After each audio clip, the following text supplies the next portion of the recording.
Morning, everyone. We're about to start, although we're hoping our two first panelists are actually here, our Parks Commissioner and our Agriculture Commissioner. I know Parks was already here, so come on down. And Richard Ball, oh good, Richard Ball is also here.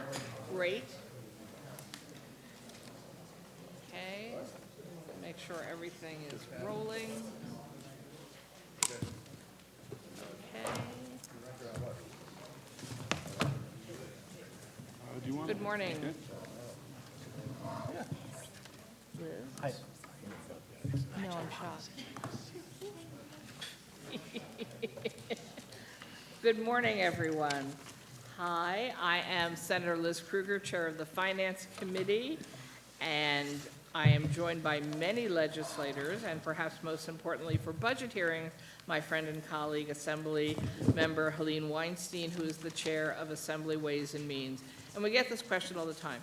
In Senate, it's Finance. In the Assembly, it's Ways and Means, but basically both committees have the same constitutional requirements on them.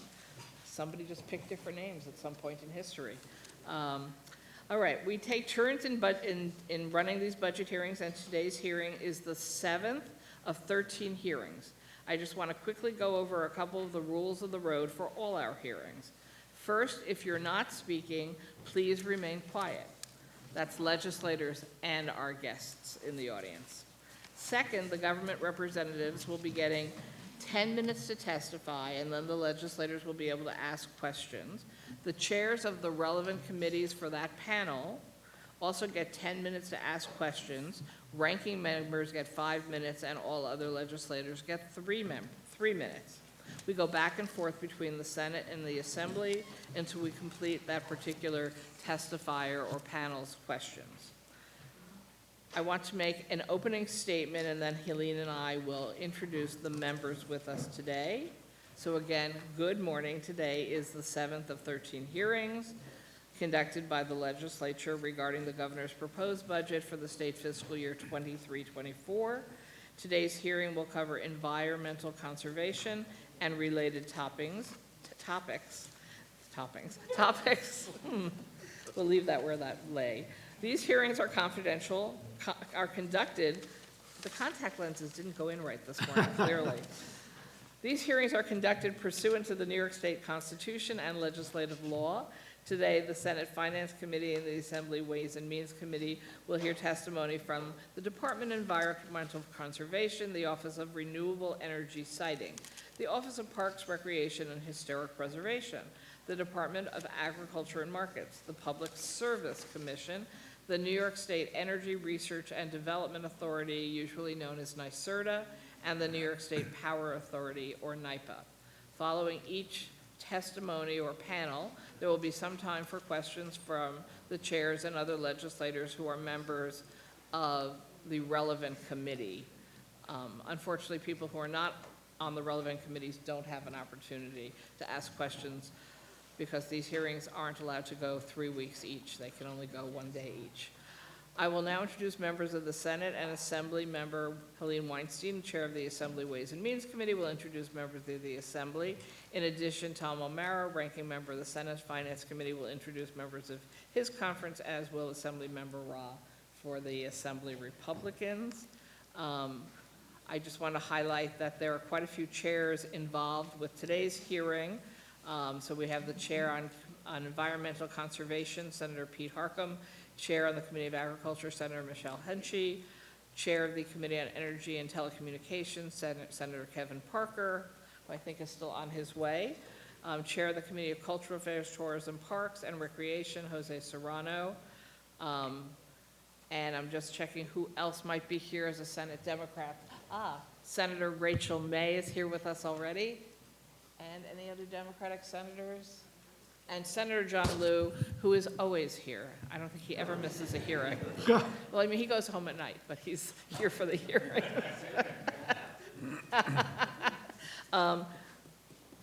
Assemblymember Helene Weinstein.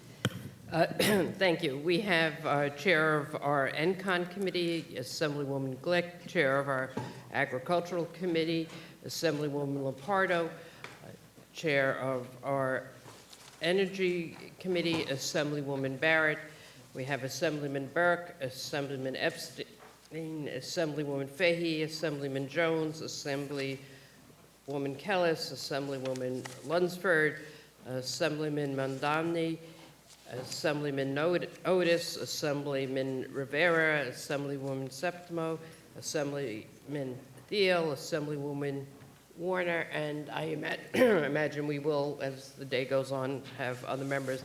Assemblyman Ra, if you would like to introduce your colleagues.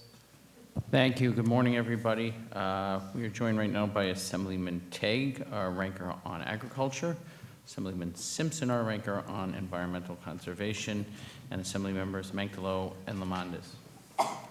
And Senator Tom O'Mara for the Republicans, please. Thank you. Good morning, everyone. On our side, we have Senator George Borrello, our ranking member on the Agriculture Committee, Senator Mario Matera, ranking member on the Energy Committee, Senator Dan Steck, ranking member on the Environmental Conservation Committee. We have Senator Peter Oberacker, Senator Mark Walczyk, Senator Patricia Canzaneri Fitzpatrick. Thank you. Thank you. And before we start with our first panel, I just want to remind everyone a couple of the rules. I already listed the amount of time everyone gets, but I want to highlight for people, particularly the legislators, when you ask a question and you're looking at your clock, you have to leave time for them to answer during that clock as well. So sometimes legislators will get overly excited and offer a 2-minute and 45-second question. That means you have 15 seconds to answer, and that's just not very realistic for you on the panel. So we are hoping everybody will understand that clock is for all of us, both the questioner and the answerer. And very often, Helene and I may need to say to the people on the panel, you know, there's just not enough time for that answer. We hope you will get the answer to us in writing. If you send it to both Helene and I, this is anybody testifying today, we will make sure to distribute it to all members of the committees so that you'll have an opportunity to think through your answer and not feel you can answer a 7-minute question with 14 seconds, because probably you can't. I also want to highlight that because this is a large hearing as far as the number of people testifying, there will be quite a few legislators who want to be here. The chairs on the far right and the far left in the front row have signs on them saying they are for people who need a place to ask their question from and don't have a place with a microphone. So yes, there are members who are welcome to sit there for now, but if somebody needs to ask a question, they may ask you to stand up for them while they take your seat and ask their question with a microphone in front of them. I also want to just point out there are no PowerPoint presentations, placards, or signs permitted in the hearing room, and that's for testifiers, people in the audience, or legislators, because we try to keep these hearings moving professionally and with respect for everyone who came here, signed up to testify, and are hoping for their opportunity to present. I think with that, I've covered the basic rules of the road. Oh, thank you. Helene's pointing out, we have a gavel. We can use it. We haven't yet, but we can, and each day we point out, she thinks we're going to hit the table. I might hit the legislator. I'm just saying. So we really do hope that everybody will try to stick with the rules. No, I will not hit the people in the audience. Don't worry. All right. Now with that, our first panel is the New York State Office of Parks, Recreation, and Historic Preservation, Eric Kulisade, and Richard Ball, New York State Department of Agriculture and Markets Commissioner. And I guess we'll start with Eric, if that's all right. Thank you. Is my mic on? Yes. Good morning, Chairmember Kruger, Chairmember Weinstein, Senator Serrano, and members of the state legislature. Thank you for inviting me to appear today before you. As you know, I am honored to represent Governor Hochul on behalf of our state park system, which includes 250 state parks, historic sites, golf courses, boat launches, and recreational trails. Your longstanding support for our operational and capital funding has benefited so many New Yorkers.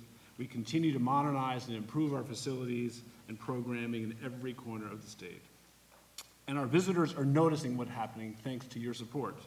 We hosted a record 79 million visitors in 2022, reflecting more than a decade of solid attendance growth.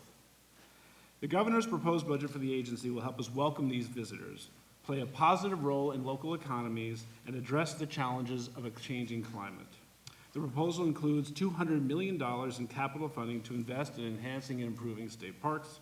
This substantial level of funding will continue the ongoing transformation of New York's flagship parks, support critical infrastructure projects, and help meet Governor Hochul's overall goal of powering our facilities with 100% renewable energy by 2030. Highlights of something that we've done over the past year with these resources. We opened a new state park in Kingston, Sojourner Truth State Park, our first new state park since 2019. We completed our first Hudson Eagles recreation area project in Coxsackie, enhancing access to the Hudson River.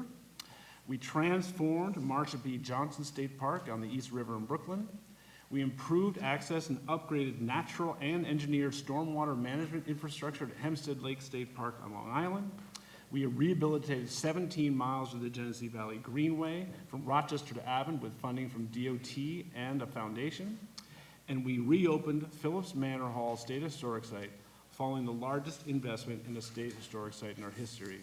A part of our commitment to be more fully tell the story of the diversity of our great state. I was grateful to be joined at the opening by Governor Hochul, Senate Majority Leader Andrea Stewart-Cousins, Assembly Parks Committee Chair Danny O'Donnell, Senator Shelley Mayer, and Assembly members Gary Pretlow and Nader Sage.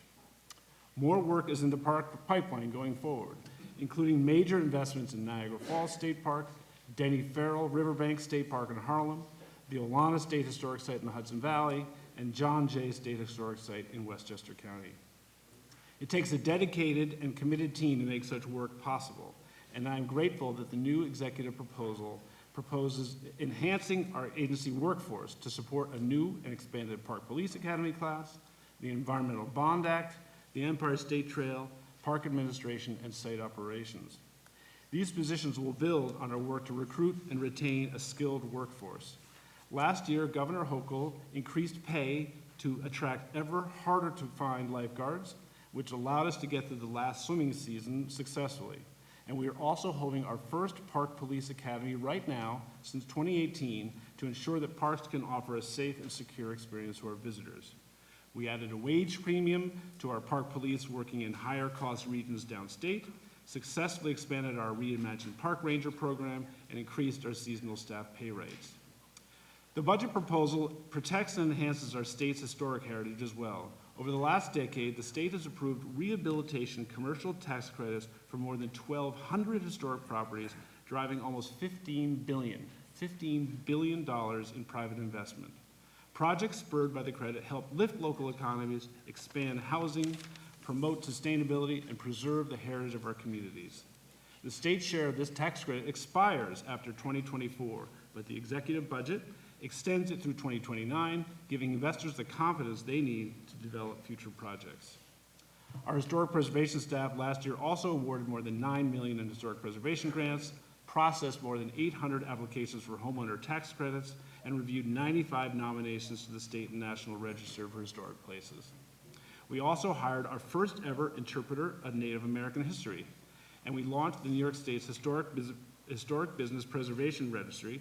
Thank you to Senator Serrano and to Assembly Member O'Donnell, which allows members of the legislature to recognize and honor businesses that are 50 years or over. There are currently 116 businesses listed on the registry, and we are looking at ways to accommodate expansion of that list. Still, our park system faces significant challenges ahead, including ongoing human-induced climate change, which is causing more extreme weather across New York. This past summer was one of the warmest and driest on record, which helps account for high visitation, but it manifested its way in several ways at state parks. Numerous wildflowers and the wildfires, we have wildflowers too, but I'm talking about wildfires, and the growth of harmful algal blooms in our lakes and water bodies. Our facilities experienced 94 beach closures due to harmful algal blooms, including a summer-long outbreak that closed all swimming areas at Lake Welch at Harriman State Park, a key location for outdoor recreation by Metro New York City residents. Losing the citrusing season at Lake Welch underscores how climate change exacerbates unequal access, particularly for voiceless or marginalized communities, to outdoor recreation and places to cool off. Projections call for this only to become worse. That is why it was so gratifying to see overwhelming public support for the $4.2 billion Environmental Bond Act, some of which will go towards making our facilities more resilient to climate change and sea level rise. It's particularly important for parks, as we are the largest owner of shoreline in the state of New York. Our staff is deeply involved in an interagency working group established by the governor to identify environmental funding needs across the state for the Bond Act. The group is making great progress developing program logistics, including how projects will be selected and how funds will be delivered through a transparent and collaborative process. And in between all this, the staff is planning for our upcoming 2024 centennial anniversary of the State Parks Act. Yes, 100 years ago, the legislation forged the New York State Park system.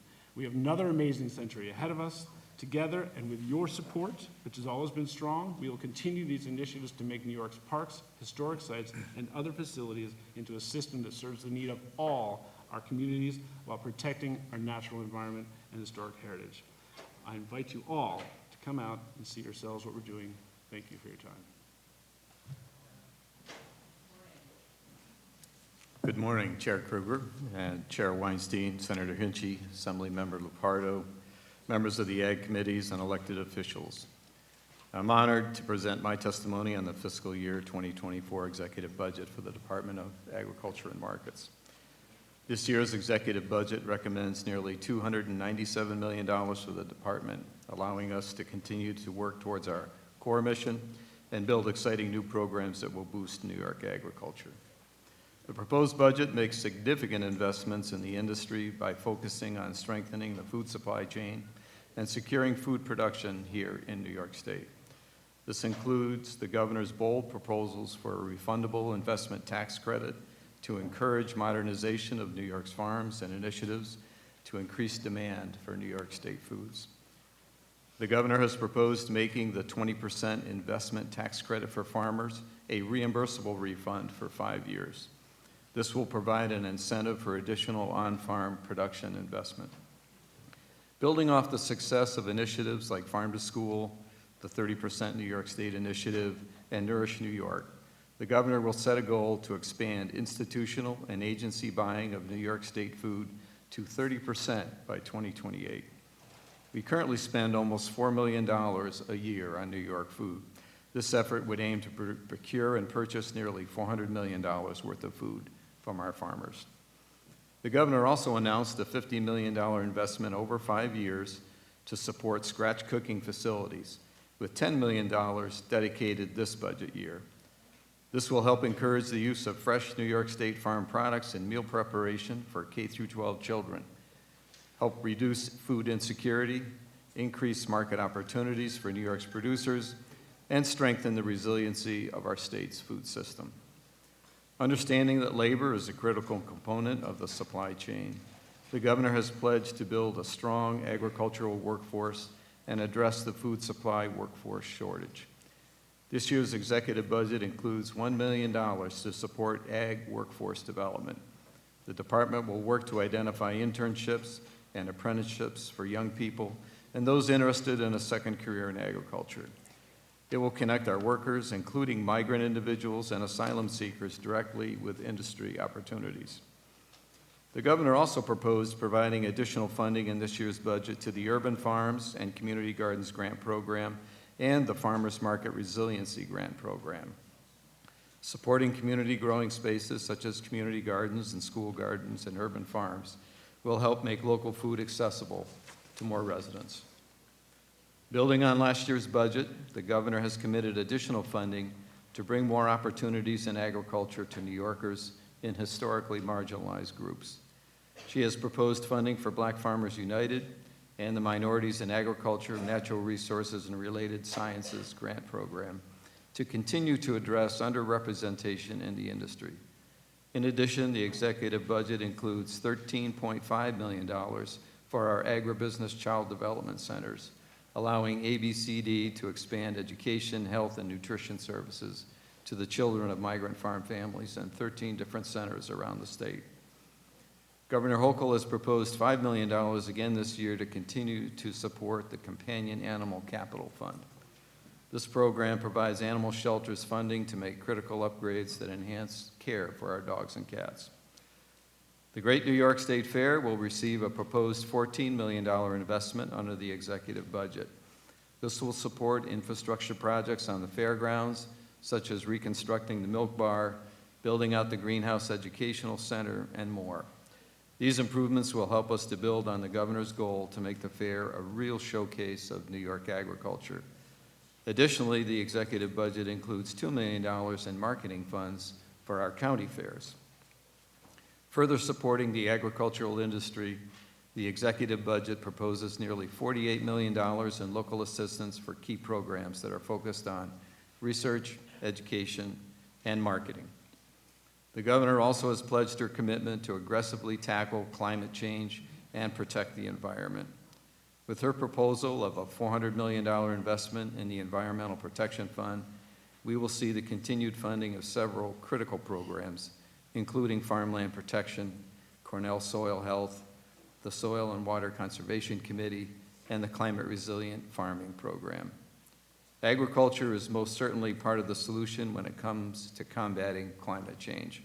These programs will not only help us reach our goals, but will also spur growth on our farms.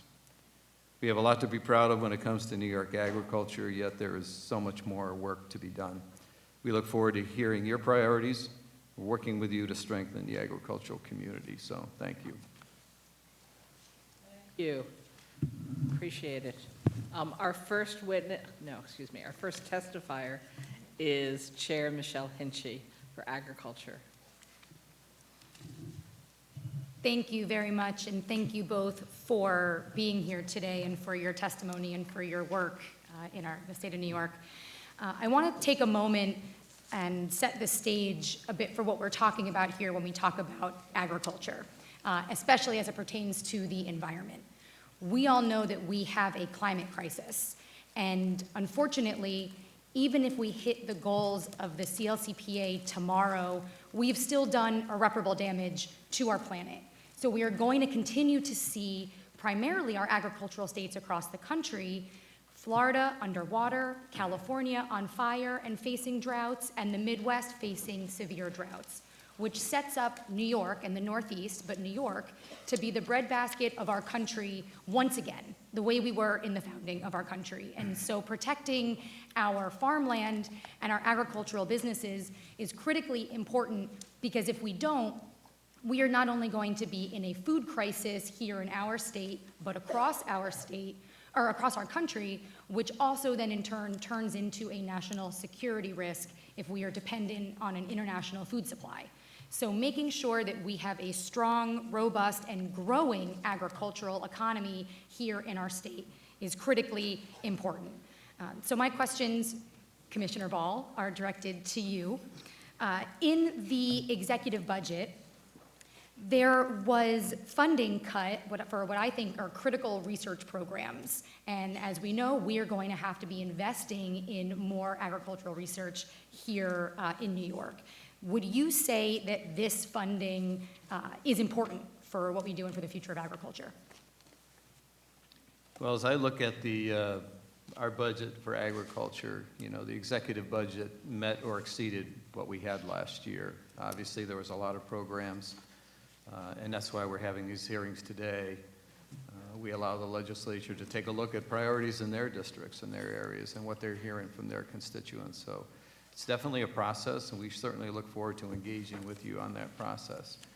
I have to say, the last 2 years as Commissioner of Ag, I've gotten the largest budget for the Department of Agriculture in the history of New York State.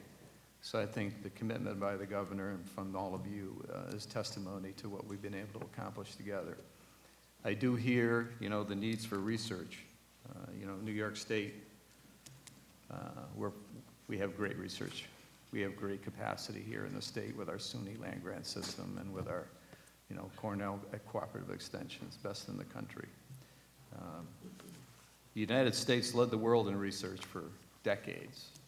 We're now number 3 in the world, behind China and behind Brazil. And that concerns me on a national level, not just the state level. Thank you. I want to turn to hemp for a moment, a word that I'm sure instills shudders for many of our farmers across the state. Our farmers are early adopters, as we'll talk about in a moment, but specifically for hemp, this is a commodity that is incredibly exciting. This is a crop that can be put into building materials. It can remove plastics from our world, create truly sustainable paper, and so many more things. And many of our hemp farmers years ago, when we pushed for hemp in this new exciting market, ended up stuck with millions and millions of dollars of product in their warehouses with nowhere to sell it. Now, through the MRTA, I think we have an exciting opportunity to make that right and to help many of our hemp farmers. But what we hear is that the lack of processing and manufacturing was a big part of why that industry failed a few years ago. Can you talk a little bit about, would you say that that's correct? And can you talk a little bit about the need for processing and manufacturing here in our state? Well, sure, and thank you for that question.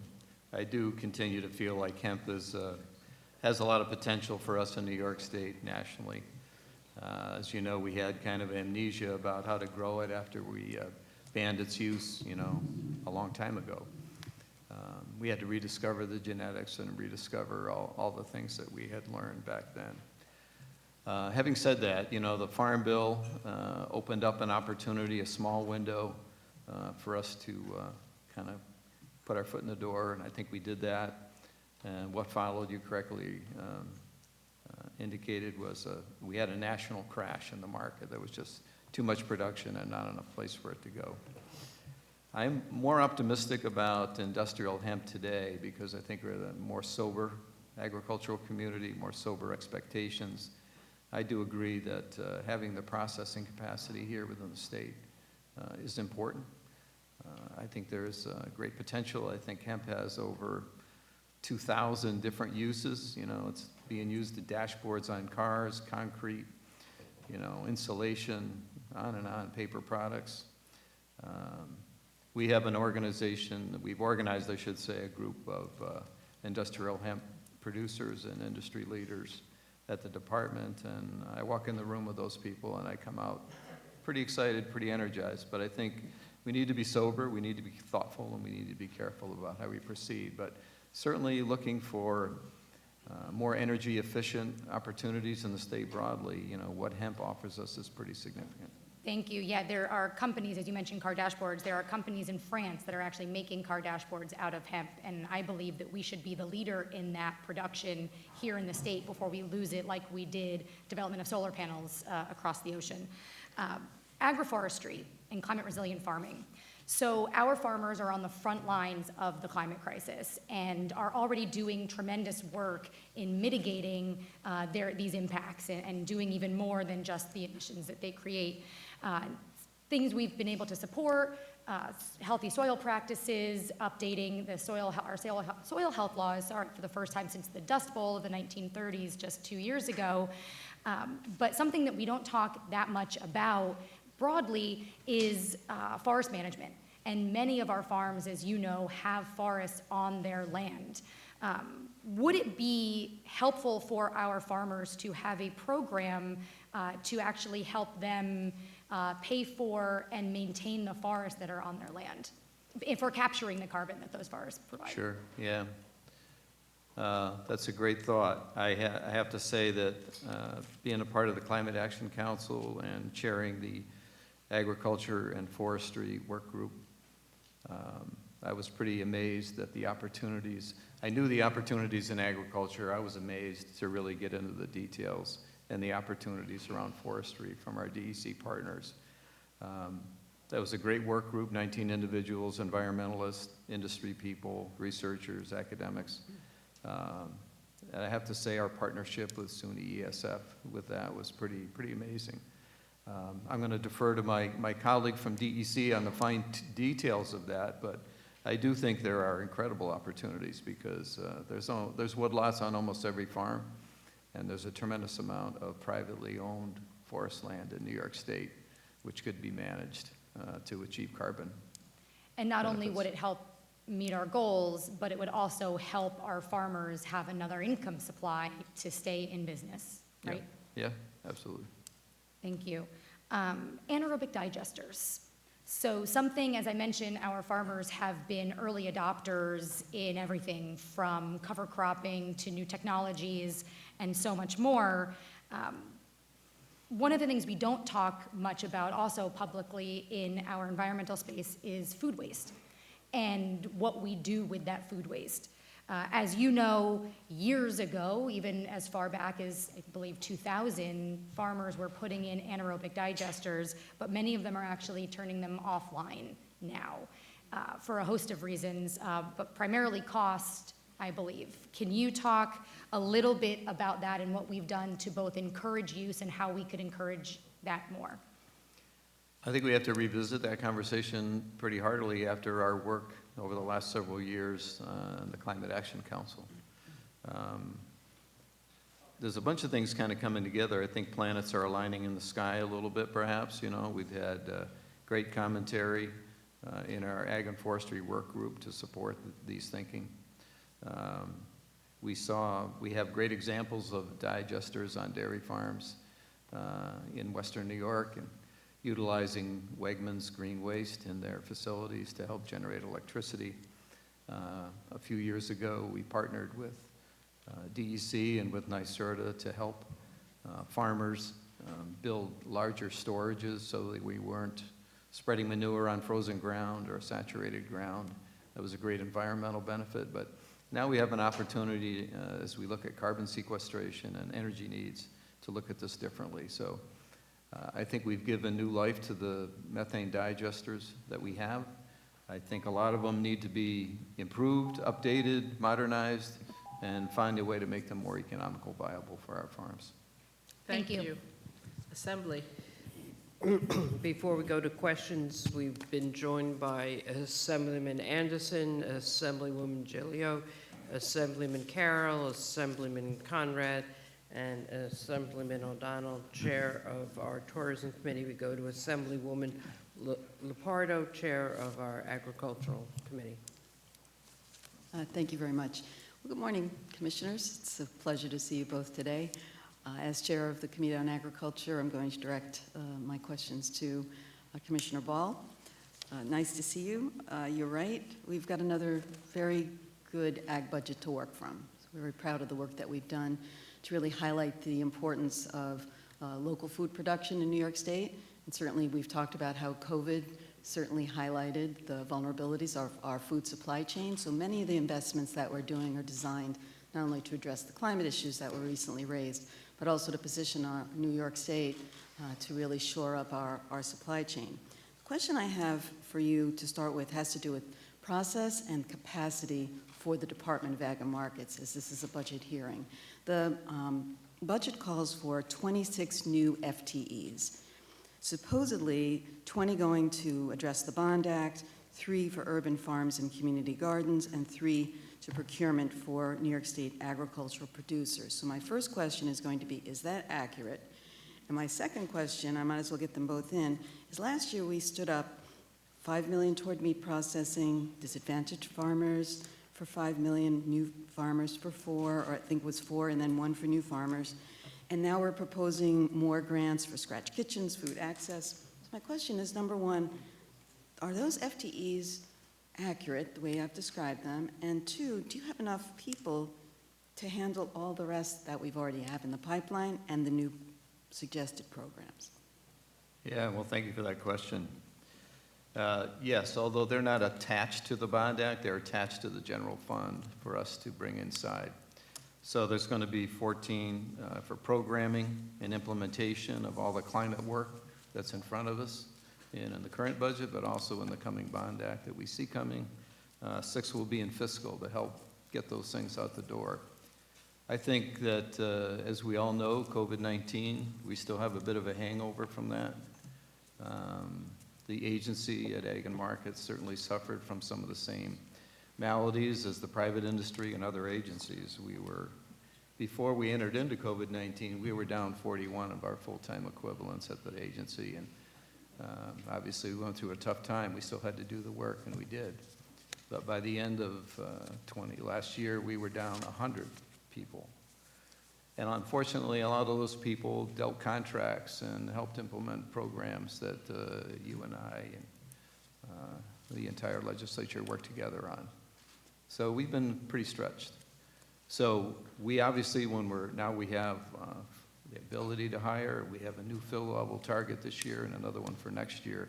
We're going to put those people in categories that best get all the job done. And we've been doing that. So I feel pretty good about where we are. I think it's the right number. It's going to allow us the resources to get the job done that you'd like us to do and we all want to do. So we should have no reluctance in sending you You a should lot have no more. reluctance whatsoever. Trust me. Noted. I want to talk about the Diversity and Racial Equity Task Force report. And last year, we put $10 million behind that. Can you give us an update on where things stand relative to that $4 million that we were assigning toward economically and socially disadvantaged farmers, and another $1 million to beginning farmers? And there were some other items as well. So where do those funds stand? And then my question is, you know, how do they all fit together? And what do we actually expect to see as a result of these investments? I'm pretty excited about this program, actually. You know, we started it back in 2019, actually.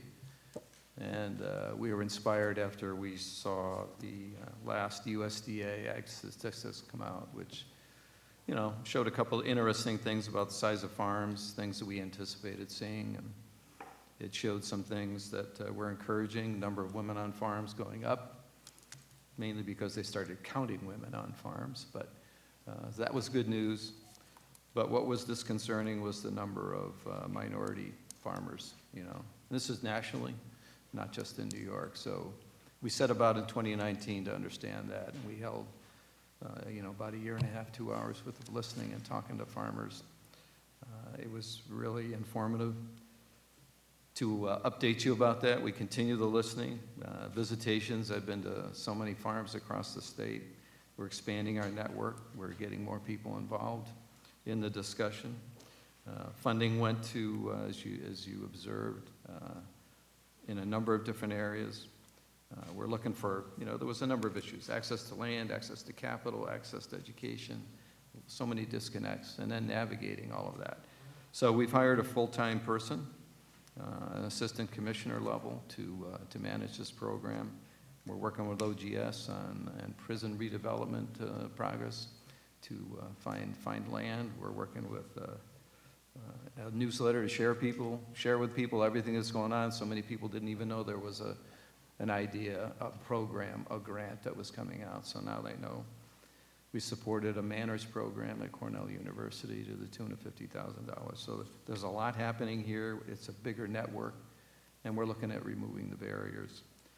With funding, and access to markets is one of the biggest things, and you correctly identified some of that funding. It's been challenging to get it out the door, but the RFPs have been issued, they're out, and look forward to implementing them. There was a few reasons why it took a while. It took a while to find parties that were capable of administering the programs, number one. And if you remember, USDA kind of got stymied early on with their efforts nationally. They put out a program and it was immediately challenged in court. So our attorneys spent quite a little time figuring out how to word this exactly right so we didn't get stuck. So we learned a lesson from USDA. But the programs are out there. We're looking forward to awarding them and getting to work. But I see an awful lot of enthusiasm there. There's a lot of positive signs there. Every day there's more reasons to be optimistic here. Thank you. We're all very focused on workforce development, not just in agriculture, but across every discipline that we are working with, especially this year. So there are two things in this budget I have a question about. One is there's a new small farms appropriation that incorporates the veterans in farming, and there's some other aspects. I'm just curious if you could clarify what the rest of that appropriation would go to. There's a $500,000 piece now. It says small farms, includes veterans, and there's another $1 million intended to develop new entrants into the agricultural workforce. As this is a high priority for many of us, if you could just expound on that a little bit. Yeah, there's two different Cornell programs that look like, what's the difference between these two?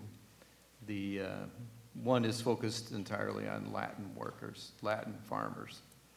But the other one, as you observed and talked about, is small farms, migrants, veterans has been moved into that program, and we've also added asylum seekers. As you know, that's in the newspapers every day. We've got people coming here from other countries, many of them with agrarian backgrounds. And federally, they have some hurdles to go to get a visa to be able to work in the United States of America. But finding avenues to careers in agriculture is so obvious here. So we've asked the Cornell Small Farms Program to take that on, which is the reason for that increase on that side. So given the fact that this is a hearing on environmental conservation and also on energy, I'm just going to ask you sort of a question I think I've raised with you once already. Will Ag-Markets be responsible for, will your division of weights and measures be responsible for assuring that consumers get the value they're expecting from electric charging stations as they do with gasoline? Yes.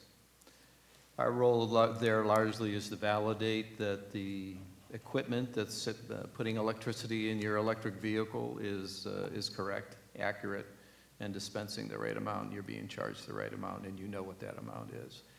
The challenge right now in the United States is that nationally there isn't a standard. It's being worked on, it's being tried to be figured out. New York is actually ahead of most other states in thinking about this and coming up with the equipment to actually test it, measure it. But we've got so many people jumping into this field of EV charging. You get different chargers, different rates, different methods, fast, slow, different manufacturers. Nationally, this is a subject at the Weights and Measures National Organization, of which I talk to. But I'm happy to say that in New York State, our guys are at the front of the table and are leading most of the conversations. So do you expect there will be a seal like you see on gas pumps at some point that says this machine was in fact certified as accurate by the Weights and Measures? You will see some sort of seal very indicating good. that we have evaluated that and what you're getting is what you paid for. Terrific. Thanks a lot. Thank you so much. Senate, Thank you. Senator Serrano, Chair.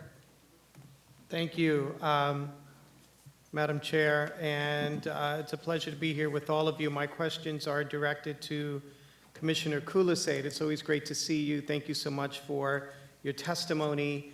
And many of who have heard me speak about parks, I tend to talk about how transformational they are and how they are something that I believe within our state budget, within all budgets, I believe should be treated as something completely foundational because they provide so many benefits, so many opportunities, and they also provide an economic engine throughout the state as well.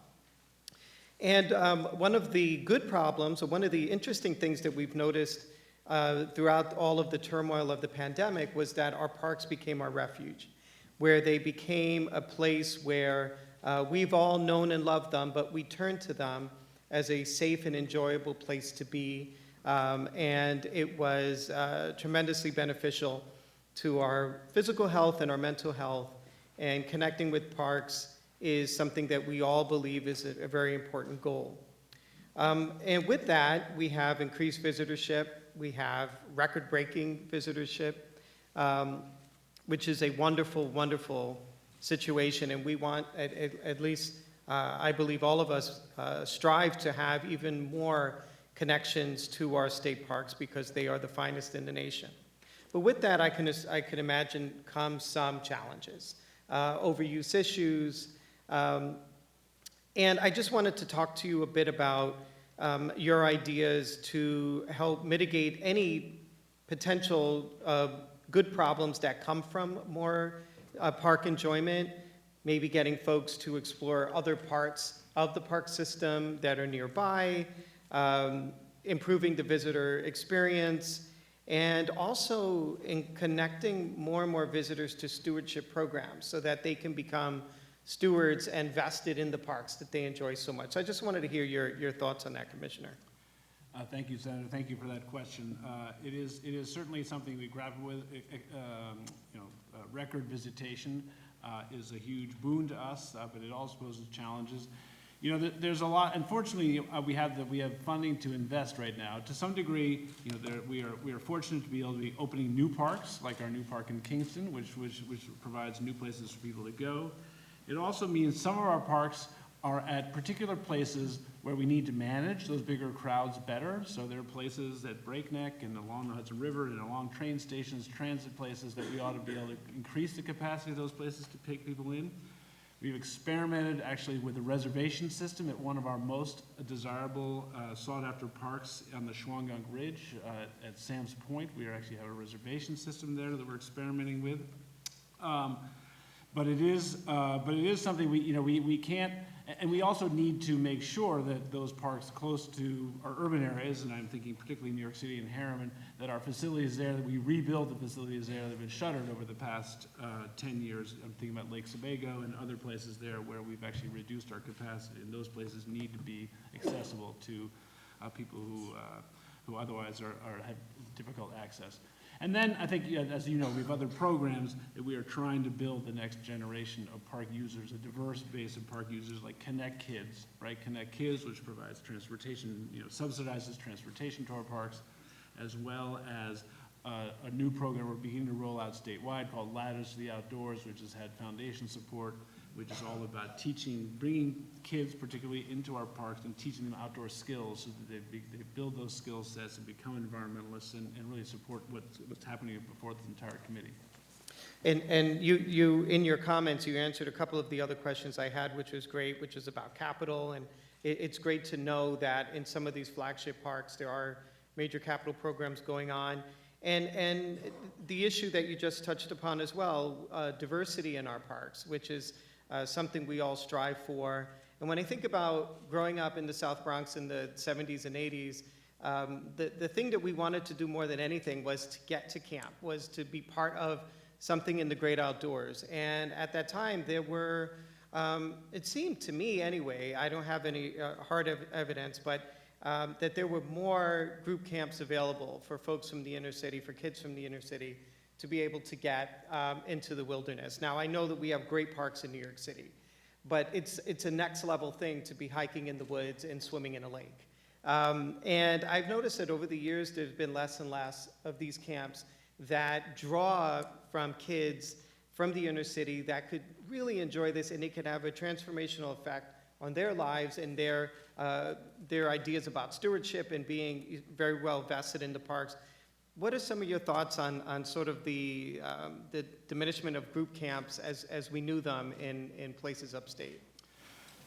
Thank you again for that question. So in our group camps are particularly located at Harriman State Park, which is in west of the Hudson, north of New York City, where we've had scores of them over the years. And you're right, there are not as many. We're sort of at a generational shift a little bit in our group camps, and we are looking to rebuild them. We've had some move out, but we've had some new tenants. We have new group camps moving in. By and large, the group camps are run by nonprofits. They're not run by us. But the Fresh Air Fund, obviously, as we know, Camp Junior, they've come on and they've taken over a couple of our former group camps. We have other groups coming in.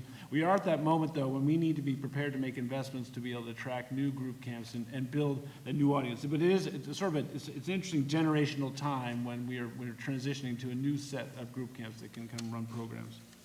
And while I have a couple of minutes, you talked about, you talked quite a bit about Harriman.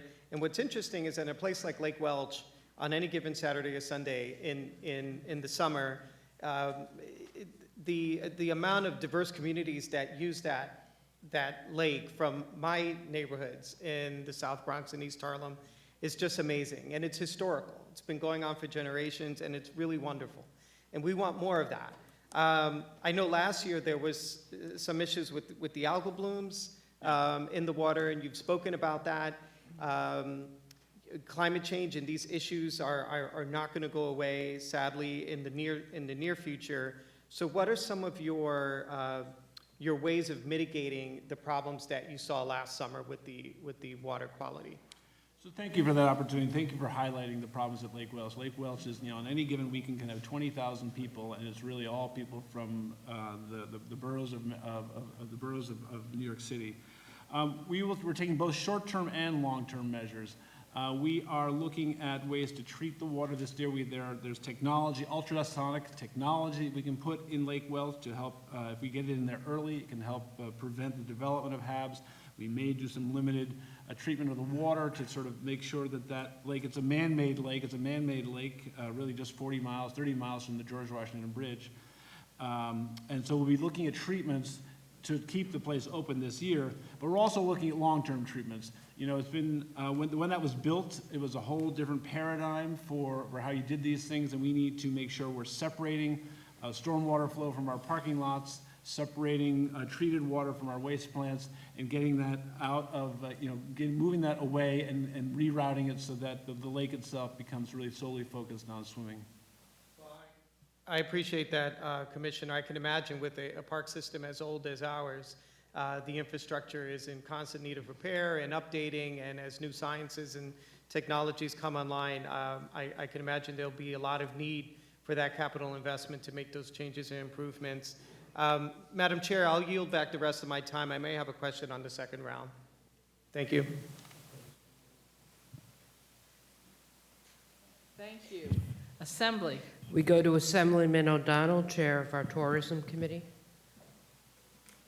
Good morning. Commissioner, I'm sorry I missed to hear you give your testimony, but I have read it, so I'm familiar with it, and I'm very appreciative of the numerous shout-outs to me joining you in the variety of places. I have some sort of somewhat off questions. My first question has to do with the naming of parks and the naming of institutions. Our nation has had a reckoning about what is an appropriate, who is appropriate person to be honored. And I know that the most recent one was named after Sojourner Truth, which made me very happy. But the question I have for you is how, going forward, A, do you intend to come up with those names? And B, for those possible names out there that the citizenry of New York no longer feel is appropriate, how will you handle that? So I'll just say, and thank you for raising that question. I think in the past years, we are proud to have named a new park in Brooklyn after Shirley Chisholm, and we renamed. You know, I wanted to go to the ribbon cutting, but I wasn't invited. You know that. Go ahead. Yeah. Now, come on, Eric. You know I'm going to be me. Okay, that's just the way it is. I expect it was a nothing different else. administration then. I expect nothing else from you, Assembly Member. You're always direct, and I appreciate that. And Marshall B. Johnson State Park, which we were fortunate to have you at last summer. I was there, We yes. dedicated that. So we are, and I'm very proud of Sojourner Truth.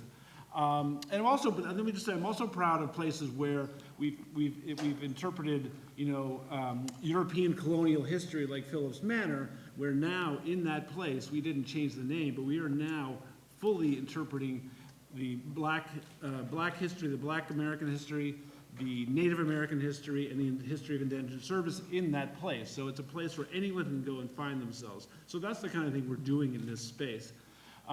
New parks, Sojourner Truth made total sense because that's where she started her life journey, and that's where she started her journey to freedom, and so it made sense to name her. In any case, and obviously we don't get to do this very often, but we're also always in these cases looking in the region, looking for who's relevant, and I think, but we are 100% focused on representing more than the white history in this state. We're really representing the diverse history of the state whenever we can.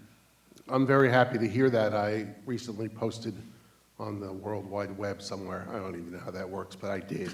And it was a statute in Ireland that they had put up to thank the indigenous populations of the Americas who sent food to Ireland during the Great Hunger. And the Great Hunger was not a famine. There was plenty of food being grown on Ireland. It was just being given to the overlords those are not my people, just so you understand. May I ask you about solar power in parks and if there's any plans to do that? So we have been, we are very mindful, and thank you for that question, we are very mindful that by 2030, Parks is mandated to be relying 100% on renewable energy. And so we've actually started this process. 5 years ago, we would have zero solar energy in our parks, zero renewable energy. We are now at about 16%. We've done that in a variety of ways. We did on Long Island by taking a piece of a parking lot at Robert Moses State Park and putting in an installation that supplies that park and a number of neighboring parks, Heckscher and Captree as well.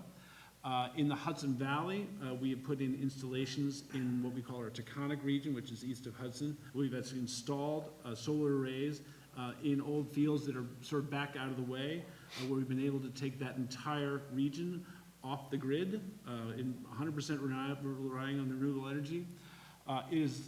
We continue to do that. It is not easy in all cases because of the grid. There are grid issues, there are substation issues, there's grid capacity issues, but we are really looking forward to taking this on in the next 7 years, till 2030. Okay, my last question is about farmers markets. I'm old enough that there really weren't farmers markets when I was a child. I did live on the east end of Long Island, so you could drive to a farm, and they had a market there, but that's not quite the same thing as what we have now. And as you know, when we toured Harriman together, it seems like a huge population of people come to that park on weekends.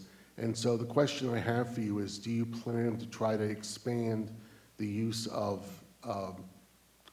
parkland in order to enable the people who are coming to the parkland to purchase fresh food for their homes? We do that now. There are farmers markets at Saratoga Spa. There's one at John Jay. They're sort of sprinkled throughout the state. Obviously, this is something we're very interested in. It's because our parks provide a place where the public is convening and congregating and can be exposed to and help support our agricultural industry. So we're always looking for opportunities in that regard. And we do it, and we'd love to continue to do it. Last, shout out to your staff who have been extraordinary in implementing programs that I invented and in making sure that when I am invited, I'm treated very respectfully, and I do appreciate that, Commissioner. Thank you. Thank you, Assembly Member. Senate? Thank you.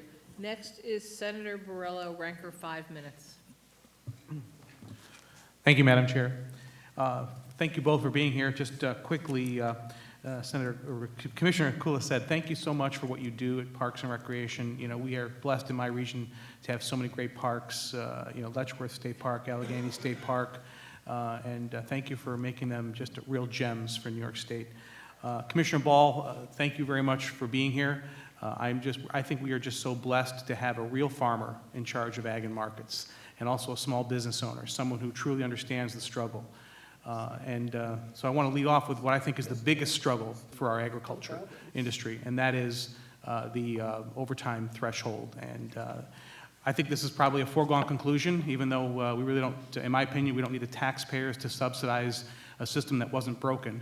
But with this tax credit, what's this going to look like? Because I think that's the biggest concern. One of my big concerns is how many strings will be attached to being able to access this tax credit, this overtime tax credit.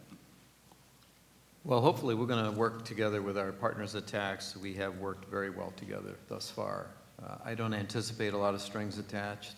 The reporting should be fairly simple. We're going to handle the validation at the Department of Agriculture, and Tax will issue the checks. It'll happen twice a year, one at a midpoint during the year, around July, and a second time at the end of the year to reimburse the farmers at 118% of what they have spent on overtime. You know, it's my conversations, and Senator Hinchey and I also agree on this, that we'd like to see this be quarterly, because obviously cash flow is a huge issue, especially with our small family farms. Is there any discussion on, instead of twice a year, but it being actually quarterly? There is. Hopefully, we'll get to that point. I think Tax is willing. I think that's been in the back of their minds and ours, that it be quarterly, so it's less burdensome on the agricultural community. You know, when I say strings attached, my concern is, and again, this is going to ramp up over the course of several years, I'm concerned about what strings might be attached from special interests to access to the overtime credit. Are you going to have a labor peace agreement, for example, in order to get the tax credit? Are you going to have to meet certain standards for pay, housing, whatever? And let's keep in mind that our farmers already take very good care of their guest workers. They obviously, it's good business, and they're also good human beings and hard workers. So is there any conversations at all about the type of strings attached that I just mentioned? No. Okay. And we'll pay very close attention to this as we go forward. We have a little time to get into the details on this, obviously, but we'll pay very close attention. I began as a farm worker, so I'm pretty familiar with how it works. Great. Thank you. Next question is, with the electrification, so to speak, of our state, natural gas is obviously critical for pretty much every farm. Everything from being able to, keep the animals warm to ensuring that your operations are up and running. And the idea that if you want to build a new barn, we'll say in 2 years, you're not going to be able to power it with natural gas. How is that going to be handled? How are we going to help our farmers? There's technology that just doesn't exist in some cases to use anything but natural gas. So how are we going to help our farmers in this, what I think, unnecessary transition plan is? At this point, I mentioned the work of the Ag and Forestry panel on the scoping plan. And we exhausted that pretty well. We thought about that. And we see farms as an opportunity to be a part of the solution in sequestering carbon, but also in making energy. So the ability to make energy on our farms, actually make the thing, New York State climate better. I will point out that at this point, ag buildings, strictly ag buildings, housing equipment, housing shops, housing livestock are exempted from the energy concerns that you have. So those are considered hard to electrify operations. So we're going to look very closely at that. I think as we've written the scoping plan, I would invite you to take a look at it. I think there's enough room in our rural areas and in our language there to help our farms be solutions, not problems. Well, eventually we're going to be, forced them to electrify, and I think that that's a concern. I don't think there's a real plan. Certainly, I don't think there's an electric tractor that exists, so I'm very concerned about what we're going to do to ensure that we maintain agriculture in New York State. So it's nice to say those things, but we actually have to do it, and that's by not trying to put them out of business. But thank you for all you do. Thank you. Thank you, Assembly. We go to Assemblyman Tague, Ranker, 5 minutes.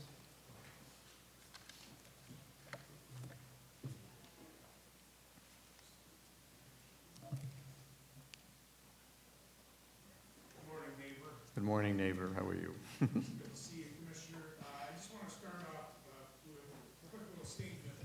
It was mentioned earlier that we aren't the breadbasket anymore of the country or the world, and I disagree with that statement, especially coming from the Schoharie Valley, where we were the breadbasket of the revolution, and I feel that New York is still the breadbasket of the world and of this country. If not, if people think differently, then it's because of the bad policies that are brought forth from here in Albany. So with that, I would like to start off, Commissioner, it's already been talked about, the Farm Labor Wage Board decision.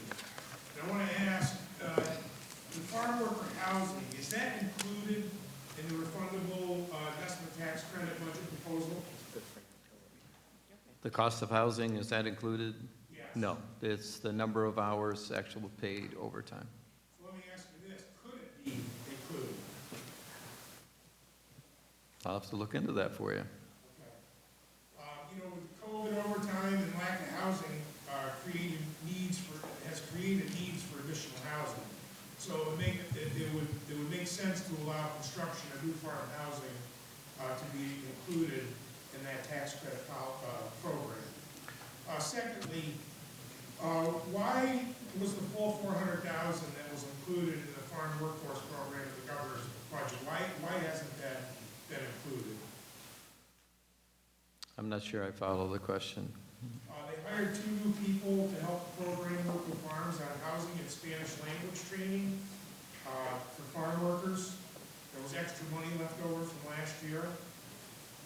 I'll have to look into that one for you, too. I'm not familiar with that. I will say that with regards to housing, we did put in a farm worker housing improvement program. We've had one for many years in the state. It was underfunded, but we doubled the amount of money in that so farmers could borrow money at 0% interest for 10 years to improve farm worker housing.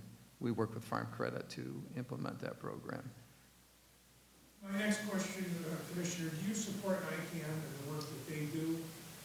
I do, yes. They do excellent work. They're very important, especially on-site workplace safety, and in today's world, I think it's very important.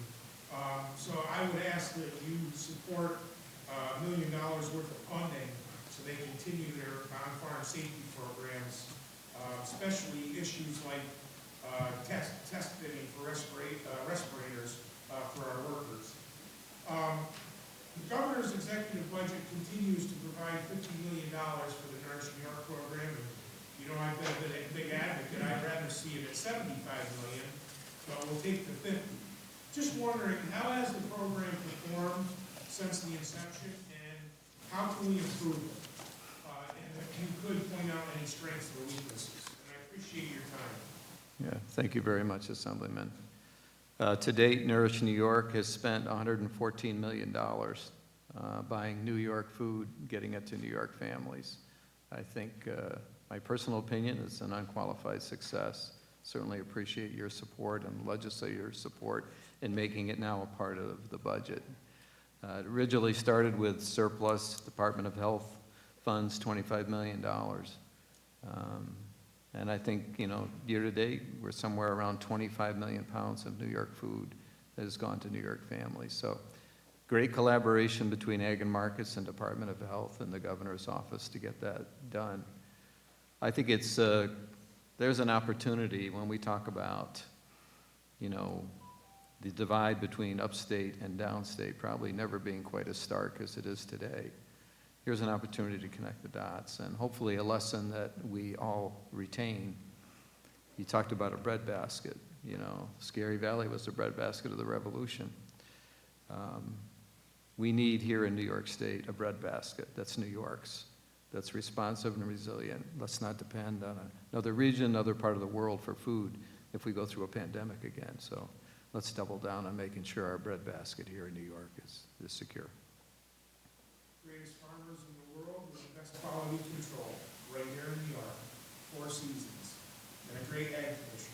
Well, thank you, sir. I will just end with this, if you can quickly, just wondering if you have an idea, in terms of acreage, how much productive farmland has been lost to winter solar development in the last 5 years? I could get you that number.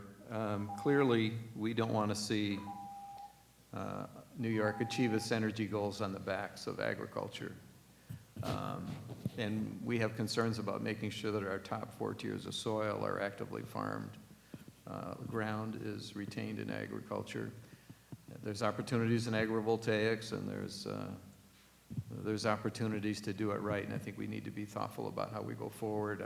I would add that I've had great conversations with my colleague at NYSERDA. We've written an MOU between the two of us. Agriculture now gets a notice of intent. When there's solar projects, we get to weigh in there, so I'm encouraged. Thank you, Commissioner. We go to the Senate. Senator May, 3 minutes. Thank you, and greetings, Commissioners. Great to see you. Commissioner Ball, yesterday the Agriculture Committee, in the committee we passed a bill to create an Office of Urban Agriculture. I'm now the chair of the Cities 2 Committee, which is all the cities outside of New York City, and so I'm excited about this idea. I'm wondering if you are. And can you outline how Ag and Markets currently supports and encourages food production, community-supported agriculture, closing food deserts in our urban areas?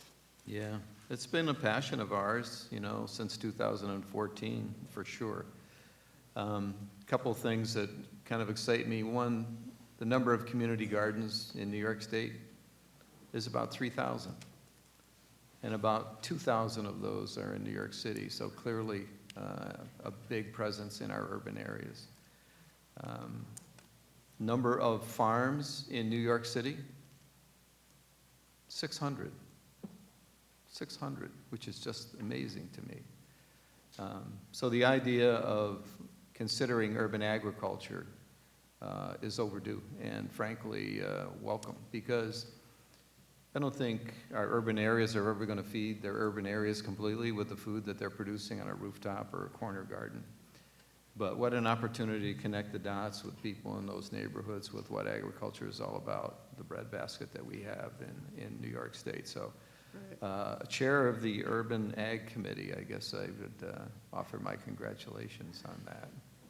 Not urban ag, but urban cities too.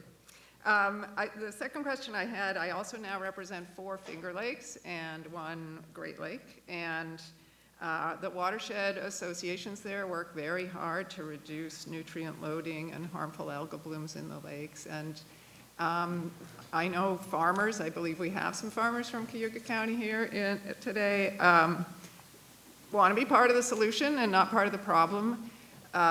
But, you know, best practices are, some of them are difficult to implement. How is your agency helping farmers implement those best land management practices so they're not contributing to these problems? Sure, yeah. We dedicate more funds and more energy every year over the last 10 years to do just that. We were doing it for environmental reasons, watershed reasons, our Ag Non-Point programs, our AIM program, which is targeting good agricultural management with regards to how water and nutrients are applied and used, and also made that a part of our Grown and Certified, our branding program from New York. That's a criteria that you need to be audited by us to do. I think that we have a pretty good history here in the state with DEC and Department of Health working together to solve some of these issues, and we need to stay close.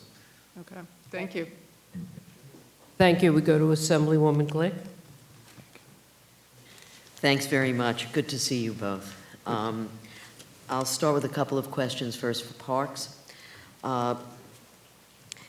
Obviously, you've referred to how many of the individuals have gone to parks, and COVID obviously accelerated that. I'm wondering, there was money for at the Adirondacks and for the Catskills on overuse, and that seems to have disappeared. Thank you for that question. I will defer to my colleague, Commissioner Segos, because the Adirondacks and the Catskills are under the DEC's jurisdiction, so I'm just not familiar with the details. Okay. We've had a lot of questions about Lake Welsh and Harriman.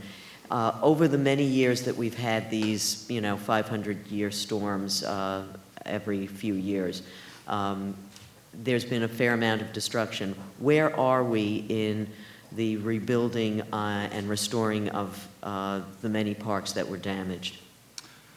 The lower Hudson Valley certainly took a big hit from storms, particularly the early part of the teens, Tropical Storm Lee and Irene. We are in the process of planning. Lake Sebago was closed because of the runoff during that storm, and so we are looking right now. We've started the design and development process to reopen Lake Sebago as a new beach facility, but really thinking sustainably about the future. We also are right now, I guess as I said to Senator Serrano, we are looking at measures to make sure that Lake Welsh stays open this year, but we have a multi-year investment program coming to Bear Mountain to redo the picnic grounds, to expand the picnic grounds at Bear Mountain, to improve trail access in the southern part of Harriman Park. So that park in particular is getting a lot of investment right now to sort of put it back on its feet, because it's really been disabled by extreme weather. Thanks very much. Quickly, Commissioner Ball, great to see you. How easy is it for retiring farmers to be connected to young farmers who are interested in but can't find land that they can afford or that they're even aware of? How easy is that? It's much harder than it ought to be. We've identified this in our beginner farmer work group that, we have farmers Average age of a farmer now over 57 in New York, No. which is not all bad because I was able to tell my mom that I'm now over average. But it's a serious problem. A farmer has spent his entire life building up an asset, creating something that's hard for a young farmer to acquire, financially. So it's something we work on with the Beginner Farmer Group, American Farmland Trust, to try to make those connections much easier, but it needs to be much easier. Thank you. Thank you. We've been joined by Assemblywoman Levenberg and Assemblyman Lamondes. Now to the Senate. Thank you. And our next questioner is Senator Walziak. Thanks so much. Commissioner Kulcedt, how are you? Hi, nice to see you. Good to see you today. Encouraged by Parks, the investment in the academy that the governor's given here, $3 million, and I'm hearing great things about your academy being full up, and I know they've been lagging behind, so I'd like to start off with something positive. I think that's really great, and there's always a lot of things going on positively in Parks. For a second, can we talk about sustainability? So the governor has increased all funds, $47 million in her budget proposal for Parks. Are we going to see that in operational mostly? Are we going to see that in capital? We've seen waves in the past where capital spending, everybody loves to cut a ribbon and get invited to those ribbon cuttings. I got it. But at the same time, protecting that investment really is in those operational costs. Can you just talk for a few seconds about that? So thank you for that question, Senator. And yes, one of the hallmarks of this budget for us is a large increase, and a lot of that will go towards certainly covering things like the increased wages to lifeguards from last summer, covering union contract increases, covering the rise in minimum wage, covering increases to our pay scales. But it also will allow us, we are going to be able to hire 237 more people, which will be police, which will be people to implement the Bond Act, will be people on the ground, and that is really a game changer for us. It's something we haven't seen in years past, and we are very excited about the ability to expand our capacity and meet the needs of our visitors across the state. It's great to hear. You mentioned forest fires right off the bat Yeah. in your testimony. How much money is allocated in the governor's budget proposal here that's going to be dedicated to fire breaks or forest fire prevention measures? Is there a dollar amount that's allocated for that? I'd have to get back to you on a specific dollar amount, but I will just say that a lot of that work... Is it close to zero? I would not be able to comment on that, but I will say we have staff in place. So the fire at Minnewaska last year, fires all over the state are largely met by our existing staff. We have rangers and that are out there a lot. So that is largely the way we meet those things. Okay, thanks. Commissioner Ball, good to see you. Great to see you. $400 million local ag products. The governor has said in an executive order that she's really going to focus $400 million on purchasing those local ag products.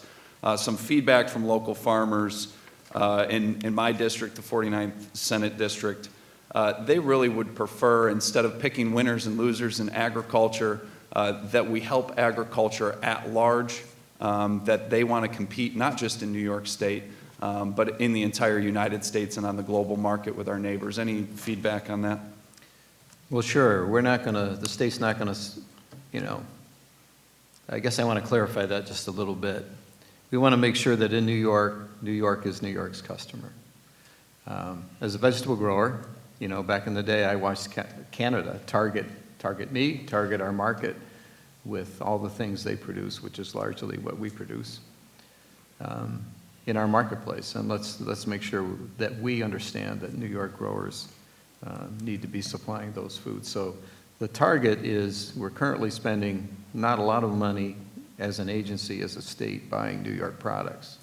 Let's get New York buying New York food, and we expect that the outcome of that is going to be about $400 million worth of purchasing power by the state to do just that. It's going to be a process. It's going to be done by executive order to say to OGS, to say to Department of Corrections, to say to all our institutions, buy at least 30% of your products from New York growers. So I think that's a smart investment. Yeah. Secondly, speaking about investment in overall agriculture, I think the the 20% refundable investment tax credit is something that, as a farmer, really excited me, and has in the past when that's been utilized. I do, Really double down. I've got about, I'm sorry, I appreciate your response, and it's a good one, and that's maybe a further dialogue. I got one more question I want to get out as you've got 30 seconds to respond. The governor's proposed a $19.7 million reduction in your all funds for ag and markets. What local grant programs or what local programs should we be the most concerned about that are on the chopping block this year? Actually, the governor's executive budget is bigger than it was last year.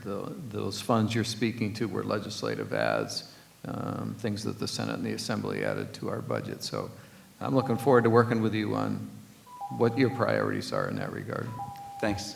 Thank you. Thank you, Assembly. We've been joined by Assemblywoman Bunchon, and we go to Assemblywoman Barrett, 3 minutes.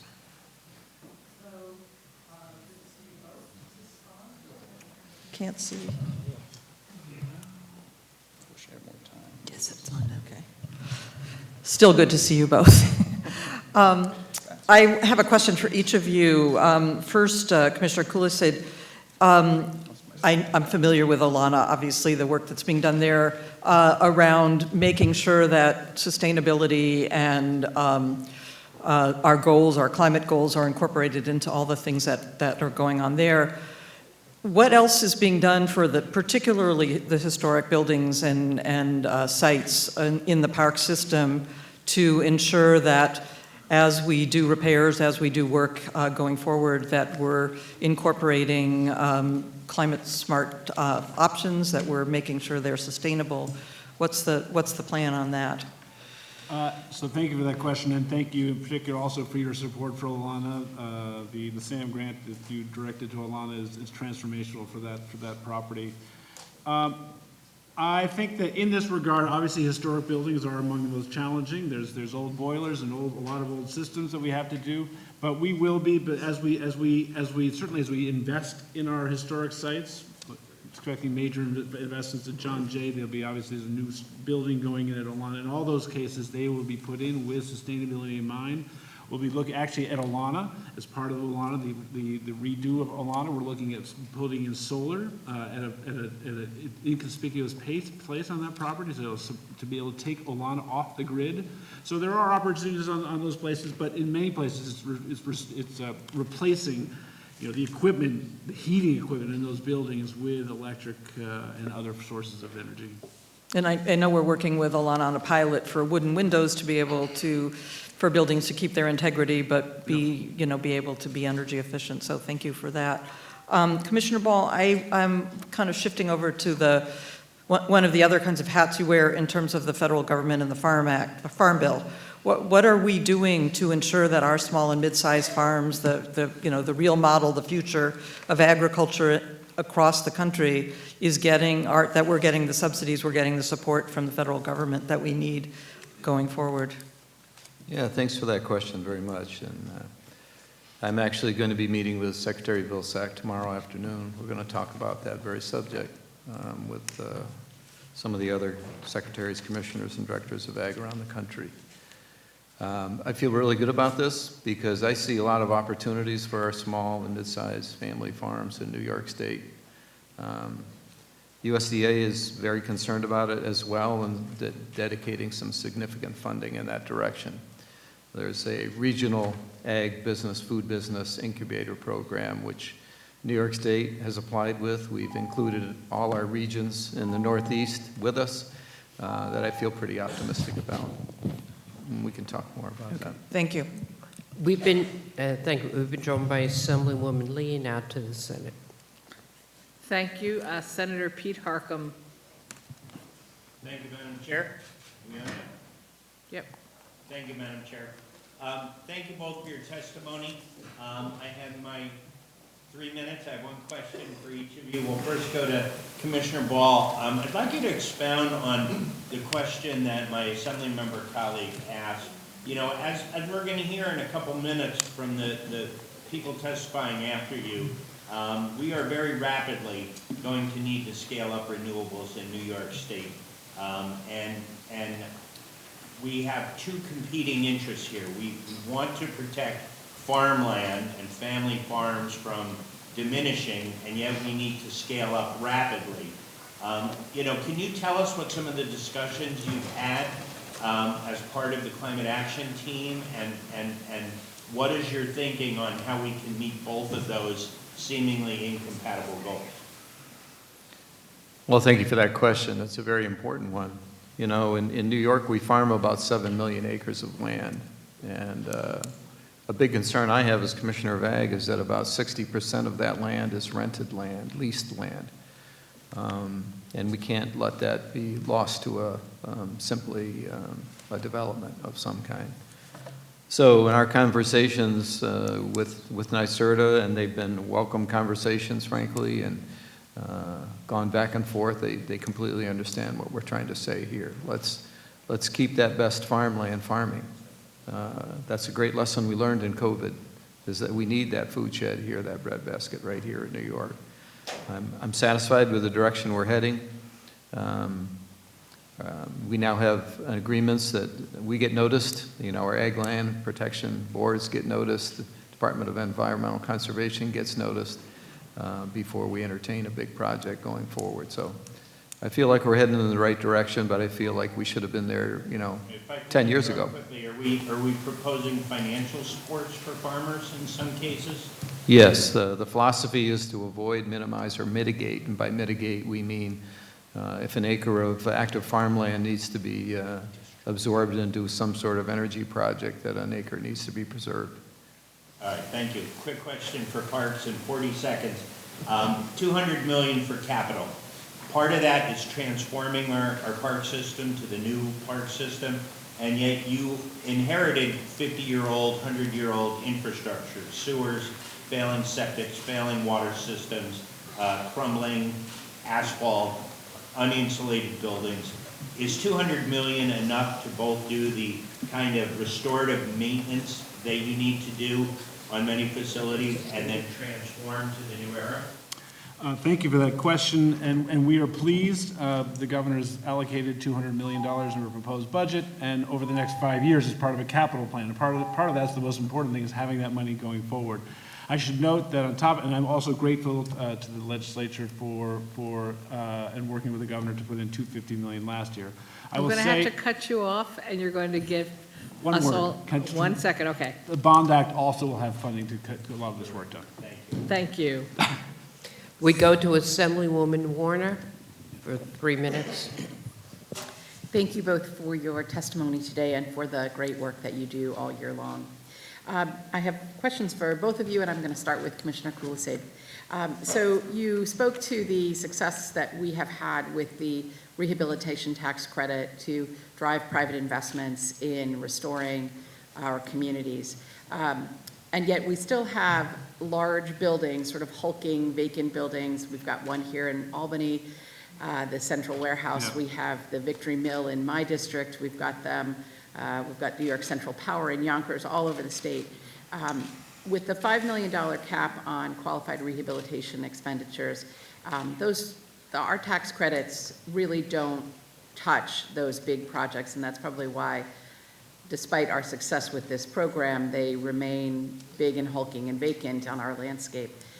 Is it your thought that if we were to create a large project credit, similar to how we created a small project credit a couple of years ago, that we would be able to make some headway at getting some of these projects rehabbed and put to a new use? First of all, just say thank you for highlighting, thank you for the question, thank you for highlighting really a very robust program of ours.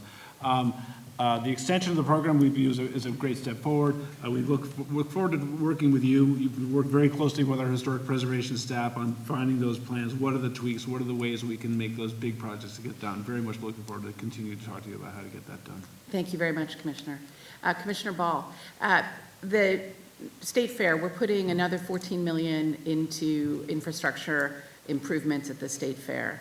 And yet yesterday I met with the maple producers, and they shared with me that the rent that they are paying on their booth went from $10,000 to $25,000. And they are still responsible for doing upgrades to their booth. And I don't imagine that the terms of their of their agreement are any different than any of the other producer groups. And so I'm just wondering, given how much money that we're putting into the state fair, whether we're pricing our ag groups out of participating in the state fair with this kind of a rent increase. Well, news to me. I will look into that because we're focusing more than ever on making agriculture the center of our fair with the governor's support. So they should have seen like a 1.5% increase. But I go there every day and have maple ice cream, so I'm gonna chase that one down. I'll get back to you with that. All right, thank you very much. Sounds like No problem. And in my 20 seconds left, Commissioner Kulisade, the joint working group on the future of the park police, that work, I understand, is either completed or close to being complete. When can we expect to see a report on the future of the park police, and specifically an answer to the question of when the park police will be separated from the state police? So the joint operations plan is being finalized. It's not final yet. When it gets final, we will be sharing it with you. And as you say, it speaks to those deployment now and rebuilding, and that's what we're. Thank you very much. Thank you. I just would ask, at least my assembly colleagues, that if you're on the list and you need to leave for a committee meeting, please let me know so I could just know where you are and whether you're returning to the Senate. Thank you. Our next senator is Senator Oberacher. Good morning, and thank you for your testimony today. My first, it's more of a statement than a question to Commissioner Kulisade. I wanted to call out one of your regional directors, Dwayne Owens, who has done an absolute fantastic job working with our office on a project in the Glimmerglass State Park. And I think it's just a reflection of your department, and it speaks well of your stewardship of that. So I just wanted to point that out and get that out there. It's always good to hear sometimes when you hear the good things instead of always the challenged ones. Commissioner Ball, I have a question for you. When it comes to processing, I think we all know that there's a huge need for it, both on I think the dairy side and on the meat side.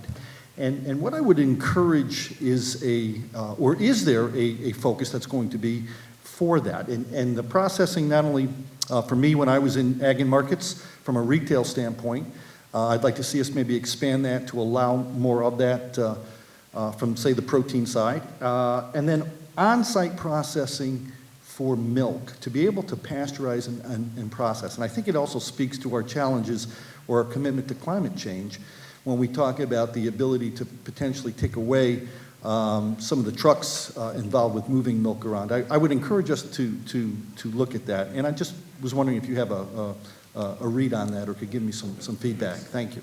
Yeah, great question, great observation. You know, another one of those lessons from COVID-19, to be sure. I think we learned that we need to have processing capacity here in the state, not just production. We've been frustrated with meat processing in particular, the USDA, side of it. We reached out to every single custom operator in the state and offered them some of the USDA funding to expand.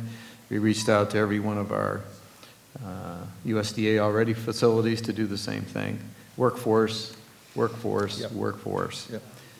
We have a great effort in the new year here to work with Empire State Development and have a kind of an inter-council about how we work together to attract more processors of more foods in the family size packaging in particular that would help us in the event we go through Perfect. something like that. And, being a former processor, if I can help in any way, shape, or form, I'm not only asking the question, I'm extending a hand for help. So count on that. Thank you. And then lastly, I have 7 counties, and I have some of the best fairs in those counties.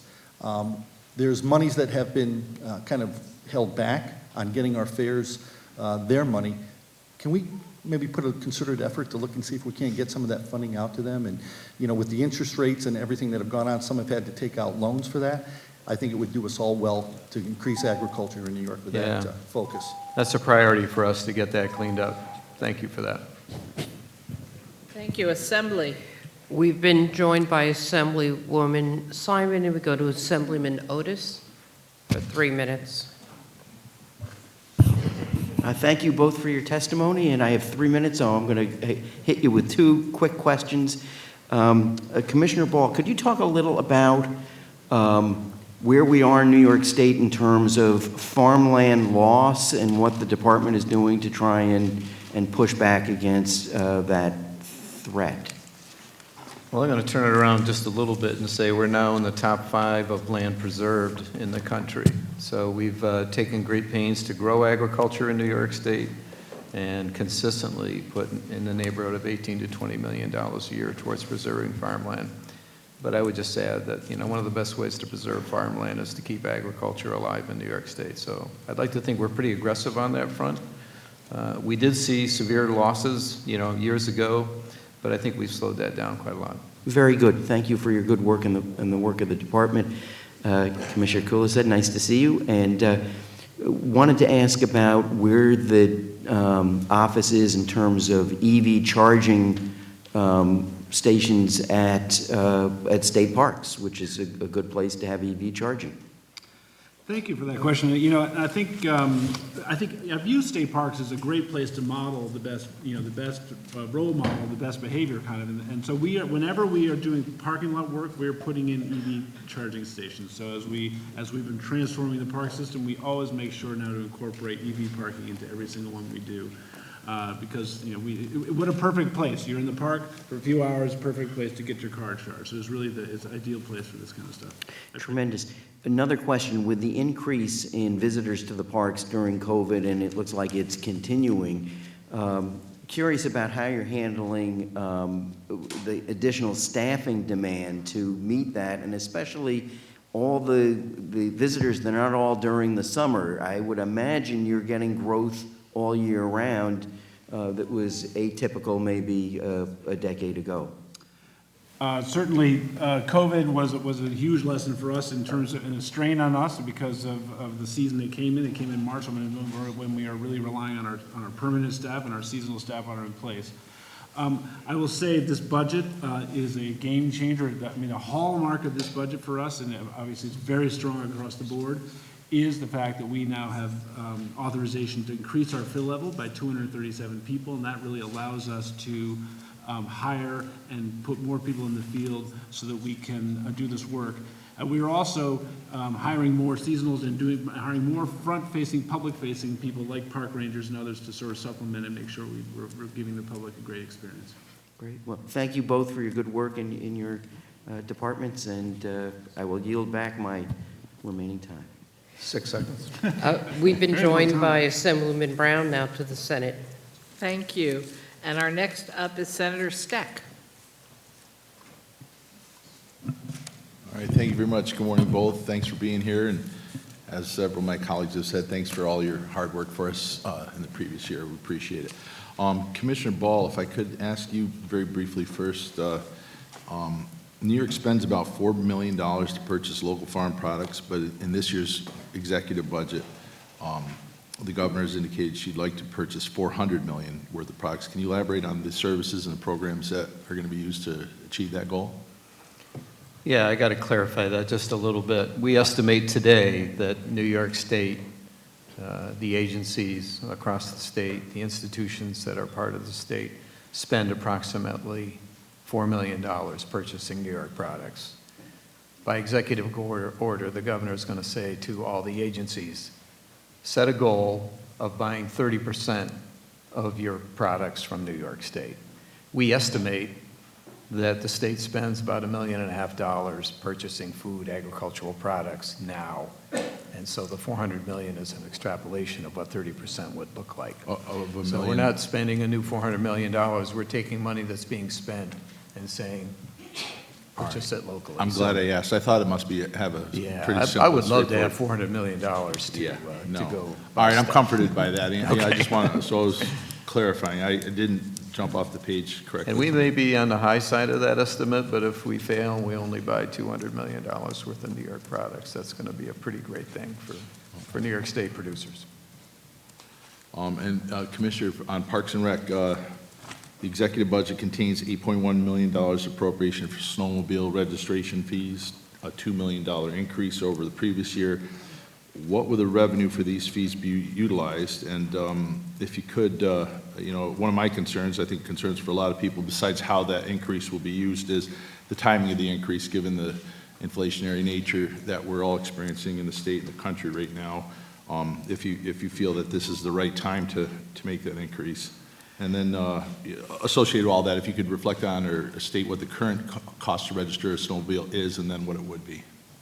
So the increase to the snowmobile registration fee is supported by the Snowmobile Association of New York and by many of these local groups.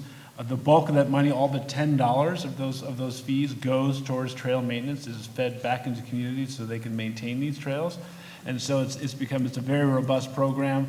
And so I think, I do have the fees in here. I can get back to you what they perfectly are. I don't know off the top of my head, but it's some incremental increase, right? But really, all of that incremental increase is really going into trail maintenance, and it's something that it's actually been requested of us. Okay, do you know the current cost to register and what the proposed new cost registration would be? I have it in here. All right. I don't know it off the top of my head. Okay. I can get back to you on that. All right, my time is up. Thank you very much. Thanks. Thank you. Assembly. Assemblywoman Kellis?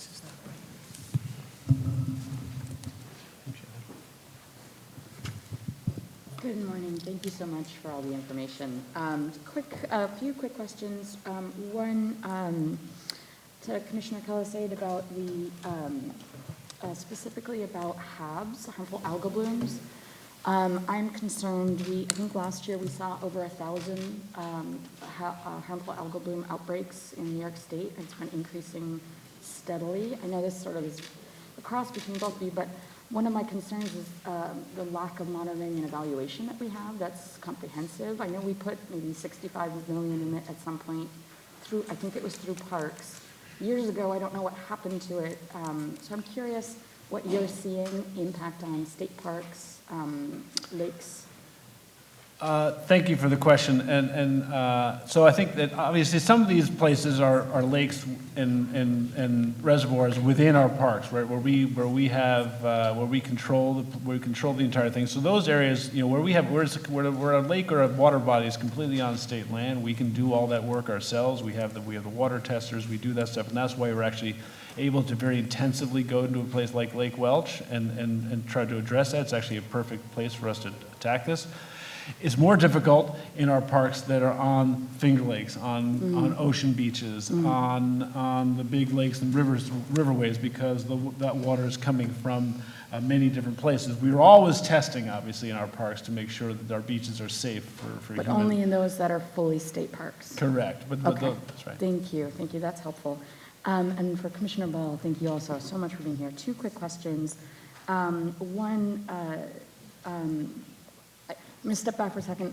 I just want to note, I get a lot of heat representing Cornell University that there's so many individual budget lines for Cornell University in the budget. So I just wanted to acknowledge publicly so that it's on record that Cornell, every state in the country was required to have a land grant college.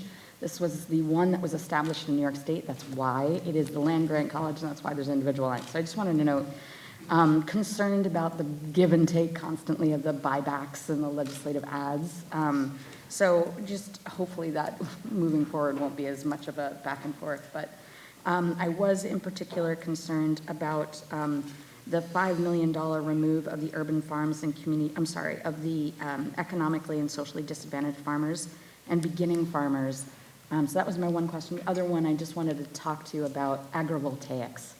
We have so much solar. We've got this big rural competition going on between land for solar, land for farmland. Has there been any investment in research in integration of the two? Yes, actually, we had a great conversation with the tech team at your direction. In the last year, we put together a farmland preservation work group for solar and energy production, and we dove very deep into that, and NYSERDA is undertaking that research I'm now. sorry, it's not fair to you to not have time to respond, so if you can, and there are... I can add my questions. I'm sure there's some other questions. If you can send responses to myself and Senator Krueger, we'll make sure that all the committee members hear that. To the Senate? Thank you. Senator Matera. 3 minutes is fast. I just wanted to wish everybody a happy Valentine's Day, first of all. And thank you, Madam Chair. I hope you love your candies. This is to Commissioner Kulised. I appreciate very much for all you've been doing. And especially, we have a situation right now with Nessaquag River State Park property. And we have all the buildings. I could give you the list. You know all the buildings. I do. What are we doing to demo these buildings, safety-wise, open space? We need to deal with Smithtown right now to work with the parks to use that property. Right now, Smithtown Township would love to, soccer fields, this and that, but we need to knock some of these buildings down. What can we do? So thank you for highlighting Nissaquag State Park. I appreciate the question. As you know, we're also in the middle of a master plan process for that park, and we'll be identifying, I think, large swaths of the park for recreation, for recreation. At that point, Nissaquag, the work there could be done possibly through Bond Act. There are possible sources out there as a restoration project. It's important for Long Island's watershed, aquifer recharge. So we'll be looking at lots of sources of funding to take care of the buildings that do not need to stay up there. Please, it's been a long, long time. We need to knock these buildings down. I could go over the numbers. And I just want to, say Chip Gorman, Long Island Regional Director, is doing an amazing job. And again, I know Senator Oberacher commended his director, and Chip is just an amazing guy. We have a meeting, Assemblyman Fitzpatrick and myself. Quick question also, too, is the project labor agreements that we had with the DEC building, with the trades. We have a huge problem right now with unscrupulous contractors that are receiving, construction bids. And you sit there 20 to 30%, sometimes higher, and they're getting these projects. Project labor agreements, Cornell Studies shows that, in other words, this is all local workers. This is workers that prevailing wage, we have local preference with the county, and we do have apprenticeship language. We need to make sure that we have language on all projects in New York State, then make sure that New Yorkers, local jobs for local people. Thank you for highlighting. We love project labor agreements. It was something actually the agency has picked up our expertise in the last probably just 5 years. And so whenever we have a project that's eligible, we will go to project labor agreements. They're very powerful tools to sort of bring the unions and prevailing wage together. Please, let's do a better job with that. And the last question I have for you also, too, is our playgrounds to make sure New York State is handicap accessible for our disadvantaged children. Very important. Please elaborate on that. Obviously, we are subject to the ADA, and we embrace that. I mean, we can't. Older ones. I'm sorry? Older ones that, in other words, are already built. In other words, we go back. Yes, we will be returning to them. Obviously, when we build the new ones, we're building completely accessible, and we continue to return back to the old ones. Great. Thank you for all your time. Thank you, sir. It was very fast. That was a lot. Thank you. Assembly. Assemblywoman Jody Giglio, I believe there's a seat in front you can take.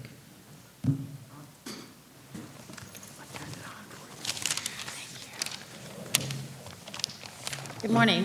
Thank you for being here today. So for Commissioner Parks, the Irving Holtz House at 1368 Sound Avenue next to Wildwood State Park is a historic home from 1822. It's on the National Register since 1981 and is in complete disrepair. It has been ignored for many years. I know that there was a plan to put the solar panels behind it, connected to Wildwood State Park. And I just want to know what you think about the improvement of that property so that that house can be preserved, or a carve-out so that it can be given to a not-for-profit.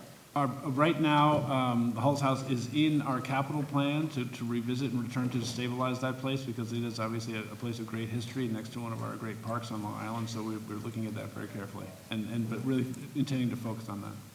Okay, thank you. I appreciate it, because I know it was in the capital budget last year, but it didn't quite make it to the finish line. So I'm hoping that that will help, and the solar will definitely help with all the people that recreate and camp at Wildwood as well. And then for Commissioner Ball.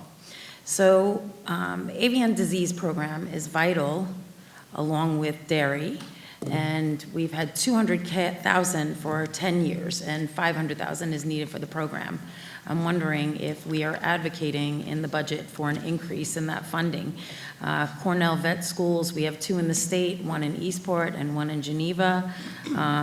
we need to support the increased funding in order to do those studies for the bird disease, Yeah, I missed the beginning. Avian influenza? avian disease program. Yes, yeah, absolutely. I was actually on Sound Avenue last week and met with Cornell Cooperative Extension, their board of directors, met with Long Island Farm Bureau. This is, such a dangerous problem for New York State. Yeah. We had it in New York State for the first time in a long time last year, and actually started on Long Island. But we were able to stamp it out, but we really appreciate the relationship we have with Long Island on that. Right, so we need to get additional Yeah. funding, obviously, for that program. And then also, a big concern, having 60-plus wineries within my district, the spotted lanternfly. We have tried to push back and study it and research it, but we really need eradication at this time. It's here. So do you support the funding in the budget for the eradication of the spotted lanternfly Yeah, to protect our absolutely. wineries? It's one of the most dangerous invasive species we've seen in a long time. Not to drop names, I'm going to be meeting with the head of APHIS, the administrator, Kevin Shea, tomorrow afternoon to talk about spotted lanternfly, avian influenza, and the others down in Washington. So very high on our list. Thank you very much. Thank you. We've been joined by Assemblywoman Zinnerman and to the Senate. Good, I'm going to take this as my time. Thank you. Thank you both for being here. So Commissioner Parks, you had a number of questions about overuse of parks and the problems that created. So would you support the state or the city of New York reducing its parkland anywhere? Do you think we have an overabundance of parkland anywhere? No, I would not support that. Okay. And so do you also agree with our historic, I guess, it's not necessarily law, but it's certainly precedent in both houses that the only time we allow for parkland alienation is if it's a very good public need reason and there's a replacement amount of equivalent or larger. Do you, as the Parks Commissioner, agree with that policy? The public trust doctrine in New York goes back as a long, long history in courts and in the legislature, and it's been a way that New York has prioritized parkland throughout its history. So here's my setup question. Do you think it would be a good idea for us to allow casinos to take over parkland in New York City? I think the law is pretty clear about replacement land and all those kind of things. And I think any kind of project has to go through that kind of process. Thank you. Commissioner Ball, nice to see you also. I know we've talked about this before. So, New York, how are we doing on diversifying not just who farms our land, but what we're producing in food? Because we now have close to 3 million Hispanic or Latino New Yorkers. We have close to 2 million Asian American New Yorkers. We have, I think, over 2.5 million both African American and Caribbean American New Yorkers. And at least in the city of New York, where I live, something like 50% of us have immediate family or are new Americans ourselves. And so one of my favorite parts of New York is the diversity of food options. That's why a lot of us actually, I think, come here and stay here and are tourists here. How are we doing about making sure that our farmers are actually growing the foods that a disproportionately large percentage and growing percentage of New Yorkers actually want to go out and buy and cook and use in their restaurants? Yeah. Well, I think we're on the same page there, Senator, for sure. Our diversity work group is really focused in on that. Let's make sure our agricultural community reflects our population.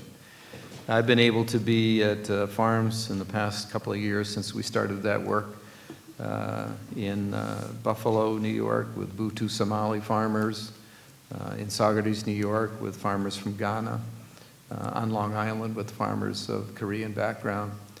And there's such, in New York State, it's all about the food. In New York City, it's the most fantastic place to eat. So let's make sure that we can take advantage of those opportunities that we have there. So many of the new asylum seekers and people who have come to New York State are coming from agrarian communities in other parts of the world. They want to have their food. They want to be able to produce their food. So we're focusing in with these funding to help those people gain access to land and be able to do just that. I feel pretty good. I talked about all the initiatives we have around diversity and equity in agriculture.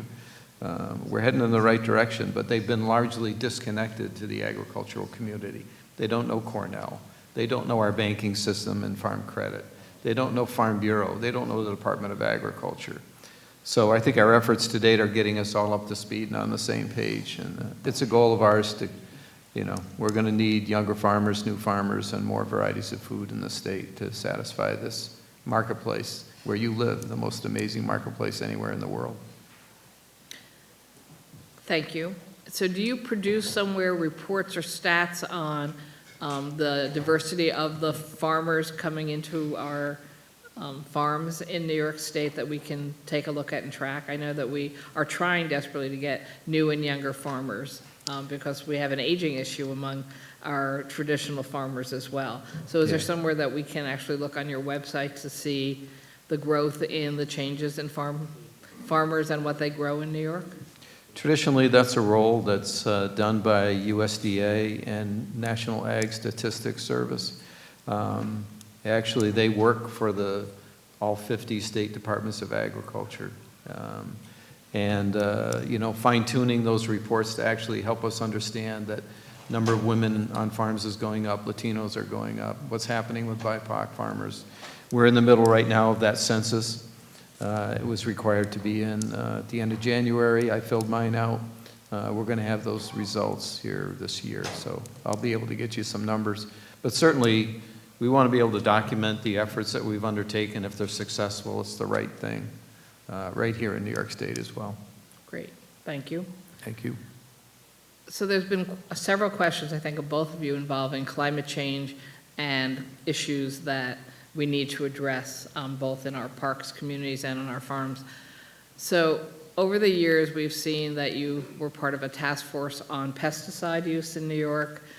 There's growing and constant, I think, attention now to certain chemicals getting into our water system, which then translates to getting into both our agricultural production and, I've learned, the fish that we pull out of our streams and even farm.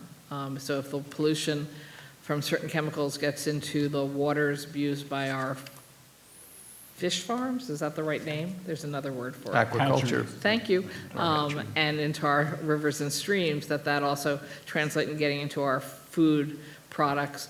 So do you feel like we're actually making progress in trying to prevent this from happening or identifying it and trying to stop it? Obviously, it needs to be in coordination with other agencies as well.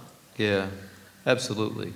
We're doing a better job farming today than we've ever done in the history of mankind. And I would point to a couple of things that are in the budget.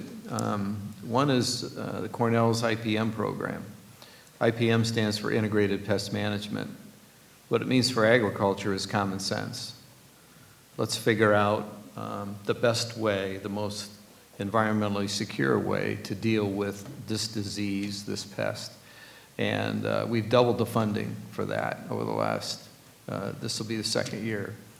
We want to have the best program for integrated pest management in the country. We need to have, because we have such a diverse crop mix here.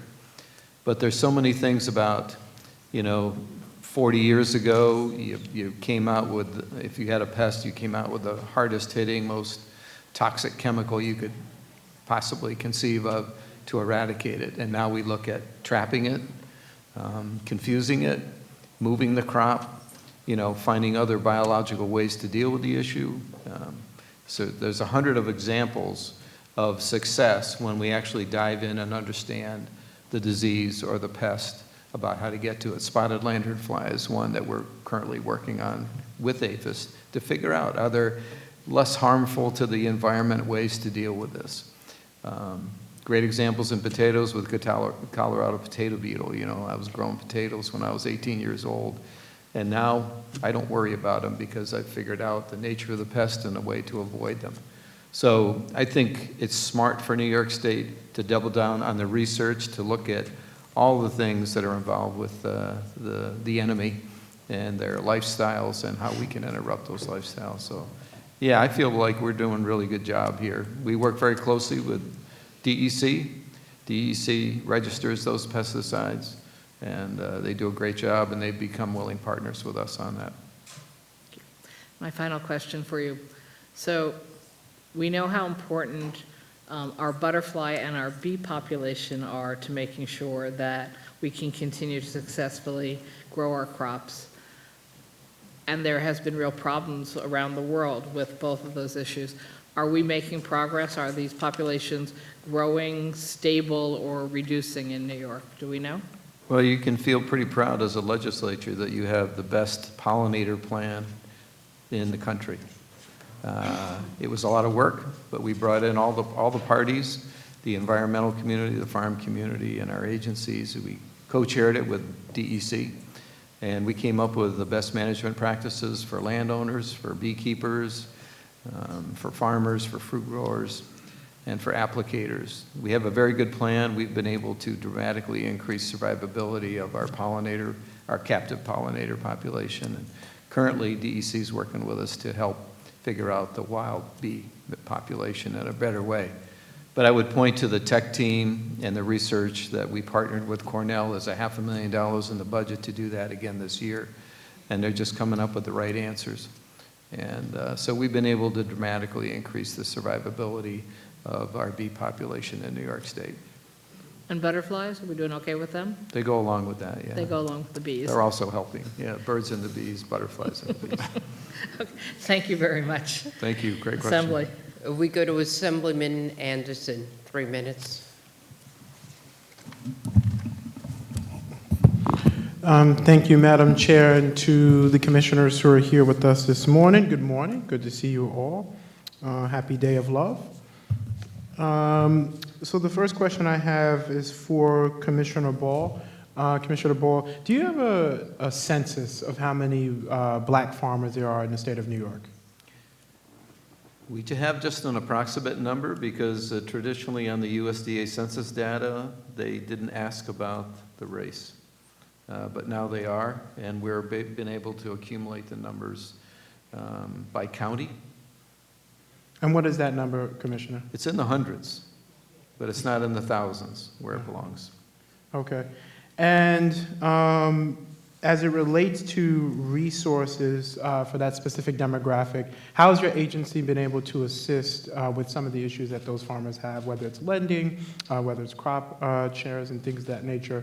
What has your agency done specifically for that group? Well, we started in 2019 listening to the farmers themselves. What are the challenges? Access to land, access to capital, access to training, and then how to navigate the system. So we've made some great progress in that. We have some funding in the budget last year that you folks helped us with, and again this year. The first thing was to listen to the issues. Yeah. Access to capital, farm credit. They don't know who farm credit is. They didn't know who Cornell was. They didn't know who we were at the Department of But I guess what I'm trying to get at, Commissioner, is I do see that legislative ad in the budget for black farmers. It was enacted in 2022, 2023. Yes. And we added an additional $200,000 for that specific group of farmers. How quickly has your agency been able to get those resources out the door, and how much is left? Most of it's left. The RFPs have gone out the door. We don't have. Wait, most of it is left still? Yes. So you guys haven't spent down on it? Not nearly as much as we wanted. Is there a request? Partially- Sorry, Commissioner, really quickly. I just have a limited time, so I got to get Sure, these yeah, questions yeah, in. yeah. Is there a request to the legislature for additional resources for black farmers? Those RFPs just went out in January, and we want to keep it going for next year. Getting them in the network, expanding the network has been our goal. Hiring somebody full-time, an associate commissioner to do that. The newsletters and attaching them to all the programs that we have has been the priority. So do you know when you'll have that program up and running? We expect the RFPs are due the end of this month. Thank you, Commissioner. And I have one more question. The Urban Farms and Community Gardens Grant Program, I see another request here for that program. I just want to know if you can assess how well that program is doing in achieving its goals to address the issues of food insecurity. And you'll have an opportunity to send that answer to all of the, to Senator Krueger, myself, and we'll circulate to all of the members. Thank you, Commissioner. Thank you, Madam Chair. Thank you for the question. To the Senate. Thank you. Chair Michelle Hinchy for 3 minute second round. Thank you very much. I will jump right in. First, Commissioner Kulisek, thank you for all of the talk about the new Sojourner Truth Park in Kingston. We are thrilled about that and still more work to do, but thank you. I've got a couple more questions for Commissioner Ball. And two quick comments. You know, we talk about solar on farmland, and while I appreciate the comments of while we take one, we save one, that still inevitably gets us to half, you know, kind of best case scenario. So I think we need to do a lot more in protection of our farmland from solar developments. And as we talk a lot here on this panel about the next generation of farming, I'll say they're family farmers here in New York. And these are often farms that have been in the same family for decades, generations, if not hundreds of years. And that next generation today is concerned about taking over the farm because of the lack of economic opportunity in our agricultural markets. And so while we need to be doing more to bring in new and diverse and younger farmers, I will say there is a generation of young farmers who have the opportunity to take these farms, but they don't want to because they don't know what the future is going to hold. And that's where we as a legislature need to make sure that these are viable, thriving businesses. I want to take my last minute to talk about, in the budget, last year, the Senate put in the clean fuel standard. That was in our one house, but it was not reflected in other budgets and therefore obviously not adopted. Can you talk about what that would mean for our dairy industry and agriculture at large? Sure. Thank you for the question and your observation. We're on the same page there about the next generation of ag. Clean fuel standard, I think it's going to come up. As you saw, there was unveiled in the budget, cap and invest. There's a few interesting positives about invest as opposed to cap and trade. So Commissioner at DEC and NYSERDA and I will be sitting down this summer as they begin to figure out what that looks like. I think a clean fuel has obviously got to be part of that conversation as we look to invest in those new energy technologies and clean up the use of fossil fuels in New York State. I know the Commissioner at DEC is hoping by midsummer to put some guardrails and some rules around that, but we will be at the table with them fully at Agriculture, and that was his invitation and guarantee to me. Thank you. I'm happy to hear that that might be part of that conversation because we don't have a lot of details about the Cap and Invest program, so that's the first time we've heard that, so thank you. Recognizing I have 16 more seconds, I will yield them back. Thank you. Thank you very much, Senate. Assembly. Yes, we go to Assemblyman Lamondis.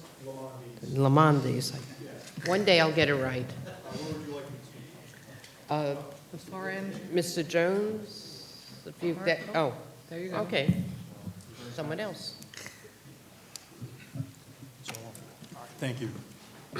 My remarks are more a request for comment to Commissioner Ball. I want to first recognize the success that you have personally achieved for agriculture in New York State and all of the things your efforts have produced.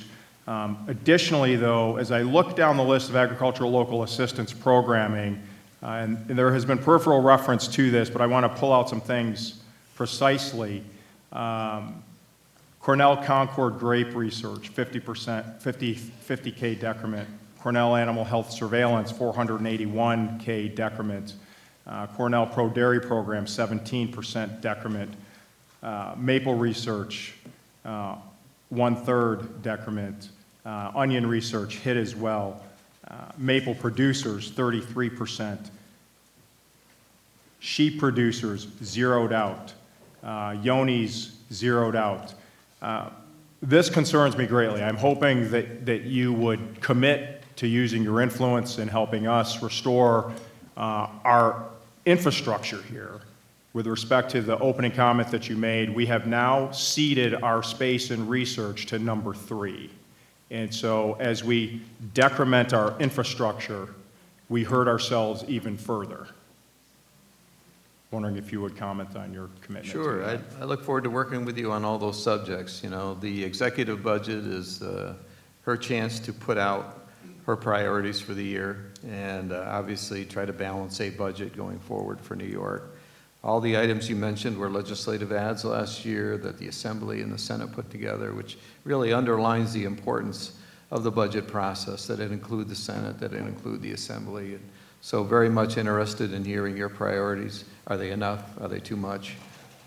So we'll look forward to working with you on that, for sure. And just another comment, if you could, it seems as if when we zero out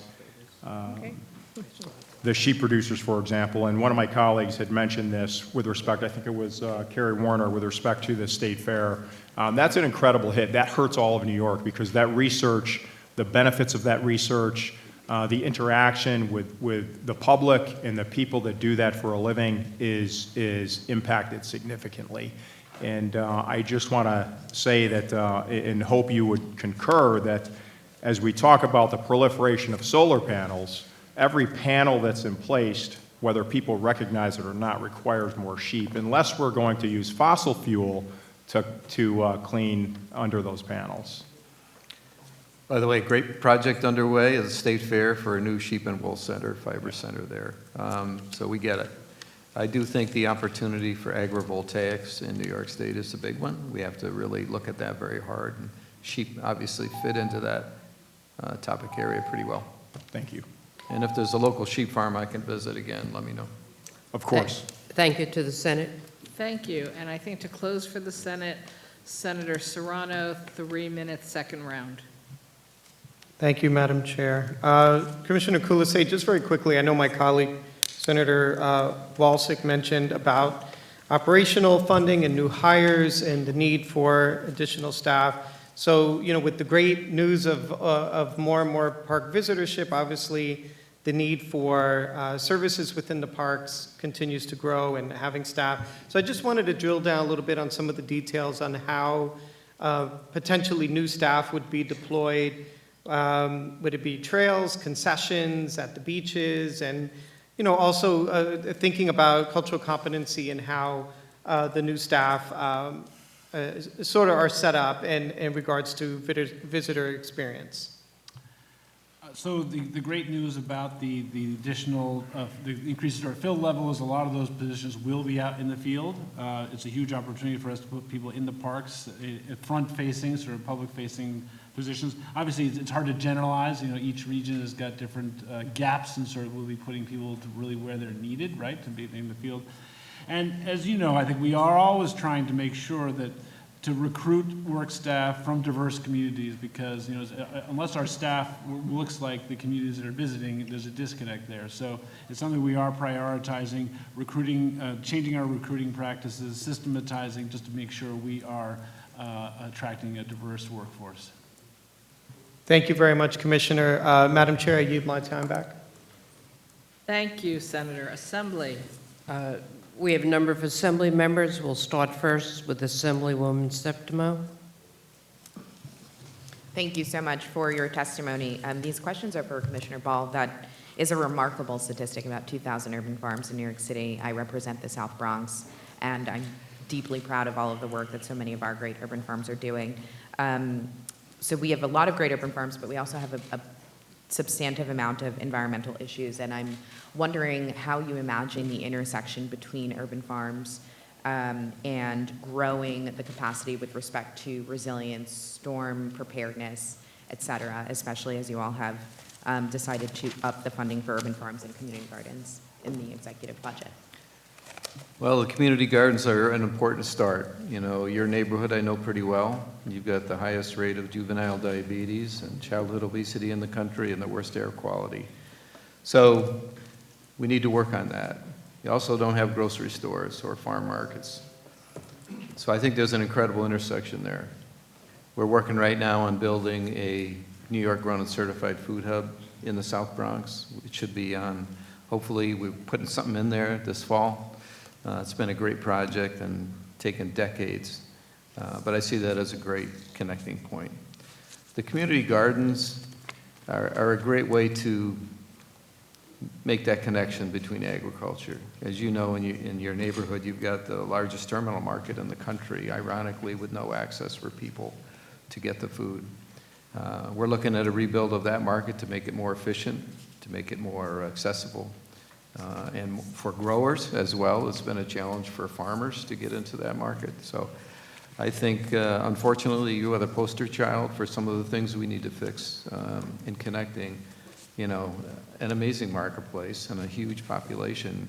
You have 31,000 people per square mile in your, in the South Bronx. I have 30,000 people in my whole county. There's an obvious opportunity there. If you give us any more South Bronx stats, I might wonder whether you live there. I felt like I lived there. I do appreciate you mentioning the Hunts Point produce markets redevelopment, because that's certainly a priority for us as well. And I'd encourage you to come visit the South Bronx. We have a really incredible program happening at one of our urban farms that is really focused on integrating storm preparedness, solar, energy generation, and really creating a resiliency hub for the community. And again, thank you for your testimony, and we invite you out soon. We will take you up on that. Thank you. We go to Assemblyman Epstein? Yeah.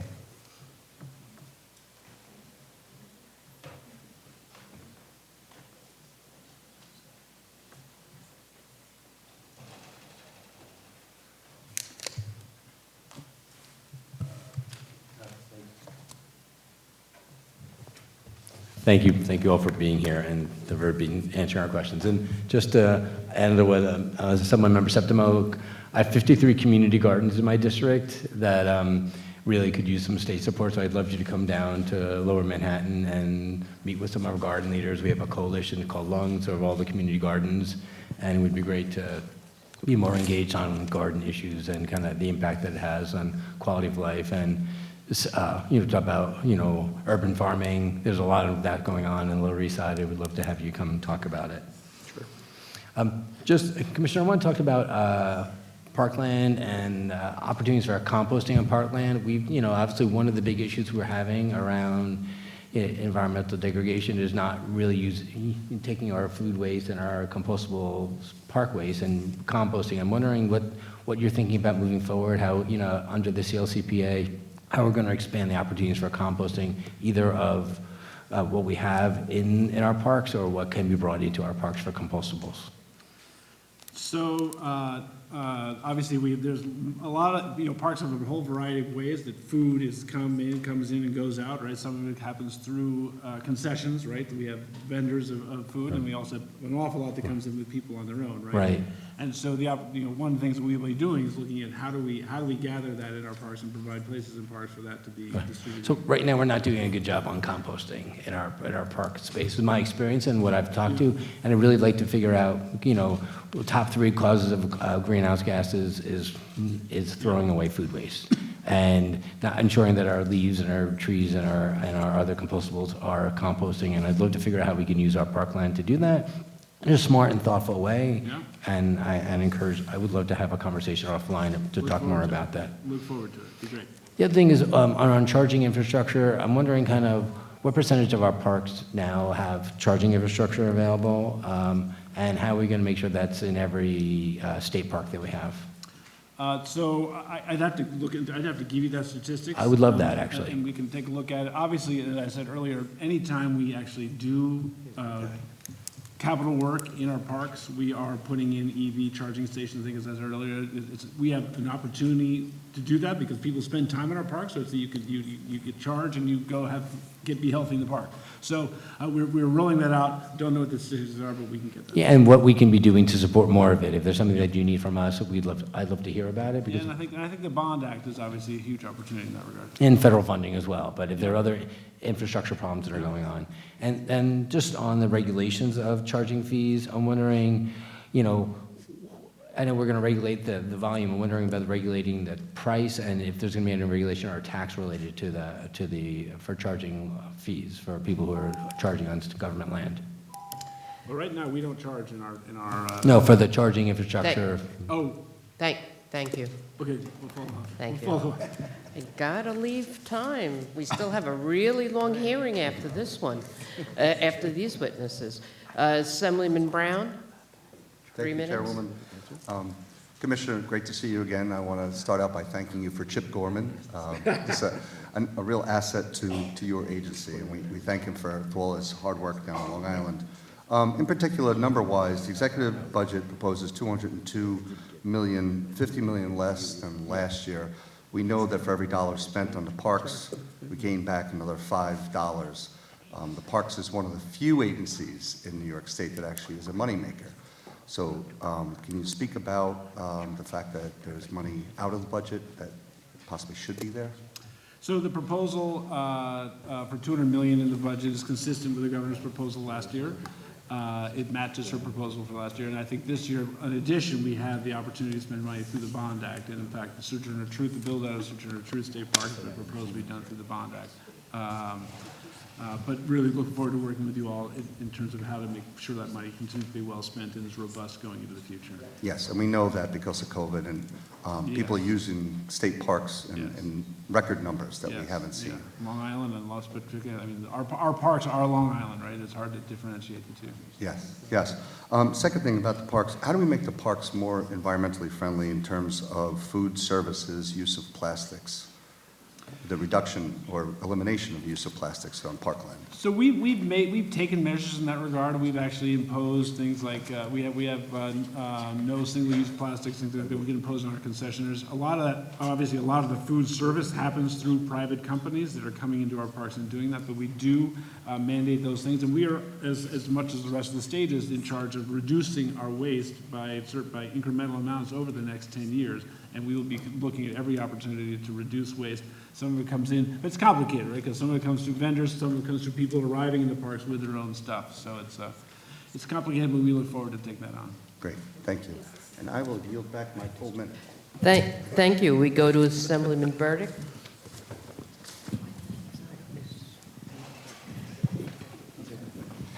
Yeah, we just need to get a seat. Thank you. Musical chairs. So. Thank you. And this is for Commissioner Kulised. Do I have that right? I hope I haven't butchered the pronunciation of your name. I want to start off by first thanking you for having as one of your vendors Spectrum Industries, which is a not-for-profit corporation that provides employment for people with disabilities, and they're providing some of the items in your gift shops. And I just think that it's terrific that you're doing this. It's a great example to the state. My question actually goes to maintaining facilities, both the trails as well as the visitor centers. And can you provide us a sense of the statewide cost to update and maintain trails, especially with climate change having a significant adverse impact due to rates of thawing and freezing and increased precipitation? And how you do that? Do you do a condition assessment of the trails? Do you do a condition assessment of your visitor centers, and then that factors into your capital plan? If you could just share that with us. Obviously, we're an operations agency, right? So we have capital staff, we have maintenance staff, and so there's a constant effort to be in there, checking the status. Facilities are a little different. Facilities, obviously, when you talk about buildings, those are obviously, complex structures often, so we maybe get some of that done through outside vendors, but it's something we're always watching. Our trails, I will say, we have thousands and thousands of miles of trails in New York.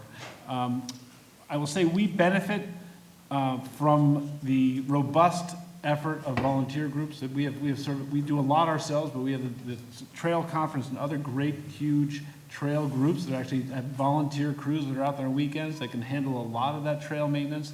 And then we do quite a bit through capital projects. And particularly in those places we talked about overuse earlier, we're trying to make sure that those trails are robust And excuse me, sorry to interrupt, but cost, do you have any sense of that? And we have a budget for it. Every year we're spending money on trail. I could get you, I could give you a sense. that of would what be we're spending on wonderful if trails. you Yep. could. Yep. Thank you so much. Yep. And so do you do a scoring system, a condition assessment for your trails in conjunction with those volunteer agencies?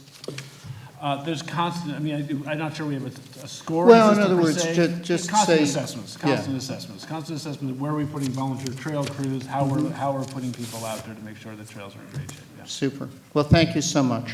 Yep. You do great work. My wife and I love your trails.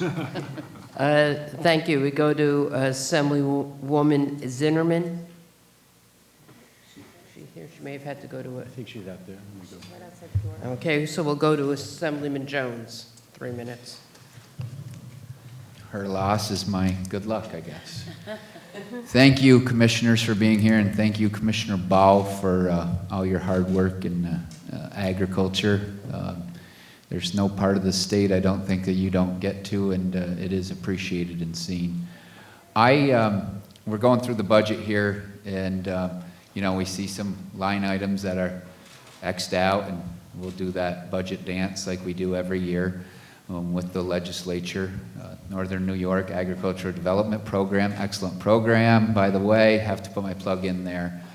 But I guess in going along with what some of my colleagues here have said, every year I come back and I ask a question about how we get, or what are the best programs to get fresh food to our population centers. And my colleagues come to the North Country, and they go all over the state, and we grow excellent, excellent food here. I believe the best in all of the United States. But we continue to have that issue on where and why we're not getting our products into these population centers. And it irks me to no bound that we have out-of-state and out-of-country products when we grow them right here in New York that are being sold in our population centers. So my question to you is, do we need a new program? Do we need another program? And what programs work to get our fresh foods from our New York farmers into the population centers here in New York State? It's all you. Yeah, thank you. Right down the middle of the plate. I love it. Well, you know, we last year just concluded a procurement work group report. We basically brought in the stakeholders and said, what do we got to do differently? That report is on our website right now, and that work group is continuing to work. How in New York State, where we rank in the top 10 over 30 commodities and have great resources, great assets in our agricultural community, how do we get ourselves into those markets in a bigger way? So the work of that procurement work group is ongoing, along with OGS as a big partner, because they buy an awful lot of that food. Our farm to school program obviously has to be underlined there. But I think also the 30% initiative that the governor outlined, not to spend $400 million buying stuff, but to actually take and, by executive order, have our state institutions purchase 30% of their products. Like we say to our schools, buy 30% of your products. And I don't mean to interrupt, I have 15 seconds left, but is it a bureaucratic issue that we're not getting? I mean, we talk about procurement, we talk about these issues. What particular is the issue in getting our fresh products in the population? I think it's largely a marketing issue. I think Okay. it's largely a marketing issue as a farmer, as a vegetable grower, and I think our New York Grown and Certified program will help address that, and our history with Nourish New York. Thank you, sir. But thank you for the question. Thank you. We go to Assemblywoman Zinnerman, 3 minutes. Good afternoon, officially, Commissioner. How are you? Great. I just want to start out by really thanking you for all of the work that you all are doing to support school-based programming and agriculture programming. You know that we are applying to be the first Future Farmers of America chapter in Central Brooklyn, so we're really excited about that work. I also want to just applaud the work, you know, that the legislature and you worked on last year to provide $1 million to the BIPOC agriculture community, specifically $200,000 to the Black Farmers United Fund. If you could talk a little bit about the success of that program, what outcomes, and in particular, I see that there wasn't an investment this year, particular for that fund. Wanted to find out what was the reason for that, and what type of support do you think that they still need in order to run their own farms and be able to afford the equipment necessary to provide the state with fresh foods and produce.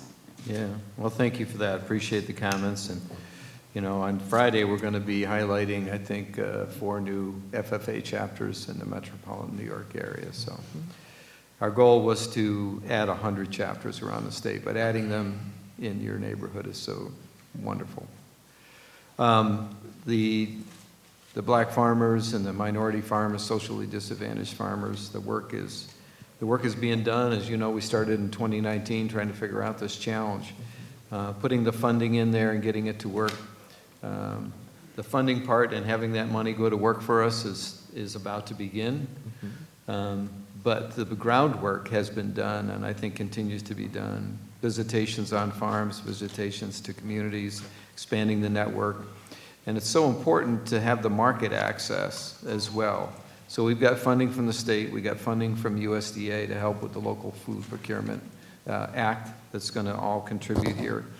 Getting the network, getting everyone on the same page, knowing what the opportunities are has really been the first hurdle and the one that we're going over right now. So I'm excited about it. We're not done. We have a permanent person at the department just to focus on this issue completely. Damali Winter is just doing an awesome job.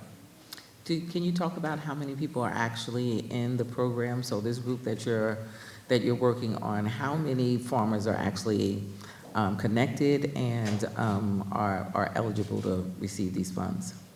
Well, we're finding people every day because they were under the radar screen almost everywhere around the state. But I have been able to visit farms, Somali Butu from Ghana, from all over the place. And I'm excited about the initiatives that we have in the state, and excited about the Nourish program and the LFPA that's going to reach us a little bit different. So, Thank you. Assemblywoman Lee, we'll follow up on that. 3 minutes. Good afternoon. This is for Commissioner Kulisek. You noted earlier that there is a lot of parkland in the city, but the important issue, I believe, is that the distribution is not equally distributed throughout the city, and parkland is particularly scarce in lower income neighborhoods. I represent a district in Lower Manhattan, which includes Chinatown and the Lower East Side, that is deeply dense and diverse in population at 64% BIPOC, but shamefully starved of park infrastructure while overburdened with transportation infrastructure. How do you and could you address this lack of equitable funding disbursement and support neighborhoods like these? Thank you for the question. You're identified, yes, it's a big challenge for parks. Obviously, in urban areas, they're very difficult. We've been lucky enough in the past 5 years to open a new park at Shirley Chisholm State Park in East New York, right? We actually had to think outside the box, right? And took a former landfill, and it's now a 400-acre state park on Jamaica Bay. It's important to look at those opportunities, best pocket parks, all those opportunities to sort of expand park space in those areas, and very much a passionate believer in those places for what they provide to local communities. Great. We are currently working on a project under the Brooklyn Bridge called Gotham Park. We would love to have you come and visit. Great. I'd love to see but it would create essential and very important, essential parkland for the community. So we welcome you anytime. Love to come see it. Thank you. We go to Assemblywoman Fahey, 3 minutes. Thank you. Thank you, and pleasure for you to have you here. Appreciate all the work that both of you are doing, and I think our state benefits as a result, especially via tourism. With regard to our Parks Commissioner, Commissioner Kulisek, I want to say I was able to pass the Trails Plan, the master plan, about 3 or 4 years ago. You promptly followed up and published that. I know you're working on some updates, so I truly look forward to that. As well as I've had a number of businesses get that historic business designation, so we're just thrilled to see it, and they're absolutely thrilled to recognize the businesses. I'm going to save a couple of questions, though, for Commissioner Ball. Thanks for all you're doing on the craft foods and beverages. 2 questions. One, I hope, is a very brief one. The Cornell Diagnostic Lab, if I'm reading it right, I think the budget calls for a $500 million decrease. That's the surveillance forensic lab, and not clear on if why that's proposed. My understanding is that's the investigative pathology lab on animals testing for abuse and also any type of human transfer diseases. So we see a huge cut proposed. Wondered if you can clarify or address that. And then with regard, switching gears separately, second question is the school lunch program. I know we've made some real inroads on that. We all want better food for all our families, right, let alone our school lunches. Can you talk about what we're doing to, or what percentage we're at in terms of currently the resourced food from local farms? And I know some areas have had a difficult time reaching that 30% threshold. Is there more that we should be doing? Yeah, I think we're hitting that pretty good. It's $481,000, that's different. The diagnostic lab is funded in the executive budget at the same level it was last year. The additional funding came from the legislature. So we'll look forward to talking with you about that. That was the quick one, I think. There was a quick one, so Yeah. the 500 million Not 500 million, it's came 500. from the legislature. Yeah, Okay. the All right, additional funding, we'll work yeah. with you again on that. Go So, ahead on the anyway, food, we'll please. look forward to working with you about that. As far as school food, that's still a passion of ours. The Farm to School program, the New York 30% No Student Goes Hungry initiative is still important to us. COVID-19 did nothing but just signify how important that Yes. really is. New in the budget this year from the governor is $50 million for scratch cooking kitchens. This is, looking at a kitchen, ramping up a kitchen in a school district like a BOCES, like we have here in the Capital District, so that they can purchase food, during the season, the peppers, the tomatoes, the sweet corn, process them, freeze them, and have them available for the whole region. I think that's a great way to get New York food into New York school districts year-round. Thank you. Thank you, Chair. Thank you. We go to Assemblywoman Lupardo, second round, 3 minutes. Thank you very much. Commissioner Ball, I just have one question. Something recently came to my attention.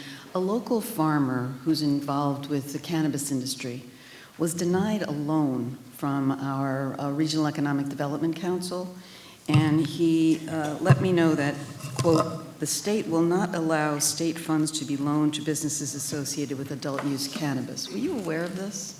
I was not, Okay. but I will look into that. Commissioner Knight and I talk pretty often.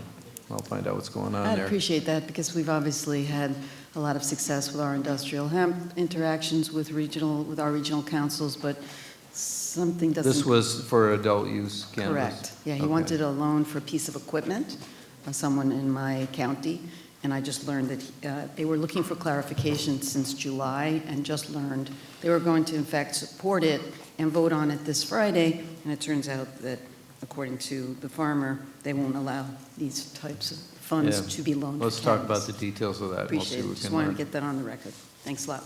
Thank you. Thank you. So there are, unfortunately, there are several assembly members, but they're at committee meetings, so we, fortunately for you, there are no further questions from the assembly, so back to Senator Krueger. And there are no further questions from the Senate, so we want to thank both of you gentlemen for being with us this morning and clearly having a great deal of interest in the work that both of you are doing. We will now excuse you. If anybody needs to speak to them, please take it outside so that we can move quickly to the next panel. And while the next panel is coming down, which is the Northeast Organic Farming Association, Katie Bailden, and the American Farmland Trust, Michaela Perry, please note that this is going to be a very long hearing because we have 2 additional government panels, and you saw how much time was spent on these 2 government representatives. So just for planning purposes, the public's participation realistically probably isn't going to start for a good 5 hours based on past experience. So 1, pace yourself, plan for food, which closes down in this building quite early. And 2, if there's anyone who knows that they are not going to be able to stay as late as they would realistically be called, please let one of the staff members know over here and we will just remove you from the testifier list. Please be aware, everyone who has submitted testimony, whether testifying or not, will have their testimony online for all legislators and the public to read. So we knew this was going to be a long hearing. I think we didn't quite realize how long that long could really mean. And again, just for people to understand, I think 80 people beyond the government asked to testify today. We narrowed that list down to about 30 out of 80, but again, it will be a long, long day and evening for you all and for us. So just for planning purposes, I thought I would bring people up to date. And also, before you start to testify, let me just point out that Panel C, which names Basil Sagos from DEC and Doreen Harris from NYSERDA, also will include Justin Driscoll from the New York Power Authority. He was accidentally placed in Panel D when he should have been in Panel C. So to use all of the knowledge I have of football, I'm calling an audible on myself because I made that mistake. And I think that's the right use of that reference. So good afternoon, ladies, and thank you for being with us today. And why don't we start with Katie and then go on to Michaela. Great, thank you so much. Good afternoon, happy Valentine's Day. Chairwoman Krueger, Chairwoman Weinstein, members of the legislature, thank you so much for this opportunity to speak about NOFA's priorities for the budget. Since the early 80s, NOFA New York has been committed to growing a strong organic agriculture movement in the state by offering educational programming and assistance to farmers, connecting consumers with local and organic products, and advocating for sustainable and fair farming and food system. We also provide USDA-accredited organic certification services to nearly 1,100 of New York's farms and businesses. The newly released USDA Organic Census shows that New York continues to be a leader in organic agriculture, ranking third in the nation for the number of organic farms, and leading the nation in the terms of acres of organic field crops. We are also home to more organic livestock and poultry farms and organic dairies than any other state in the nation. Organic agriculture systems like those utilized by New York's over 1,900 certified organic operations contribute to healthy ecosystems and resilient local food systems, both fundamental to our fight against the climate crisis. The organic agriculture community is already a leader in both adopting and demonstrating climate-friendly practices. A report last year from the Organic Farming and Research Foundation found that organic farmers lead the nation in adoption of resource and climate stewardship practices, and also demonstrate enhanced resilience, carbon sequestration, and greenhouse gas mitigation. With this in mind, NOFA New York applauds Governor Hochul's commitment to combating climate change, reducing food scarcity, and Excuse me. We're on non-governmental, so these two get 3 minutes each. I'm sorry. We're under the impression you got 10 minutes. So let's give you 2 minutes now. Yeah. Okay. I'll just start over that section. So NOFA New York applauds Governor Hochul's commitment to combating climate change, reducing food scarcity, and supporting the state's agriculture industry in her budget. We're especially encouraged to see the $400 million for the Environmental Protection Fund. As the state's ambitious and much-needed climate scoping plan identifies, New York State's agriculture can reduce emissions through improved livestock and nutrient management and improved soil health, while also sequestering carbon and providing numerous ecosystem services. The soil and water conservation districts and the climate resilient farming program are foundational for meeting these strategies in the scoping plan, and these programs are essential for supporting farmers in planning and executing more climate-friendly systems of farming and for building on-farm resilience. NOFA New York encourages the committee members to maintain the $16 million for soil and water conservation districts in the executive budget and maintain last year's final budget level of $16.75 million for the climate resilient farming program. Also, with prior support from the state budget, NOFA has developed interactive technology for both organic farmers and consumers looking to purchase local New York State organic products. The NOFA New York certification portal, called the Clover Portal, was launched this winter, and farmers are trialing it now with enthusiastic support. The state budget funding has also aided in development of Organic Price Index and an Organic Food and Farm Guide, tools that assist farmers in marketing their products and consumers in accessing local organic options. To build on these successes, NOFA is requesting $200,000 from this year's budget to launch a project to improve the accessibility of these certification materials and communications, and we urge the committee members to include that funding in the final budget. Thank you for your time. Thank you very much. Next. Okay, thank you Chairwoman Kruger and Chairwoman Weinstein for the opportunity to be here today, and to all of you for also being here. My name is Michaela Perry, and I am the New York Policy Manager at the American Farmland Trust. As we heard today, New York has over 9 million acres of some of the best farmland in the country, and it's also the most threatened. I'd like to thank you for funding programs which have increased the rate of farmland protection. As of this past year, by our calculations, we have protected permanently over 100,000 acres of farmland across the state. But this amounts to only 4% of our total farmland. At the same time, over a third of our state's farmers are ready to retire, meaning that roughly 2 million acres of farms will change hands in the near term. And these are at risk of residential and solar development. According to our most recent Farms Under Threat report, we stand to lose 300,000 acres in less than 20 years if we do not permanently protect more farmland.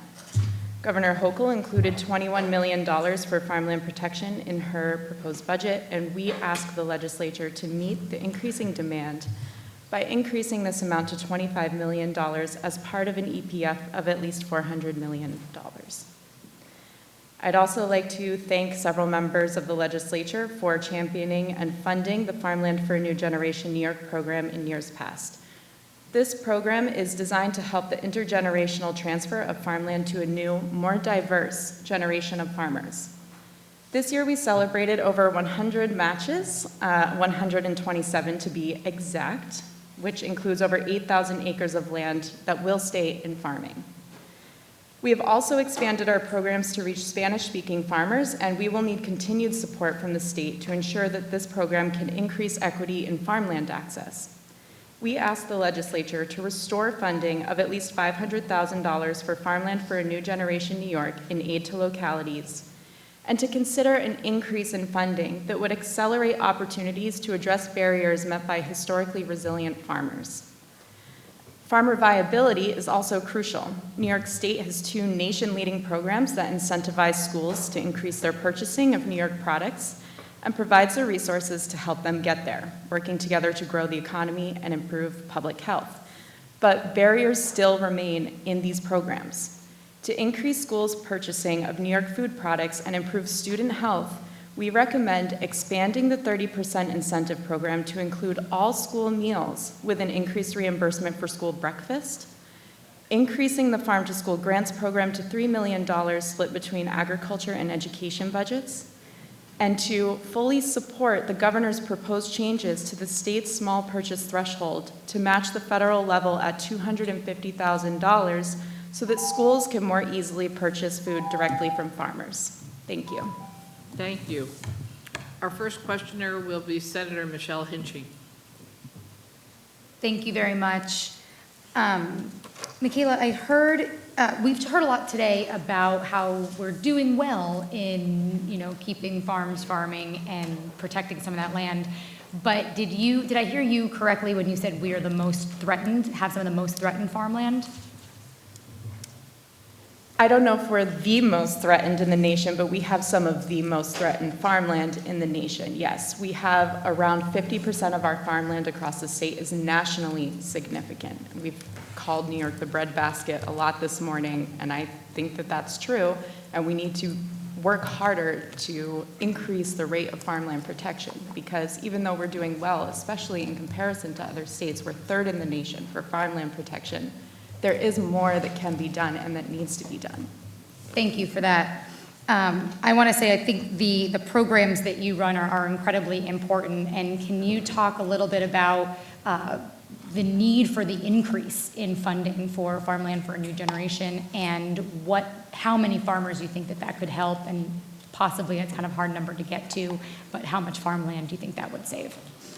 Sure, I don't have those numbers. Now I would love to pull them up. But in the near term, if we were able to increase funding for the Farmland for a New Generation program, we already have a bilingual specialist who came on recently, he's new, who is working on our FarmLink website to translate those resources so that Spanish-speaking farmers can access them. We are having a lot of internal conversations about language justice. Beyond just translating and interpreting our events into Spanish, we need more languages represented. I don't know how many farmers this could affect, but there is growing demand from both farmland owners who are looking for younger farmers to transition their land to, and vice versa. So I'd love to look into those impacts, but there would be an impact. Thank you very much. And a question for NOFA. The climate resilient farming grants are really important, and we've been putting money, I think arguably we should be putting more money into that program. Can you speak to how that money is getting out the door? Are you seeing that make an impact because of the timeliness it's working, or has it been difficult to get? I'm not sure exactly how to answer that question. I think there's been 6 rounds of funding since the beginning of the program. Since I think last year, we've seen round 6 get out the door, and I think they're just about to release round 7. So I'm not so sure about how the timeliness might be able to be improved on that program, but I think it is, like you said, an essential program for getting support in district to the farmers that are trying to make some changes to their operations. But the money is making it to the farmers? As far as I know, yeah. Thank you. We go to Assemblywoman Glick, 3 minutes. Thanks very much. A quick question, Ms. Belden. I would assume that organic farmers are using seeds that have not been treated with pesticide. Is that correct? Yes. Where do they source those seeds, since what I've heard is that it's very difficult to obtain untreated seeds? Well, I'm not sure. I'm going to have to look into that for you. Are there any particular types of seeds you're thinking of? Well, the ones that are primarily discussed are corn, wheat, soybean. Right. And so the issue becomes, if you want to have crops that are not treated so that, the pesticide is imbued in the plant, and so any insect, whether it's one you want to target or one that is not a pest that you want to target, are going to be impacted. So the question is, how can we ensure that farmers across the state, whether they're actually looking to be organic certified or simply don't want to have pesticides unnecessarily in their fields, that they can actually access untreated seeds? Yeah. Well, like I mentioned, New York is one of the top states in terms of acreage of field crops, organic field crops. And so we are actually a leader in the nation in producing organic field crops. And so I think that kind of goes to show that there is availability of seed for organic producers. And I'd have to look into more specifics around that, but I'm happy to follow up. I appreciate that. You can contact my office and we can talk more about how we can be certain that farmers who don't want to use treated seeds can have the availability. Thanks. We go to Senator Barela. Thank you. Well, thank you both for being here. Kayla, it's good to see you again. I want to talk about a topic I think you and I are both passionate about, and that is solar speculation. We talk about preserving farmland, but yet the easiest thing for these solar speculators to do is to come in and take over farmland. It's just easier for them, And these people, they're really not in the energy business, they're in the government subsidy business. And their objective is to maximize their profits. So rather than doing things like going to brownfields or closed landfills, which is where we really should be citing these things, we're going to fertile farmland so these guys can turn a profit and get out of town. What efforts are being made and what support are you getting from New York State government to ensure that this is not happening? Thank you for this question. I'm flipping back to my testimony from a couple weeks ago because my answer has not changed very much. We appreciate the recent bill which takes mitigation fees from solar developers and puts it back into farmland protection. Thank you, Senator Hinchey, for that. There is another bill that you have introduced for agrivoltaic research, and this is very important. So we have solutions being made right now for more research for agrivoltaics, which is very important so that we can have both renewable energy and a thriving food system. But as I said a few weeks ago, number one is we want to avoid solar development on prime farmland. And in order to do that, we are calling on NYSERDA to increase mitigation fees for solar developers who are looking to place projects on prime agricultural farmland for the reasons that you already mentioned. Well, yeah, and I think the bottom line is that these people have the mistaken, I guess, idea that these people are here for the long term. They're not. They're in. They're putting up the panels from China, I might add. Yeah, no. There's no New York green economy. That's just a farce. Everything's coming from overseas, and they're going to make profit. And they're going to make. And the long term is we're not going to have anything left. And when you start talking about the end mitigation at the end, when these things are no longer in their useful life, it doesn't include things like removing the cement foundations and actually turning that back into tillable land. So this is really an issue that, again, this is virtue signaling that we're somehow going to replace our energy system with these Chinese-made solar panels that don't last as long as they should. So I really hope that we can push and get some moderation in this. Because farmland is far more important, than these solar panels. But thank you for your time, and thank you for your continued efforts. We go to Assemblywoman Kellis. Wonderful. Thank you for both of you being here. Kelly, I have two questions for you, and normally I just ask them, but my brain is not fully here, so I'm just going to read from my notes. Farmland for New Generation has achieved 126 matches of farmers to land and is now working with 33 organizations. These are the data that I've collected. To provide assistance to thousands of farmers across the state. So that's the preamble.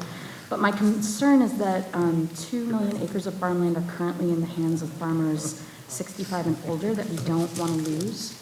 How could an increase in funding to the farmland for a New Generation program grow to meet the accelerating need for intergenerational transition of farmland in particular?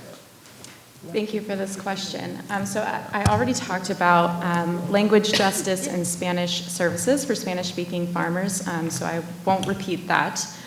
But I will add that the funding from the state through Farmland for a New Generation New York program goes directly to grants to what we call regional navigators, and these are organizations working across the state. With more funding into the program, we would be able to bring more organizations who are doing critical work to aid in intergenerational transfer between older retiring farmers and younger farmers who are searching for land.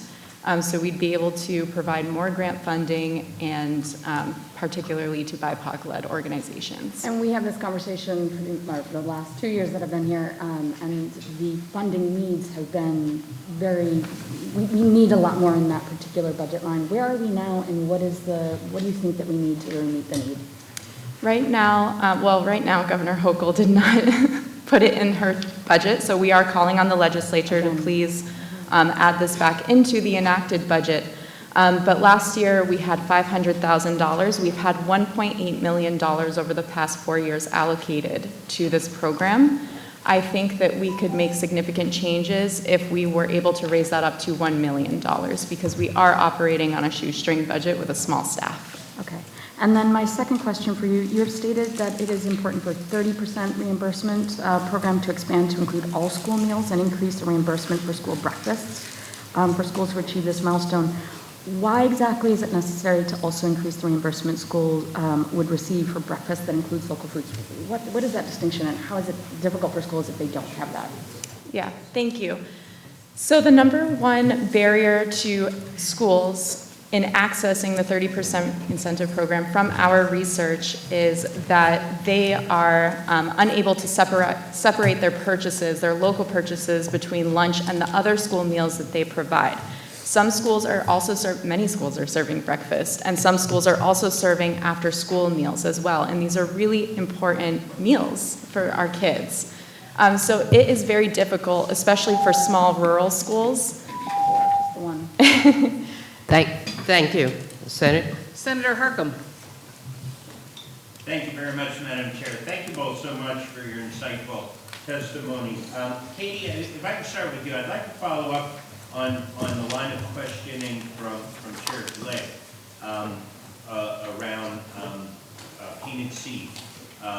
You know, last year we passed a bill that would have banned that, and, you know, the detractors, you know, you would have thought we were inviting plague, pestilence, and famine by banning that, and yet organic farmers do it every day without pesticides, without chemicals. We know it's better for the soil, for the water, for public health, the people who farm. So what can we do in this budget to help organizations like yours and to help farmers who may want to convert to organic farming, because we know there is a process and there is a cost? What can we better do in this budget to assist you in those efforts? Yeah, that's a really good question. Thank you. So NOFA is participating in the Transition to Organic Partnership Program through the USDA. So we are going to be supporting farms in making a transition to organic. And that includes, you know, beginning farmers who want to start out as organic as well. And so we do have a transitions program that's currently in Long Island that's helping farmers there to transition to organic. And we're hoping to expand that program through the TOP partnership. One thing that we have asked for in the budget is funding for supporting our certification office to make their materials more accessible. And that will really help with new and beginning farmers and with farmers transitioning to organic to be able to understand the regulations, the USDA regulations around organic certification. Just quickly, let me interject. You said you want support for the certification office. Has the governor provided that in the budget? It was not in the governor's All right, budget, no. How much are you looking for? 200,000. Okay, thank you. Didn't mean to cut you off, but in my limited time, you gotta go right to the ask. So, Thank you.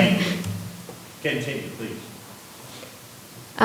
Yeah, so that funding will help our certification staff to make their materials more accessible and will really help us to be a part of that partnership. And it's a regional partnership, so we'll be working with other certification offices also in making sure that the materials are available and that the transition services and technical assistance that farmers need in order to make that transition are available. So the state support for our work on that would be greatly appreciated. Thank you. All right, thank you. And just a message to people who testify in the future: get that ask in early. Don't give them help. No, I'm sorry. I'm just teasing. Assembly. Assemblywoman Lepardo. Thank you.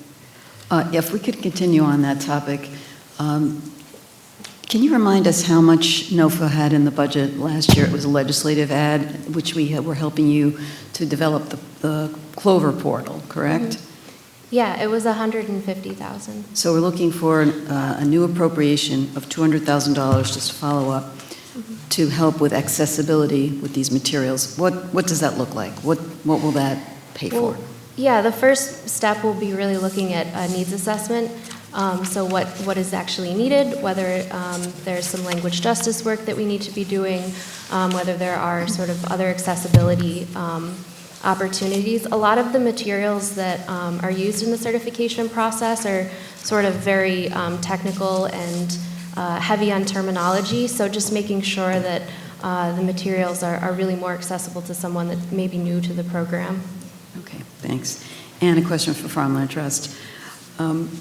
If you could just discuss how the regional navigators are addressing our historically underserved farmers, because as you know, we're putting more resources behind this group. There's a big interest right now with that group. So I was hoping you could enlighten my colleagues as to what you're doing to target that group. Sure. So our regional navigators receive grants so that they can continue the work that they are already doing with these populations. So we also provide technical assistance for them. We provide trainings. We do one-on-one work with their farmers. We provide trainings for these organizations that receive the grants. And we have brought on in the past year 3 additional BIPOC-led organizations. And they are serving these farmers directly. We've had some great success with farmers who are, maybe they're coming from New York City, this is one example, and they purchase farmland a little bit upstate, and then they grow food for mutual aid in boroughs like the Bronx, and that has been really amazing to see, so we'd like to continue that work. What were the 3 BIPOC organizations that you referred to? I don't have their names on me, but I will get them. That would be super helpful. Thank you very much. Thank you. Senate, Senator Walczak. Thank you both for your testimony today. Michaela, so if I heard right, 50% of New York's farmland is nationally significant. 4% of our farmland is currently protected. Farmers are retiring. The governor has proposed $21 million in her executive budget. You're asking for $25 million. What is the biggest threat to prime farmland in New York State currently? That is a difficult question to answer, but off of the top of my head, I would say that transfer of farmland from retiring farmers to the next generation and transition planning is a huge threat to farmland.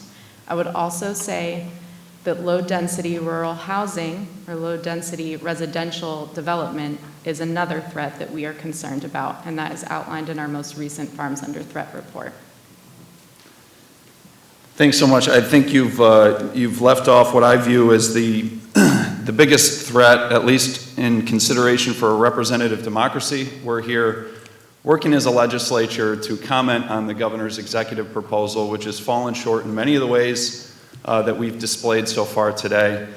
And as I go through the list, and we're disappointed, in many of the local agriculture programs being zeroed out by the executive, and we hear the Commissioner of Agriculture say, well, those are legislative ads, which means the legislature needs to negotiate them back into the budget because they've been zeroed out by the governor.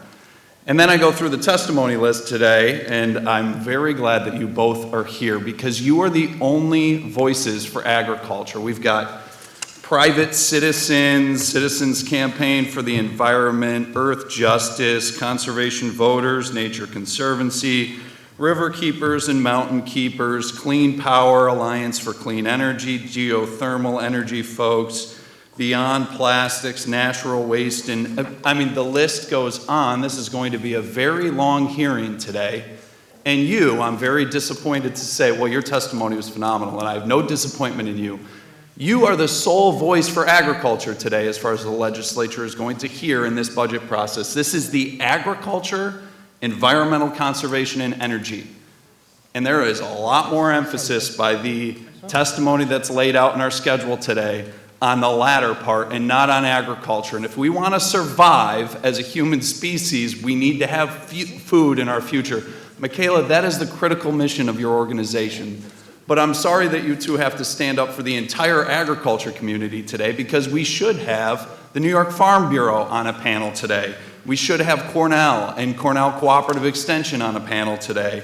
We should have other partners, actual farmers that we're hearing from, dairy producers and maple producers and livestock folks that we're hearing from today as a legislature before we answer what the governor has zeroed in this budget. I yield with no time left, Madam Chair. Assembly. Before I call an assembly member, I just wanted to make note that once we get past, the governmental witnesses are invited to speak, the non-governmental witnesses must make a request to speak. So we appreciate that you both have made that request to speak here. We go to Assemblywoman Gonzalez Rojas.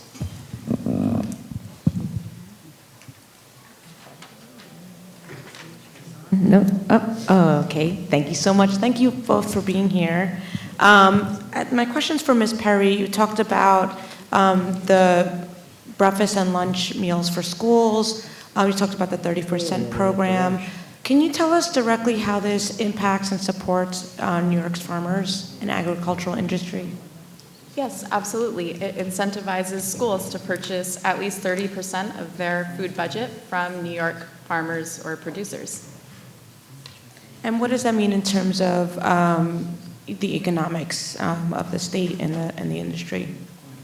Yeah, I mean, if we include breakfast in the 30% program, we have the potential to bolster the agricultural economy by $500 million. That means that schools who would reach the 30% threshold, 30% of all school meals, total food budget, purchased from local sources, would create $500 million of economic impact across the state. I'm a champion, as well as many of my colleagues, actually a bipartisan fight to ensure that every school has both free breakfast and lunch for our children. Does that go beyond the $500 million economy boost to the agricultural industry if we actually get full universal breakfast and lunch?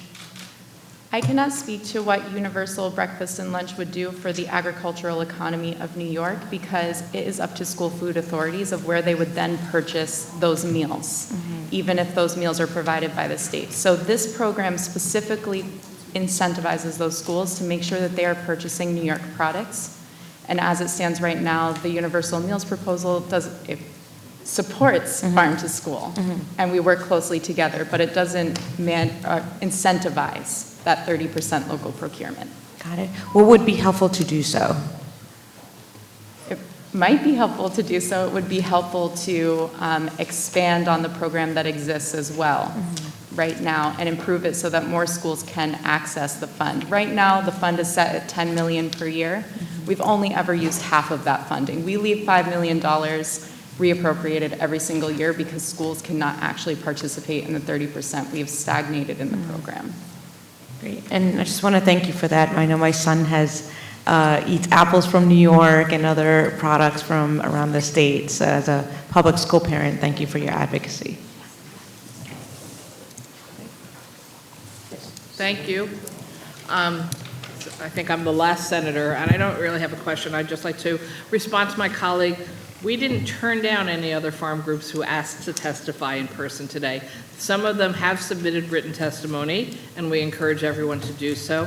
But Senator, we didn't turn anyone down. And for the record, those groups you named, shockingly, all give a damn about what happens in farming in New York, because they are representing, as different groups, concerns about the future of our environment.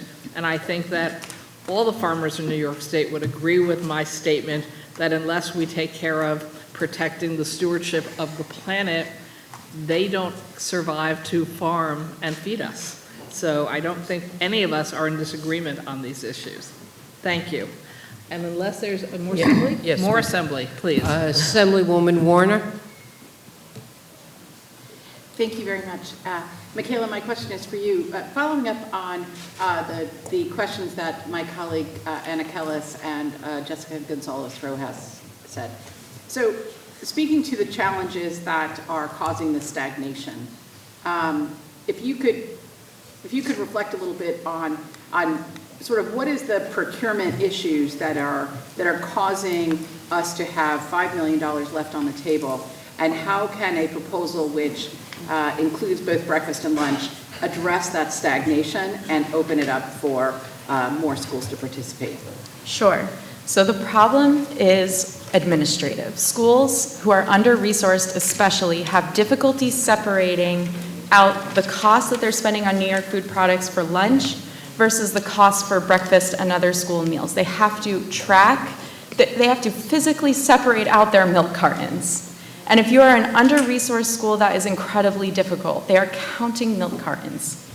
And so with this change to all school meals or breakfast and lunch, that's a start, they wouldn't have to count milk cartons anymore. And what we're hearing from schools is that it's even gone so far that they will purchase New York milk, dairy products, and vegetables and fruits for lunch, and they will purchase dairy products for breakfast from Pennsylvania. We need that money in our dairy industry here in New York. And so that is the problem we're talking about. Why would we need to increase the reimbursement to account for breakfast is because then they're spending more to reach that 30% threshold if it's including all school meals. So let me make sure that I'm understanding correctly. So today, if you spend $100 on lunch, right, 30% is $30. If we say you have to do 30% of all of your food budget on breakfast and lunch, presumably that is $200, so that would be $60 worth of local purchasing, but we're only providing an incentive on the lunch, so now the incentive is off. So we have to do both. We have to cover breakfast and lunch in the calculation, because you buy a bushel of apples, you don't separate out how many are for breakfast, how many are for lunch. Exactly. But then we also need to be able to provide an additional reimbursement on breakfast and lunch to balance the incentive out. Is that a good summation? Yes. Thank you very much. I appreciate that. We go to the Senate. I think Senate is done. We'll just continue the Assembly. Then we have just one more Assembly member. I'm not sure where he's sitting. Is Assemblyman Mantalo here? Yes.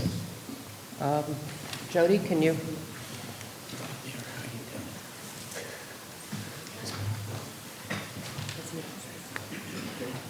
Good afternoon. Good afternoon.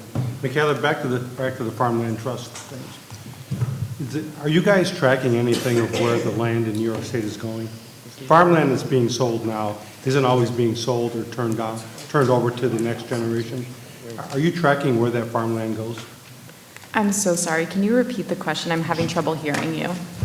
Can you hear me now? Yes. I apologize. I know in New York State, a lot of our young farmers are coming up through the system, but a lot are not. And as farmers decide to get rid of their property, are we tracking where that property goes, whether it's for solar power or any place else? Are we doing any sort of tracking of that? I am not sure. I do not believe our New York office is tracking that, and I would have to check in with the agencies. Do you feel that we should be doing that? Yes. Well, for what reason? I think it would be important to know, especially when we talk about a threat to farmland, what exactly is the highest threat, back to the former question. So if we know that this farm got sold to a solar developer, but this farm went to a new farmer, or this parcel of land went to a new farmer, it would be helpful to track that. So if we were able to provide funding, that's something your agency could do for us? No. I'm not sure. I'd have to consult with my team. I don't know if we have capacity in our organization to do that, but we could circle back with you on that. Yeah, if you weren't the one, who would be the one? Again, I'd have to circle back. Excellent questions, though. All right, I appreciate your answers. I just wanted to get that out there, just so it's on the radar, because I think there is concern there, especially with what's going on across the country and across the world. So, all right, thank you both for your time. Thank you, Madam Chair. Thank you. Senator Krueger? Oh. Well, then, I think we've completed all the people who wish to ask questions of you both. I want to thank you both for your hard work on behalf of farms and farmers in New York State. And I'm going to ask you whether you can excuse yourself. Anyone who needs to grab either of these ladies, please take it outside so that we can have the next panel start. Again, for people who are keeping track, this is now going to be Panel C, a government panel again. New York State Department of Environmental Protection, Basil Sagos, Doreen Harris of NYSERDA, and Justin Driscoll of the New York Power Authority. If you came in late, Mr. Driscoll was incorrectly put on panel D, but is being moved to panel C.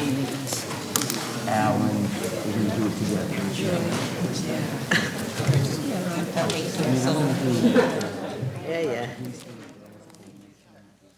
Let's just. Thank you.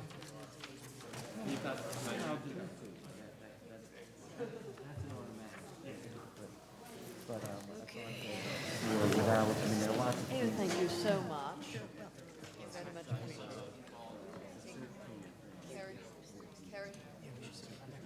Ms. Warner? Carrie.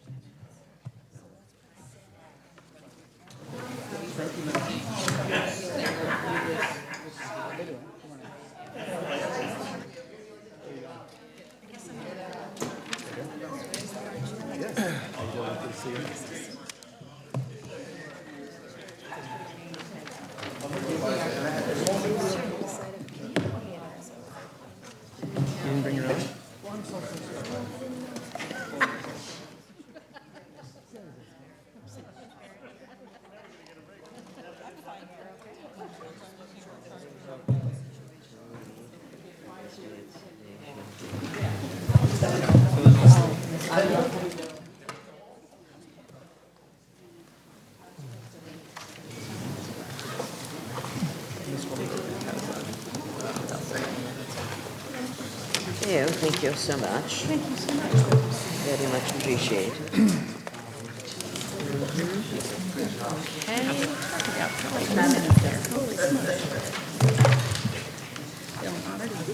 Thank you. Happy Just to getting have the you. testimony handed out. Good afternoon, everyone. Nice to see you. So, all right, I just want to make sure. So this is a government panel, so each of our government presenters will get 10 minutes to present. Again, if you have long testimony, really prioritizing your key points rather than reading testimony is usually a better approach. And then after each of you have testified, we will then start to take questions from the legislators. The chairs get 10 minutes for the panel. The rankers get 5 minutes, everyone else gets 3 minutes. And because some people understand this perfectly and some don't, my colleague and friend legislators, when you see you have X number of minutes on the clock, that's both for you to ask and our guests to answer. So please don't ask a 2.5-minute question when you have 3 minutes on the clock and expect that you will get a coherent full answer in the remaining 30 seconds. Sometimes there is not enough time to answer, and we will then ask the panelists to please respond in writing to both Helene and I, and we will make sure to share that with all the members of the committees. But our goal is to actually leave you enough time to answer questions when you are asked them. So it's a skill set on our part not to necessarily make a speech, but rather to ask a question. And I know we're in the speech-giving business. So with that, I'm going to ask Basil Sagos to kick us off from DEC. Thank you.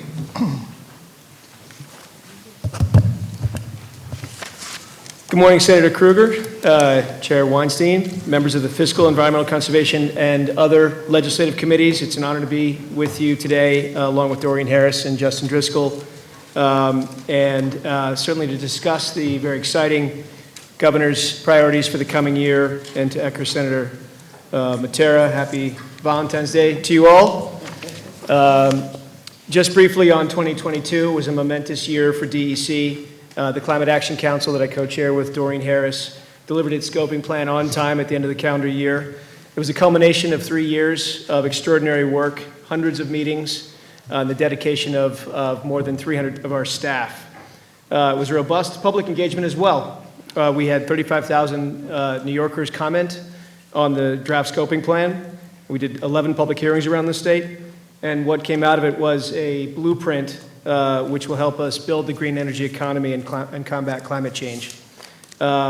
We also, of course, were able to see the $4.2 billion Bond Act approved by the voters at 68%, which is an astounding and powerful statement about the state's and the public's support for the environment.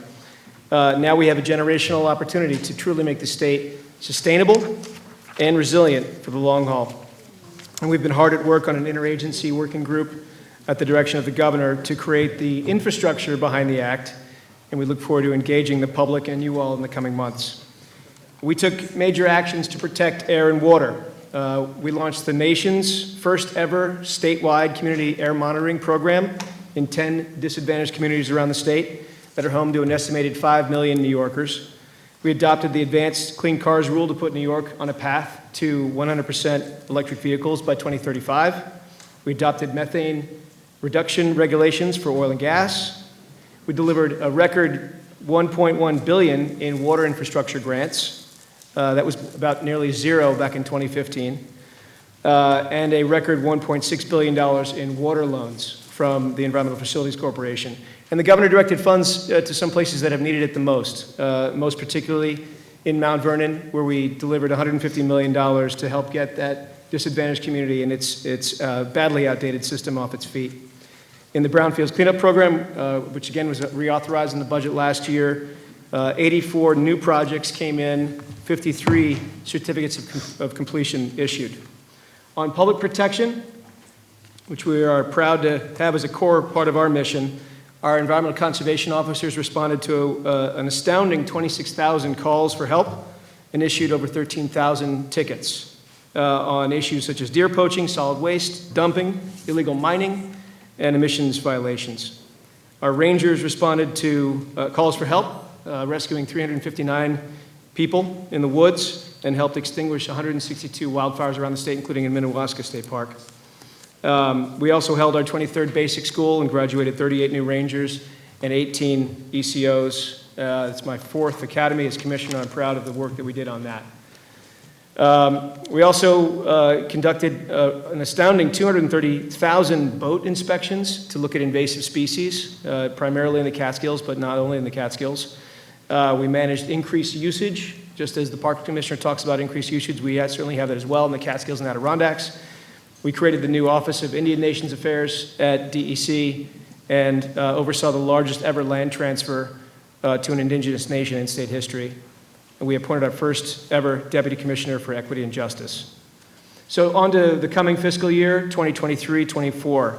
The governor's executive budget builds on these milestones and maintains New York's national leadership on many important issues regarding the environment.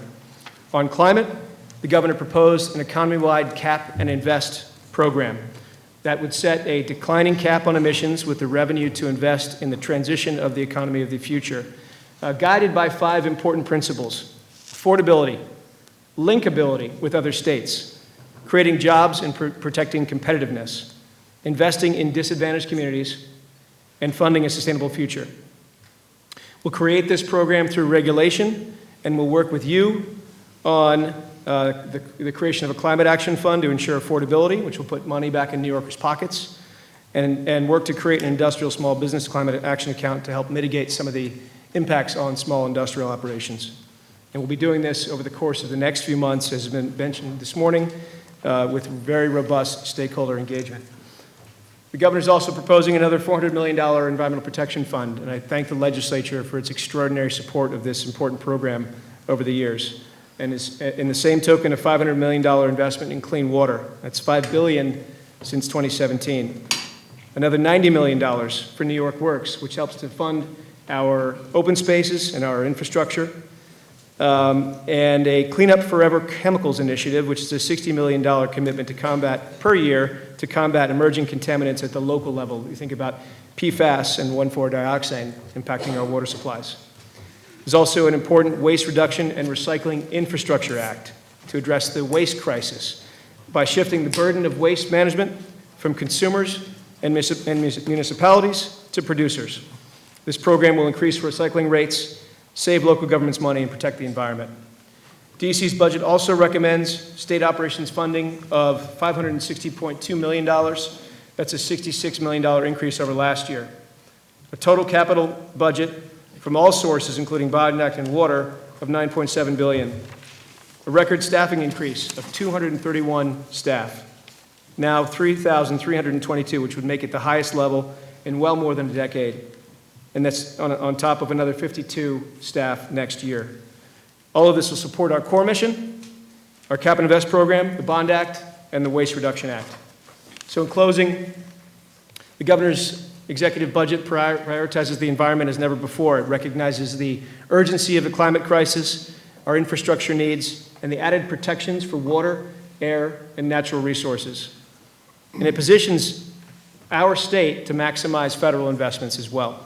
I'm grateful to the governor for her extraordinary support for DEC and for the environment, and grateful to the legislature for its extraordinary support over the years as well. So thank you for the chance to provide testimony today. I look forward to your questions.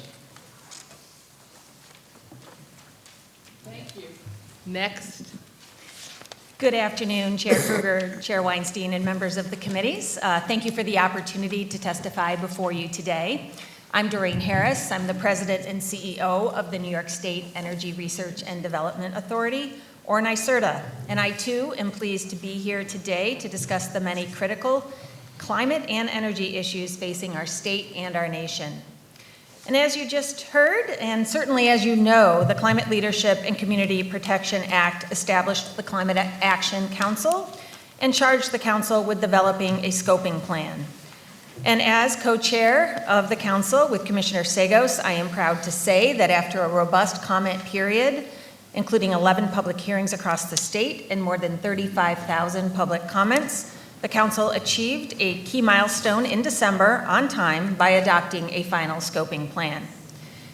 The scoping plan lays out a comprehensive strategy to achieve some of the most aggressive climate and clean energy goals in the nation, while ensuring a brighter, more just future for all New Yorkers. The plan includes approaches that help build community engagement, create job pathways for New York's existing and future workforce, and ensures that the transition to a low-carbon, clean energy economy addresses environmental and energy burdens that have disproportionately impacted our most underserved communities. And as you heard, building on the scoping plan, the governor has now directed NYSERDA and DEC to advance an economy-wide Cap and Invest program that establishes a declining cap on greenhouse gas emissions to fund a sustainable and affordable future for all New Yorkers. Our program here in New York will prioritize 5 core principles the governor laid out in her State of the State: affordability, investing in disadvantaged communities, creating jobs and preserving competitiveness, funding a sustainable future, and continuing our climate leadership. Consistent with the governor's core principles, the Cap and Invest proposal in the budget would establish the Climate Action Fund, which would be designed to directly defray the costs of the program to New Yorkers every year, and New York's program will be designed to launch new investments in industries and technologies that can lift up entire communities. Governor Hochul has taken bold steps on climate to protect the health and safety of our communities, and that includes tackling buildings, which account for more than 30% of our state's greenhouse gas emissions. The governor's executive budget includes a 3-part strategy for the building sector. First, advancing zero-emission new construction with no on-site fossil fuel combustion by 2025 for residential and low-rise multifamily buildings, and by 2028 for commercial and larger multifamily buildings. Highly efficient, zero-emission buildings will provide residents with safer, healthier, and more comfortable homes. Second, for existing buildings, the proposal calls for a phase-out of the sale and installation of new fossil fuel space and water heating equipment by 2030 for residential and low-rise multifamily buildings, and 2035 for commercial and larger multifamily buildings. To be clear, these proposals will not ban existing gas cooking equipment and will include an allowance for exemptions for commercial kitchens, hospitals, healthcare facilities, and certain other areas. Finally, to help target investments and equip building owners with the data they need to reduce energy costs, the proposal includes a grading system for large buildings statewide based on their energy usage. Making available accurate, actionable data and information is proven to help building managers make informed choices to reduce bills and emissions at the same time.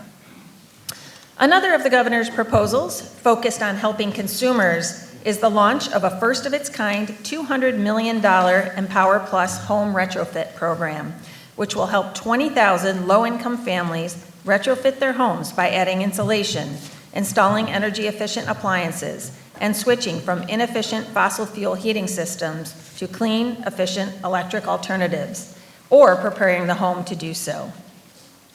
And as we look ahead, advances in renewable energy, energy storage, and clean transportation will provide new opportunities to fulfill New York's ambitious clean energy and jobs agenda.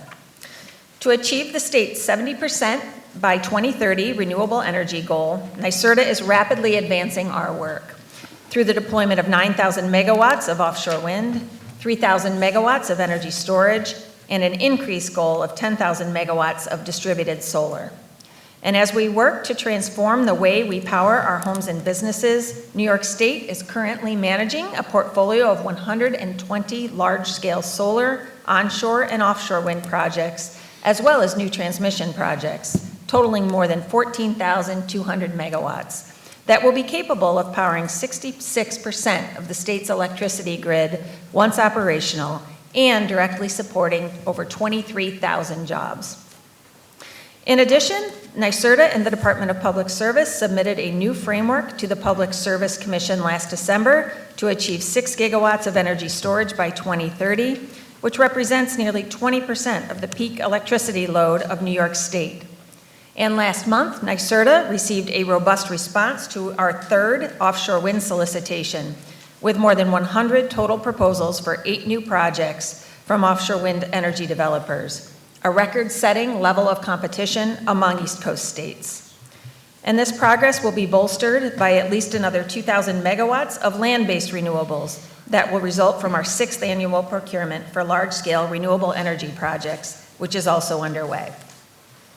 Transportation accounts for more than 3/4 of the petroleum used and nearly 30% of the greenhouse gas emissions generated in New York State.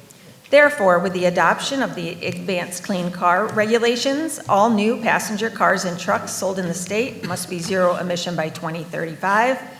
And to further support 100% zero emission vehicles, the governor recently announced more than $12 million in additional funding for the Drive Clean rebate program to help consumers save on the purchase of electric vehicles.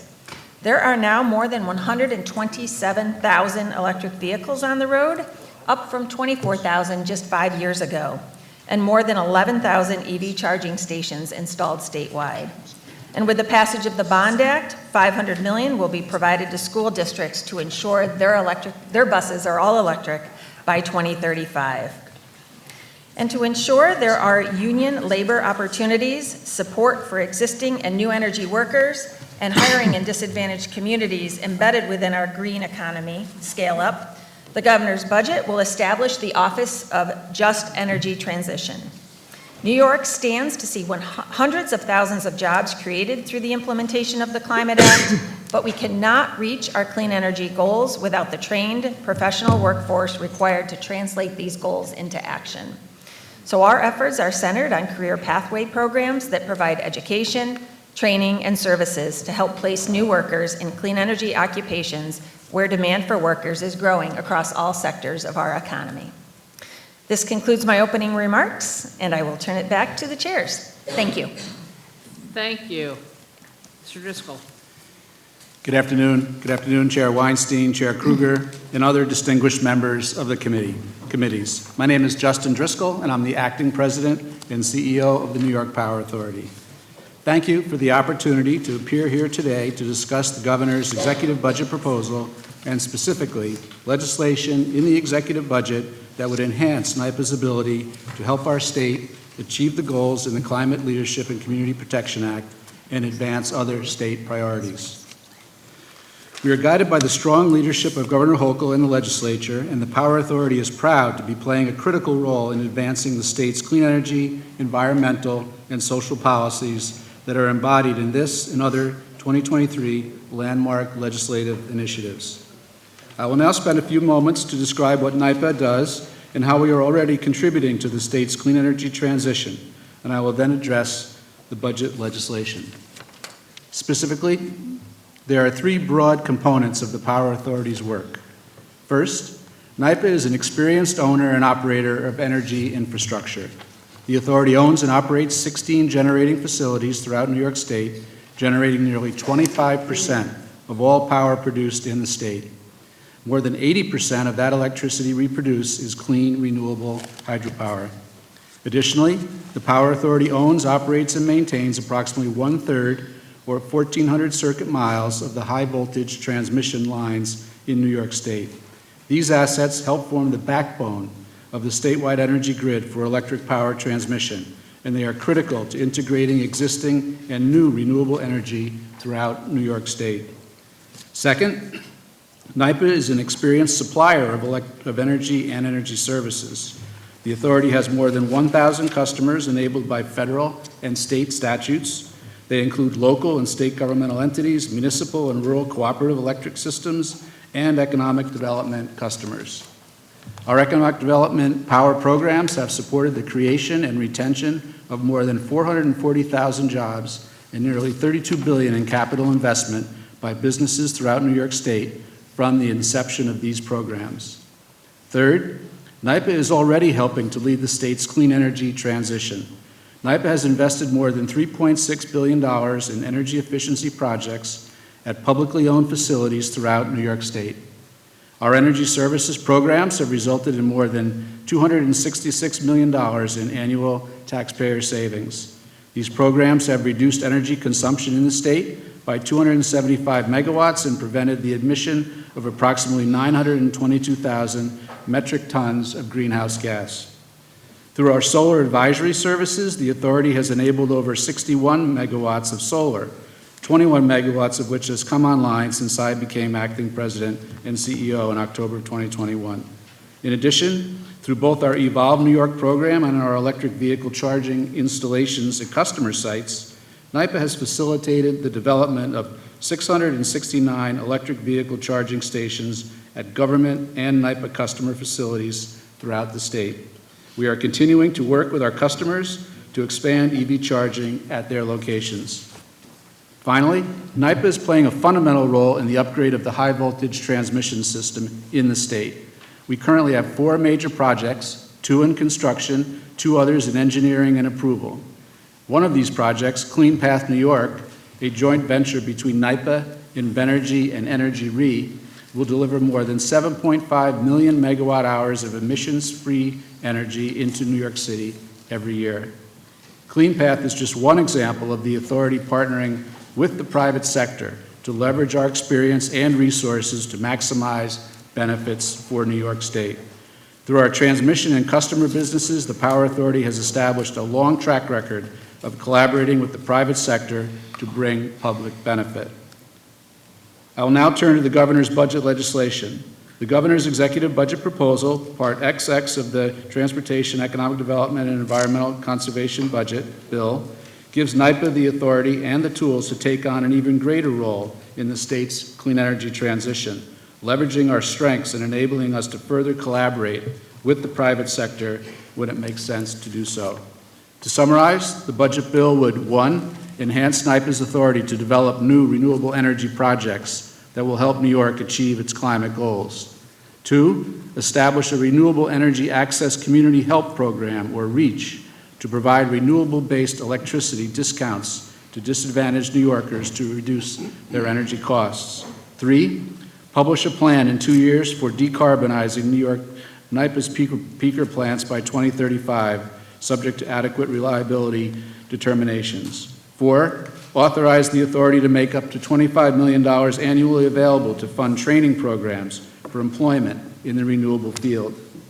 These new provisions will provide the Power Authority with the tools we need to implement and expand authority in legally and fiscally responsible ways that also preserves the judgment of the Power Authority Board of Trustees. The proposal strikes the appropriate balance on this issue and other important energy initiatives. Finally, I would like to highlight a very significant change in the renewable landscape. The Federal Inflation Reduction Act is now law.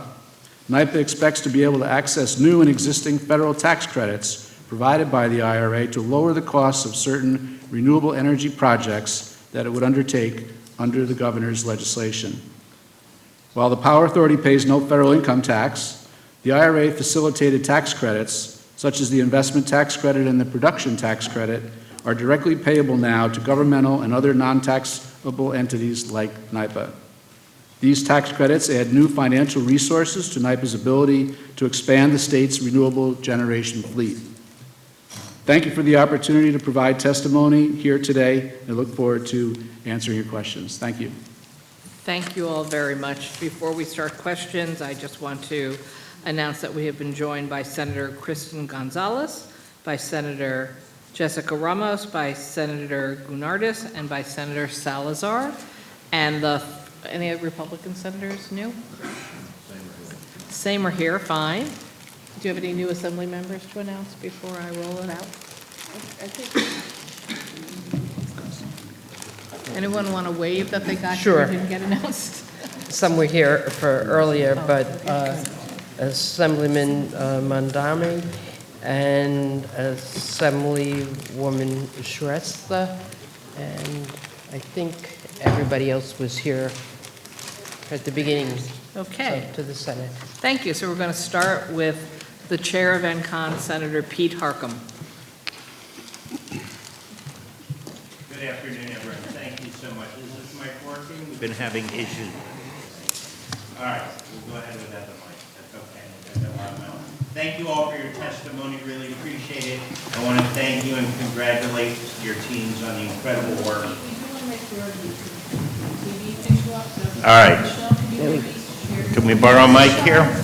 That works. That works. I'll cozy up to Tom. Thank you. Thank you. Can we go back to 10 minutes on the clock? Time is valuable. Thank you. First, I want to thank you all for your testimony. Also, thanks to you and your teams for incredible work on the scoping plan. It was just amazing work. There are going to be a lot of questions about climate, about energy today, but given my portfolio, I think I'm going to focus on some other things, maybe come back to it if it's time. So nothing personal, but I think we'll go directly to Commissioner Sagos on a bunch of issues. We'll kind of do this like a lightning round, and we'll jump around if that's okay.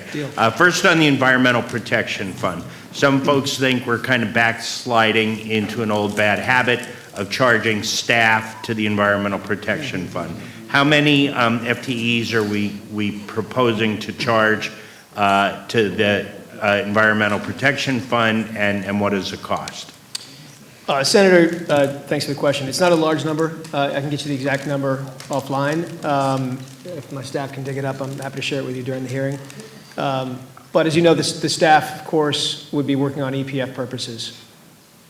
All righty. And then some of the lines have been increased, some have been decreased. Can you get us information on that? For instance, solid waste increases, but environmental justice decreases. You know, I'm sure those are programmatic things, but they're not really spelled out in the budget. If you can get us details on that, that'd be appreciated. Sure, certainly happy to. And obviously, there's so many lines in the EPF that we make adjustments to every year in coordination with you during negotiations. So it is a bit of an accordion, but we try to put the monies where the resources are most needed, taking into account outside resources. For example, last year we didn't have the Bond Act, right? Now we do. We have a $90 million New York Works as well, which is helping to allow us to make adjustments in where we direct those dollars. So you mentioned solid waste, for example. We have a huge backlog in solid waste projects that we need to fund around the state through grants, largely. Environmental justice, we anticipate directing an enormous amount of money into environmental justice consistent with the CLCPA's 35 minimum 40% goal mandate. So that will receive, the environmental justice projects will receive an enormous amount of funding through other funding sources outside the EPF. All right, perfect. So it is that accordion. Yeah, no, that gives us a sense. We got 7 minutes more and 20 minutes worth of questions. Okay. On the Bond Act, obviously your team is promulgating the rules. When can the public expect those rules out for comment? We're getting a lot of questions about that. To give you the heart of the answer, we'll likely be putting criteria out for public comment in April, May. So Bond Act passed, right, approved by the voters, governor convened all of us. We've been working all the state agencies to establish some of that criteria, which we expect to launch in the spring and then get it out for public comment over the summer. All right, thank you. Those of us in suburban and rural districts are hearing a lot about the earthen dam replacements, that they're under consent order to rebuild or replace. Is there going to be money in the Bond Act for municipalities to access for this purpose? Likely so. We would need to work through procurement rules, right? Who would be receiving the funds for the earthen dam replacement? We would obviously have to abide by those types of rules. But our intent is to, with dams, certainly, whether it's New York Works or Bond Act, is to shore up a lot of these dams around the state that we manage. And a number of them, as you probably know, are quite old and need that investment. Agreed. And it's many of them are under consent order Yes. from us. So if, you know, it's an expense they don't have. But we'll continue that conversation. Thank you. The $60 million program for communities to identify and remediate emerging contaminants. The language in it is very vague and gives DEC really the option to take chemicals off that list. Can you give us a little more detail about that? Well, I think we wanted to build some flexibility into that language so that we had the ability to either add or remove chemicals as needed. The intent of the program is to get $60 million a year to the localities that have been bearing the burden of problems they largely didn't know that they were creating, whether it's fire training centers or landfills that are now sources of PFAS or 1,4-dioxane. So at $60 million a year out of a variety of funds, our intent is to fix problems, not to remove our ability to go after things that we might see over time. All right, is this primarily for public water sources, municipal water sources, or will there be an ability to address private wells as well? I believe we would want the authority to be as broad as possible so that we weren't limiting it just to drinking water sources. If we saw plumes that might be contributing to environmental degradation, we'd want to help municipalities address those problems as well. But as you know, issues at private wells are often adjacent to public wells. So you find a plume that may stretch from a pollution source. It may impact a number of different private and public sources. All right, let's hop over to waste now. Okay. I'm pleased to see a good waste proposal. There are also two very strong waste proposals in the legislature. The difference is the two in the legislature both deal with toxins in packaging, and the administration's does not. What is the reason for that, and what is the administration's position on dealing with toxins in packaging? Well, we don't support toxins in packaging. That's a good start. We're in agreement. Right up front, I want to make sure that's clear. Our objective is to start as aggressively as possible with packaging writ large, so not to carve out any particular type of chemical used in packaging, but to approach the problem of paper and plastic packaging, period. So we've written it somewhat broadly in that sense, like we did with the chemicals. We discussed with chemicals in the carpet EPR. We don't support the chemical recycling of carpets. We don't support the chemical recycling of paper and plastic packaging waste. So we're trying to approach it in a uniform way. All right, let me slip in a local question while we're here. At the last Indian Point Decommissioning Oversight Board meeting, it was a position of both DEC and the PSC that New York has no authority to regulate radiological discharges into the Hudson River. Is that still the state's, the administration's position? And from your seat, is there anything we can do legislatively to empower New York State to have that authority? Good question. The federal law is fairly clear that radiological discharges are the purview of the federal government, EPA, Department of Energy, NRC. Whereas the state will handle everything else through its discharge permitting. So our Speedies permit for the plant handles everything but for tritium discharges. We certainly can do more in a coordinated fashion with the federal government. I mean, I've reached out directly to the EPA regional administrator about this very issue to gauge their position on this. How may they come down on the proposal of discharge or store that wastewater? But I think we'd be doing it together, and I'm not sure what the legislature could do to override federal law on this. Because I know Massachusetts does have that in statute. So we'll explore that more. It's worth looking into. With Yep. council, exactly. Yep. All right, let's go to Environmental Facilities Fund, Environmental Facilities Corporation of the budget. I really like hearing about the community assistance teams. That sounds very much like the ombudsman program that we discussed a year ago. Could you tell us how that would work? Sure. Well, we know that local government often isn't skilled or resourced enough to pursue some of these grants or loans. We've been talking about that for several years. We've exchanged this in multiple meetings, and EFC intends to roll this out shortly so that this year we have teams that can go around the state and actually help municipalities get through these sometimes onerous processes. Take advantage of the funds that the legislature's made available, and it's been an extraordinary run. But we want to begin getting to those communities that are a little bit less resourced to achieve these dollars. Great, I'm excited to hear that. Forest rangers, we're going to hear from your colleagues later on today. I'm sure they will tell us that they are overworked and understaffed. Do you have plans for a new class? Do you think we're at a sufficient number? Would you like to see more? What's the administration's position? Well, they are extraordinarily worked. I mean, they're very busy. They're all over the place. You know, I call them the state's Swiss Army knife because they really do everything along with our ECOs. So we did have the most recent academy. It was the largest academy ever for the Forest Rangers. And we're now in the early stages of preparing for the next one. We had a record turnout for the exam that we just held. So I expect to begin replenishing the ranks of both the Forest Rangers and the Environmental Conservation Police over the coming year. Thanks. Last 17 seconds. Back to Environmental Protection Fund. We've heard from land preservation groups. They've been having trouble getting the money that they've been promised. They laid out money. They're having financial hardship. What is the cause of that bottleneck, and can we get that opened up? I'd have to look into the cause of the bottleneck. Seeing time, I'd be happy to get that to you all offline. All right, thanks. Okay. Pretty good for 10 minutes. Thank you. Thank you, gentlemen. Thank you. Assembly. We go to Chair of NCON, Assemblywoman Glick. 10 minutes. My counterpart set a standard. I'm going to have to do like a Federal Express kind of lightning round. On the EPF, if you look at what has been appropriated over the years and what has been dispersed, there are some gaps there. I'm just wondering if we're expanding the fund, will we be able to get the money out the door? That's, the case in, many areas.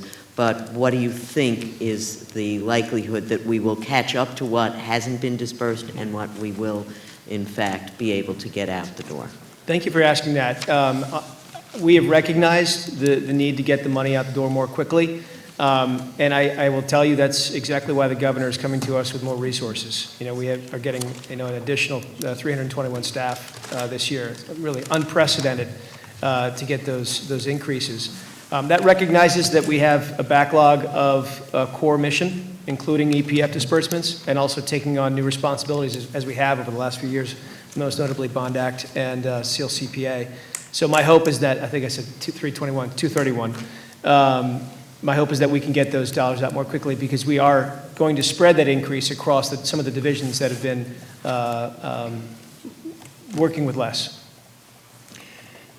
In that vein, there have been under the water infrastructure, CWIA, I think, there are several program lines in that, and I don't think, have a handle on comprehensive accounting of how the funding has been used and whether or not individual applicants feel that the money gets to them. So is that the same issue? I believe we're getting at that issue.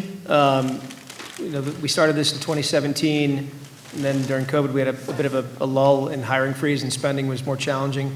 But this year we had a record year of getting money out the door, almost over $1 billion of grants made. So I would say that we are beginning to address the issues that you flagged. And I think the proof is in some of the releases that we did this year and the fact that it got out quickly enough to communities. Is the demand still there? Yes, absolutely. And we expect this year to be another big year for water funding. Not to be too repetitive, we got some new federal dollars, which we love, for lead service line replacement and the removal of certain contaminants like PFAS. And applications went out last summer, and I don't know that there have been any awards yet. Do you have a timeline on that? I can't speak as much to the timeline on lead service line grants. That's handled by Department of Health. It's a bit of a weird split between DOH and DEC, unlike EPA, which has it all under one roof. Okay, we'll follow up with them. Okay. Are there any regulations planned or in place to deal with testing for PFAS that's getting discharged by industry? So obviously we have concerns. It's, these forever chemicals are everywhere. They're not only forever, they're ubiquitous. So are there plans for testing for specific discharges from industry? Because we, of course, want polluters to pay for cleanup.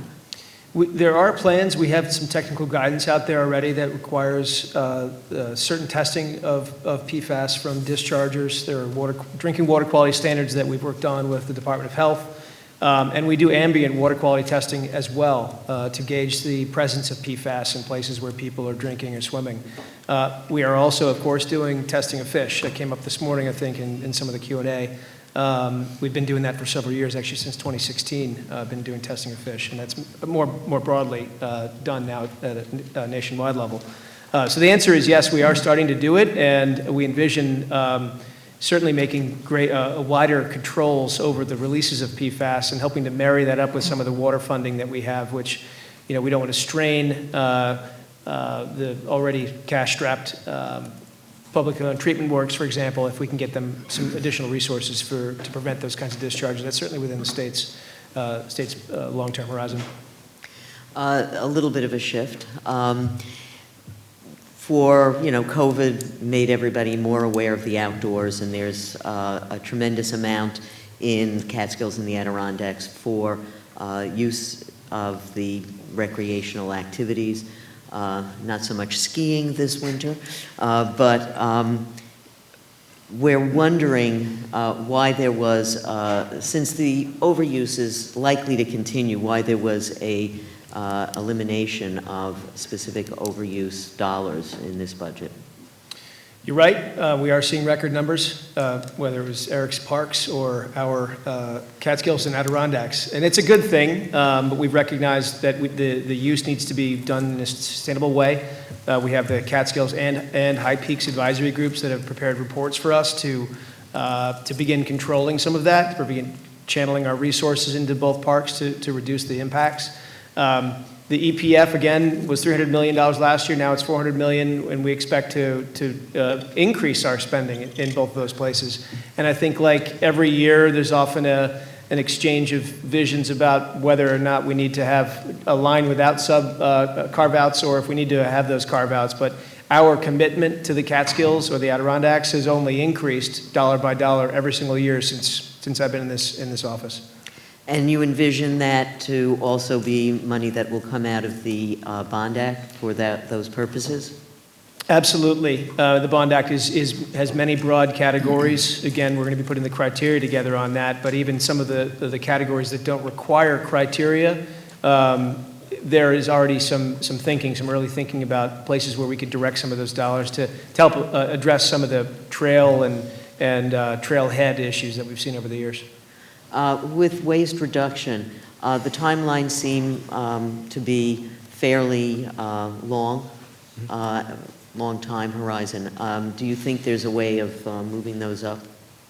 Well, we're always looking at the best way to effectuate the rollout of a big program like this. I mean, we are proposing a fairly significant change to the way in which we would manage waste here in New York State. So what we've proposed is we believe to be ambitious, but also achievable in a way that wouldn't impact prices for for New Yorkers. We've seen 4 other states do this, Maine and some Western Coast states. They've done it in a way that didn't impact prices. We certainly want to do that also, while helping us achieve all of the things that we've been dealing with over the years. Too many trucks on the road because the packages are too big, too much waste in landfills, not enough money to handle all the recycling, the market crashes. And I think taking into all that account, creating a bit of a flight path to success was the reason behind the dates that we put in motion. But we're going to be talking with you, I know, throughout the course of the next 2 months as we refine that proposal. I'd be remiss if I didn't say we need more environmental conservation officers in New York City, and you have a plan? We do, actually. We're starting that already. This year, we made a change to the pay structure so that our ECOs that live downstate can get a pay increase because of the cost of living downstate, so it's sort of mid-Hudson South. That's part of it.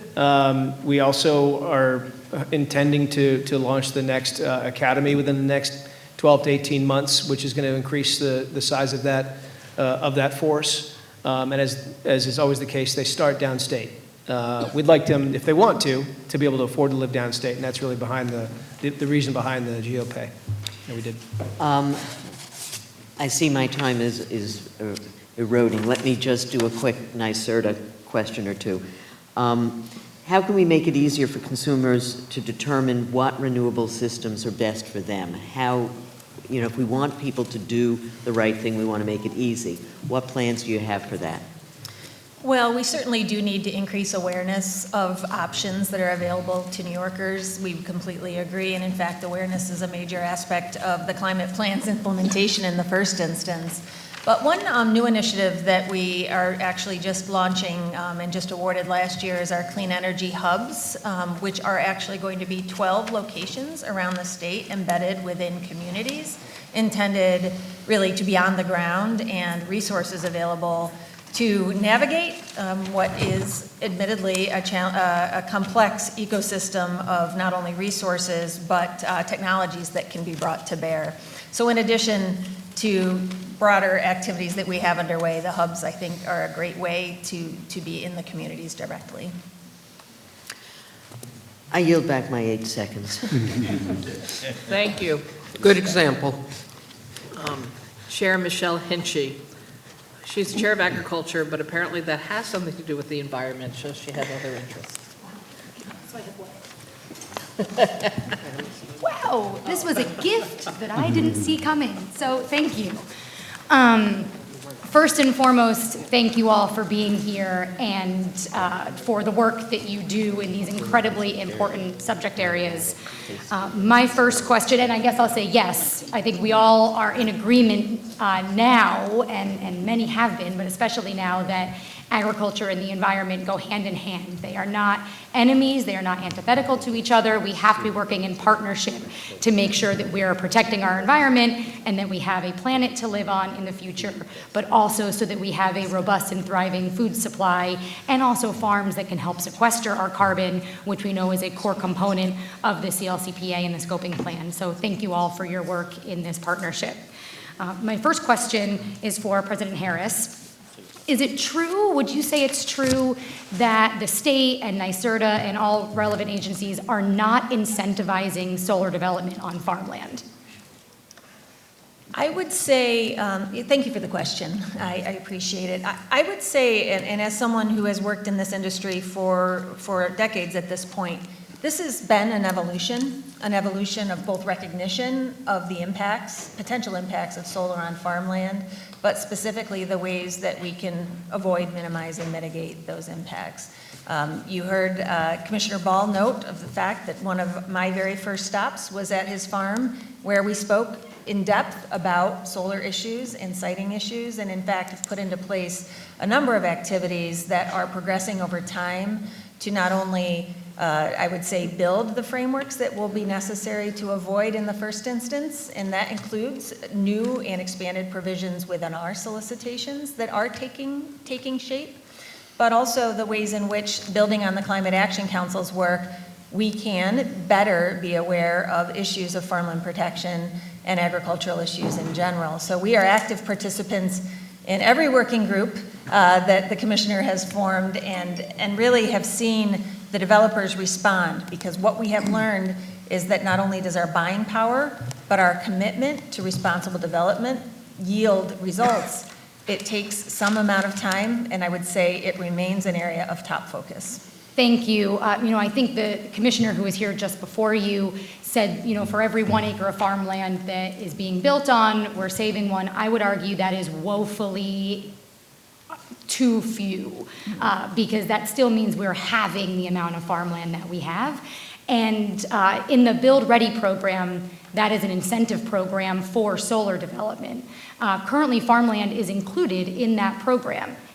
If we're not working to incentivize farmland for development, why is farmland still in that program? And I will say we have a bill that we passed in this legislature nearly, I think, unanimously, and it was vetoed. And it's a little bit confusing to me. If we're not incentivizing farmland, why are we keeping farmland in an incentivization program? So can you speak to that? Certainly. So the Build Ready program is really focused on siting and underutilized land. Every project that we are advancing thus far is consistent with that framework.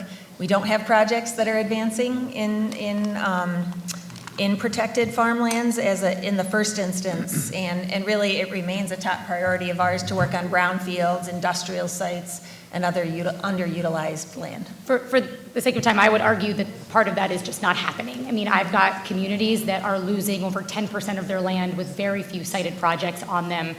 We are losing farmland at a clip. And I met with a dairy farmer yesterday who's been approached not once, not twice, but 8 times by a solar developer to buy his land. And now, because of the challenges, both federally but also here in the state, he's actually giving in and selling it, and he threw them off his land the first few times. So I think we have a much bigger role to play in the state, your agency included, to make sure that the words that we're saying about protecting farmland is actually what's happening in the execution. I'm going to move over to Commissioner Sagos. I appreciate the comments on the technical assistance for our small communities. I represent 56 communities that are very small, often rural, and they just cannot access the grants. They cannot access the money that we have allocated for them. And while I am excited to hear about more technical assistance, that will be helpful, specifically as it pertains to water infrastructure. Many of these communities need not a one-time grant, but they need dedicated funding because their infrastructure is so old and in desperate need of repair and maintenance. Would you say that a dedicated funding stream to our municipalities to help make sure that we can guarantee water infrastructure, clean water infrastructure and sewer infrastructure would be helpful?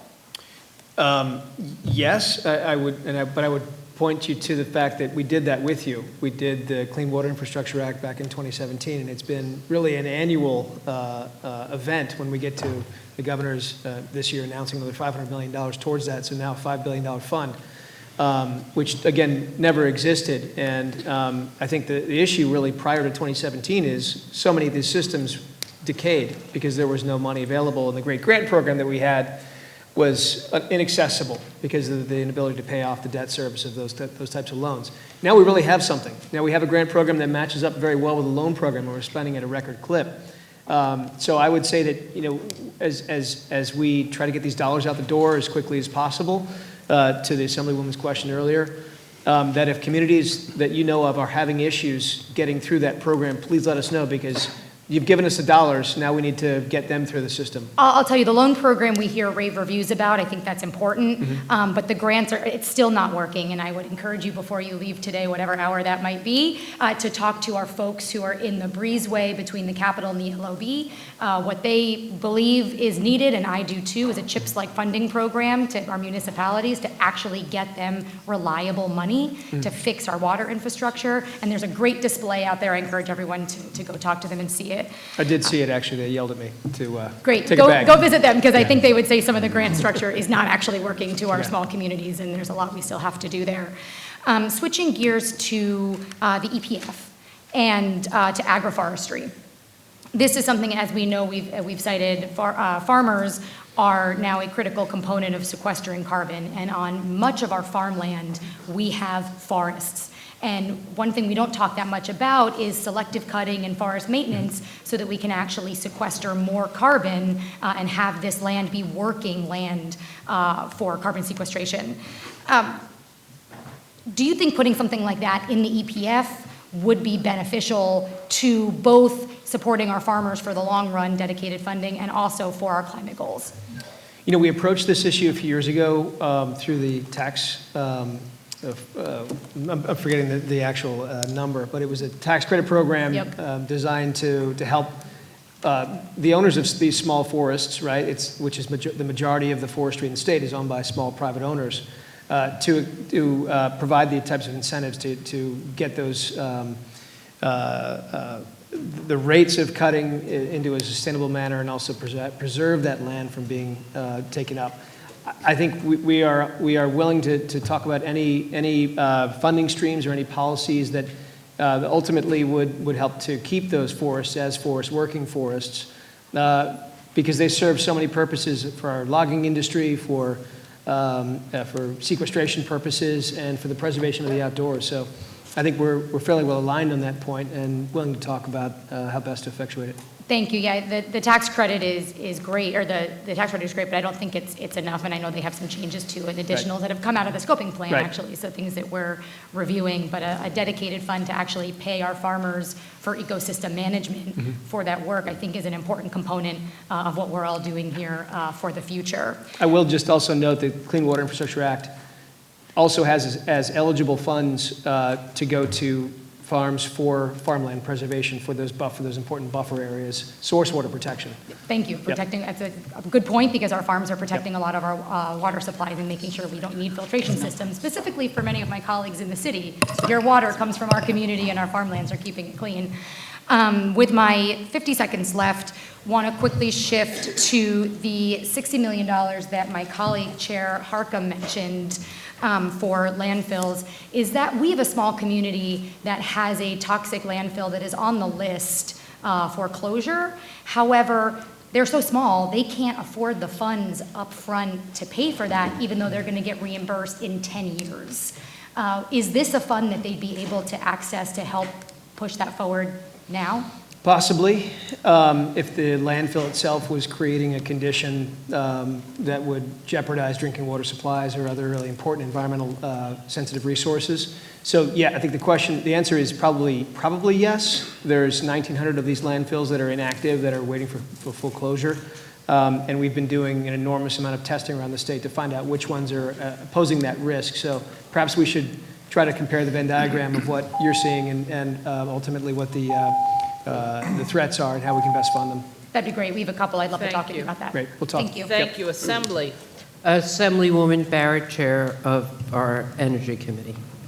Thank you. Thank you, chairs, and thank you all for being here and for all your great leadership work. I'm going to start with what I hope was a brief question with the commissioner that's related to what my colleague talked about, because we represent the same communities. And it's really a different angle. It's the Clean Water State Revolving Fund, which we have found in an overwhelming number of my rural communities they are not eligible for because they don't have anything to improve. They don't have any infrastructure. And we need a funding stream that really will address, and these are multiple communities when they did, went through the process, they basically didn't make the cut to be eligible while lots of big cities and other parts of the state did.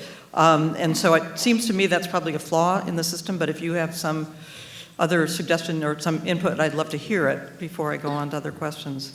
So you've raised the loan program, right, which, as we saw for many years, we had an enormous amount of money that was underutilized, untapped, and that's why we created the Clean Water Infrastructure Act. So there's several pots of money through that. We also have one that DEC controls called the Water Quality Improvement Program, which is helping to dedicate resources to problems in small communities. So I would say that if communities are experiencing issues trying to address tap into those funds, that they should reach out to us or wait for the EFC announcement about its community task force that they're going to be doing around the state. Because what we're trying to do is marry up the large amount of resources that we have with the communities that most need them And we've just seen that delta being so big, and that's why the governor's put a priority on doing that this year. Okay, we will follow up with you and have our communities, because it's, a Please. dozen or more just in my district. Yep, happy to do So- that. Okay, thank Thank you. you. All right, shifting gears to the CLCPA, and again, thank you for your leadership, both of you, on this. Affordability is such an important piece of this. We've talked about this. I'm wondering whether, and I'm going to let either of you decide who wants to answer this, but have we created additional challenges for ourselves by not counting biofuels and bridge fuels in the process of helping us get to these very ambitious, everybody calls them ambitious and nation-leading goals, while other states are moving along without these being hamstrung and getting other things done? Well, certainly, and thank you for the question. This has been a multi-year process as described, and certainly through that process, we have not only the members of the council, but also the public at large have begun to better understand and articulate really what it takes to achieve these outcomes. That was our job, to not decide the endpoints, but to decide how to achieve them, practically speaking. And I would say certainly one of the governor's primary objectives in laying out our Cap and Invest program, and a core principle within it, is not only the principle of affordability, but the principle of linkage, i.e. linking to other jurisdictions and beyond, really through the effectuation of this program. And we in New York are certainly operating in a different, to your question, accounting framework than many jurisdictions, actually any jurisdiction, Western states, Eastern states, and globally. Certainly a different accounting framework than they utilize in their programs. So over the coming months, through this robust regulatory process, we will be advancing this Cap and Invest program in ways that fulfill the governor's request, which is to say, let's look at these differences and let's look at how that impacts the effectuation of this Cap and Invest program.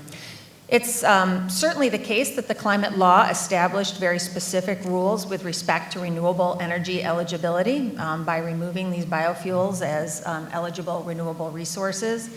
We do see applications of renewable natural gas, as an example, in hard-to-electrify applications, industrial applications, perhaps medium and heavy-duty transport, and other sectors for sure.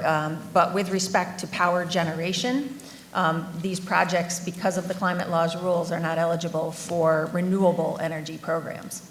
And then sometimes people are then selling their credits to other states, California, the New England states. Is that a good development?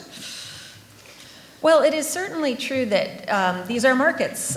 These are markets in which the private sector, as we've discussed throughout the day, will respond to the market forces that are present. And in this instance, we do see a shift, really. NYSERDA certainly supported for decades, actually, digester programs for power generation, electricity production over many programs. Now we do see a shifting of those farms in particular to deliver renewable natural gas via credit to other markets because of those differences. Thank you. So we have heard from a lot of our colleagues, rural as well as urban, suburban, their concerns. I mean, we all understand that the rumor mill about gas stoves is, largely unfounded. Yes, we're talking about new construction. We're talking specifically, but I think there's a lot of concern by all of our constituents about how they are going to be able to meet these goals in their own lives. And these are the people we represent. People who lived through the big storms in Buffalo turn to their gas fireplaces, to their gas stoves. Generators, most of us are run on propane. People who live in old buildings know that basically they can't plug in their hairdryer and their coffee maker at the same time. And that's, we want to electrify everything. So what are we doing here? How are we getting to the goals? What are we telling people? And what's the plan for being able to bring everyone along with us? Because if we don't bring everyone along with us, we're not going to reach our goals. Thank you for that question. There's a lot that I could lay out as to answers. But I think the fundamental framework that we as a council had deliberated on for this period of years is one of recognizing, number one, we have to tackle buildings. They are the largest contributor to greenhouse gas emissions in our state. We have a very diverse and complex building stock, 7 million households, and I bet every one of you has a different story around what the homes look like in your communities that you represent.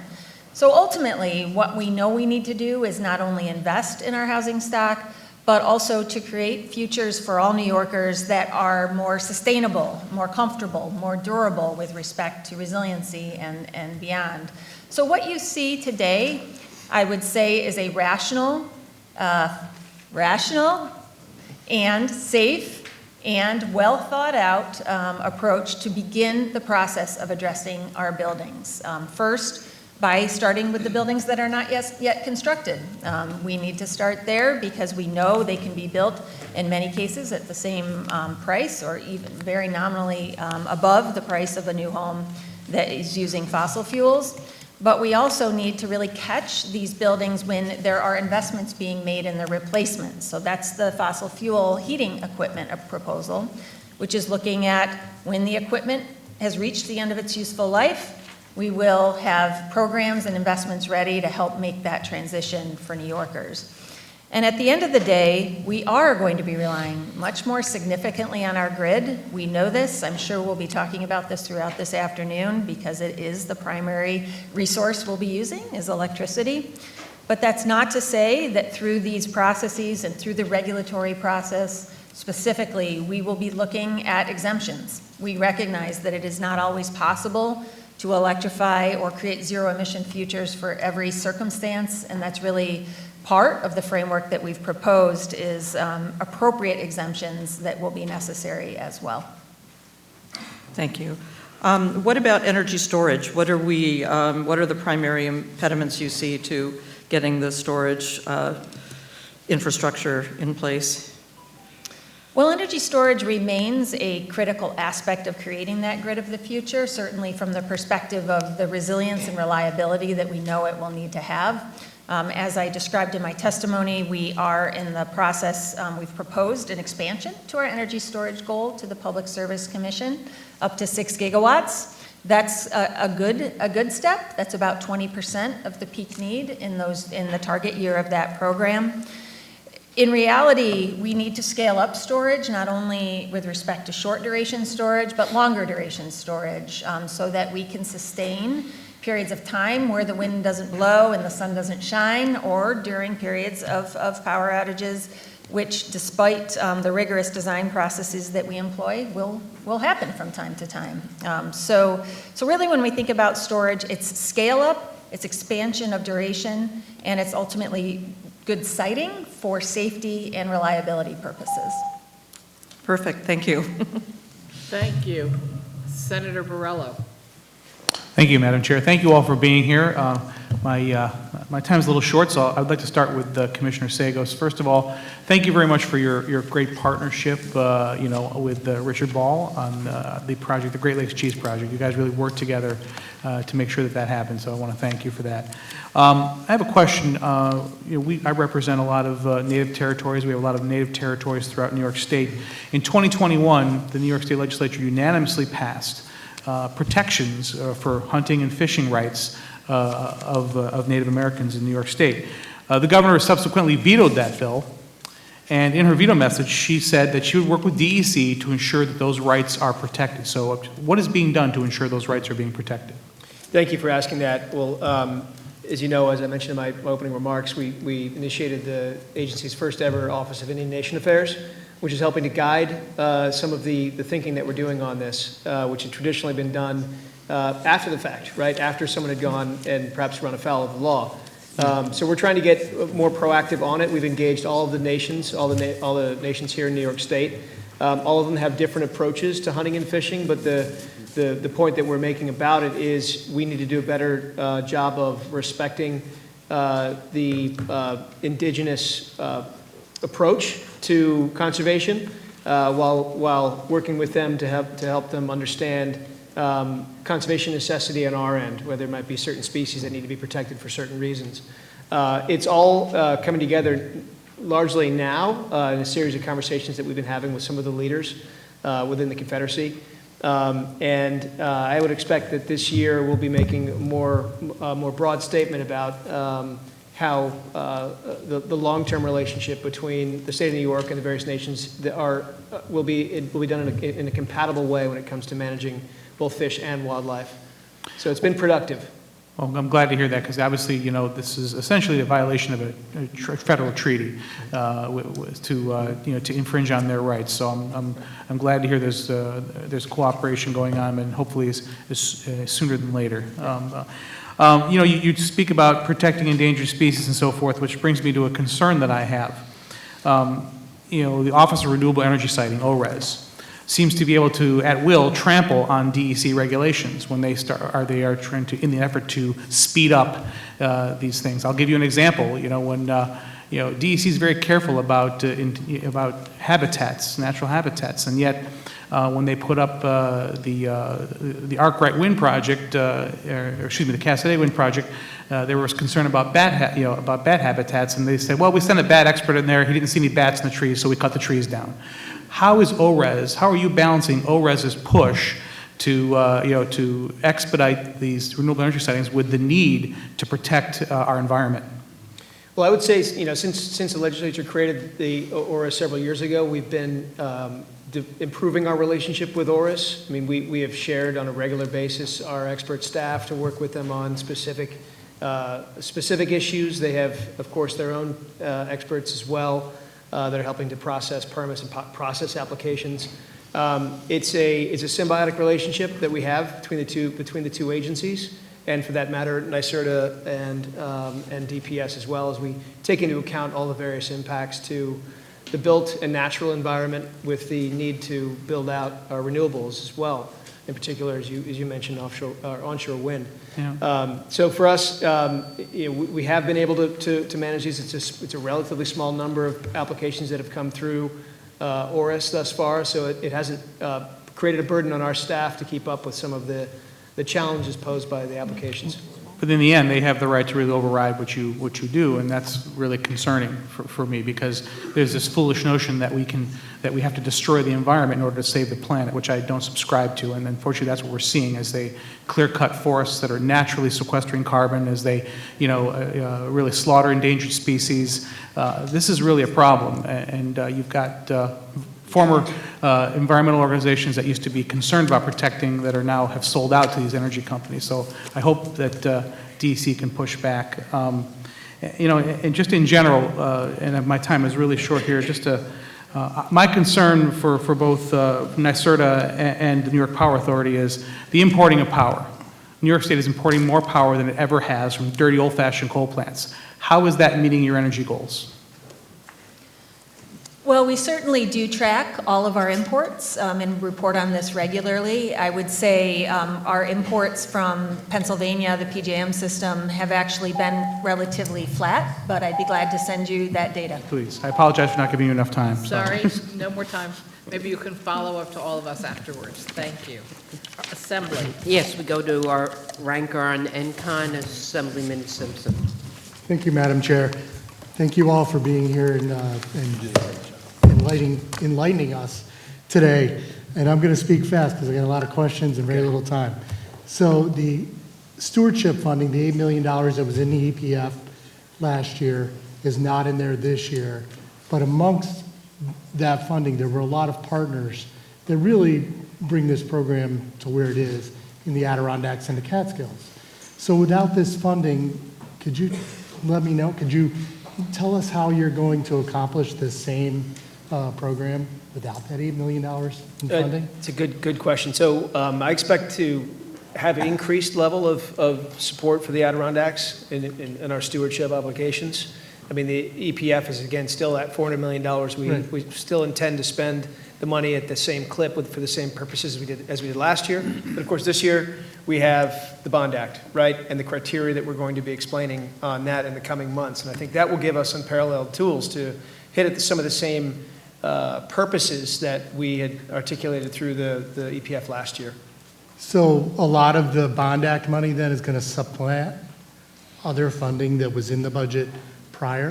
I think that we need to look at opportunities to put certain projects on the Bond Act, and perhaps there's certain things that won't be eligible for the Bond Act that we need to keep within the EPF or within New York Work. So it's assessing all of our tools and finding out how best to achieve the outcomes by virtue of the tools that you've given us. Okay.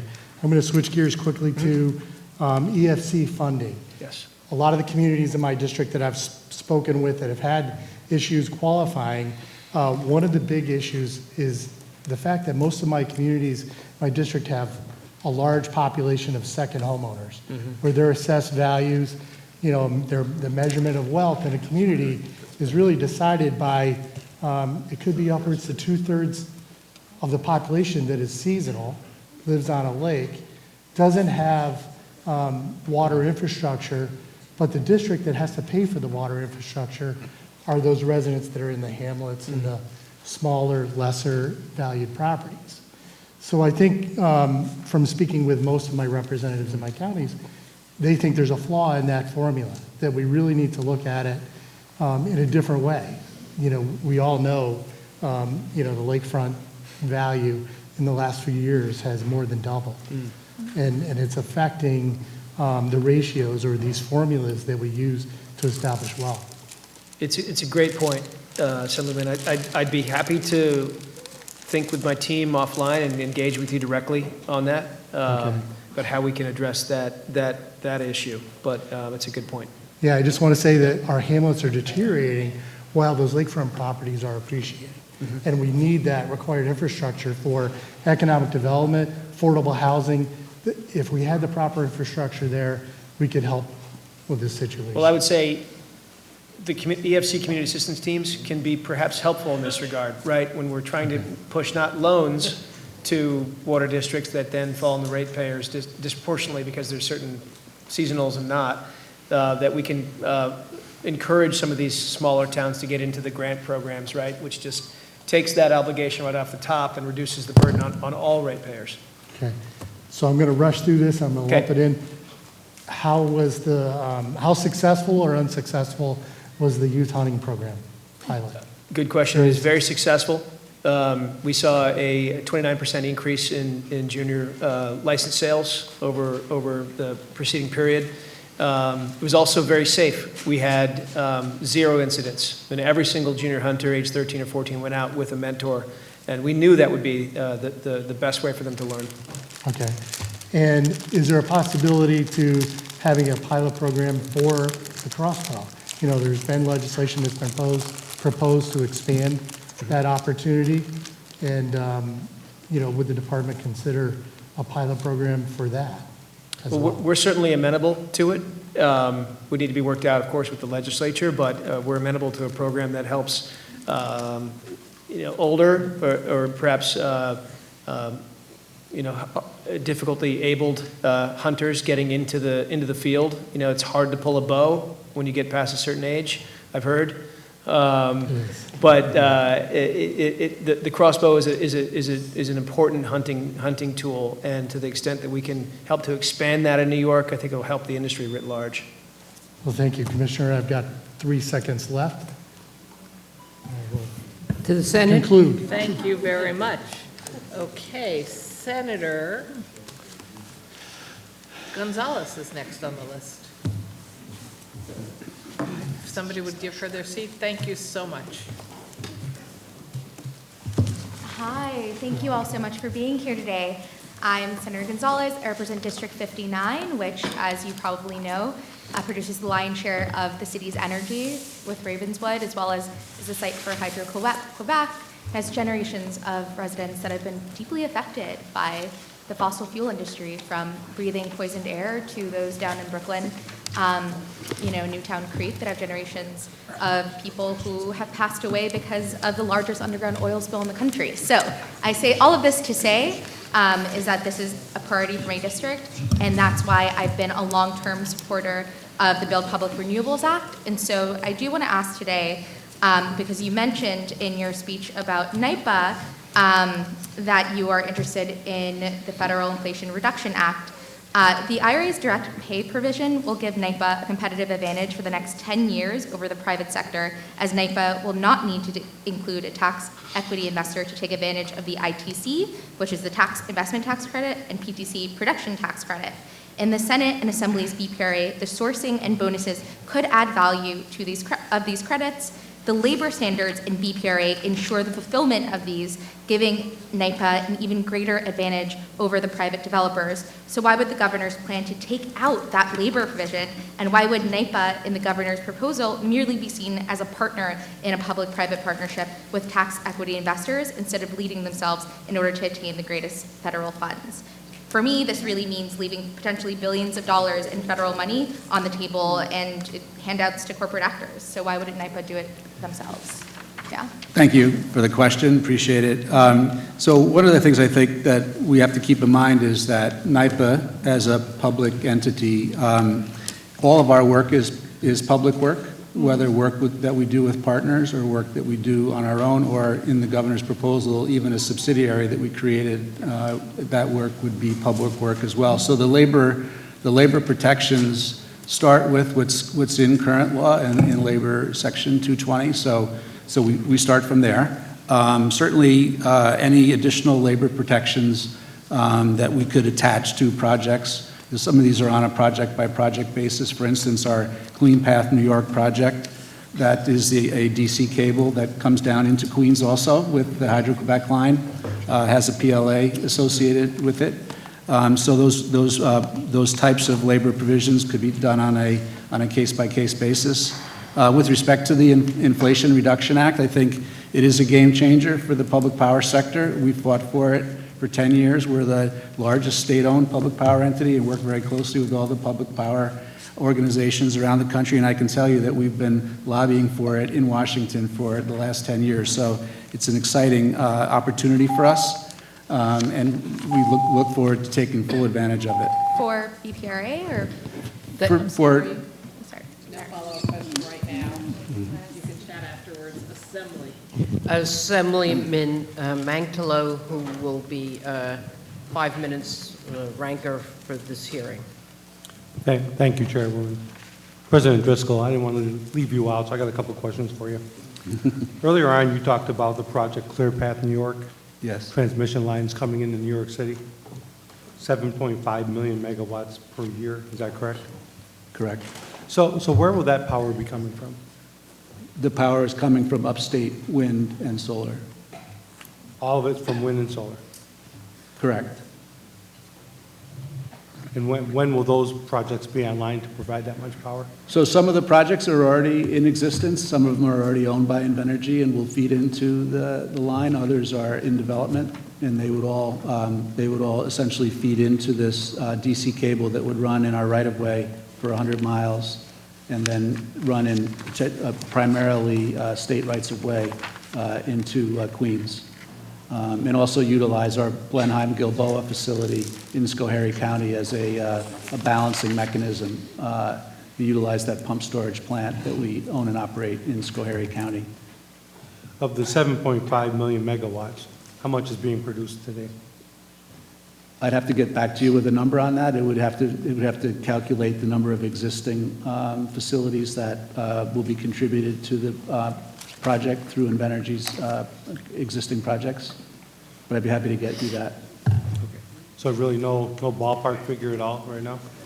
I don't have a ballpark figure. I think their generation is over 2,000 megawatts of renewable generation that's going to be fed into the line. So some percentage of that are already plants that are in existence. Okay. Thank you for your answers. President Harris. Is that the correct president? Correct, thank you. All right. Sounds good, right? Sure does. In my district now and in my former district prior to redistricting, I had several nuclear power plants in my district. And I just want to know what NYSERDA's position is do you see phasing out nuclear power in New York State? Yeah, thank you for that very timely question. We, as a council, have spent a good amount of the last number of years looking at what we called an integration analysis, and that's really I'd say the framework upon which many of these policies are based, which is really what does it take to achieve these goals. And really, one critical finding of our integration analysis was the continued operation, the continued safe operation of the upstate nuclear fleet. The facilities that are operating remain central to the achievement of our goals, certainly as we head into the coming decades. So that was a precondition, really a foundational aspect of our analysis. I'd say it also was the case that during the work of the Climate Action Council, we had, as we've heard today, major federal leverage become available through the Inflation Reduction Act and other policies that required us really to take another look at some of our technologies that we may be considering into the future. And as such, we did run some sensitivities that looked at new nuclear technologies that, if made available, what the impacts would be of them in the achievement of our goals. And I would say we look to the federal government's investment to really move forward advanced nuclear technologies, but our findings were quite compelling that certainly those technologies could be brought forward in ways that were cost reducing and still facilitating a significant renewable build out across our state. Well, I'm glad to hear that you're looking at new technologies, because I believe that they still have to be part of the whole operation long term. So I'm glad to hear you say that. My second question, I only got a minute. Earlier you outlined some exemptions for gas, commercial kitchens, stuff like that. Is agricultural companies, businesses exempt as well? Yes, thank you for asking that question. I've been wanting to make sure that this is clear. So this is referring to the buildings legislation that is part of the governor's budget. And this is focusing on residential, multifamily, and commercial buildings that are covered by our energy code and our codes across the state. So as such, agricultural buildings, agricultural operations are not covered by this bill. That includes corn dryers, that includes distilleries, people that distill product? Correct. Okay. Correct. I'm out of time, but I thank you all for your time. Thank you for your service, Commissioner. Thanks. Thank you. Thank you. Rachel May. Thank you, Madam Chair. Hi, everyone. Commissioner Sagos, I have a few questions for you. One of them is about our abundant freshwater resources upstate. We know they're attractive to industries like semiconductors and crypto mining that are very water intensive. We also expect a lot of people to move to our region because water's drying up around the country and around the world. So I don't think we can leave it to volunteer watershed associations to protect our watersheds. So I'm wondering if we have a larger vision and the personnel and the policies we need to protect our fresh water from the big threats: contamination, thermal pollution, overuse, privatization. Tell me what you think quickly, and then I have a couple other questions too. I know we 2 minutes. So we have obviously the funding, right? We've talked a bit about that. Record funding for water protection, which is super important to keep clean water and drinking water, the two different buckets, infrastructure well-funded. We have a very robust pollution enforcement program, right? The permitting programs that we have at DEC are really among the best and most stringent in the nation. And we've been going after, as you know, in concert with the legislature, going after some of those emerging contaminants that have been threatening water supplies. In terms of now looking locally, because I think one of your questions was really a locally focused question, lake associations, things like that, groups that would like to protect water but otherwise can't because of the inability to apply for funds. We're hoping that this EFC Community Assistance Team can help to find the lake associations partnerships with municipalities that would be willing to make those investments jointly together, ultimately protecting one of the state's greatest resources, which is our water. Great, good to know.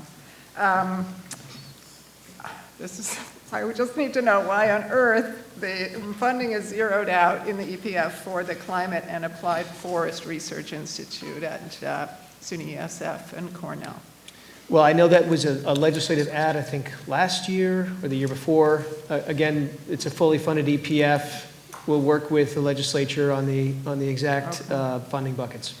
And then finally, the governor vetoed a very key environmental justice bill of mine to prevent the siting of schools next to major highways. Do you have a plan for protecting our most vulnerable young people from the dangers of highways? Well, we certainly do, Senator. I mean, when you look at the CLCPA, the scoping plan recognizes the threats posed by transportation emissions on sensitive populations, most of those being in disadvantaged communities. So the path that the legislature set us on with creating the scoping plan and now finding a long-term actual solution to operationalize, I know over time, once we reduce pollution through transportation investments, more stringent emissions reductions for transportation, as well as the investments in disadvantaged communities that will result in healthier schools. Okay, let's hope so. Thank you. Thank you. We go to Assemblywoman Simon.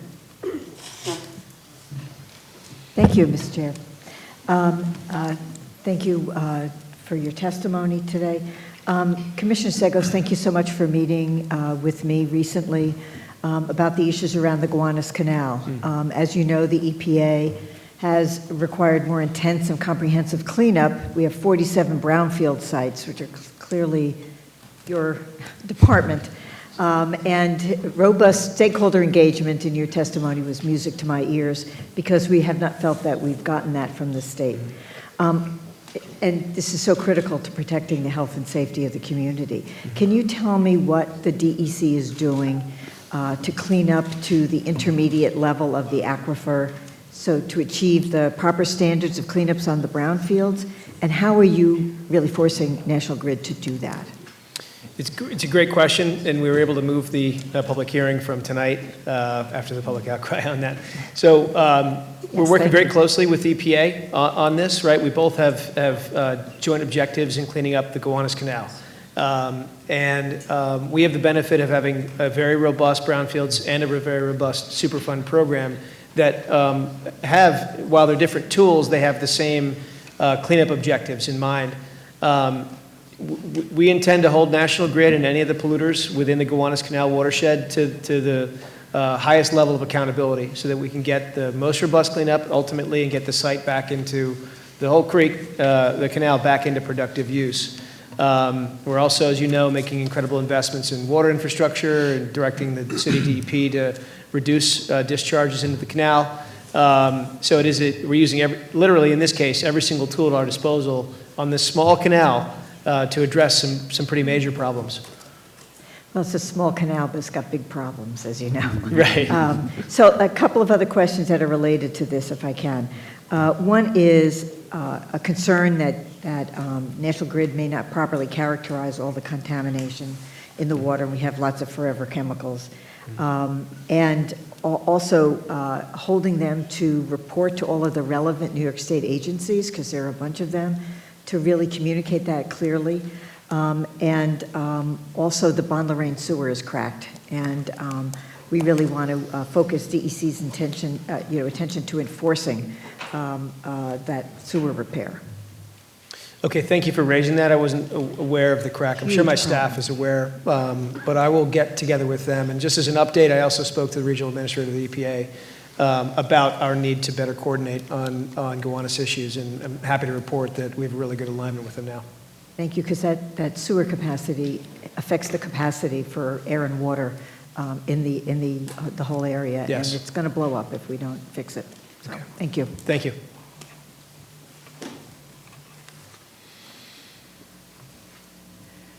We go to Senator Steck. Thank you, Madam Chair. Good afternoon, all three. Thanks for being here today, for your efforts on behalf of our state. First question, I guess, for President Harris and Driscoll. A couple weeks ago here in this room, we had a hearing on the Climate Action Scoping Plan. And one of the analysis that came up and testimony came out that there's a $272 billion price estimate on the cost to fully implement that. Do you agree with that figure? Does that figure seem reasonable or accurate to you? So certainly, as I had indicated earlier in an answer, we did assess costs and benefits as part of our integration analysis that led to the publication of the scoping plan. And really, on balance, that's where we have concluded that there are far more benefits than there are costs in executing on this program. The headline for the sort of net benefits is over $100 billion in benefits. And so those benefits reside in the categories of health benefits. I want to mention $150 billion in health benefits that we can recognize as a state, as well as not even counting the hundreds of thousands of jobs that we will see forward. So we see this as an investment, but an investment that is very much worth it. All right, but you do agree with the price tag? I will check. I have the other number right here. I'll double check that while you continue. All right, I'll Yep. move on because I've got 5 minutes. Last year, we closed Indian Point. It was also reported last year the summer capacity downstate was 92% fossil fuels compared to 30% in upstate. DEC adopted a rule that more stringently limits nitrogen oxides. As a result, a couple of peak power plants were not allowed to renew their permits and move forward, and that's going to take a gigawatt of power off the grid. My concern, Commissioner Sagos, is are we following the footsteps of Germany? Their goal for 2030 is 600 terawatts, and they're only at 250 terawatts now. So do you think, where's this capacity going to come from as we're closing down other options to us? I know that we've got a hydro line that's going to be coming our way, but are we making a mistake in limiting our options where this capacity for energy is coming from? Senator, with your indulgence, I might defer to my energy colleague. Fair enough. Yes, certainly, and I can confirm the cost range from the integration analysis as $270 to $295 billion. So I just want to make sure that I put that in the record as well. Fair enough. With respect to New York City, certainly this is one of the greatest challenges we have in decarbonizing our grid. We are fully aware as to both the challenge and I would say the opportunity that it creates for us to really create those health benefits that I just described. In fact, when one looks at the projects that we are advancing, offshore wind, solar, two major transmission projects, the Clean Path New York project and the Champlain Hudson Power Express project, altogether, we're talking about 80% reduction in the greenhouse gas emissions serving New York City when those projects are constructed. So we know this is one of our biggest needs and one that we've set out to achieve. All right, and again, I'm looking at our grid and our power system holistically. So, I question our ultimate capacity to meet demand. But assuming that we get through all the land acquisition, eminent domain, design, supply chain, construction, eventually we're going to build out a distribution system and work our way all the way down to urban areas like New York City. So I'm thinking about electric vehicle charging stations in densely populated areas. So in New York City, eventually all cars are going to be electric powered. I'm wondering what our plan for the electric vehicle charging station infrastructure is going to look like. Right now, New York City is currently installing 120 charging ports across 5 boroughs, and their goal for 2030 is 10,000 charging points, and yet there's 3 million parking spaces on streets, and that's a third of 1% by 2030. I noticed a lot of places have a hard time striping parking spaces, let alone running electrical infrastructure to them. Is this all achievable? And what is the plan for EV charging in urban areas? Yes, certainly. It is the case that it is a particular challenge in New York City. I agree with you because parking is a particular challenge in New York City. And as a result, when we think about the solutions that are brought to bear in these urban environments, they may differ, certainly, than those, as an example, the $175 million of federal money we're using for our highways as a great example of the urban pathways. We at NYSERDA have a program, Charge Ready New York, that is really focused on multi-unit dwellings, urban areas, and the like, and I could send you those details for sure. Thank you. Send us all the details. Thank you very much. Assembly. Assemblywoman Septimo.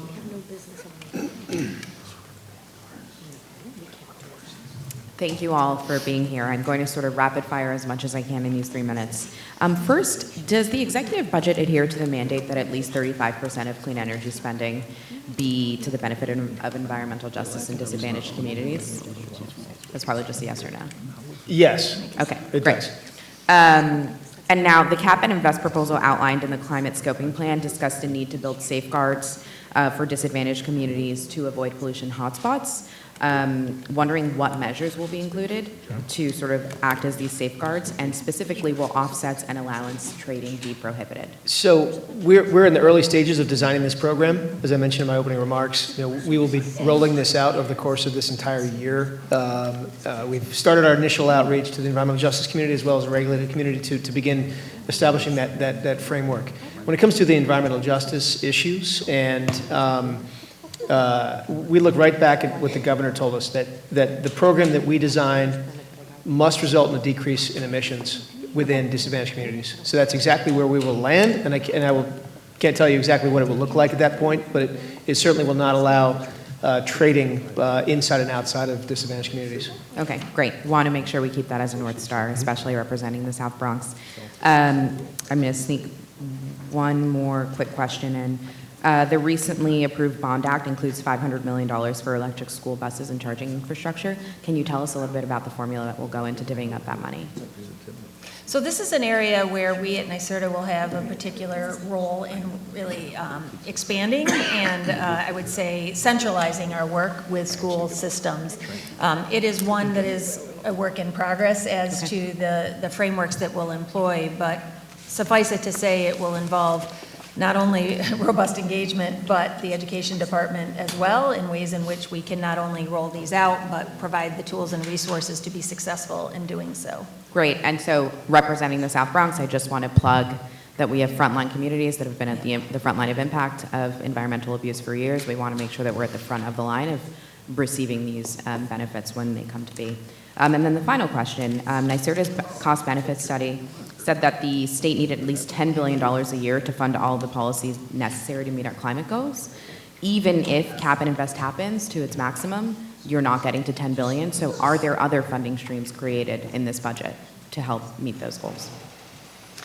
So certainly there will, cap and invest, as the commissioner described, is going to be a process that will take a period of time to really reconcile as to the ultimate revenues it may raise. For the purposes of investing. And that's the reason, really, that we're excited and committed to advancing additional policies necessary to achieve the level of investment necessary to realize this transition, not only through investments in our grid, in our buildings. We just talked about transportation. I'm just out of time, so I'm going to say thank you. Thank you. But want to make sure that we're hitting goals that are realistic if we're setting them. Thank you. Senator John Liu.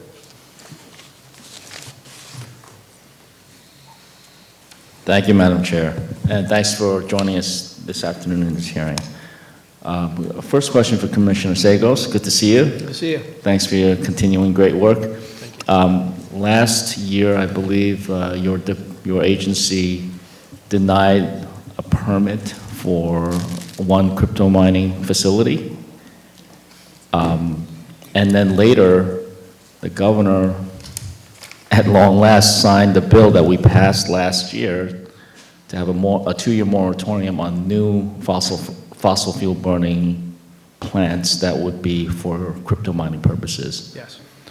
Do you think those policies are consistent with each other? And if so, is a 2-year moratorium sufficient to keep us in line with the Climate Leadership and Community Protection Act? I believe it is, Senator.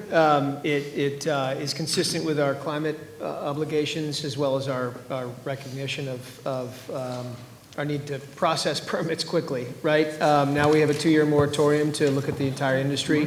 It is relatively narrow slice of it, right? Those operations that are powered by fossil fuels. But we are shortly going to release an RFP for the consultant that will be doing the environmental impact statement on the industry, which will help then guide our future actions. Okay, so during this 2-year moratorium, you think that's your agency will be able to provide those guidelines so that when we emerge from the 2-year moratorium, then potentially these crypto mining companies will know exactly what they need to do in order to stay compliant with the Climate CLCPA. Climate Leadership and Community Protection Act. Yes, I do believe so, and I do believe it's enough time for us to create a sufficient environmental impact statement that can then inform future action. Great, thank you. I don't get a lot of time. I was just wondering from NYSERDA or from NYPA, what, if anything, do either of your agencies expect from President Biden's Infrastructure Act?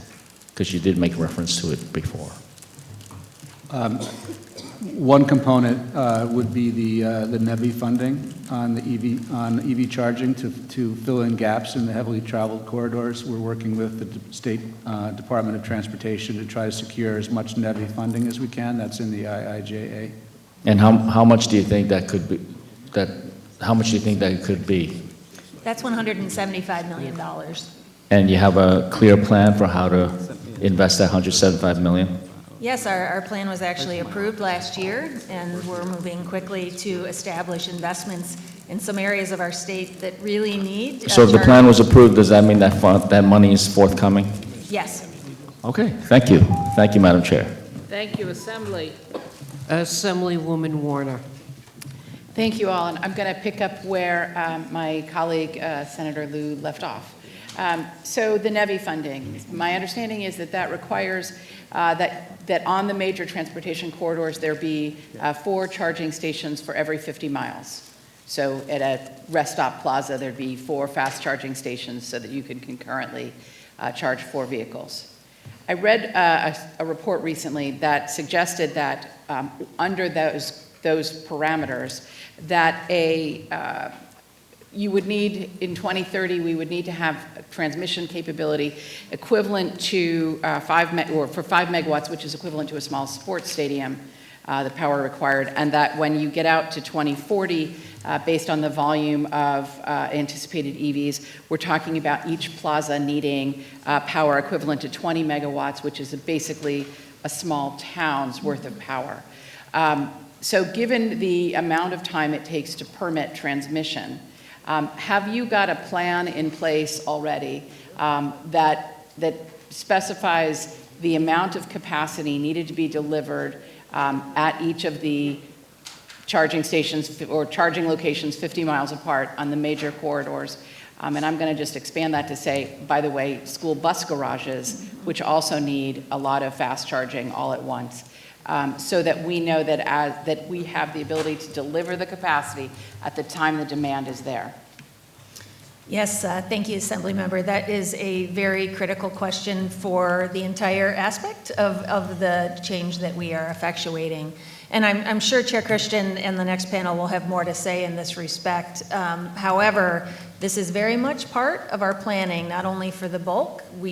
Part of our integration analysis says our electric load will double in the coming decades. So we're planning in the bulk system from the perspective of generation and transmission in major corridors, but also with respect to specific utility investments within the distribution system. Notably, great example is the work that we've done with National Grid to look at just this build out that you are describing among the major corridors, but also with respect to the housing stock within the communities as well. So yes, we know where we are heading. We have a number of commission proceedings that will help us invest in this way, including a number of items that are still underway with utility investments and beyond. Thank you.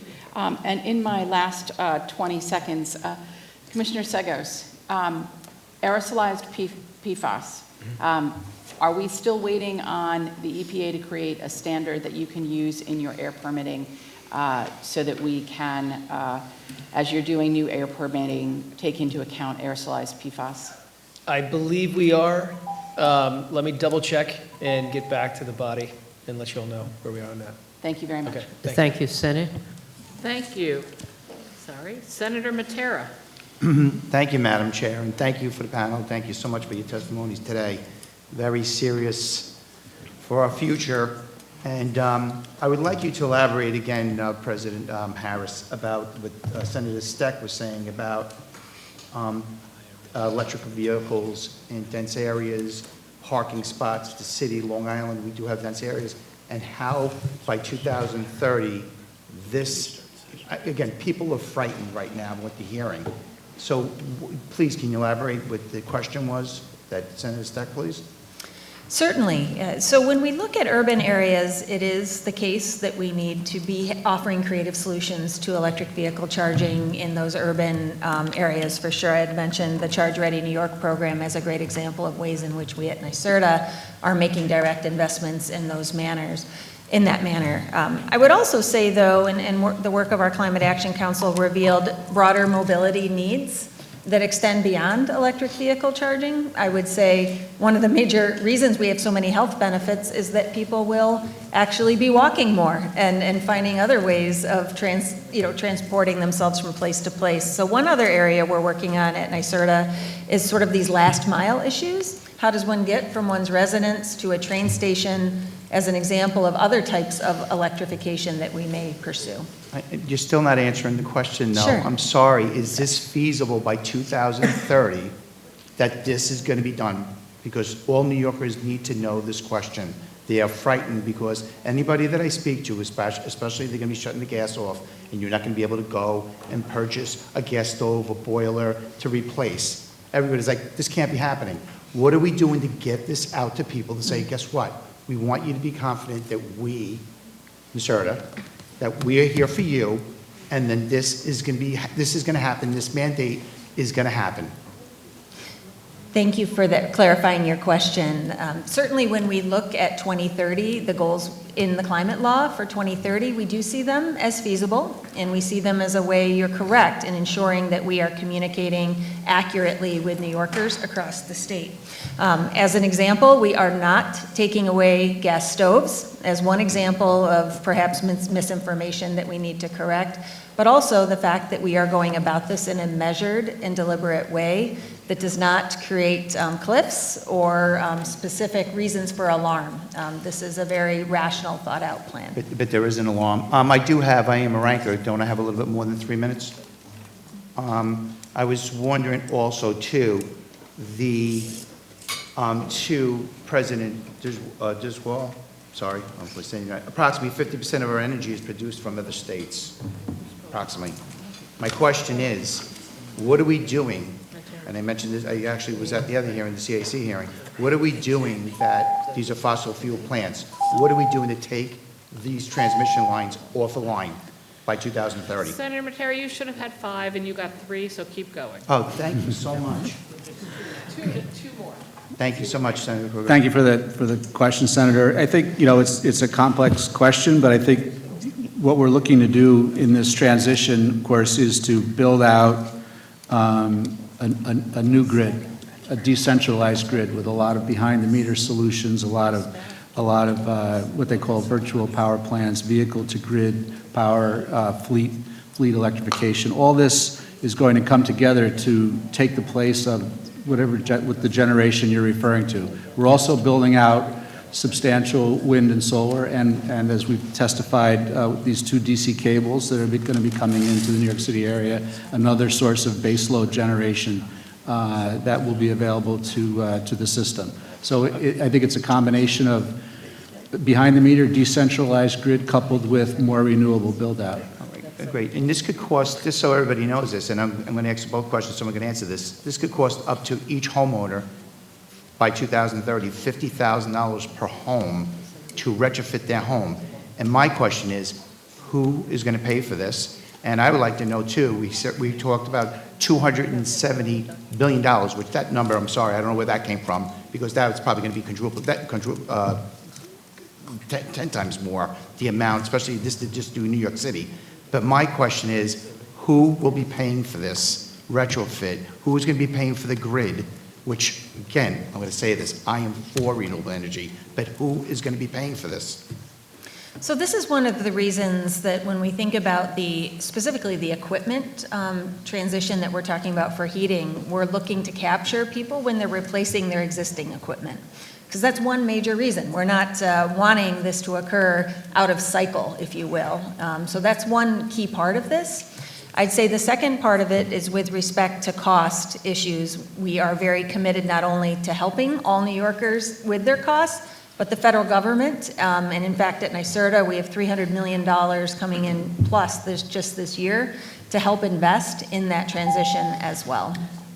Okay, the Thank federal you. government, that's, please, we can't rely on that. Thank you, Senator Matera. Assembly. Thank you. Assemblyman Brown?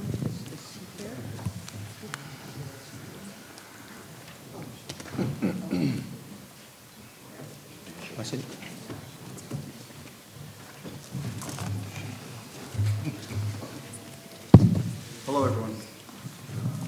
How are you? I'll start with Commissioner Sagos. How are you today? Good, sir.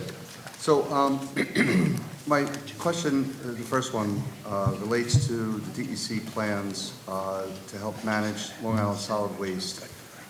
With the Brookhaven landfill closing in less than 2 years, is there a regional plan in place to handle the solid waste that we have on Long Island? Well, we're working very closely with all the municipalities on the island who have been managing their waste over the years, and now with a shrinking number of destinations for them. There is a build-out of waste by rail facilities, as you are probably aware, around the island to get that waste off the island. But we know that's never going to be enough. I mean, that's really the impetus behind the EPR work that we're doing, the Waste Reduction Act. We need to reduce the amount of waste that we create. The recycling market's been in shambles for several years. So we need to find ways to reduce waste and ultimately get what we do recycle to market quickly. So I'll skip the EPR. Okay. So in the proposal in the budget for EPR, is there any part of it that calls for advanced recycling? And if not, why not? If you're talking about chemical recycling, there is not. We don't believe that such recycling exists in a way that's sustainable right now, but there may well be advanced recycling in the future that would work. So perhaps we need to revisit that in the future. It's my understanding there's about 21 states, including Pennsylvania, Virginia, that have promoted the manufacturing of advanced recycling and in order to reduce the streams that we're talking about. Right. So it's something that I'd like to work on with you and discuss with you in the future. Happy to talk more about it with you. Thank you. And then I also want to ask you about the state has allocated $150 million for septic replacement programs. How much of that has been spent? I'll have to get you the exact breakdown of it. I mean, we spent it statewide, but the bulk of it on Long Island, as you know, with a significant percentage up in Lake George. Let me not speculate, but get you the actual figures. I would appreciate that. Thank you. And I just want to skip over to President of NYPA, if I could, with respect to the electric production from gas-fired peaker plants. I noticed that we have until 2035. I have the Northport Power Plant within my assembly district. So the question is, you know, how we're going to achieve that mark, and particularly because we have such large substations next to most of the peaker plants on Long Island, and those being valuable assets for our host communities. And the second part of my question, not right now, if you could answer the question. With respect, You've used up your time, there's no answer time. All right. But they can get back to you. I'd be happy to afterwards. provide that If they get information back to to you. you in writing, if you please, you'll have a long list of things to get back to us on, so add it to the list to send to Helene and I, and we'll make sure all the members of the committees get everything. Thank you. Oh, now back to the Senate, and we are up to Senator Ramos. All right, good afternoon, everyone. So my questions are for Ms. Harris. I want to start by talking about the cap and invest proposal that's in the executive budget. Glad you're familiar. I am wondering, well, I'm assuming that part of this money is going to be to incentivize projects and programs related to the CLCPA. Are there going to be any labor standards attached, and will they be similar to what the Climate Action Council has been recommending? Yes, thank you for that question, Senator. And certainly the investments will be consistent with the CLCPA. That I can assure you. We'll be investing across all sectors of our economy to achieve the outcomes of the act, and as such, I would say that it will be a variety of investments. Certainly, we'll be talking about that in the coming months.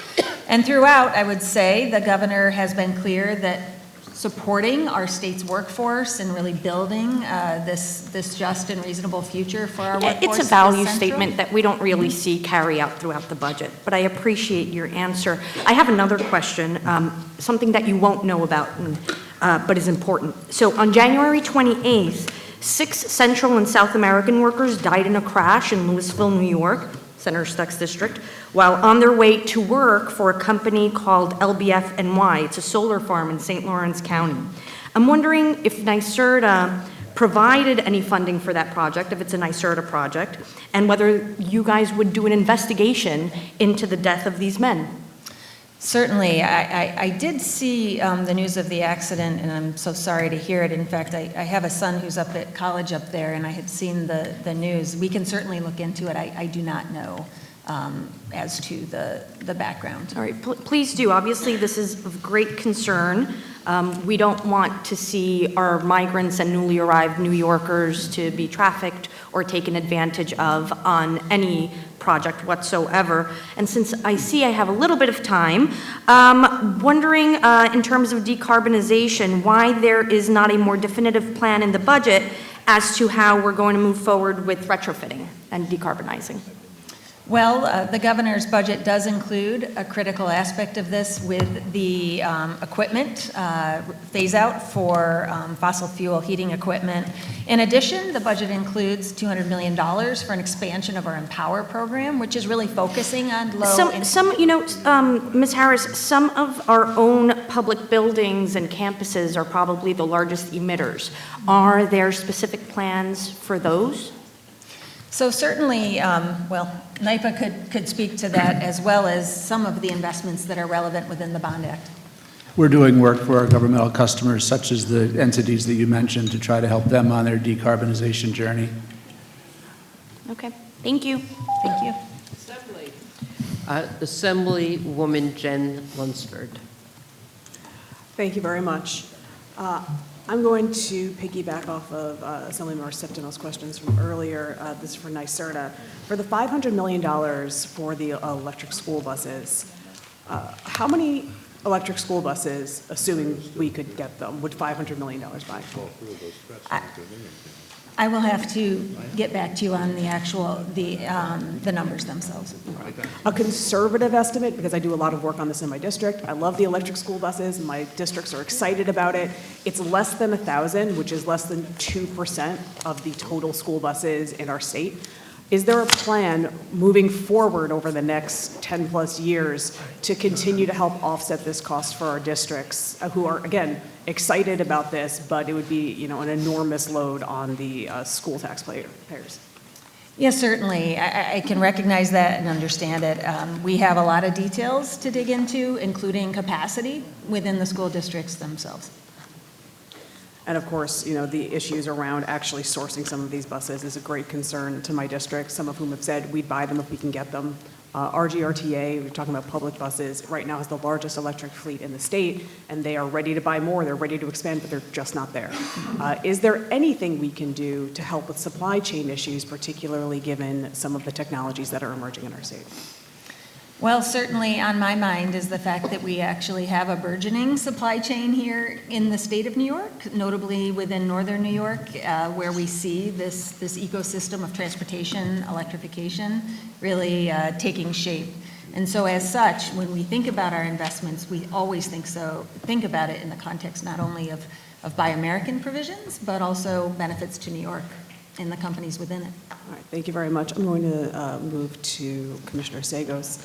I see here there's a $575,000 cut to municipal recycling programs.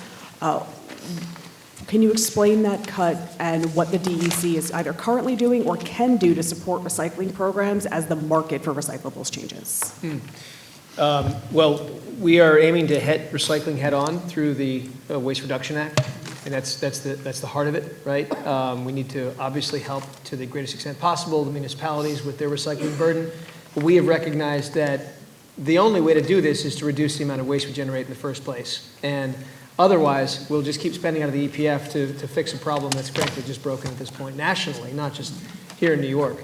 So by reducing this waste, cutting the waste streams significantly over the next 5 to 7 years, we're going to save municipalities millions of dollars that they're spending right now to manage a waste stream that's just impossible at this stage. Thank you very much. I'll cede my time. Thank you. Thank you. Excuse me, Senator Gounardes.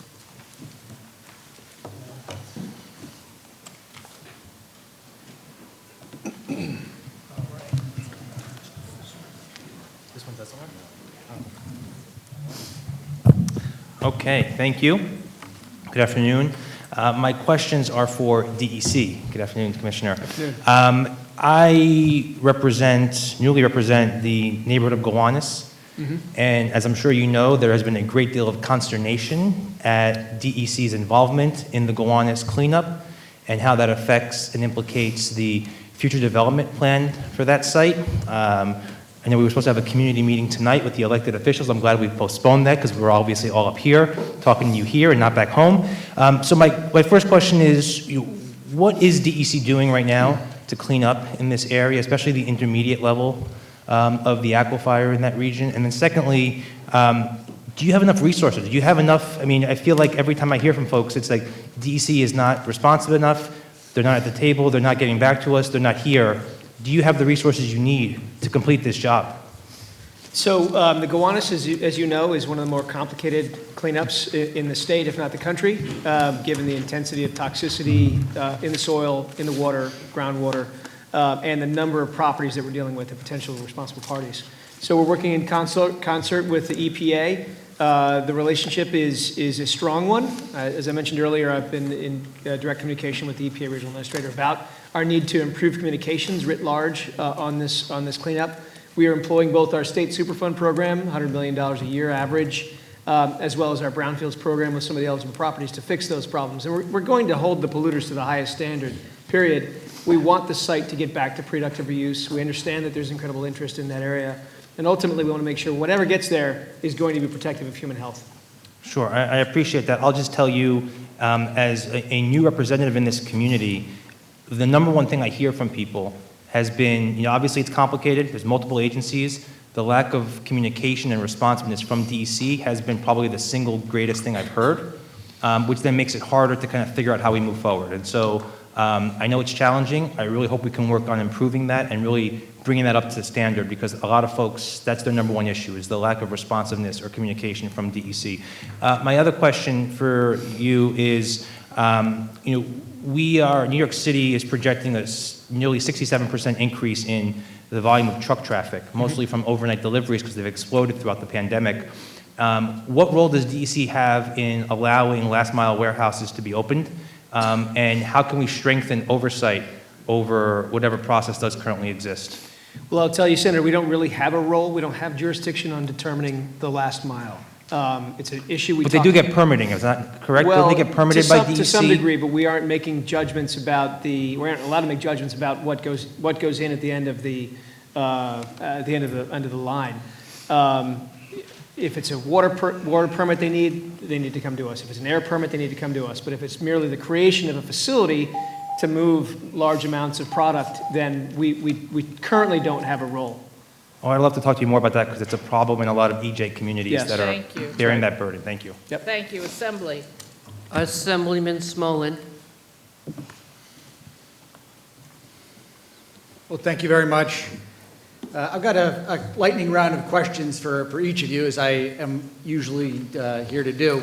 I want to start with President Harris first. You finally admitted a number in public, $270-some billion for the cost. When will the cost-benefit analysis next be updated? Because this is an evolving process, as we see, and it's been very troublesome to know what the cost is, to weigh it off against the benefits, because someone's going to pay for this this plan. Well, certainly, there's a couple of next steps that we'll be taking through which additional analyses around cost will be advanced. I think the state energy plan will be the next aspect of our work in which we are advancing additional efforts to plan around this transition. Okay. The Climate Action Council's work will also be subject to periodic reviews, 5 years, 5 years.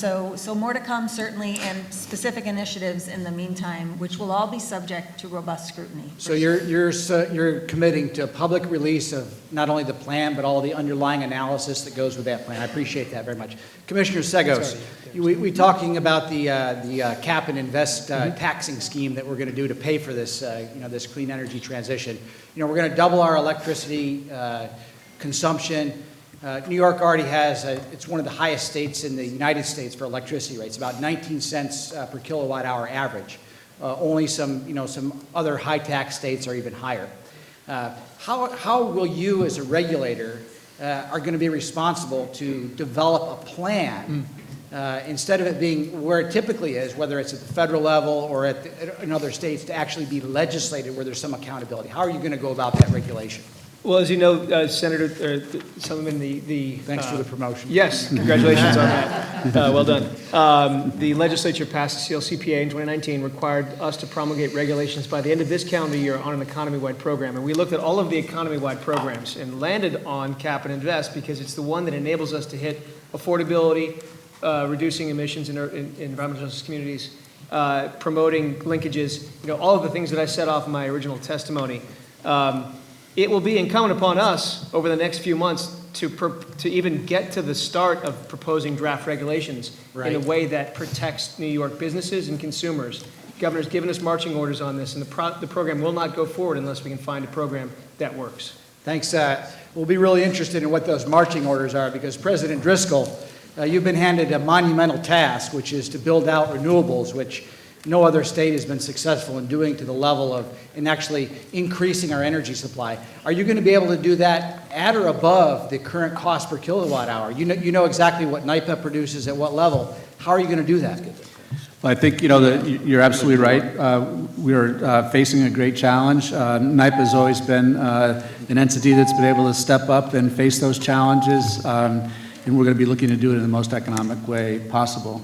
I'm sorry that I'm not able to complete the answer. Thank you. Thank you. Senator Walczak. Commissioner Segos, hey, well, congratulations for making it through so far today. I know it's been a long day, guys.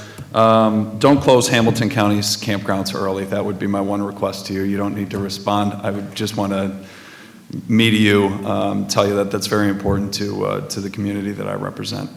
President Harris. If we can avoid it, we won't. If we can avoid it, we won't. Thank you.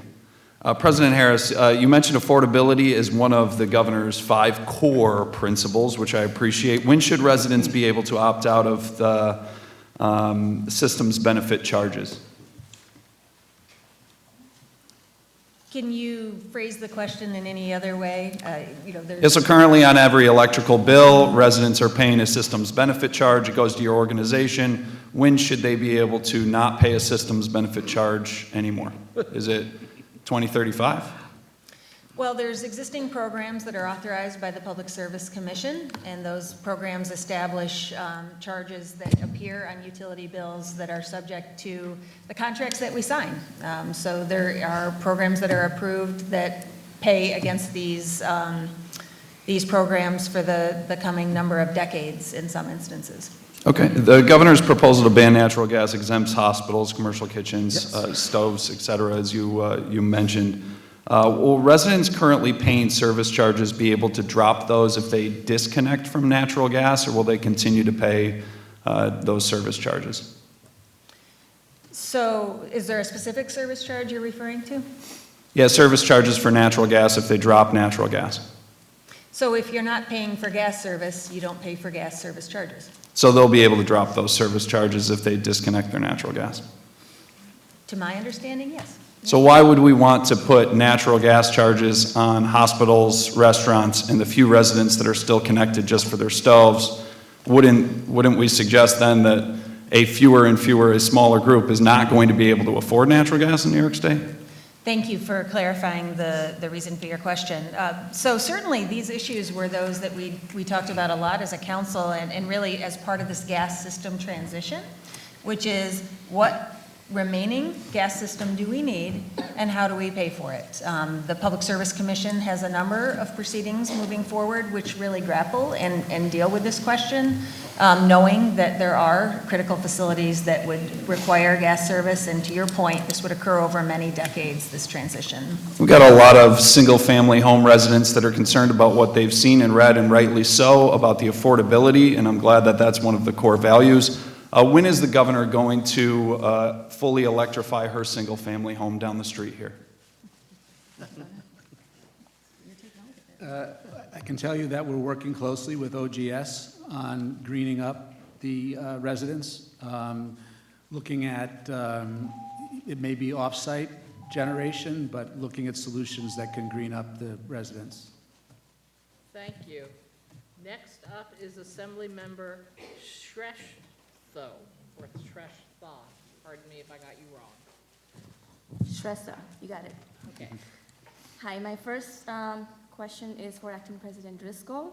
So the governor's proposal leaves to the discretion of the trustees which projects you would build and how many and so on. So effectively there is no mandate, and I know that's been something that you have been advocating for, is to get that discretion. As the acting president of NYPA, do you think you can guarantee that NYPA will build the amount of public renewables that's needed when we see that there's a shortcoming from the private sector? Well, thank you for the question. I think this question of the Board of Trustees is so important to our operations because it's what our bondholders signed up for and rely upon. It's what the rating agencies rely upon, and the good governance that the trustees provide to our decision-making is essential.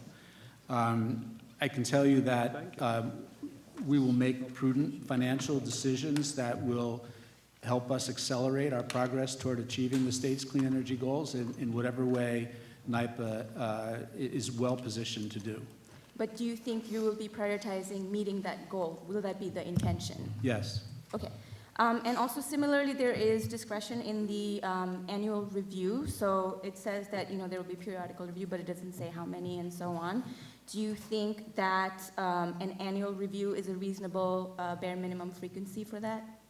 And this is to review if there's a shortage on the state's progress on the renewable energy. Are you referring to the confer provision where we confer with our sister agencies? Yes. Yes. So I think that's also essential because NYSERDA will have a much better perspective and visibility into the pipeline and the projects, what projects are having difficulty, where NYPA might be well-positioned to step in, so yes. But do you think that annual review is a reasonable frequency? I'm sure we could live with an annual review. Because we only have 7 years to get to, I think, 70% of renewable energy by 2030. So to me, annual review sounds like the bare minimum we should be doing. And I also have a question for Doreen. Are there projects right now that are stuck in litigation that are in your queue, perhaps, in your I would not be able to describe the actual projects, but certainly many projects have, particular challenges, and I'm sure among them is litigation. And how many projects do you think from your queue have dropped out, private projects, from being unprofitable? Thank you. So NYSERDA's project queue is quite robust and quite durable. We've seen very limited projects withdraw, on the order of a handful at this point. All right, thank you so much. Senator Salazar. Thank you. And thank you, all three of you, for your testimony. I wanted to ask for either Commissioner or President Harris about the governor's proposal in the executive budget regarding transitioning eventually to all electric buildings. Why could either of you just talk about perhaps why it is important for us to tackle emissions in the building sector, and particularly important? Certainly, yes, this has been, thank you for that question. I would say it is of critical importance for our state to address our building stock. We learned that buildings are the largest source of greenhouse gas emissions in our state. And what we see today is a series of proposals that starts us on the path to address those buildings. For clarity, the proposal is a zero-emission building for new construction. So it would retain optionality for alternative fuels to heat and power the home if needed. However, it is also the case that we need to address our existing buildings. And certainly in starting this, the proposal is to advance zero-emission heating equipment for the existing buildings when they have the equipment that needs to be replaced. So that is a goal for 2030 for low-rise and 2035 for higher-rise buildings, really capturing those existing buildings when those investments will naturally be made. So the proposal in the executive budget to prohibit fossil fuel burning equipment in newly constructed apartment buildings, it seems that it's 3 stories or less by essentially 2026. It's the deadline being December, right? No, but not to, just to say this differs from, say, the proposal in the All Electric Buildings Act, which is 5 stories. By the same deadline. Is there a rationale for 3 stories instead of 5 in the executive budget proposal? Yes, so this was designed to align with the ways in which our code is constructed in our state. Really, for these multifamily buildings, that 3-story cutoff is approached differently in our code. So that's the very specific reason that we're advancing it in that manner. Are you concerned that failing to capture buildings that are taller than 3 stories in the ban until 2029 would mean that new construction under the governor's housing development proposal would be adding quite a lot of fossil fuel burning buildings to our state's housing stock in the meantime? Yes, that's a great question, and we are working to really move those new buildings forward as a model to the extent that we possibly can, even in the meantime. Thank you. Thank you. Sorry. Thank you. Assembly Member Harvey Epstein. Hi, President Harris. How are you doing today? Hello. Hello. So you have 11,000 EV charging stations in New York State. How many of them are publicly available so anyone in New York could just drive up and plug their car in at the 11,000? So the breakdown is approximately 2,000 to 3,000 are publicly available. And that means like on the street or in a mall that they can just pull up Correct. without a paywall?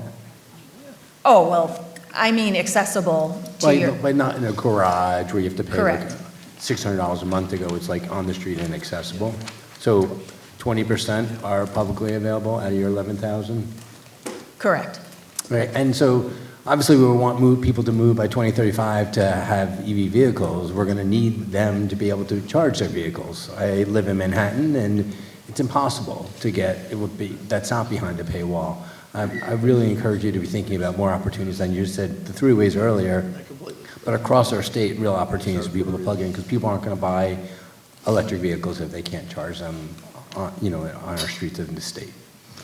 Thank you for that. And your valuable input is helping us to better inform the programs like those that I described. So how would anyone know that there's a EV charger available? Because on the state website, it just lists all the chargers, but not what ones are publicly available. Where can someone go to look for publicly available charging? Well, there's a variety of tools and resources. Certainly me, as a new EV owner, I'm learning all of these various apps and the like, but there are a Well, variety. they aren't, because like there's ChargePoint and EV Connect and all these other places, but they don't say if they're publicly available, they just say there's a charger there. So I really have been asking the state to make sure that they're the point person to say, we need to make sure that these are publicly available for New Yorkers. And I encourage you to either create a system or an app or have your website really dictate that, because Thank it's you. now impossible Thank you. for people. Commissioner Bays, I just wanted to talk about composting, the food donations. Great that we've got food scraps and the law that we passed, 1.5 million pounds. But like even in this building, no one can compost. Like we're not being leaders here. And third contributing cause to climate change is food waste going into our garbage system. So, what, I know we only have 40 seconds, but like, we need a better plan, and OGS has got to be part of the plan, but OGS has no plan for composting. I'm wondering how we get them to move forward on their Climate Action Council report, to get them to anaerobic digesters or local composters. So, like, we have no infrastructure. It's a great question, and the governor signed Executive Order 22, directing DEC, NYSERDA, OGS, actually to coordinate on many points, including this one, organic waste. I know you're having a meeting at the end of March. I'd really love to have the public more involved, so like sending out notices about those meetings. I know there's quarterly. I would love to get an email knowing about it, because I'd be happy to be involved in that process going forward. 30 seconds, 2 seconds is Reese Houses and Con Ed. I'd love to follow up and talk to you about the kind of topics. And I'll see you down in the district on that. Yep. Thank you. Okay, thanks. Thank you. Senator Konzenary Fitzpatrick. Thank you, Chairman. Thank you to the panelists. I know you've been here on the hot seat for quite a while, so thank you for your endurance. I have a couple of questions, President Harris, about your report. On page 2, you talk about advancing the state's 70% by 2030 renewable electricity goal through the development of 9,000 megawatts of offshore wind, which will be in my district, the 9th Senate District, which includes Island Park and Long Beach, and 3,000 megawatts of energy storage. But on the next page, you talk about the goal of having 20% of peak electricity storage, or 6 gigawatts, by 2030. And I'm wondering if you could explain the differences between those two statements. Certainly. So our goal, actually part of the Climate Leadership and Community Protection Act for offshore wind, is 9 gigawatts by 2035. Our energy storage goal is currently 3 gigawatts, but we have proposed to the Public Service Commission, consistent with the direction from the governor, an expansion of that goal to 6 gigawatts. So I think I might have tied out your figures, and that 6 gigawatts is really what ties to that 20% reference that you made. So if the Equinor project is delayed, that's going to affect your ability to have that storage goal met, is that correct? The two are separable. The Equinor project is offshore wind generation, and energy storage projects are often advanced separately. Okay. And the goal of only 20% of storage, is that, how does that make the rest of us feel comfortable if we only have 20%? To me, that's not really sufficient, but I'm not in your business, so I'm asking a question regarding that 20% having a storage. Is that going to give us enough backup? Certainly. So this is really speaking to the ways in which we serve our peak load in the state, as well as the ways in which we have power generation sources that have flexibility to accommodate the intermittency of renewables. And so as we move forward, that 20% will need to be a larger and larger number as we transition to a more renewable grid. This is one step in many. Okay. The New York Independent System Operator issued a report that said that, to consider the future needs of the electric grid along with the state's climate goals in mind.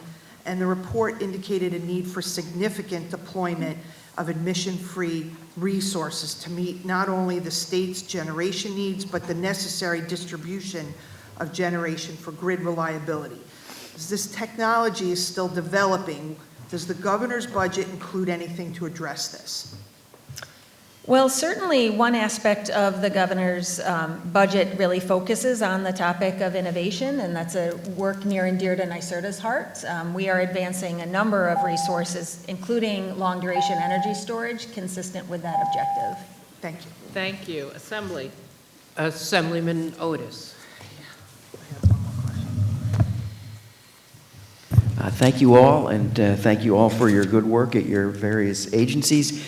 One thing that we've heard today is a lot about the rollout of the Climate Action Plan, and we have the regulations, and there's a lot of eager expectation about the new programs that come either from that or the Bond Act. And so keep up the good work and getting the word out and involving people in that. Here's some quick ones I'll mention, and then people can comment. EV buses. We need the state agencies, OGS and NYSERDA, to reach out to school districts and give them a helping hand on their infrastructure needs. Very important, because they're sort of lost out there and they're looking for help. Solar farmland, bad. What might be good, and I've mentioned it to Justin, is and to our transportation agencies, solar on the sides of highways. Other states are doing it. New York is doing it. It's an opportunity to get more solar in a way that doesn't take away farmland. Environmental justice, in addition to our dollar percentages, and we heard great comments from all of you and some of my colleagues, we should really try and have your rollout of environmental justice, climate change programs and environmental justice communities first, so that we're mediating issues in those areas, those census tracts that were revealed as part of the Climate Action Plan. That would be great.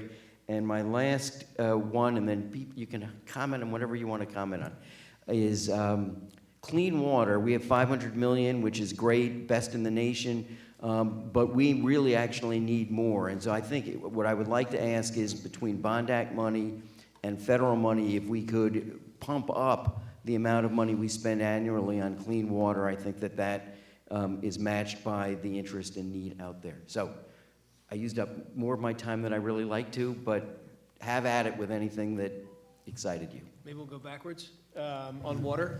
Absolutely. We would seek to match all the $500 million that we're posing there with $1 billion plus a year of loans with the Bond Act now, which has several water categories. Right. And of course, all the federal money that's coming our way. A lot of that's underway. Actually, we made an announcement just a couple days ago about some of that federal state spending for water, including right here in Albany. Great. I don't know where to start, but I would say I do agree on your points with respect to solar in particular, as we really need to get more creative with our solar options. And certainly solar siting is central, smart solar siting is central to that as well. In a school bus front, as we discussed, we're looking at programs, hopefully a statewide school bus electrification, some type of model that we can use. That's great. And Justin, give you credit, you've been down with some of the school districts in our area, hands-on, to try and help them with some of their getting greener goals. So thank you all. Thank you. Thank you, Senator. Senator Oberacher. Good afternoon, everybody. And again, you're champions for pushing through today, so I appreciate that. My first, not so much a question, but just some information. You know, I'm a former school bus driver. I think with being with 50 kids with to my back and traversing school buses actually gave me great training to be a senator. With that being said, the thing that I'm the most concerned about when it comes to electrified buses is the added weight that a battery bank would offer to that. 50 school kids on the back. And I'm talking about in my very rural area, you know, hills, valleys, and more importantly, bridges that may not be weight appropriate for that. So it's something to be considered when we're talking infrastructure. I'm the ranker on transportation. There are some other infrastructure areas that I'm a little bit concerned about. And again, the ruralistic nature of my district offers, I think, some specific challenges. So I'm just offering that as something to think about. And hopefully to help us get to that point instead of just throwing things out there. So with that being said, my next question becomes to Commissioner Sagos. And I want to thank you actually for the great job that you did through ORTA with our university games. Great. I think it was a fabulous success, to be honest with you. So great job there. It's always good to hear a little good news, as we say. You know, having myself and Senator Hinchey actually have one of the more premier, if you will, I think ski resorts in our area, which is Bel Air. Love Bel Air. And if you notice its location and its closeness, if you will, to the city, I think it's going to be an absolute pearl and/or gem in that area. I'm very excited about the economic side of it to enhance that. So I will be, of course, advocating and pushing, if you will, for any type of monies that we could use to just get that, to be that pearl and to be that gem in that area. And we will not be disappointed with the way that I think we'll receive the economic benefit on that. So I have 48 seconds, and you can, again, you can expand upon anything else that you care to do that, but thank you. Well, I'll tell you, I completely agree on Bel Air. It's a real gem, and love skiing there myself. We put quite a bit of money in there last few years, It's a different Bel Air than it was 20 years ago, but we need to get it ready for the future, and snowmaking capacity is part of that as well. As you can tell, it hasn't been very good to us this year. Thank you. I'm a big fan of Bel Air, too. Look at us. With that said, on the electric buses, this is the reason why this $500 million that we're going to be investing, we need to really think about it carefully as to the balance of which, how much goes into buses versus how much goes into, to your point, the training, the charging, the education necessary to be successful. I've looked into this bridge issue. I'd like to follow up, as I'm understanding electric school buses to not cause those issues, and I want to make sure that we're on solid ground together on that. Thanks. Thank you. Thank you. Assemblyman Lamdatis. Did I get any? Can you pronounce? Lamondes. Sure. My first question is for Commissioner Sagos. How are you? Good to see you. Recognizing the legislative ban on fracking 2021 budget, are there any circumstances under which DEC would reevaluate its position? No. No, we don't see a future for fracking in New York State. Even where it's been demonstrated to be safe, efficient, effective, et cetera? Well, I think our decision from 2014, prior to my time, was prescient in some ways. I look at the damage to the landscape, water supplies, what Pennsylvania, New Mexico, other states are now dealing with in terms of the impacts of those resources. So I think look, we have those resources. They're probably best kept in the ground here, but we'll look at all the energy mixes moving forward. Recognizing your point and acknowledging it, the extractive nature of rare earth mining to achieve the CLCPA goals, does that bother any of you? And with respect, even if it's been asked before, in the social aspects of the impacts on the children that are doing this mining? Yes. I mean, yes, of course. I mean, you look at cobalt mining, and something that Palmisano has raised that a few times with us. Yes, there's significant impacts with cobalt mining, and it's an extraordinary what folks in the Congo are dealing with there. And my reaction is, well, we have to improve that as well. But it's really looking at the scale of impact, the environmental impact across the board, the petroleum extractive industries and spills versus cobalt and other rare metals. It's really dwarfed by the scale of impact. Thank you. President Harris, the NYSERDA CLCPA cost-benefit analysis conducted by E3 Consulting, have those results been made available yet? Oh, yes, yes. This is publicly available. It was part of our deliberations, and it's available on our climate.ny.gov website. Thank you. Madam Chairman, no further questions. Thank you. To the Senate. Senator Tom O'Mara. Thank you. Good afternoon.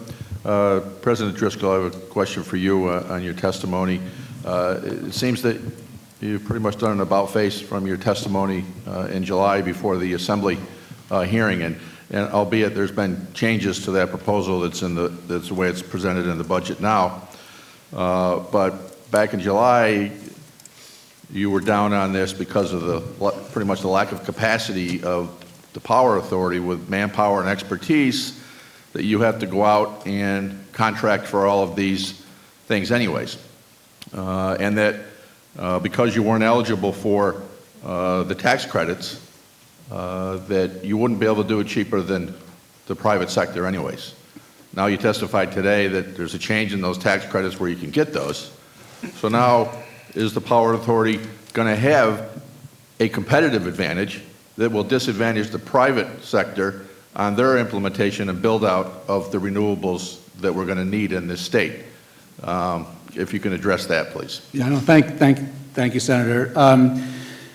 First of all, you're right. The IRA was a game changer for the public power sector and for NYPA, so certainly part of the equation, if you will, from that point to today. I'd also say that our focus, as you know from your experience, we serve largely governmental customers. Our focus has historically been with our own governmental customers and trying to find solutions, clean energy solutions for them. The IRA, of course, will enable us to better serve those governmental customers. As you probably know, in the old paradigm, when we served a governmental customer with a project, there would be the customer, the developer, and then NYPA, because the developer would have to be in the middle to get the tax credits. Now, under this law, we can directly work with our governmental customers. That won't be true in every situation, but this is an incredible challenge we're all facing, and so to the extent that we can enable these customers to be able to make this clean energy transition with the benefit of more economic projects, But are we're you all for it. going to create an economic advantage the Power Authority has over the private sector? And what will the effect of discouraging private sector investment because of that be? Yeah, I mean, I think that, again, there's so much, there's a lot of activity on the private developer side. As you probably know, we're looking to partner with the private sector wherever we can. We have 4 large transmission projects in flight currently. All are with partners. We have exclusive jurisdiction on the transmission side. We haven't crowded out anybody on the transmission side, just looking for the same opportunity to play a role on the generation side like we do on the transmission side. Okay, let me just switch gears a second over to the Climate Action Plan with Doreen or Basil, whoever wants to address it. We're, I think, all very supportive of cleaning up our emissions in this state and have worked towards that. The state has done an unbelievable job over the last couple of decades in doing that. But I just can't help but feel we've got the cart before the horse on a lot of these initiatives right now. And we really have nothing but targets. And then the plan says DEC will fill in how we're going to do it. No mention of how much it's going to cost the ratepayers. And since talking about the cart before the horse, since the closure of Indian Point, right before the really cold weekend we had 2 weeks ago, the EPA came out with their annual CO2 emissions report, and the emissions in New York State of carbon dioxide are up 28% since the closure of Indian Point. Yet now during that time, the peaker plants are burning oil at apparently a record rate. The ISO does not break out their category, the fuel diversity of natural gas and oil.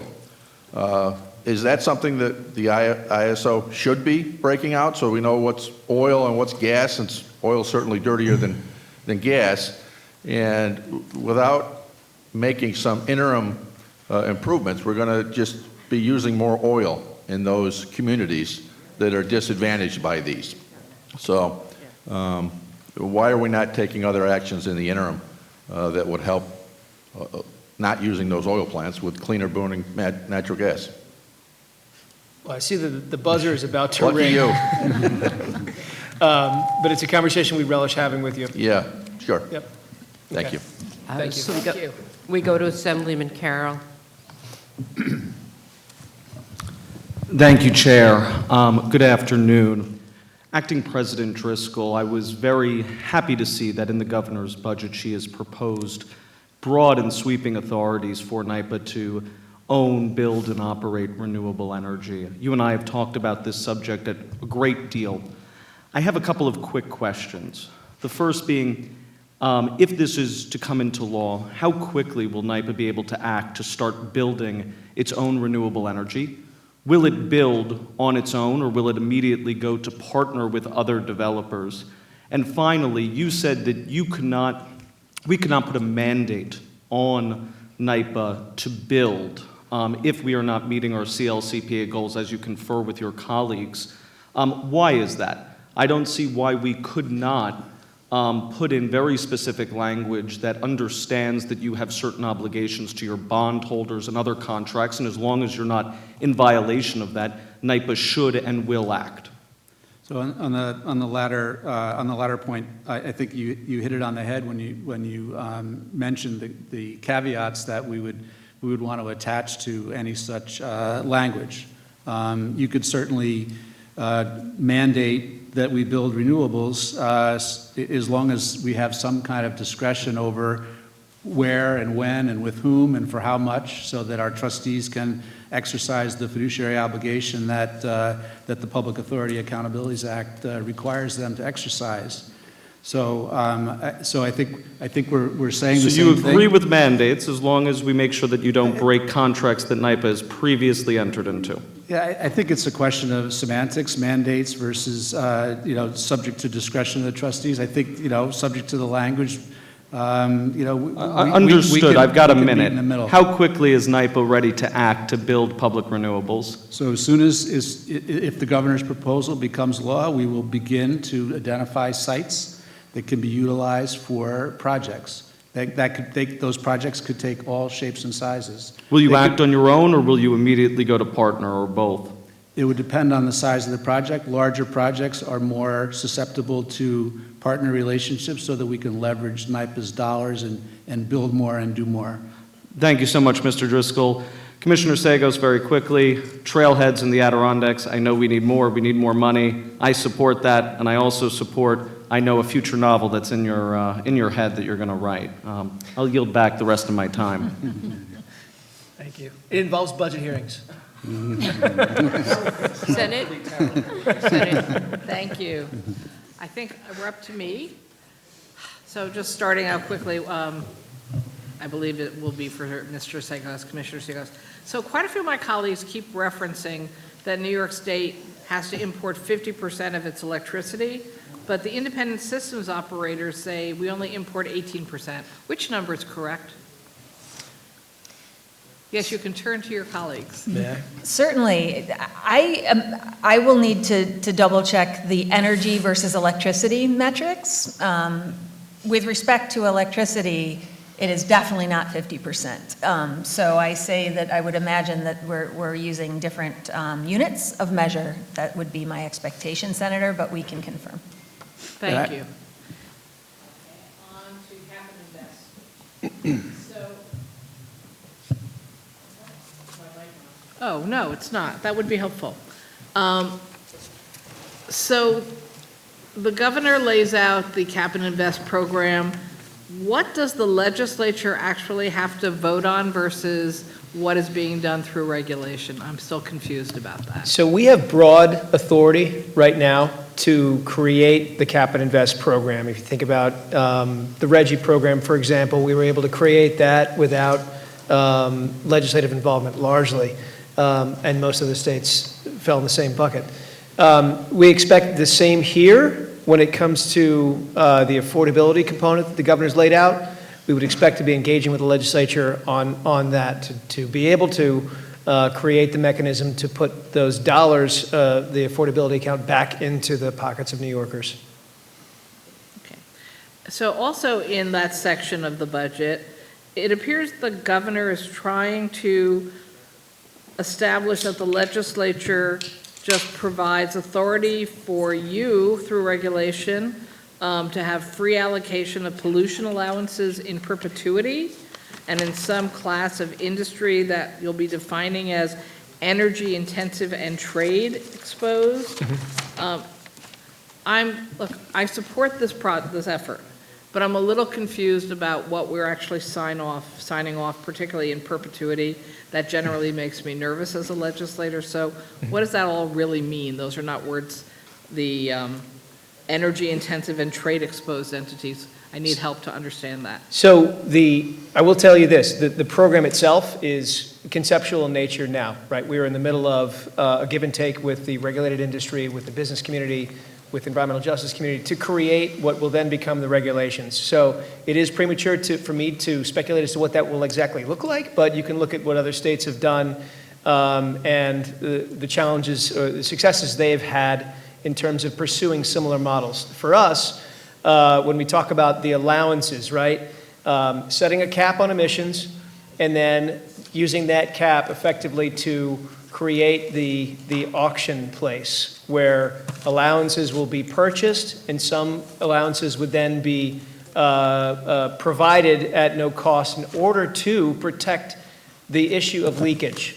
Energy intensive and trade exposed industries, you think about the steel mills or semiconductor manufacturers that would otherwise leave the state but for some sort of forbearance within the regulations that allows them to stay. So you're putting the issue of allowances toward those type of industries, and the revenue being generated largely from industries and fuel suppliers that aren't in that definition. But I will tell you, Senator, it is early on this. We will be coming back to the public at a very aggressive rate over the coming 5 months before we even get into the regulatory phase. So some people have raised the concern that the language in the budget isn't as stringent as what we actually mandated in CLCPA. So are we trying to weaken the standards that were in CLCPA, or would you agree that they would need to be as strict as in order to not violate that law? We have to hit our emissions reductions targets. I mean, those are the critical numbers within the CLCPA enshrined in law. We worked on this, Dorian and I and our counterparts in the CAC for 3 years to devise the path forward. The Cap and Invest program is part of that, arguably a large part of that, because it is an economy-wide program required by the law. So when it comes to creating this program, it has to comply with the law. So I would say that when we put this on the street for public consumption, the public will see that it is in conformance with the CLCPA. So is creating a Cap and Invest program in any way interact with our moving forward with a clean transportation standard is another possibility? And would they be duplicative in some way or funnel money away from each other? Well, I think it's premature to know exactly how they would interact. We discussed the Clean Transportation Standard during the Climate Action Council process, the many meetings that we had. Ultimately, the governor decided what made the most sense at this time was to advance a Cap and Invest program. And as we go through that, we will look for ways in which to synchronize this program with either existing or proposed concepts that may be available to us, the Clean Transportation Standard being one of those. But at this point, it's Cap and Invest. Okay. And earlier, maybe it was yesterday, will we hear that long yet? No, but earlier in your discussion, sorry. You seem to answer a question, and I don't remember whose question, implying that Bond Act money would count as outside funding that could justify cuts in on-budget funding. I don't think that's what we told the voters. I think we told the voters the Bond Act money would be for new and different things that we need to do. So I just wanted to make sure I didn't misunderstand. That is true, but we have, for example, we have hatchery system, right? And there's the Bond Act, the fish hatchery system, not aquaculture, but hatcheries. We envision that portion of the Bond Act funds would go into restoring our hatchery system. I mean, those are obviously existing programs that now would be, instead of shifting through, being paid for on budget through New York Works, that would be shifted over to Bond Act. So it's an example of how we would seek to utilize both on budget and off budget resources within the financial plan. Got it. So Mr. Driscoll, I think I'm following up on two different discussions with the role of NYPA with the new plants. Oh, sorry. So it is true that the NYPA proposal now is different than it was earlier and different than the legislation some of my colleagues and I carried. But there's confusion, I think, about, because of the new federal law allowing the use of tax credits, even for government entities such as yourself, is the proposal as described in the governor's budget going to allow us to draw down the federal funds? Or because it's a public-private partnership, tax equity investor kind of deal, that we're not going to be able to get the tax exemptions that we could get now if it was a specifically state-funded project? Thank you for the question. NYPA, as a state public power authority, is eligible for the IRA tax credits. So we would be an eligible, applicant on any project that we owned. And so I don't think that if the question is, does there need to be state money rather than NYPA money? Or does it need to be state NYPA money versus private investor money? Yeah, I mean, I think that the credit, and I'll be happy to research this further and come back to you, but I think that the credit would apply to the extent that the Power Authority had money in the project. I would appreciate that. I think some of us would, because we're a little, even though we're supporting the expansion, we're a little confused about which model is going to actually net us Understood. the most federal money as matching money for what we're doing. Because I won't speak for everyone here, perhaps not Tom O'Mara, but I think we want new renewable energy built as quickly as possible. Yes, we do. Sorry, yes, we agree with Tom O'Mara. We all want it done as quickly as possible, but we also want as much federal money as possible Understood. to move into these projects, because that's obviously a win-win for us. And just the last quickly, so the governor set timelines for the electric buildings, but she jumped them an extra year later because she starts them like the last day of December in each year for the larger and the smaller. So doesn't that just keep putting us farther back from where we want to be? Well, the timeline, thank you for asking that question. The timeline that is in the budget proposal allows us to align these new construction, zero-emission new construction proposals with code cycles. This is really sort of a practical and exciting aspect of this, but we ultimately need to employ this through cycles that are established primarily on the national level. So we'll seek to institute these programs earlier, but that is the outside date according to the code cycles. Okay, so my time is up. Thank you very much. Assemblyman Burdick. Thank you, and this is for Commissioner Seagos. And, I first want to thank you for the great job that your department does.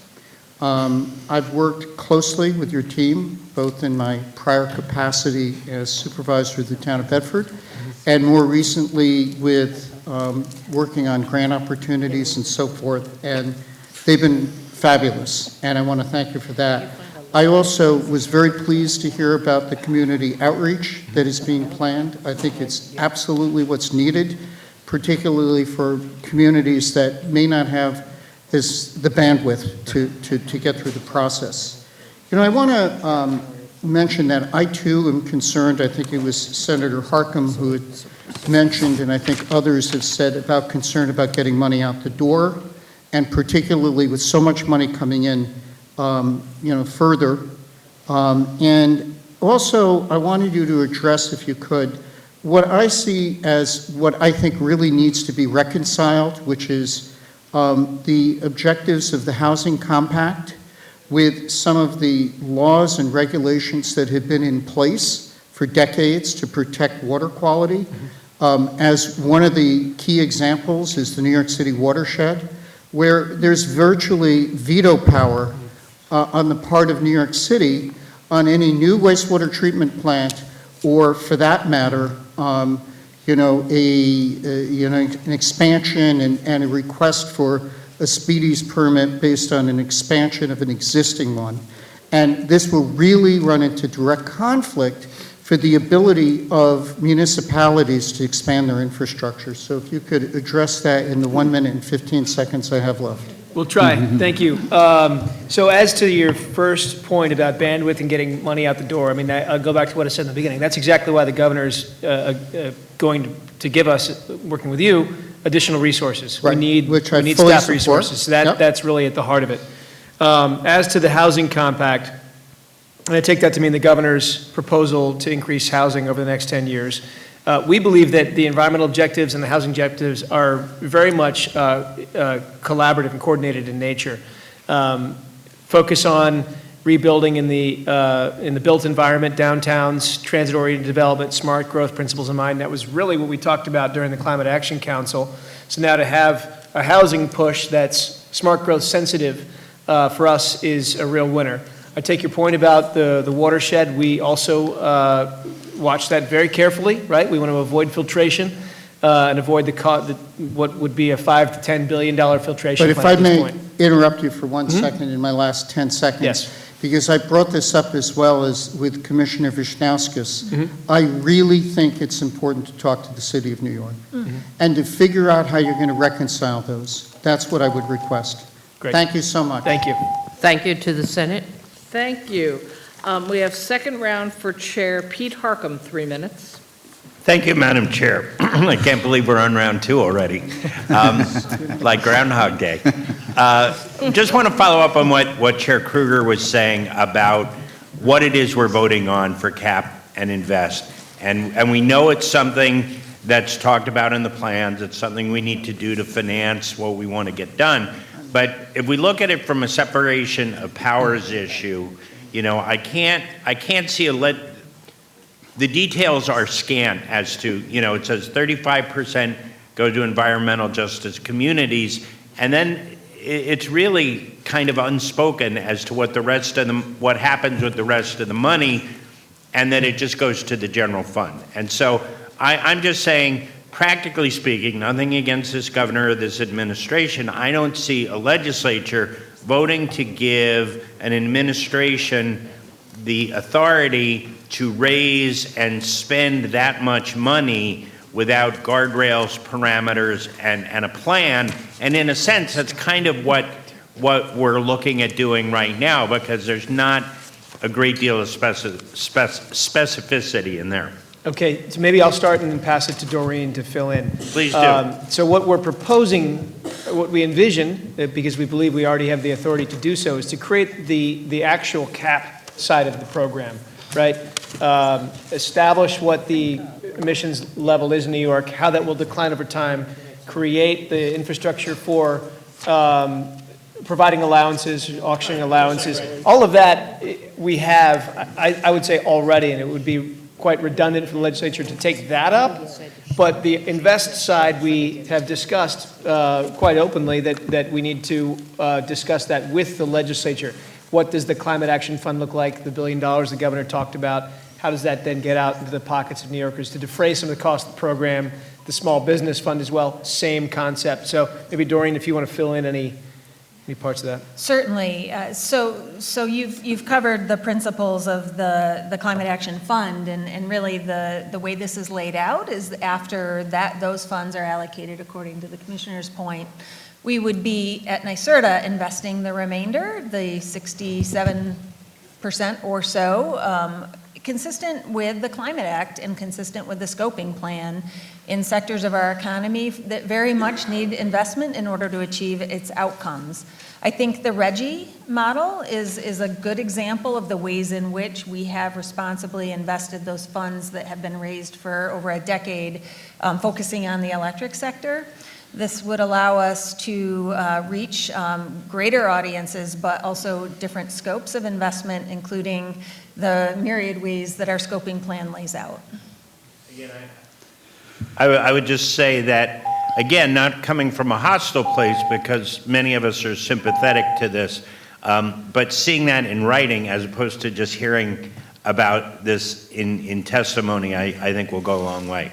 Thank you. Thank you. Thank you, Assembly. Assemblywoman Fahey. Thank you. I feel like I'm playing musical chairs here, but I'm here now.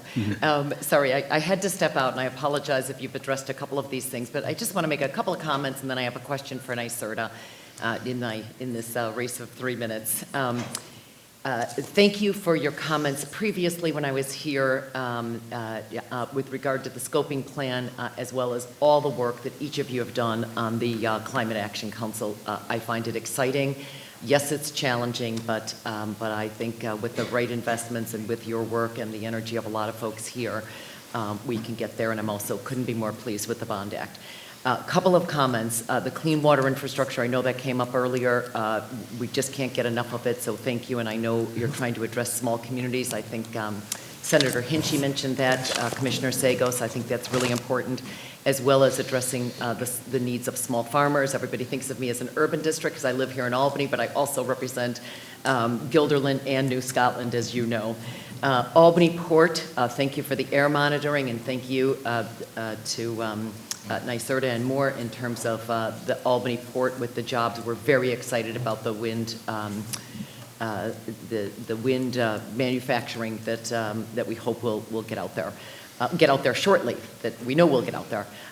Question, lots has come up about heat pumps. I am a co-sponsor of the all-electric bill, but I also carry my own bill, last year called the gas transition bill, this year called the heat bill, which is the home energy assistance, home energy affordability transition bill.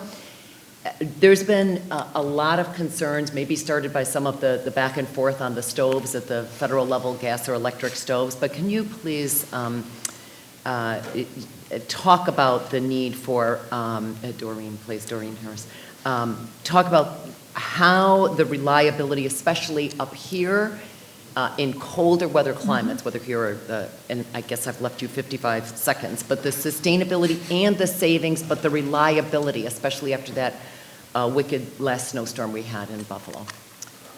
Okay, you've So given me a challenge. Affordability, reliability, and sustainability. Certainly. So heat pumps will be a primary resource that we use to heat and cool our homes into the future, and they are deployed increasingly. In fact, they outsold furnaces on a nationwide basis in 2022, so we're getting there, certainly. And I was very pleased to see performance of these units even in the recent cold snaps, because it is true that we need efficient homes to be paired with these heat pump technologies to work well in cold climates, full stop. With respect to reliability, if that's your next question, I think when we think about heat pump technology, we do need electricity to operate those heat pumps, so we think about backup sources of heat.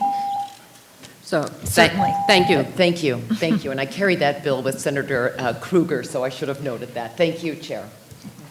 Go to the Senate. Thank you. 3 minutes, second round for Chair Michelle Hinchy. Thank you very much. I have a couple quick questions. Last year in the budget, we talked about affordability, right, and making it available for regular people, everyone in our community, to be able to actually afford this transition. Last year in the budget, we were able to secure some rebates and some funding for heat pumps and geothermal, but we were not able to come to an agreement on re-upping the solar panel credit. How much of that is reflected in this budget? And if not, is that something that we need to be doing to make this affordable and accessible for people living across our state? Well, I'd say that certainly in the last year, a game changer for renewables in general, Senator, has been the Inflation Reduction Act. For us as a state, we already had a thriving solar industry. In fact, we remain the #1 community solar market in the nation, and very highly ranked in other ways as well. But when we think about that durability of that industry at scale, the Inflation Reduction Act provides tax credit treatment for these projects for the foreseeable future, such that we really see that. So you're saying that it's handled by the federal government, we don't necessarily need that at the state? We have a thriving market here. We're focusing on underserved communities in the first instance. If there were an area to be really accelerating, it would be our continued work in that respect. Okay, I think we could still be helping and making it extra affordable, but I appreciate the work, especially for underserved communities.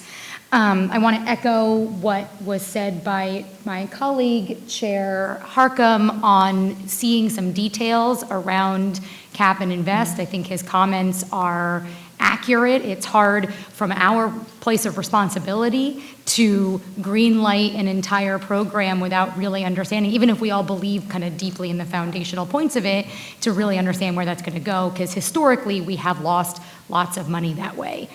So we want to make sure we're tracking and it's actually going to the places that it needs to. I'll close with a local question, I think for Commissioner Sagos. We have, in 2 different parts in my district, we have proposed expansions of fossil fuel infrastructure, specifically substations that I know are going through the process right now. Why would we be continuing to both invest money but also resources and time from our agencies if we're working to shift away from that? Why would we increase and expand when our communities are trying to shift elsewhere? Well, Senator, we are required to process permits, applications as they come to us. That the one you're referring to happened to go through the federal process as well, was awarded at the federal level. I think if you're referring to Iroquois. and it is under consideration now. The public comment period, I think, ends at the end of this month, the 27th. So we'll process the permit and, subject it to the same scrutiny that we have on every application that's come in front of us over the last few years. Wonder if we should relook at that. Thank you. Thank you. Thank you. Assembly. We go to Assemblywoman Gilio. Thank you. My question is for the New York State DEC Commissioner Sagos. So the Brookhaven Town landfill is expected to close in 2024, and the concern is that C&D that has residue that can't be recycled, that it's going to end up in our waterways, our wetlands, our open space, and we're not going to be able to get this garbage off of Long Island without having to have the municipalities charge more in the taxes to the residents in order to truck it off of Long Island, which is going to have wear and tear on our roads and bridges. And I'm just wondering if there's any funding in the DEC budget that you would support to beef up code enforcement on Long Island and to also pay for more code enforcement, trucking, whatever it's going to take to help relieve the burden of one of the two landfills in Long Island closing this in 2024. We don't have anything else online yet. So is there a comprehensive plan for that closure? So much of that waste, the C&D waste, will be moving by rail once the landfill closes. I mean, there are 4 rail stations, as well as the trucks that will then bring it to permitted landfills, largely upstate and some out of state. One of the things that we've been focusing on Long Island really since 2017 is the problem, as you note, of illegal dumping. And it's been happening at dozens of locations. We have had undercover officers performing these details and actually going so far as to make arrests and seizures of trucks and equipment. It's a big problem. The housing boom in New York City, the building boom in New York City has resulted in a lot of this finding its way out to Long Island. So we need those long-term mechanisms to continue our enforcement. We don't do local code enforcement, but we can certainly do environmental conservation law, state enforcement.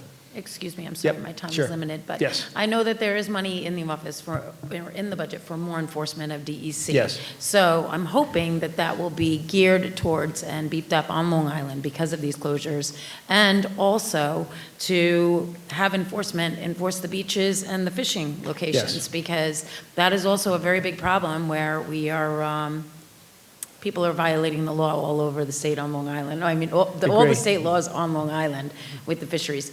And if you could just answer that, if you'll beef up the enforcement, and then what rail are you talking about that's ready to go now to remove C&D off Long Island? On that, I believe there's 4 locations, there's rail transfer stations that are either in permitting or have been permitted that are They're in moving. permitting. In permitting, right. Yeah, that are so moving, proposing to move material off island. Yeah, but we're closing the landfill in 2024, Right. so they haven't even broken ground yet. Right.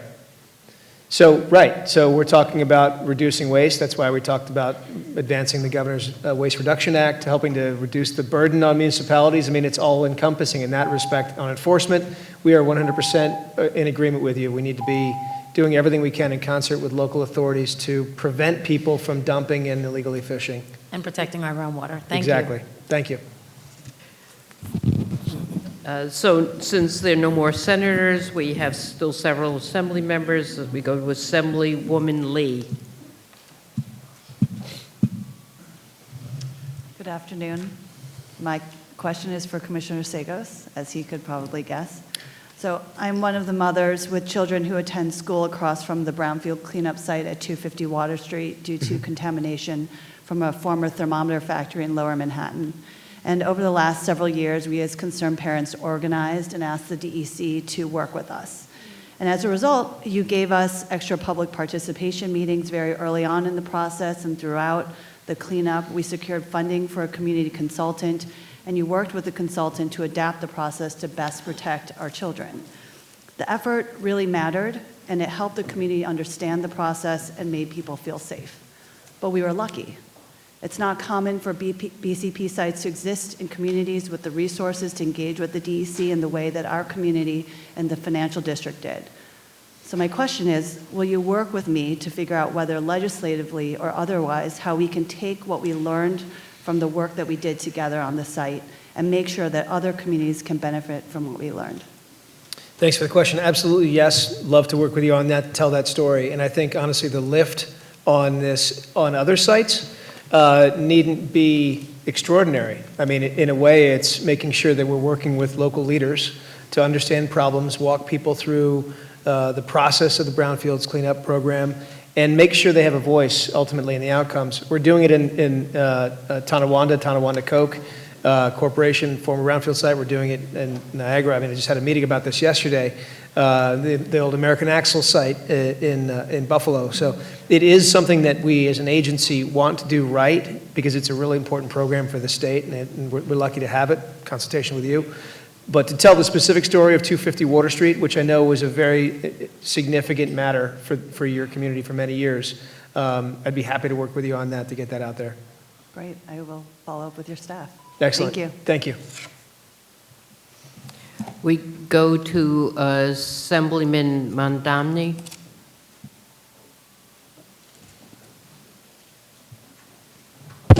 Sorry. Acting President Driscoll, I would like to follow up on Senator Gonzalez's line of questioning.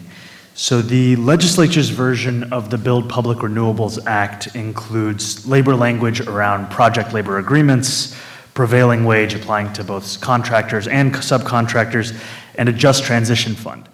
This was language that was described by the IBEW 1049 Rep. Pat Guidis as the best protections he'd ever seen on labor. His only concern was if such language could ever be preserved and what a diluted bill would mean for labor. The proposal by the governor, what I and many others would characterize as BPRA light, does exactly what he feared, stripping this language from the legislative text.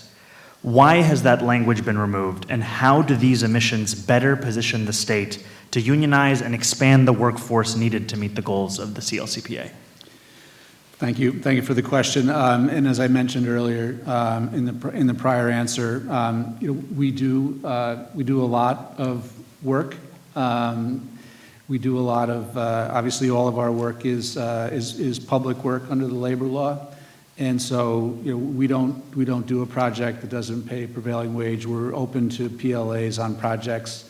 I don't see what's missing. I think that when you couple what is in the governor's proposal with the funding, the $25 million set aside for labor training that was not in the BPRA, I think that on balance, it advances the position of labor. So with all due respect, and just because of time, I would fully disagree about $25 million being an adequate amount of money to make up for a requirement such as the gold standard of language that we had in the original text. I just have a follow-up question. Did NYPA or the governor speak to labor before drafting this version of the Build Public Renewables Act? Yeah, I can't speak for the executive. But for NYPA? I did not personally. I can't speak for my staff. Okay, but did you? I did not. Okay, thank you. And then I just wanted to clarify in some of the questioning from my colleagues, specifically Assemblymember Carroll, and drilling down on the question of mandate, Assemblymember Shrestha around annual review. If I understand correctly, you're fine with an annual review to see whether or not we are on track for our CLCPA mandates. You're fine with a mandate to build as long as there's discretion so that NYPA is not violating any existing contracts. Why should we then pursue a version of the bill that has none of these things when we have a version of the bill that has passed the Senate, is being considered by the Assembly, and is being called the gold standard by labor representatives? Yeah, understood. And I think I think that the governor's proposal is consistent with the themes of the prior legislation. And I would just say, I think that the one piece you left out was the Board of Trustees' role, which we think is very important in the governor's proposal. Thank you. Thank you. Assemblywoman Gonzalez Rojas.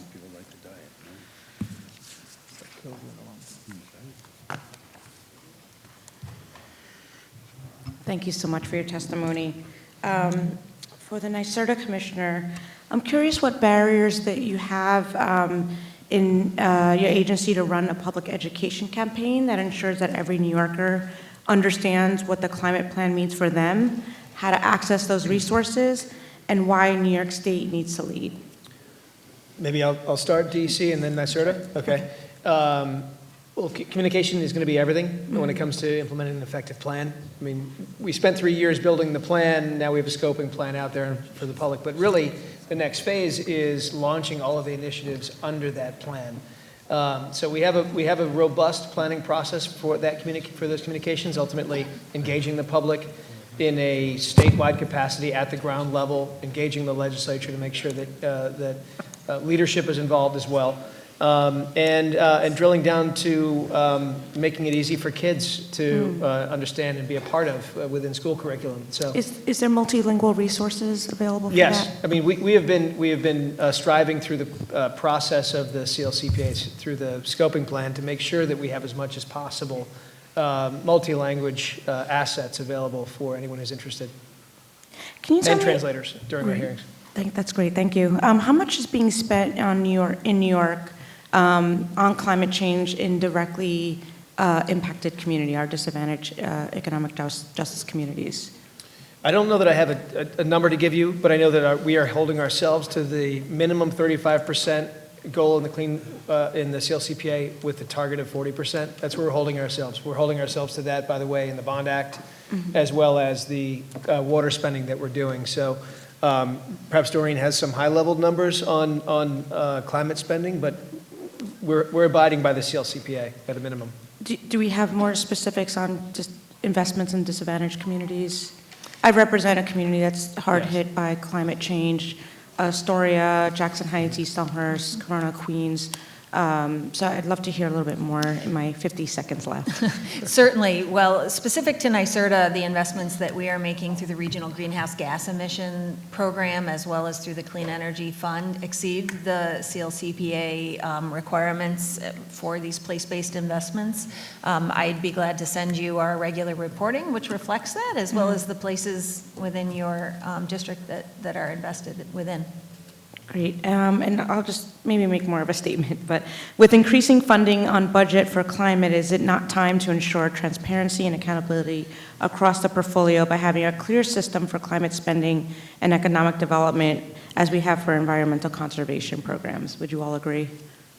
Well, certainly we see and are building out tools that can be used to report not only on our progress, but on our spending and our investments.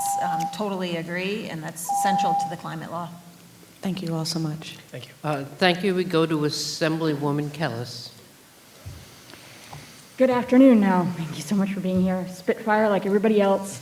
First thing, the landfill in DC, I'm just going to plead for you to not extend the Seneca Meadows landfill permit. The Texas-owned company already has a 28-story, if you're equal to a building-sized landfill. They want 4 more acres. They want 7 more stories on that landfill, and we cannot afford that in our area, so just putting that plug in.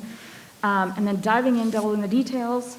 In the cap and invest proposal, there's language that diverges pretty dramatically from existing law, specifically to allow for free allowances in perpetuity for the energy-intensive and trade-exposed entities under the program.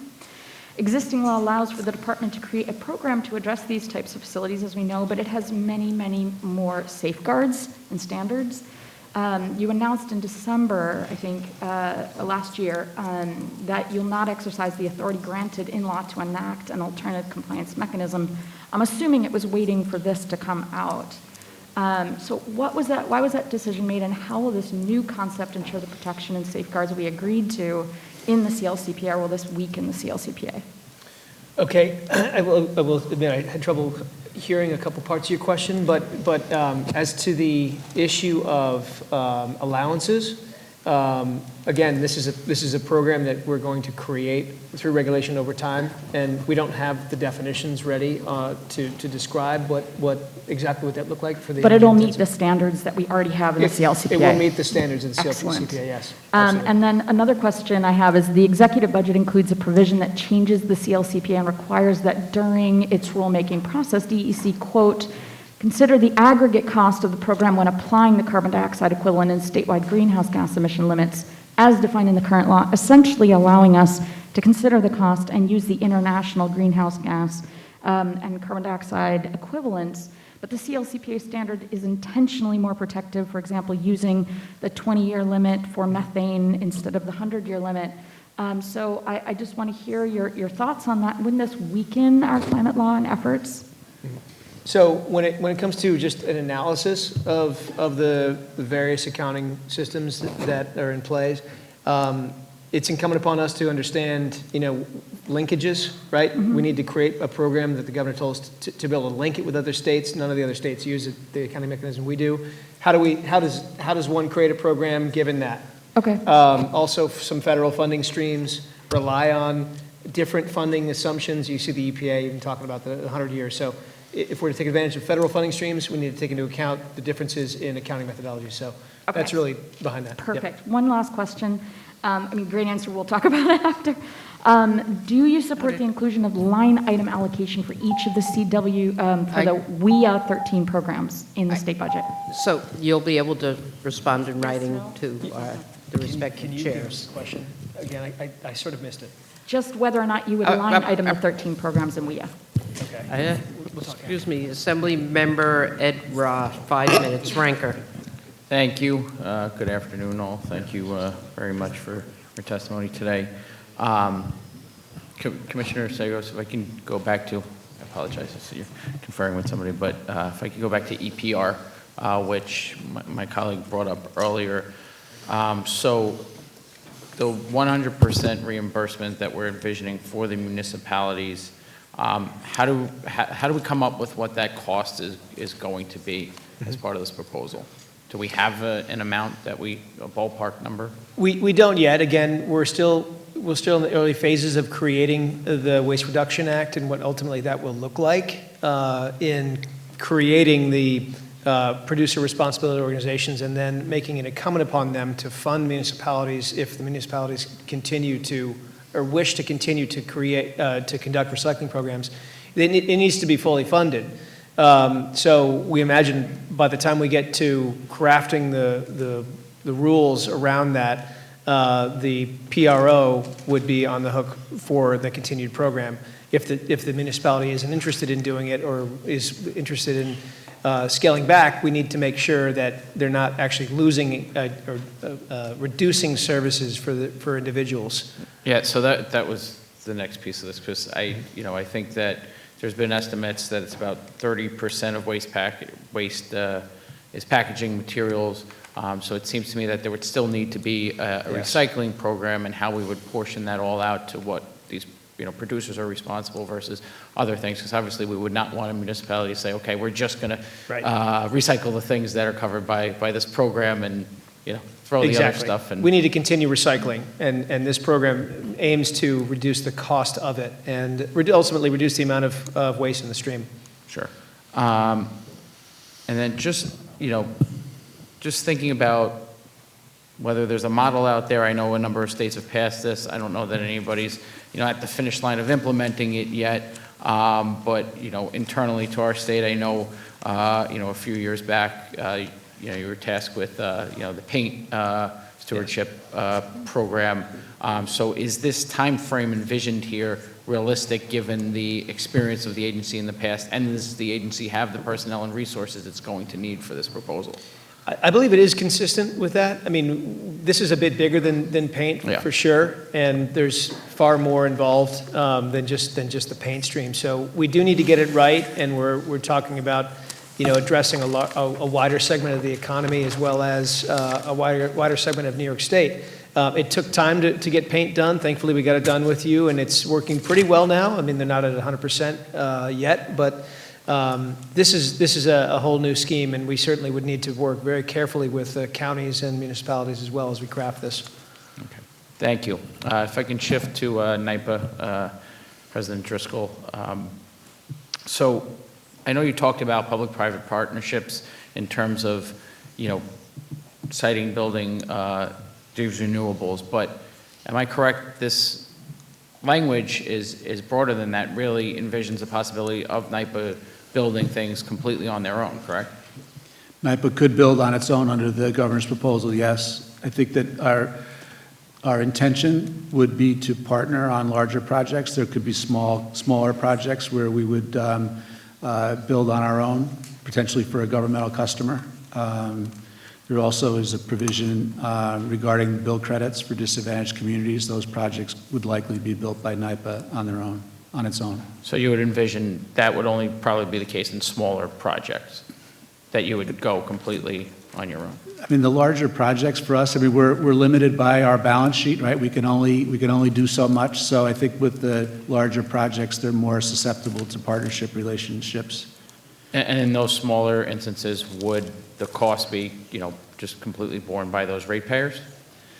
In a smaller project, typically the governmental customer, would pay. If we had a governmental off-taker for a project, it would be paid for by the customer. Okay. Utility scale projects without an off-taker would have to be, sold into the market. Okay. Thank you. So I have a few questions. It's hard to believe there's something left to ask. But first from one of a colleague who couldn't be here today, to follow up on the Climate Action Fund to help defray costs to disadvantaged communities. The question is, can you provide, I know there's been some comments on this, can you provide what that looks like and what steps NYSERDA and DEC are doing to make this a reality?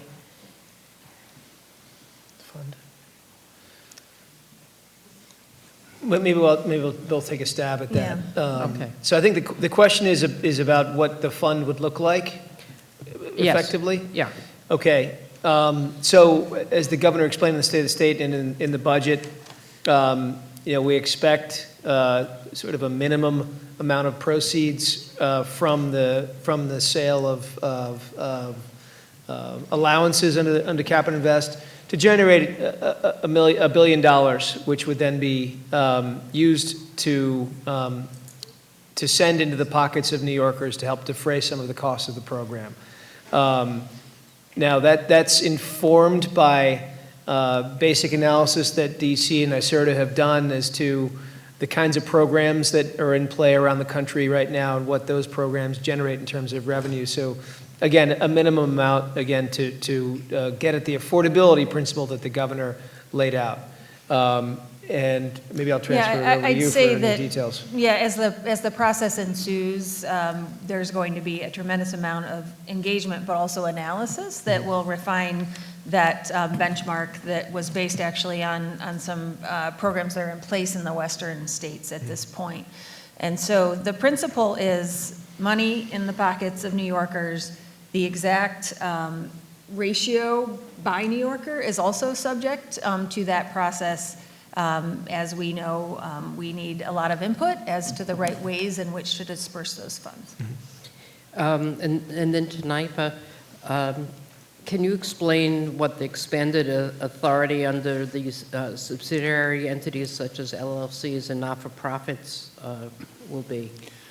So thank you for the question. And will any of the impact be felt by ratepayers, importantly? Yeah, so the idea behind the subsidiaries, and it's similar to what ESD does, for instance, and what's common in the private sector, to sort of isolate projects from the balance sheet of the sort of parent entity. So these subsidiaries would be formed, they'd be project-specific entities that would be created for a particular project so that, like I said, the risk would be isolated from the power authorities' balance sheet and wouldn't be hits against our credit metrics and so forth, and wouldn't, it would be not treated unfavorably by the rating agencies. So that would be the idea there. Thank you. And Commissioner Segas, every year we go through where things are in some of the bond acts, in particular if you could give an update on the status of the various programs in the Clean Water Infrastructure Act of 2017.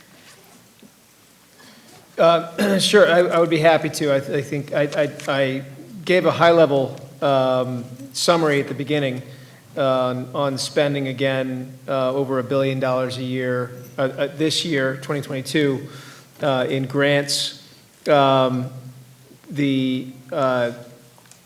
WIA The WIA program, $564 million, intermunicipal, $43 million, emerging contaminants, $241 million,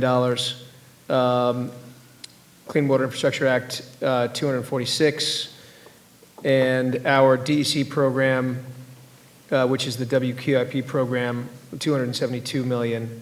So again, a record year for water spending. We can get you a table, as we always do, to make I it was gonna super say, accurate, yes. because You don't need to read off everything, but if you could. be happy to provide the give you all table those with dollars more and of the make sure it's details. accurate. You'll see every penny. Definitely, that would be helpful. Great. And I know there's been discussion, there's been a number of discussions about the Bond Act. So the capital plan shows $800 million in bond financing over the next 5 years, growing to $200 million annually. And you may have mentioned this when I was in the middle of some of the administrative tasks here. When do you expect the Bond Act to be substantially completed? Well, we expect to begin soliciting grant opportunities this calendar year, that we will have gotten through the process of establishing the criteria for the majority of the buckets that need criteria, and then going out into the public around the state in a roadshow type setting and actually describing the Bond Act and also soliciting input for projects. So, we expect year one to be on the bottom end of the curve as years 2 and 3 and 4 progress. We expect the spending to pick up on that. I don't know what the outside date is for spending, but we know that the voters spoke and they understand just how important this is. They're experiencing flooding, they're experiencing hotter cities, they're experiencing lack of park space or deteriorated infrastructure. I mean, we need to respond to the voters and be quick and accountable and transparent, and that's why we've spent quite a bit of time behind the scenes actually building the infrastructure and then getting ready to communicate that out to the public. Great, thank you. And for NYSERDA, as we know, your programs are mostly funded through the assessments, which this year is approximated to generate $1 billion in this coming fiscal year. At least that's what our staff, I believe, in the budget indicates, which also includes the zero emission credit program and utility surcharge assessments. So the questions I have is, how much does this cost the average residential taxpayer on the monthly utility bills, and are the assessments billed at the same rate to everyone, regardless of the amount of electricity they use, or do higher users of electricity pay a higher rate? Certainly, yes. So NYSERDA's primary source of funding for our investments is through collections via ratepayer collections. We do have a small amount of funding that comes through the state's executive budget, as well as a number of other sources. But with respect to the programs that are driven by these charges, it is a situation in which it somewhat depends on the program. NYSERDA's Clean Energy Fund is funded by the distribution utilities according to a collection schedule established by the Public Service Commission. The programs that are building renewables across our state, our offshore wind, our land-based renewables, our Tier 4 program, and beyond, are funded by the suppliers of electricity, and that is on a pro rata basis, such that our costs are spread pro rata across the suppliers of electricity and ultimately recovered through the charges they provide to their customers. So a larger user, the rate is the same, but a higher user of electricity will pay more nominally. Okay, thank you. That's all the questions I have, but we have second round for our, no, not so quick, Senator. We have second round for our chairs. 3 minutes for second round for Assembly Member Glick. Thanks very much. For NYSERDA, we've talked to some small municipalities, and they have on all possible buildings, highway department sheds and whatever, try to use renewable energy. I'm wondering where we are from the state's perspective in proceeding with that, and in some of the buildings that are now unusable, or where we have strip malls, or actually some rather large malls that are, pretty empty. Are you working with any of those developers to deck over parking lots and so forth?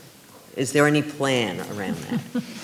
Yes, there certainly is a plan. One team that we have at NYSERDA is actually focused on directly working with host communities, including municipalities themselves, around these issues of not only the resources that we can bring to bear, but also the ways in which they may be best equipped to site renewables in their communities as well.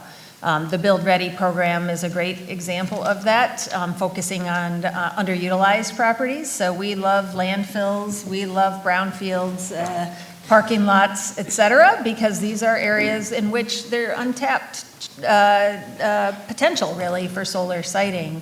I think when we look at these communities, it's really part of engaging in a smart planning process. So the Climate Smart Communities and the Clean Energy Communities programs are designed to help communities have tools in their toolbox for effective planning and siting. And that leads to the question of accessibility of transmission and upgrades to the grid. Where are we, and what's the plan?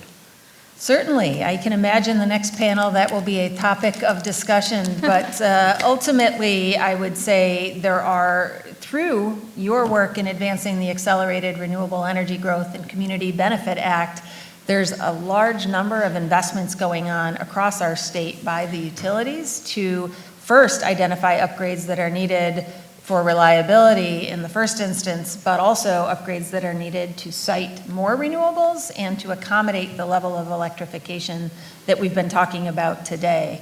And there's good progress in that respect, but I will allow the chair to describe it in detail. Thank you. We actually have one more member, Assemblywoman Levenberg.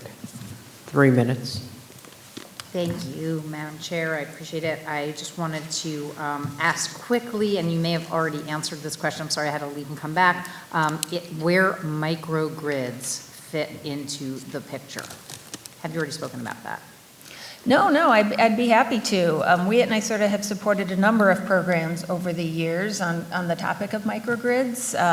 Certainly our microgrids of the future focus on energy storage technologies rather than combustion, given the climate law and really how we would think about those microgrids best functioning. We have a number of studies that have been undertaken in the past in that respect, and sort of looking forward, we see this as a really significant play for resilience. And have a number of programs through our innovation program in particular, focusing on the applications of these technologies in those means, through those means.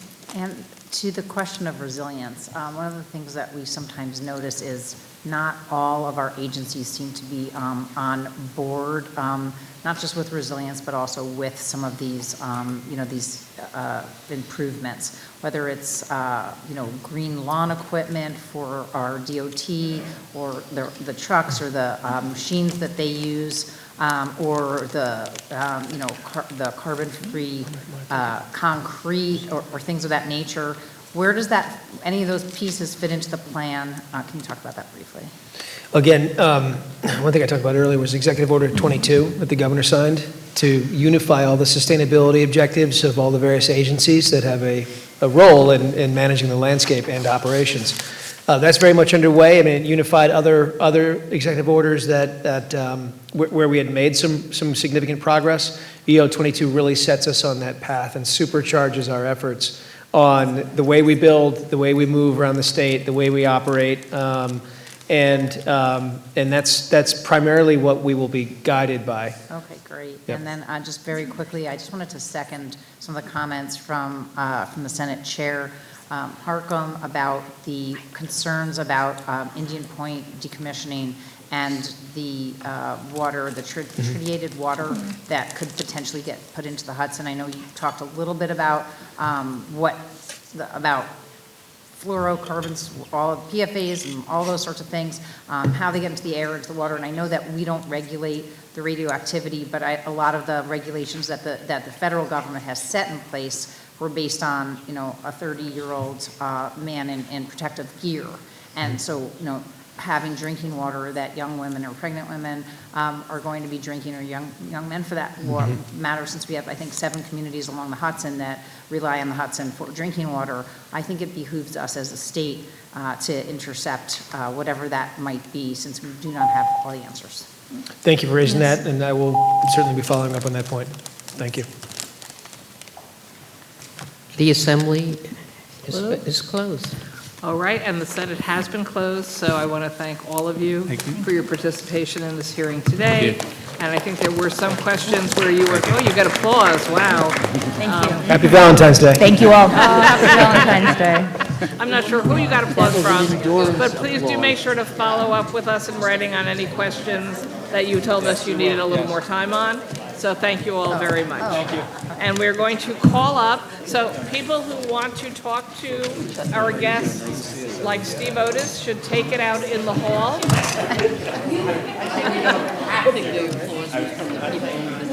Oh, the next group is applauding because they want to get in here. Okay, so Steve Otis, Anna Kellis, move to the outside to continue your conversations. Just walk them out, chat with them in the hallway. We are going to call up the New York State Public Service Commission, Rory Christian, and the New York State Office of Renewable Energy Siting, Houghton Movani.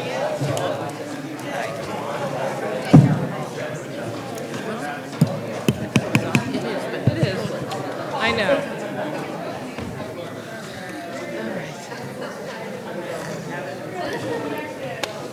Please take the conversations out in the hallway, please. We have 2 of them. You can choose one or the other.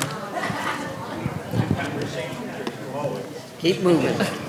2 hall. In 2 seconds, I'm going to start calling names. Assemblywoman Gonzalez Rojas.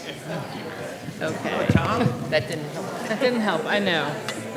Oh, we're handing out the testimony. Here, if you plan on talking, you have to stay till the end of the hearing. Thank you, thank you. Oh, you're welcome. Jessica, can you take it out in the hall, please? Yeah, taking myself out.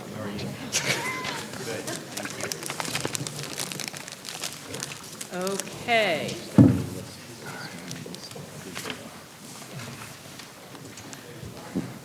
Okay. I warned everyone it was going to be a long one, so this is our lives. So I want to thank you both, or all 4 of you, for being here with us. And why don't we start with the Public Service Commission? You have 10 minutes, each of you. Thank you. Thank you. And happy Valentine's Day to everyone. Good afternoon, or good evening.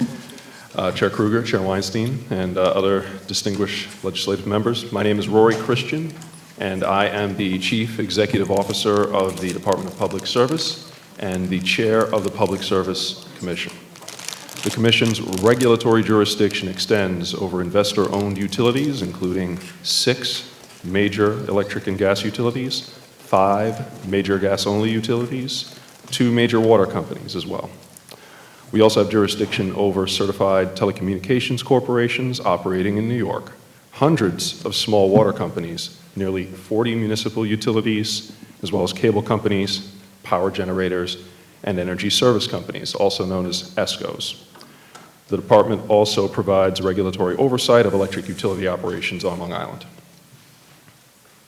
In fiscal year 23-24, Governor Hochul set out an ambitious agenda to continue implementing the Climate Leadership and Community Protection Act, and doing so in a manner that is cost-effective, equitable, stimulates job creation, and focuses on energy system reliability and affordability.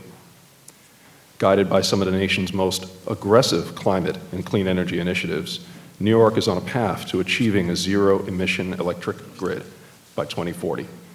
including 70% renewable energy by 2030 and economy-wide carbon neutrality by mid-century. The Commission is proud to play a central role in creating a more equitable energy system, one that provides consumers with clean sources of energy and improved air quality, while also meeting our traditional role of ensuring safe, affordable, and reliable utility service. During the transition to a clean energy future, our commitment to affordability remains steadfast. Due to the COVID-19 pandemic, many households fell behind on their utility bills, and an unprecedented level of arrears accrued across the state. This, combined with the rising energy costs spurred by a global conflict and an economy opening up from pandemic restrictions, put many consumers in the impossible position of having to choose between paying their utility bills or other basic expenses like groceries. Last year's budget provided the Commission with $250 million to reduce consumer utility arrears.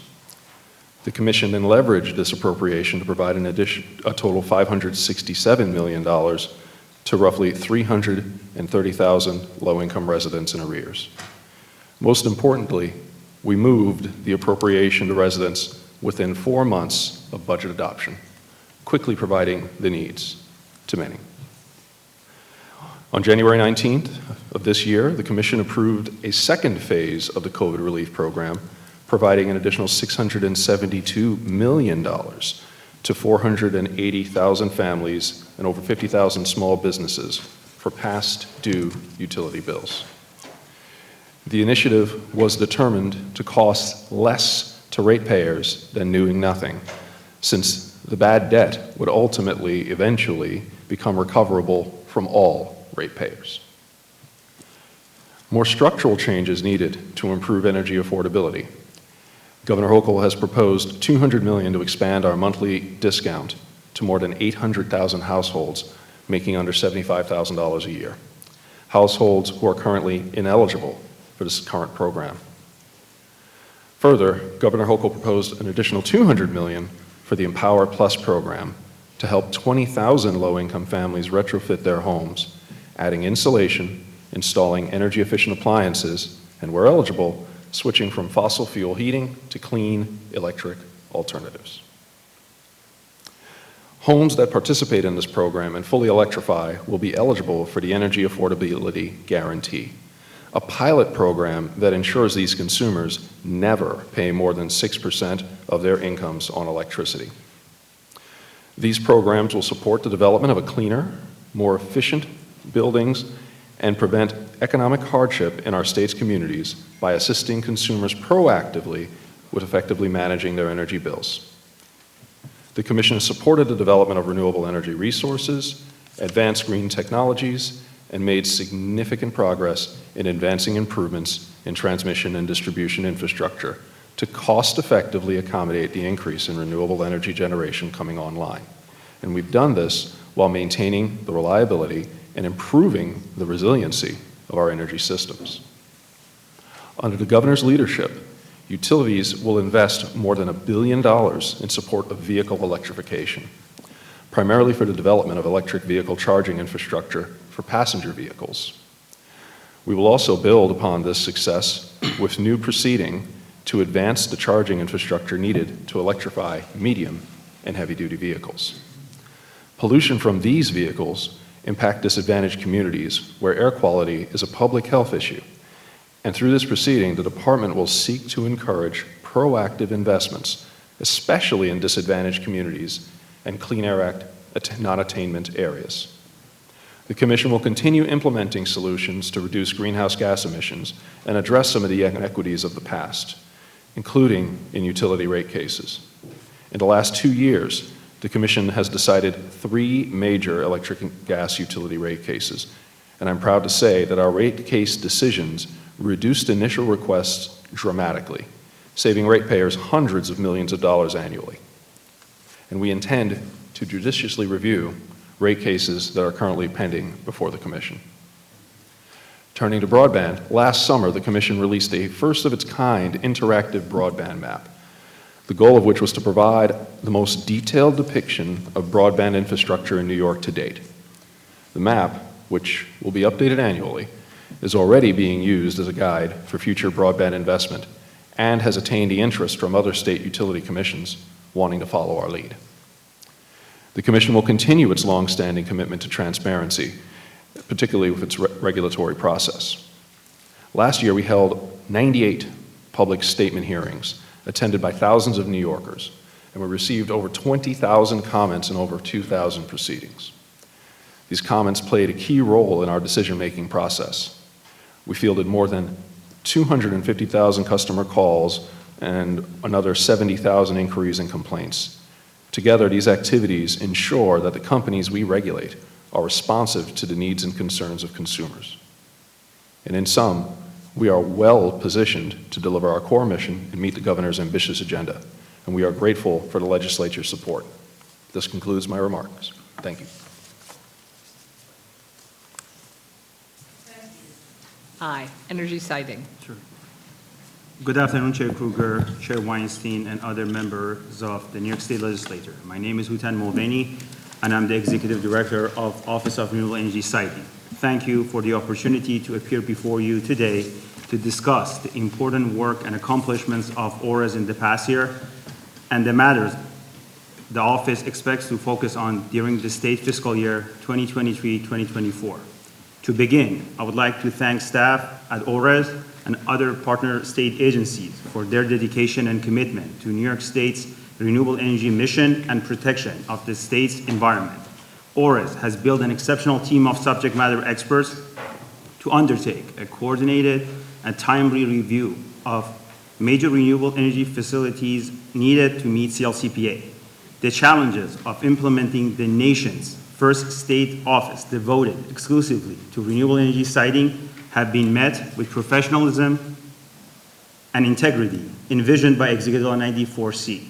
Through the diligence and dedication of staff, ORES has met or exceeded all statutory deadlines. I am pleased to report the following to the member of the New York State Legislature.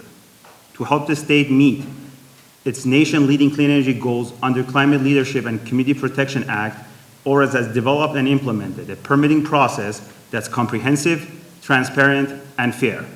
This fact-based decision-making process stands as a regulatory model to efficiently and effectively enable the state's clean energy transition while ensuring protection of our natural resources and consideration of all pertinent social, economic, and environmental factors with input from host communities and local governments.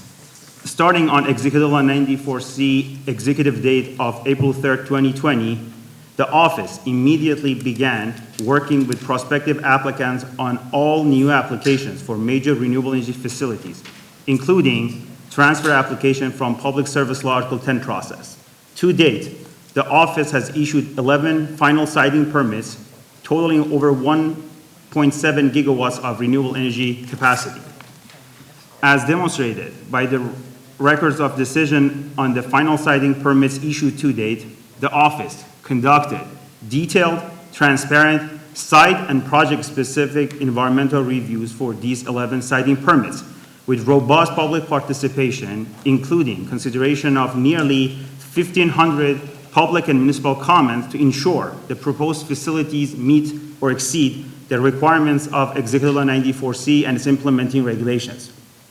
Most of these facilities were approved within 6 months from the date on which applications were deemed complete, marking the most rapid pace of major renewable energy facility approval in the state's history. For a majority of the 11 permitted facilities, host municipalities, applicants, and the office took a collaborative, consent-based approach that resolved local concerns without the need for full administrative hearing process. Local agencies and community groups had access to over $1.7 million of funding to facilitate their participation in the permitting process.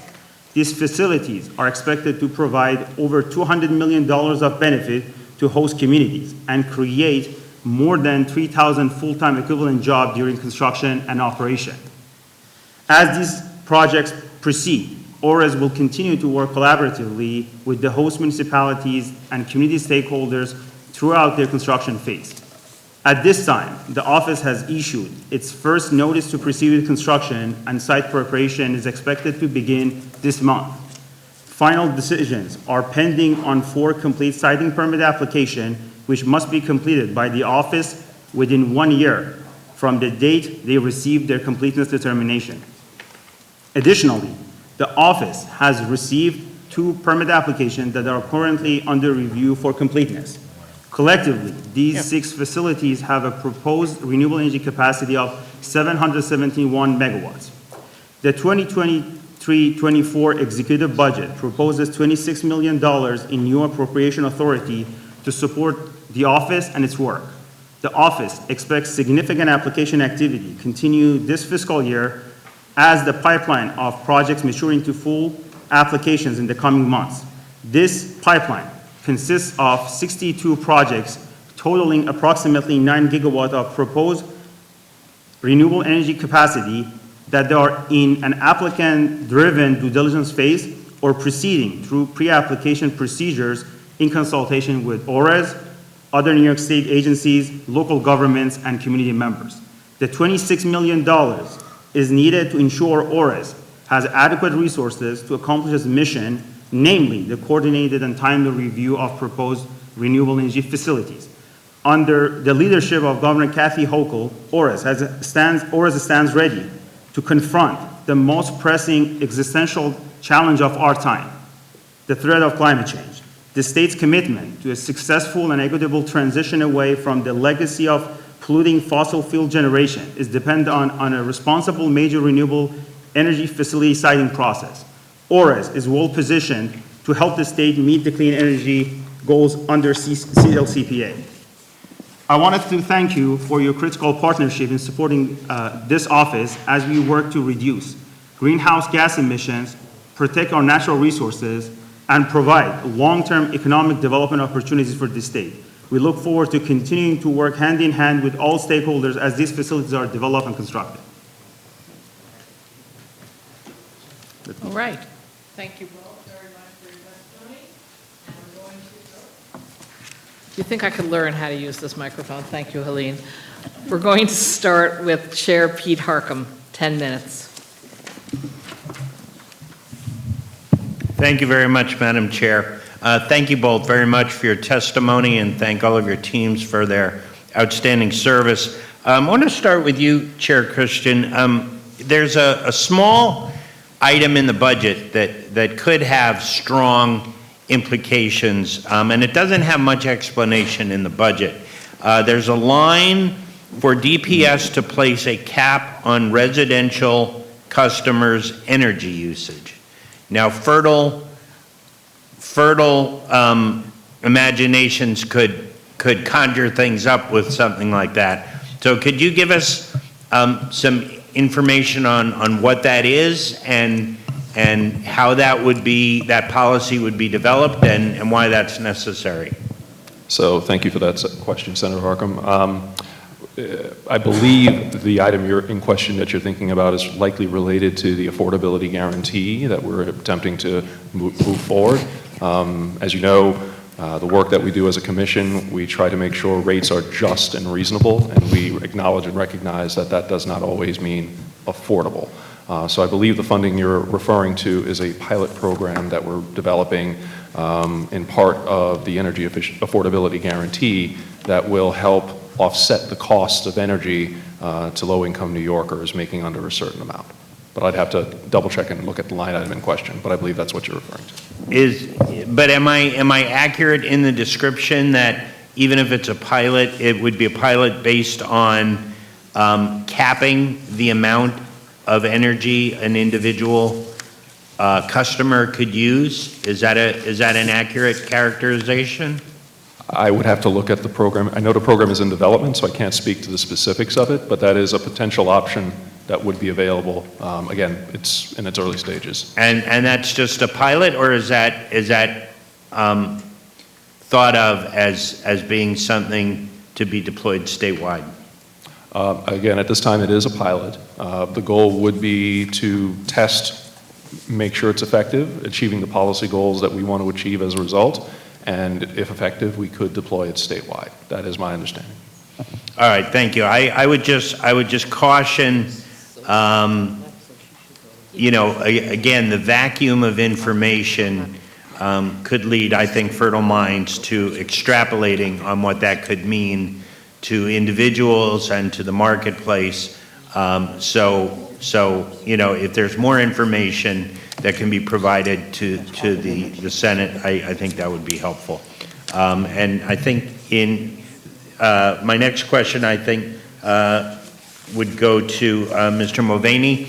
I remember last year at this hearing, my predecessor in this chair, Senator Kaminsky, asked you some questions about a perceived backlog at the time.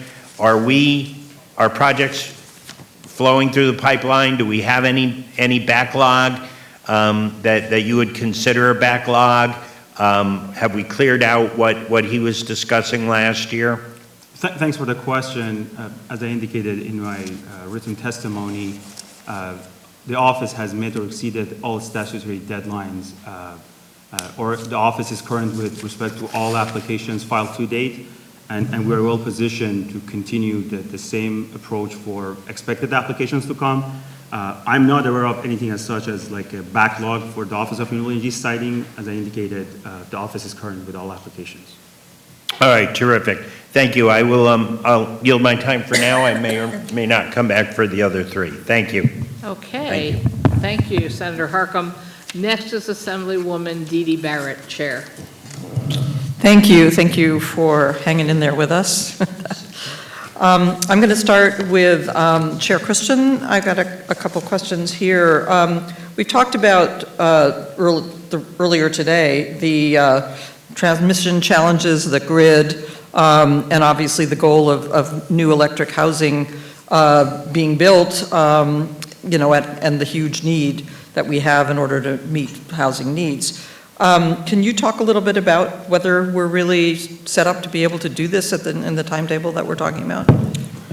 Absolutely, and I'm happy you asked that question.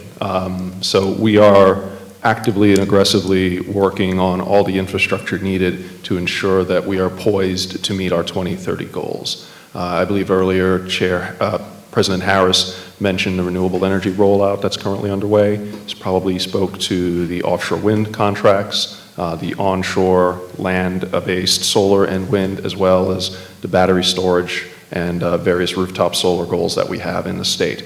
Those are all moving apace, and I believe as of the data I had most recently available, what we have in operation, under contract, under construction, would be sufficient to meet 66% of our energy needs with renewable energy by 2030 when it all comes online. So given we have another couple of years till 2030, and we are continuously contracting new generation, I believe we're well poised to meet the 70% target for renewable energy by 2030 that we have set for ourselves. In addition to the renewable energy, we also have a significant transmission need, and many of you are aware of transmission build-outs going on throughout the state. Much of our transmission build-out has traditionally been for reliability needs through an Order 1000 process. My colleague at NYPA could talk to many of those transmission projects. But we currently have, I'd say, roughly 3 or 4 Order 1000 projects currently underway. These are traditional bread and butter transmission that we've been doing for almost a century. Through the Accelerated Renewable Energy Growth Act, the legislator directed the commission to study the transmission needs that would be needed for the state to meet the goals of the CLCPA.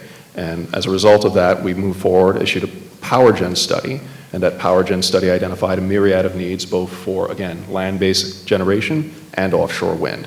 And we have moved forward with addressing much of that in many ways.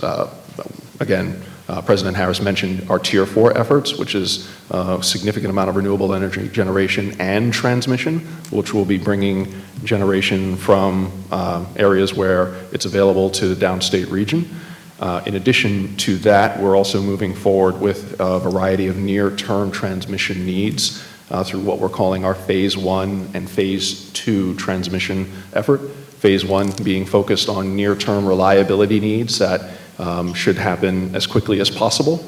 Most of our investments, as I'm sure you all know, typically happen through rate cases. Rate cases occur in a 3 to 4, sometimes 5-year cycle, and oftentimes that does not allow us to capture the best benefit of investments. And thus, this body allowed us to move forward and advance the needs for transmission, and we did that through our Phase 1 investments, which was done early, I want to say June last year.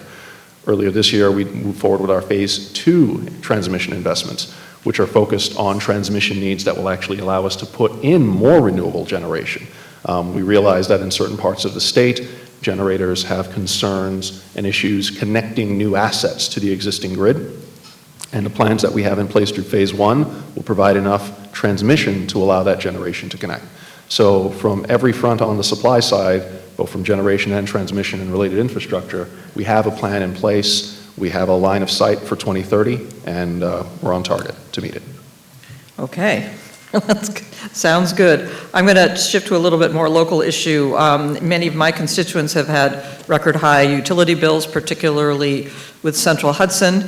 Lots of explanations, international disruptions, the supply chain, population issues, estimated billing. If you had to pinpoint the major issues for this overwhelming increase for in utility bills, what would you say? And do you think that this estimated billing is a key piece, or are there other parts that we should be also looking to rectify? Okay, so I'm going to thank you, and this is a really good question that I actually get asked quite often, so I'm going to have to parse the answer into two and treat them as discrete entities, because it's difficult to talk about one and the other without some obfuscation. So first I'll speak to the impacts of what has been impacting our energy prices, and then I'll speak to the billing issues specific to Central Hudson, as you just identified. So the primary driver of the energy issues that we've recently experienced have largely been driven by geopolitical issues around the world, particularly the invasion of Ukraine by Russia. That sent a huge supply disruption throughout the world and created significantly higher energy prices, not just here in New York and the United States, but worldwide. In many ways, the impacts we see here have paled in comparison to what some of our European partners and others in the rest of the world have experienced. So that is one of the significant drivers. The second, keep in mind, a lot of this happened as we were coming out of the pandemic era restrictions. So as our economy was opening, as supply was, as demand for products was growing once again, that caught us off guard, and there was a disconnect in terms of availability of supply to meet that demand. And again, compounding factors created a significant increase in energy, which we felt in 2021, feeling again in 2022, and we felt a little bit of that now and likely will for a little while to come. So that is one of, in my opinion, the significant driver of the recent energy prices that we have seen. Now, speaking specifically to the billing issues, we've had a number of reports of billing issues, and I'm sure you're all aware of the investigation the Department of Public Service conducted into the billing practices of Central Hudson.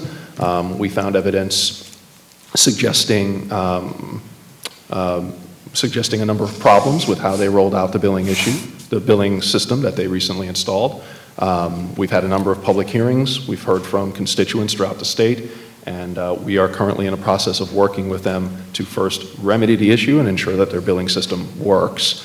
Because more than anything else, we want to ensure that that connection to the customer is something customers can trust and rely upon. And upon repairing that, we can go further, and the results of our investigation are currently ongoing. We'll see where that goes and take whatever action we deem necessary based on our findings. Thank you. I'm going to shift to Director Hovnanian. You talked about the pieces in the pipeline, the projects in the pipeline. Have you actually rejected any projects at all in this process? To date, no, the office has not rejected any applications. No rejections, okay. My district has had a lot of issues, and I've heard from a lot of constituents who want some questions answered, so I'm going to kind of go through some of those here. Are you concerned about some of the fast tracking really putting agricultural land at risk and your opportunity to override those kinds of things? Are you seeing that happening, or is that part of what concerns you in this going forward? So the office, as I indicated, conducts a very detailed and transparent. Could you move closer to your mic, please? I'm a loudspeaker, so I don't want to. So the office conducted a very detailed and transparent review, environmental review, for the proposed major renewable energy facilities. As a part of that, among multiple factors, the office must make sure these facilities essentially comply with all applicable local laws. At the same time, all the potential significant adverse environmental impacts are avoided, minimized, mitigated to the maximum extent practicable.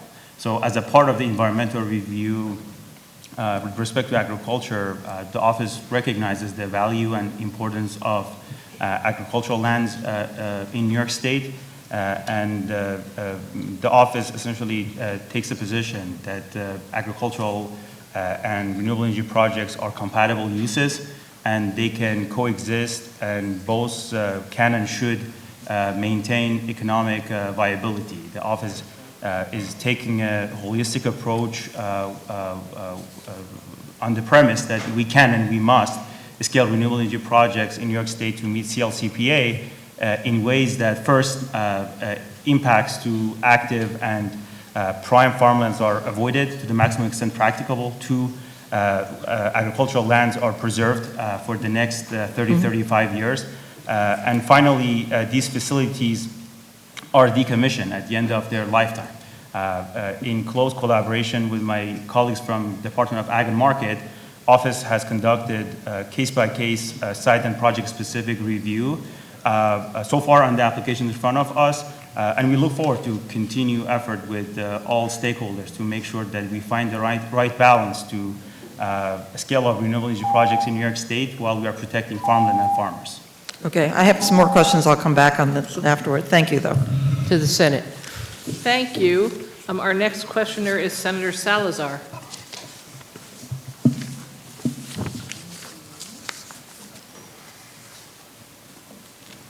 Thanks. Hi, thank you both for testifying. Want to ask you, Chair, so among other neighborhoods I represent, Williamsburg and Bushwick in the Senate, including a long stretch of Newtown Creek and Cooper Park houses. You probably know where I'm going with this. Thank you for coming to the hearing at Cooper Park regarding National Grid's LNG vaporizers, which I am vehemently opposed to, along with all of the elected officials in the area and the community living there. A report commissioned by the PSC actually concluded that the LNG vaporizers were essentially unnecessary. Why does the PSC continue to approve frack gas expansion and rate hikes to pay for that frack gas expansion, such as the North Brooklyn Pipeline and the use of these LNG vaporizers? Thank you. You're talking about my favorite topic. So the Greenpoint vaporizers were identified as a needed project several years ago. And at that time, in determining whether a need is there, we look at a number of different factors. Primary among them is the load growth forecast for that region. And when this project was initially proposed, at that time, the load growth suggested there would be a need in the very near term. Now, as the report you're alluding to, the independent third-party consultant report that we had as a result of wanting to make sure that this project was having a second set of eyes, and this is something agreed to by National Grid and the Public Service Commission, found that the project would not be needed in the timeline originally planned. And so as a result, they recommend that the project not move forward in the current timeline. So to clarify, no one has said the project is not needed. They've simply said the project is not needed as originally planned. So I want to make sure that distinction is clear. Now that said, that's specific to that project, but in general, we have a system, a number of energy systems in place. A steam system, natural gas system, electric system. All of these systems need to be maintained in order to operate safely. And key among the priorities of the Commission is the provision of safe and reliable service. We must maintain investments in the system to ensure that that service is reliable and available when needed. If we deem a project is needed for the system, we will invest in that project for the system. And that is longstanding practice that we are doing. Now, in terms of recognizing the needs of the CLCPA and the needs to keep rates in line. We have a number of steps to ensure that the decisions we are making in terms of investments are vetted as thoroughly as possible. You're likely aware of a program we have in place called non-pipeline alternatives, which is specifically designed to allow for investments in alternatives to traditional utility investments, specifically investments like the Greenpoint vaporizer. So, yeah. Thank you. Assembly. Assemblywoman Glick. Thank you. To sort of follow up a little bit, what is the PSC's view of the lifespan of street gas conduit? Is that something that the gas pipes in the street last 20 years, 50 years? That is a really good question. So I can tell you we have infrastructure. The life and age of infrastructure varies significantly based on use, condition, areas.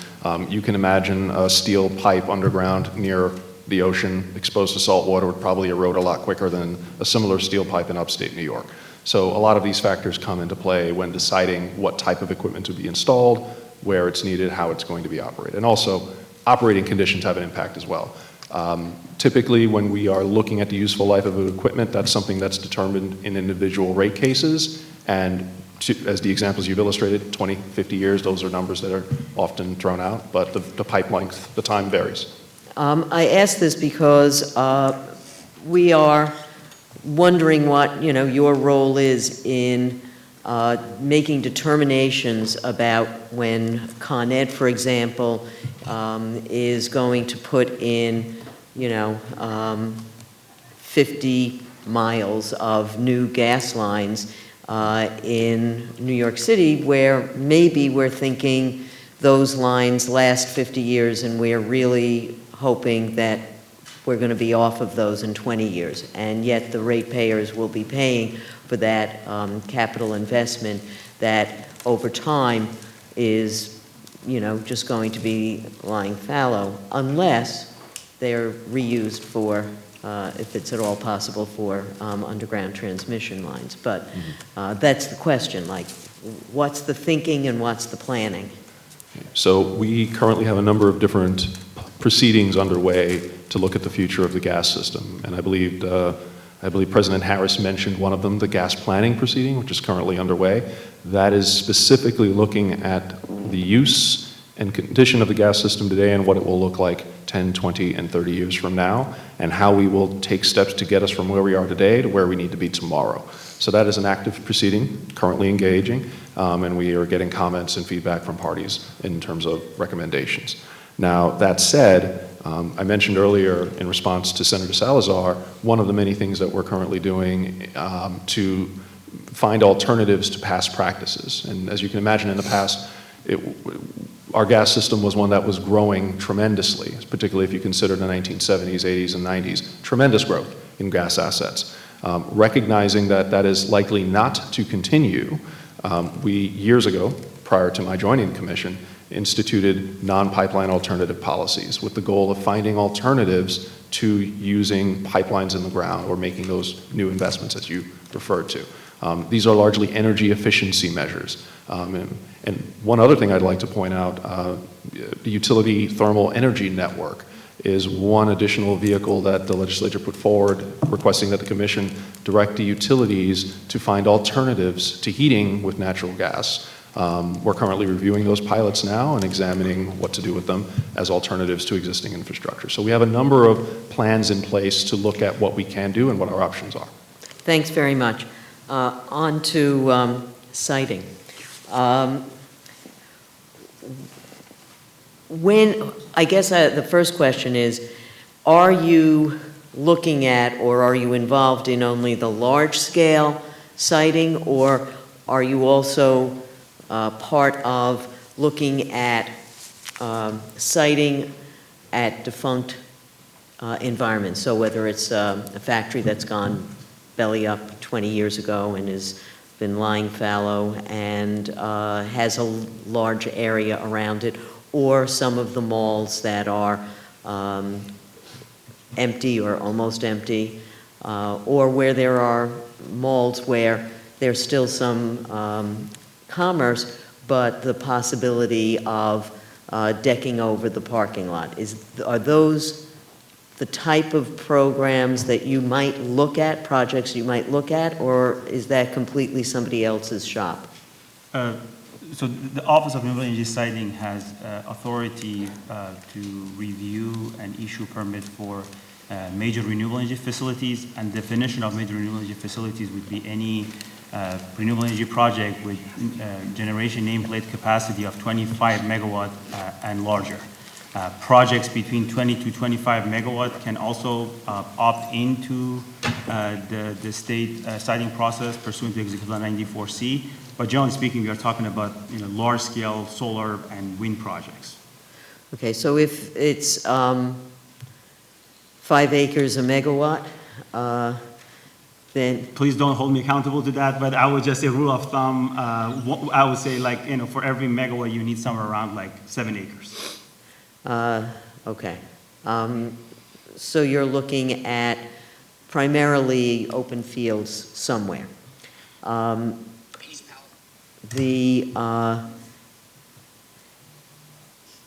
There was the statement that it's not incompatible with farmland. In what way do you see that as not being incompatible? Are there certain ways in which the project is configured that makes it compatible? Are you using standing arrays as opposed to a field of flat arrays? Could you expand on that? So the fact of the matter is, we cannot meet our CLCPA goals without integration of multiple uses. And in this case, the office position has been that, and as I mentioned, that farmland and renewable energy projects are compatible uses, and we are looking at the most innovative approaches, how we can specifically integrate solar projects with agriculture and farming activities.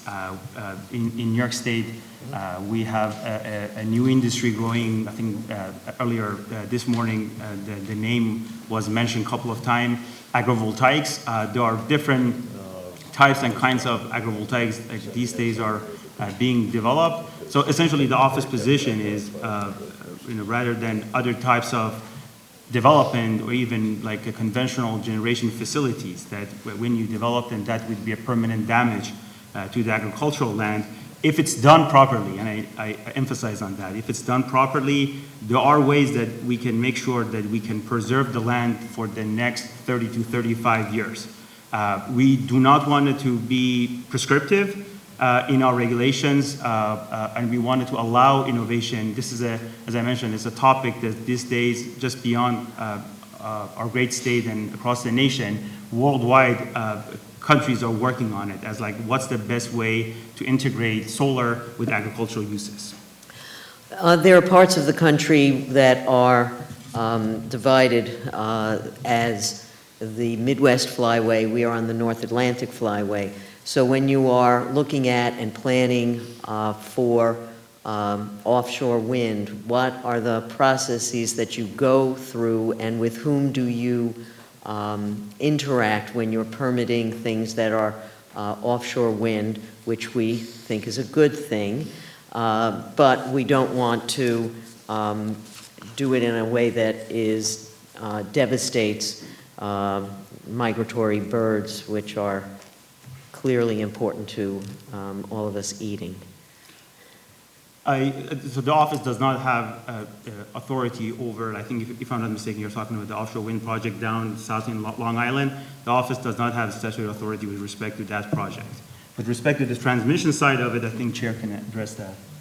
Hi. Yes. So the offshore wind projects were approved some time ago, and as part of the approval process, there were a variety of environmental impact studies conducted to determine the feasibility of the various areas being done. And that's part of any kind of particular infrastructure project like that. The impact study, sometimes the impact studies are actually done by agencies that aren't necessarily focused on environment. So who would have been doing those?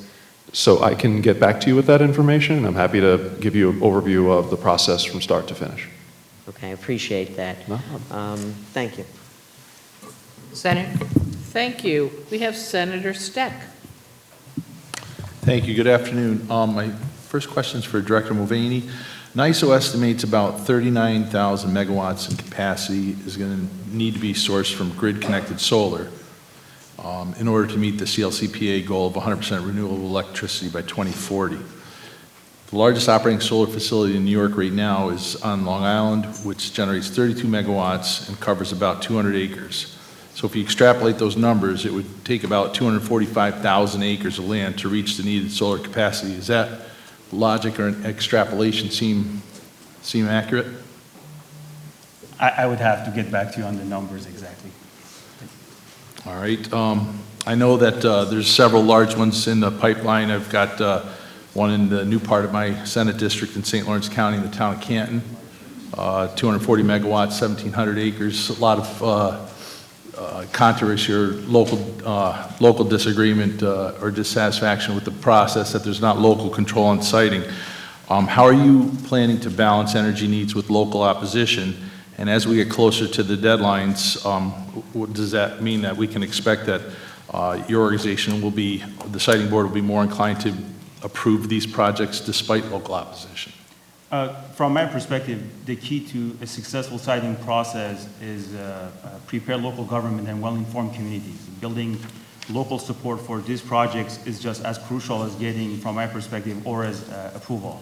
The Executive Law 94C and its implementing regulations at Part 900 provide local government and communities with multiple opportunities to meaningfully participate in the permitting process, and applicants are required to conduct sufficient and meaningful engagement with local governments. In the interest of time, let me just outline a few for you.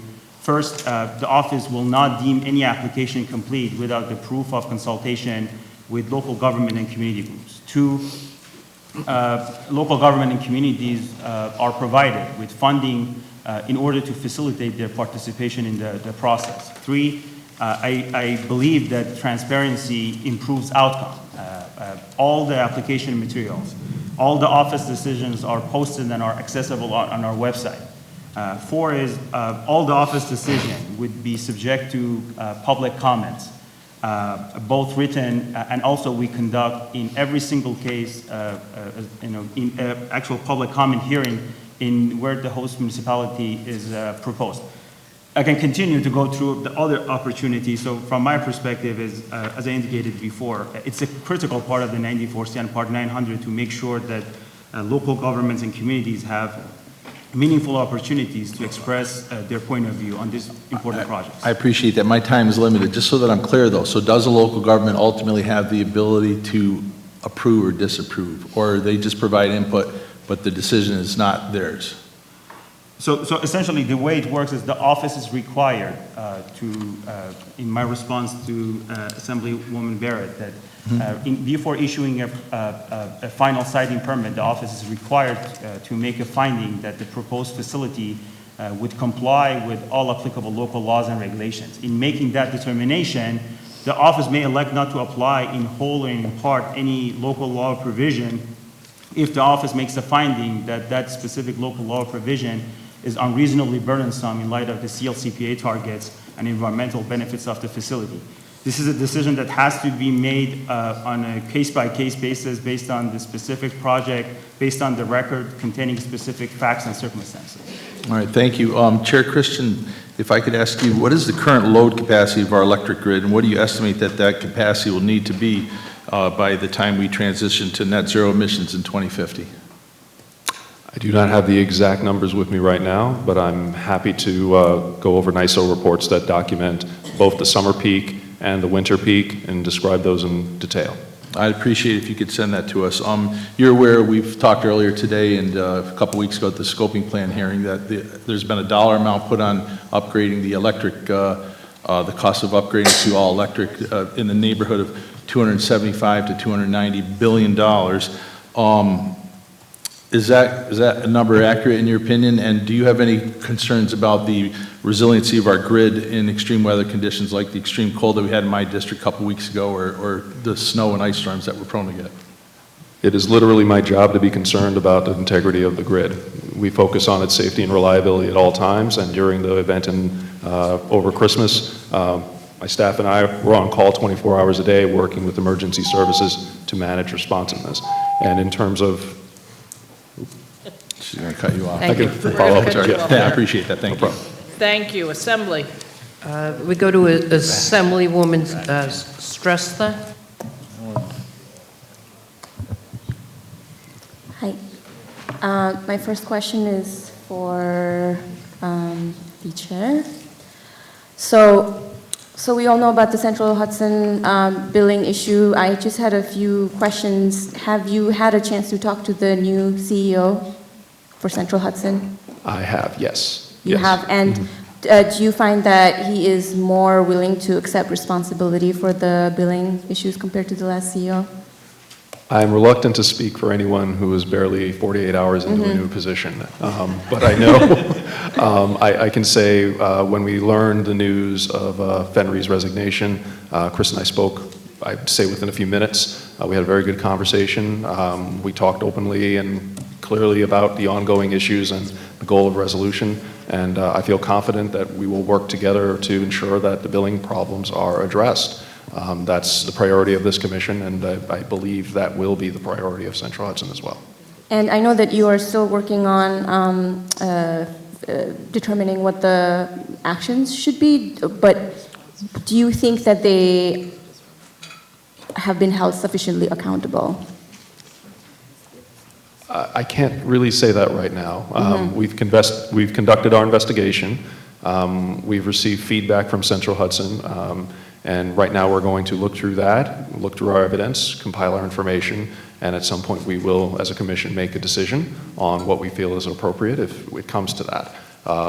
But right now I won't be able to speak to specifics as it's an ongoing matter, but it is something that's at the top of mind and we're looking to resolve as quickly as possible. And was there a reason it took around a year to do the investigation? I'm just curious, what would have helped the investigation start earlier? We only have 1 minute, so I will do this as quickly as I can. Yes. Our first priority when we realized there were billing issues was addressing the billing issues. And we worked with Central Hudson as best as we could to address those and ensure that customers' needs were being met. As things evolved over time and complaints continued to rise, we, of course, began investigating, realizing this was not a simple, trivial matter. And as a result, we have this report, we have our findings, we're waiting for feedback from Central Hudson on their view of our findings, and that will all be taken into consideration in determining next steps. Okay, and I have also heard that other utilities are looking into adopting the same billing system. Are you aware if that's true or if they're being advised not to do that? Well, we have been in conversation with all our utilities, a lot more in light of just the ongoing matters with higher energy prices. We have a few other utilities that have experienced some degree of billing issues as well, and we've had a few public hearings on that. We're looking into what we can do in terms of ensuring that future transitions are done more seamlessly, and we're taking steps to incorporate those changes. I just want to use my last second to say please don't increase the rate for Hudson Valley Water Company. Thank you. Thank you. Michelle Hinchy, Chair. Thank you very much, and thank you both for being here and for your testimony and for your work in the very important subject areas that you oversee. My first questions are for Chairman, Chair Christian. Speaking about cost, we talk a lot about cost as it pertains to a renewable energy transition. Yes or no, are fossil fuels a finite resource? Yes. So if we are if we were to stay dependent on fossil fuels, no matter what, cost of that choice would increase both for the state and for residents because it's a finite resource. I can't answer that as a yes, exactly. And then part of that is I am not a PhD economist, and I have several PhD economists who would yell at me tomorrow morning if I answered that with a straight yes. It's a very complicated issue, and I'll use an illustrative point to highlight why. So at some point in the 60s, 70s, there was a gas shortage in the United States. In fact, there was a significant push to stop using natural gas because of how severe the shortage was. We as a country were considering importing natural gas. I want you to take a moment and think about that. We were going to import natural gas. This is long before the advent of shale gas and fracking. And with that, we are now among the leading exporters of LNG and natural gas in the world. That happened in less than 50 years. That was a massive technological change. No one expected that. We can't predict these, what some call black swan events, the unexpected. But generally speaking, if we look at what's happening with oil, as a young man, I remember $20 a barrel was the going number. Please don't date me with that number. Today, we're very much away from that number, and I don't imagine that ever returning. So we do see, as you extract the resources that are easily available, what becomes available becomes the harder to get resources, and the cost to get that next resource is more expensive than the resource you previously got. If we continue along the path of relying on fossil fuels, we are locking ourselves into paying higher and higher prices as those resources that are readily available become more difficult to get. The catch is, every now and then, we come up with some really interesting technologies that turn that on its head. But generally speaking, prices have been going up as resources have become more difficult to find. And you agree that we will be saving money in the long term if we do a shift to renewable energy and we do the investments that we need to get there sooner than later? I have every reason to believe so, and I say this based on looking at past projects that were at one point, past renewable energy projects that at one point were viewed as uneconomical. And I look at the prices that we were not willing to pay then and what we are paying today, and I think people would have changed their mind if they would understand where we were. So with renewable energy prices, you have a lot more certainty, you have a lot more stability, and again, that's not even including the environmental attributes that you will get as a result of this change. So I do see us living in a much more stable energy world if we're able to produce our own energy domestically and not rely on extractive resources from elsewhere. Thank you.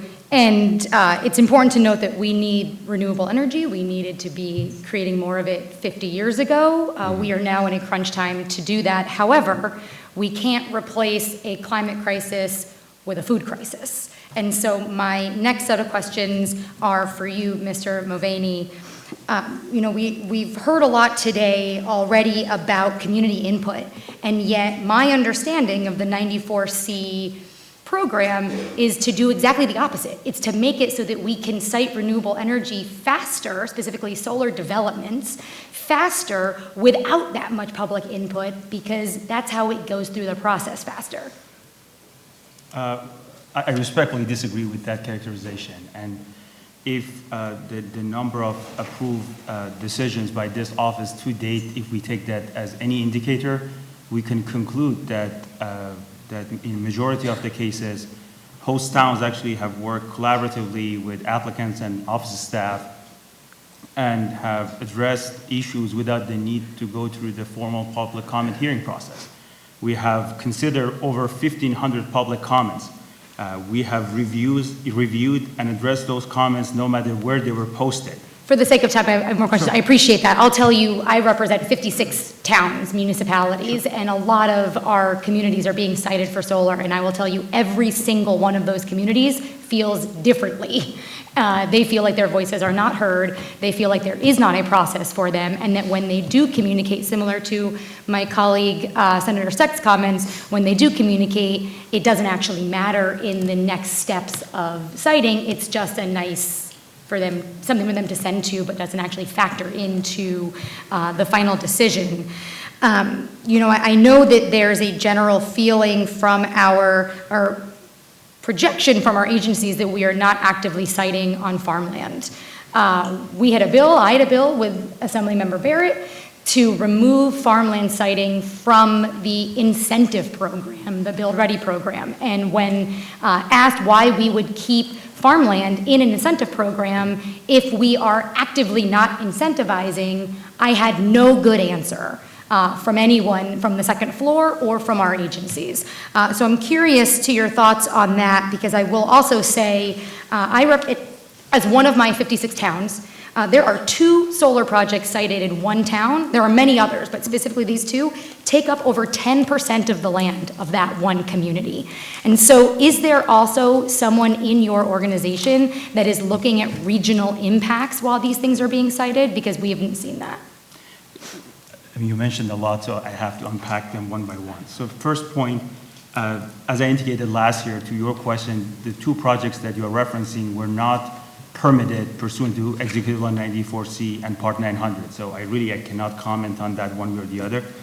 Second point is, the office makes every effort to provide local government and communities to basically have meaningful and fair opportunities so they can be heard. And the office wants to make sure in any possible ways we can have those comments and concerns incorporated into the final decision making.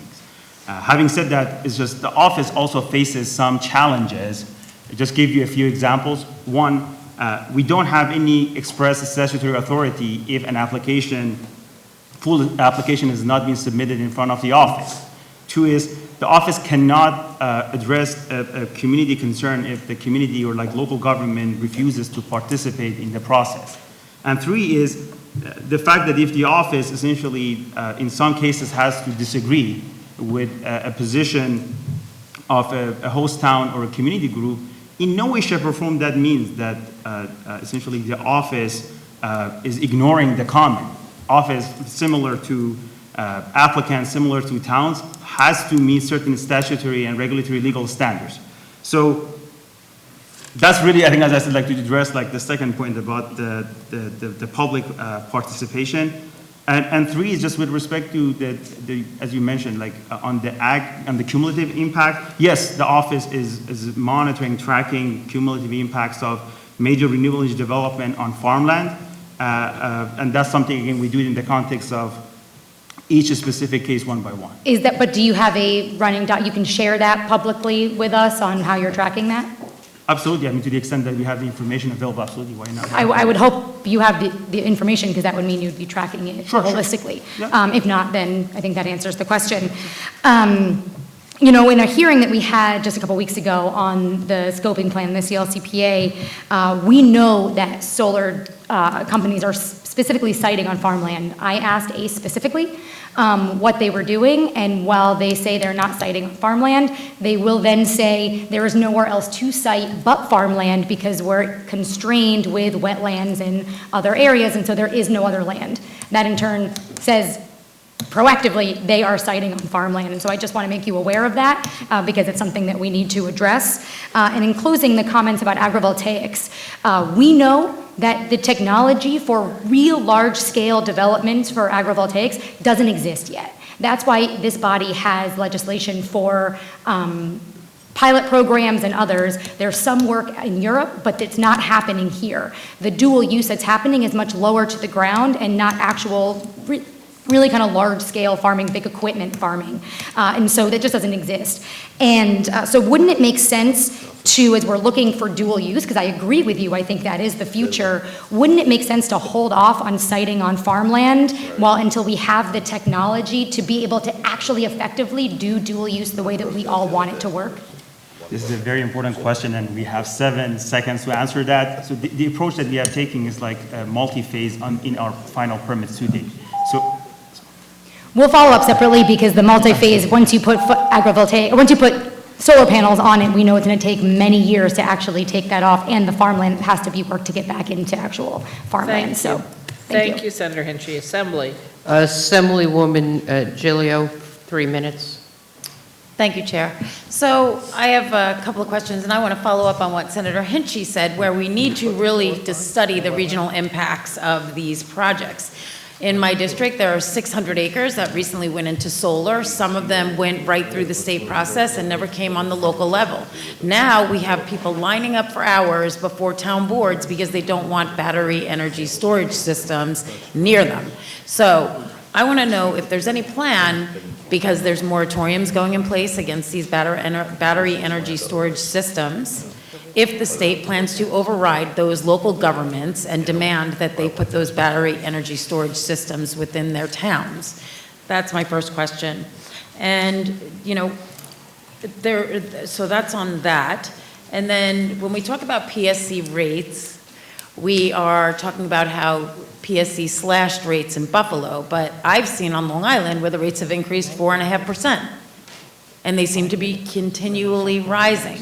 And these renewable energy projects are expensive. It's a good goal, and I agree with them. However, I think that there needs to be a separate line item on the utility bill, letting ratepayers know how much of their utility bill is going towards these renewable projects.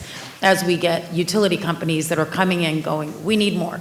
We need more in delivery charges. We need more in supply charges. And I think where we have oversaturation, and we do have farmland that's taken out of production for these solar arrays, that when we have the demand for production, that the ratepayers within that area and that region get a benefit of those delivery charges and the service charges.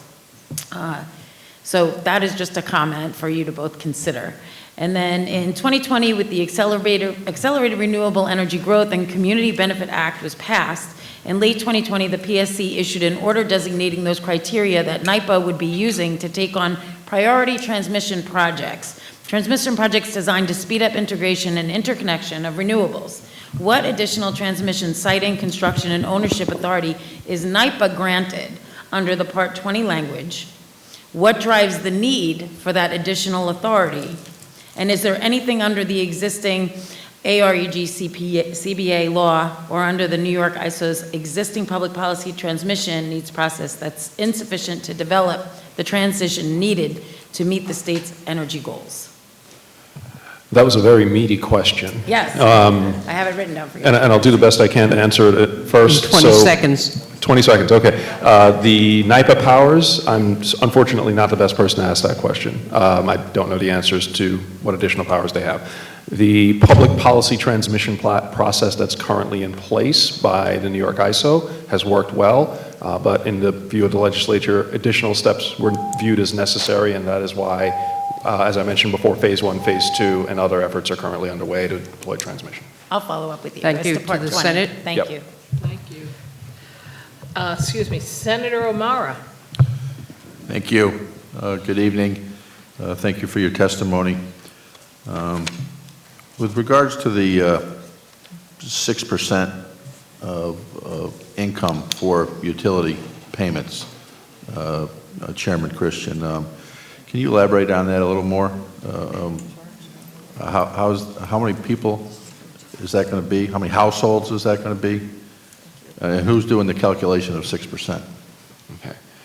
That's a great question. So the 6% threshold was established some years ago prior to my joining the commission.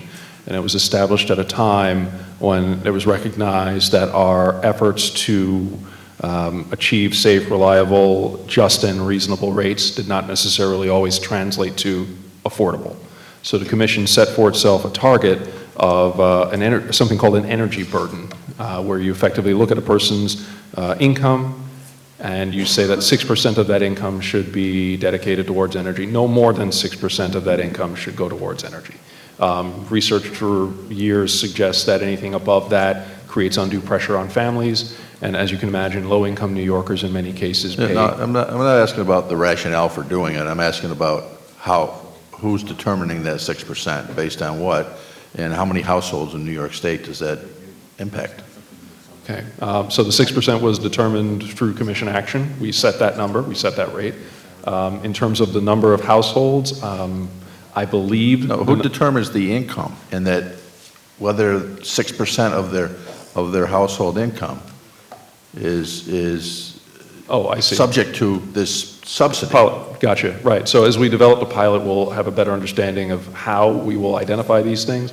One of the lessons learned through developing the arrears program, which helped reduce the past due bills on many New Yorkers, particularly low-income New Yorkers and those making less than $75,000. We worked very closely with our fellow state agencies in determining, developing, and identifying processes to collect information where we could identify those who actually have the need.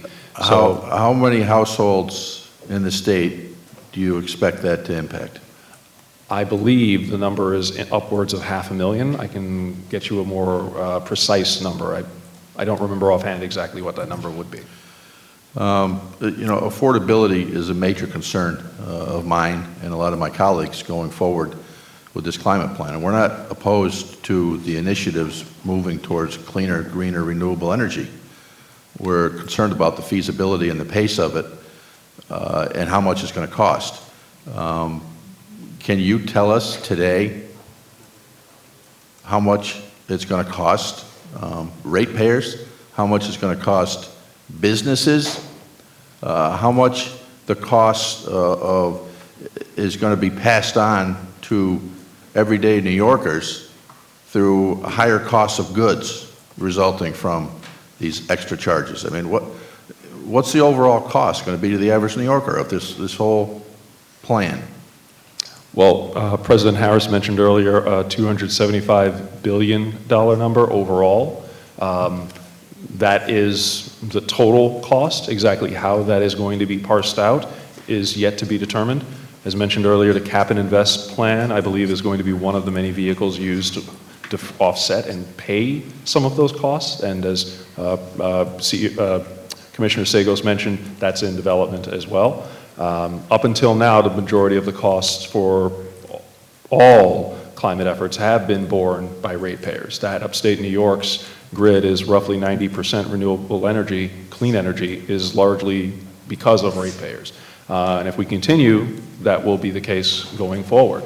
But this Well, you have no estimate of what it's going to cost New Yorkers. Excuse me? You don't have any idea how you can tell an average family in New York State what the ultimate impact of this is going to be? There's really been no cost-benefit analysis throughout this whole process. Well, I respectfully disagree, sir. In the climate scoping plan, a cost-benefit analysis has been put forward.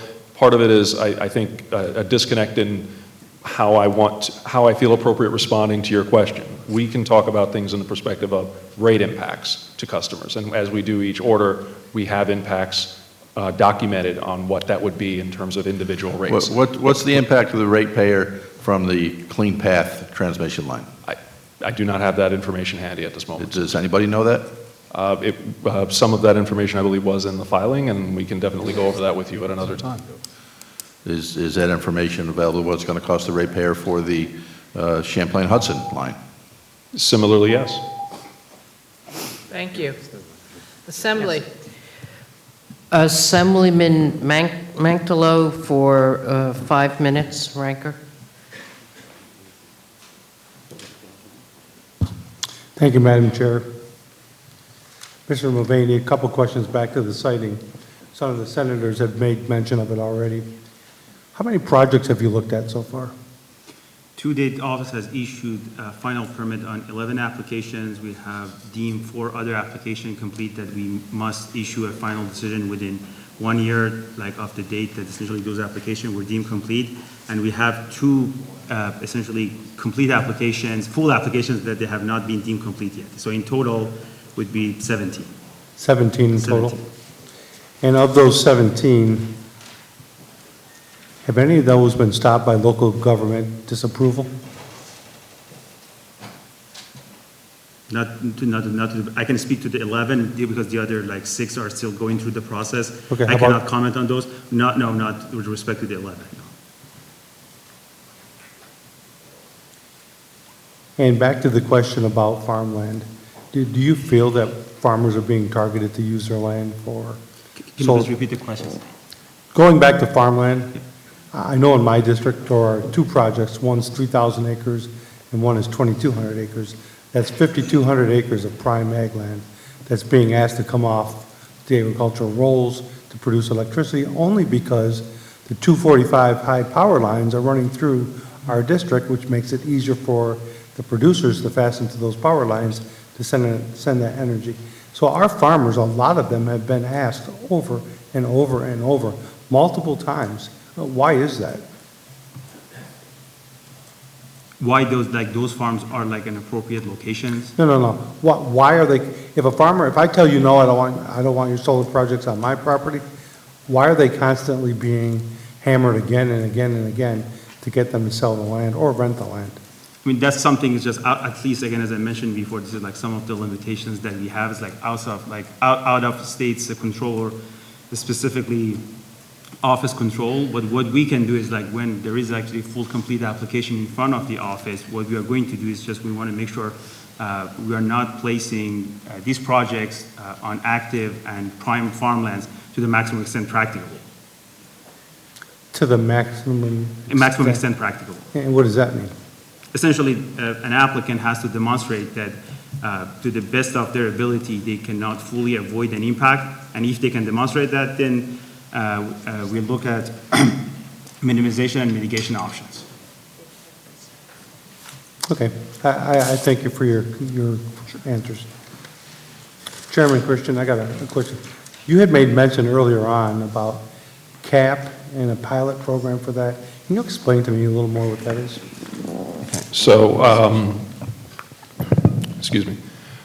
So one of the things we're trying to do as a state is establish affordability guarantee pilot to ensure that low-income New Yorkers are not inadvertently burdened by high energy costs. We want to set that cap at 6% of their income. So if you have a household making $10,000 a year, their energy costs should not exceed that 6% threshold. We're setting that up at this time to figure out how to deploy it, how to enroll, how to provide the fundings, and that's in development as we speak. So if it goes above 6%, so let's say it goes to 8%, who covers the 2%? That would be covered through collections at this point, either through ratepayers or taxpayers or through the Cap and Invest program. So basically, it'd be a subsidy from all the other users to offset their cost of electricity. Right. And again, the goal is to ensure affordability. Going back earlier, we want to prioritize affordability as best as we can, recognizing the impacts that are currently at play with many of our consumers and many of our ratepayers. So by setting this up, we create a vehicle through which, in the future, should there be other unexpected energy spikes through geopolitical action or what have you, we have a mechanism in place to protect the neediest of needy New Yorkers. Are we looking at a cap or an effective cost for all the rest of the payers? Sorry, at where we are in the stage, I can't answer that question. Again, it's very much in early stages of development. We know the 6% energy burden cap is kind of our target, in part because of prior commission actions. But beyond that, I can't speak to any additional specifics at this time. Is the 6%, is that going to be considered for senior citizens as well? Oh, absolutely, yes. I can't imagine there being an age restriction against senior citizens. So it's not just low income, it could be, my time's up. I could imagine that, yeah. Get back to me on that one, would you please? Thank you. Thank you. Senate. You'll have to get back to him with, like all other guests, if you haven't had a chance to completely answer the question that was asked of you, if you would please put it in writing, send it to Helene and myself, and then we will make sure everybody on the committees gets your answer. Thank you. And next, I'm turning it over to Senator Kristen Gonzalez.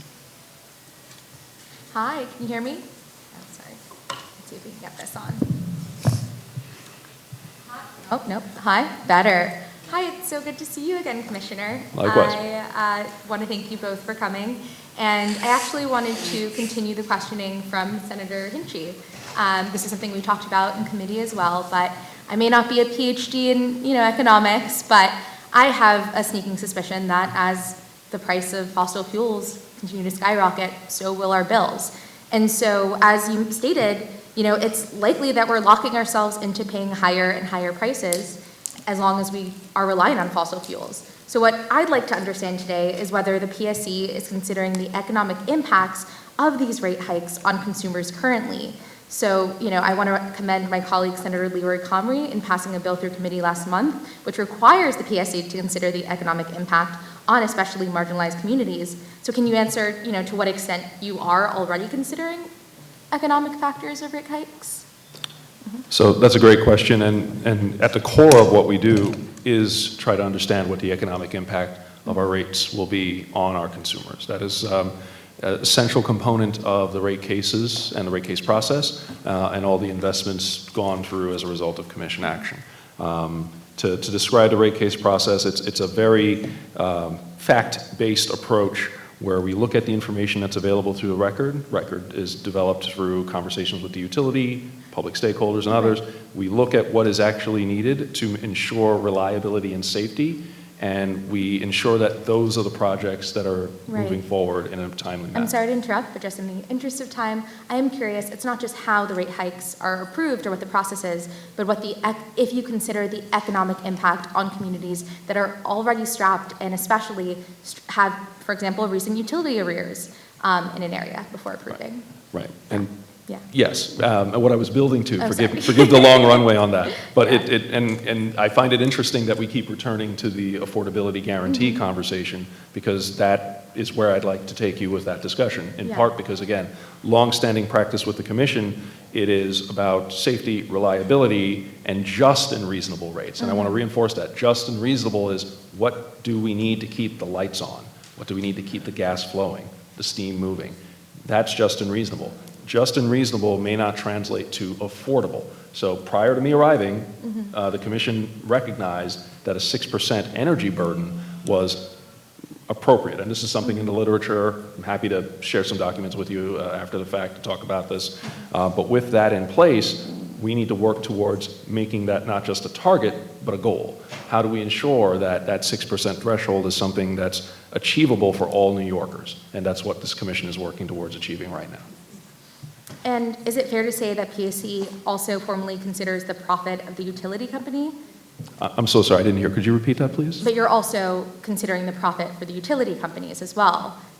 Yes, it is a balance. Yep. Well, we can dig more into it offline, but appreciate it and would definitely encourage that we look more to the economic impact of people and not consider the profitability simply for utility companies. Thank you, Senator. Assembly member. Yes, we go to Assemblyman Lamondez. Thank you, Chair. My question is for Commissioner Christian.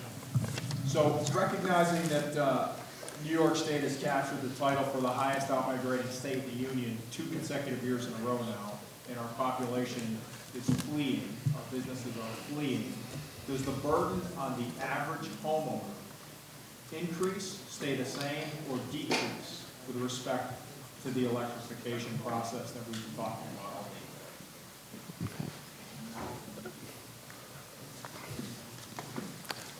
about? I'm pausing in part because I'm not sure I agree with the facts about people migrating out of New York.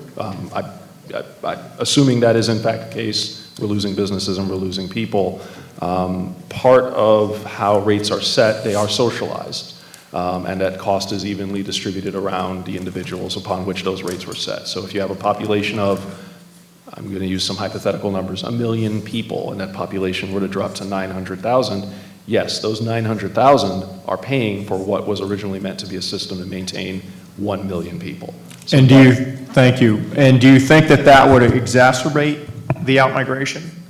One of the many factors that are forcing people to leave our state. Do you think that would help exacerbate that outmigration flow? So unmanaged, uncontrolled, and uncoordinated, it could very well lead to that. But in many ways, and in every way, this commission and those that preceded me and Bhutan as well, we're all working to ensure that it is a coordinated transition.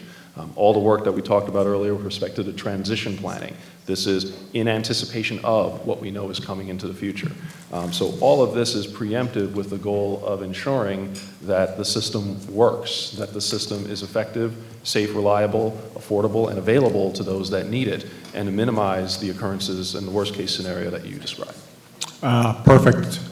For the record, I disagree. The facts that we have demonstrate that New York State has captured the #1 outmigrating state 2 consecutive years in a row. My last question, we've heard a lot from colleagues today about the the electrification, and it is, I'm assuming it's not okay to extract fossil fuels for use, but it is okay to extract rare earths for use in battery-powered anything. Is that the fact?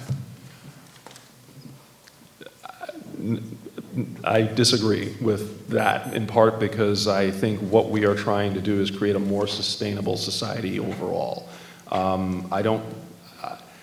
We need to look at the costs, the benefits of everything that we do. And for How about a children very long being time- maimed and killed in Africa to do this? I have asthma. I lived near a power plant for many years. I don't want my child to grow up that way. I agree, I have asthma as well, but thank you, Madam Chair. Senate? Thank you. Senator Walzak. Chairman, thanks so much for reminding us consistently of your mission statement at the Public Service Commission. I really appreciate especially you honing in on the conflicts between affordability and just and reasonable rates.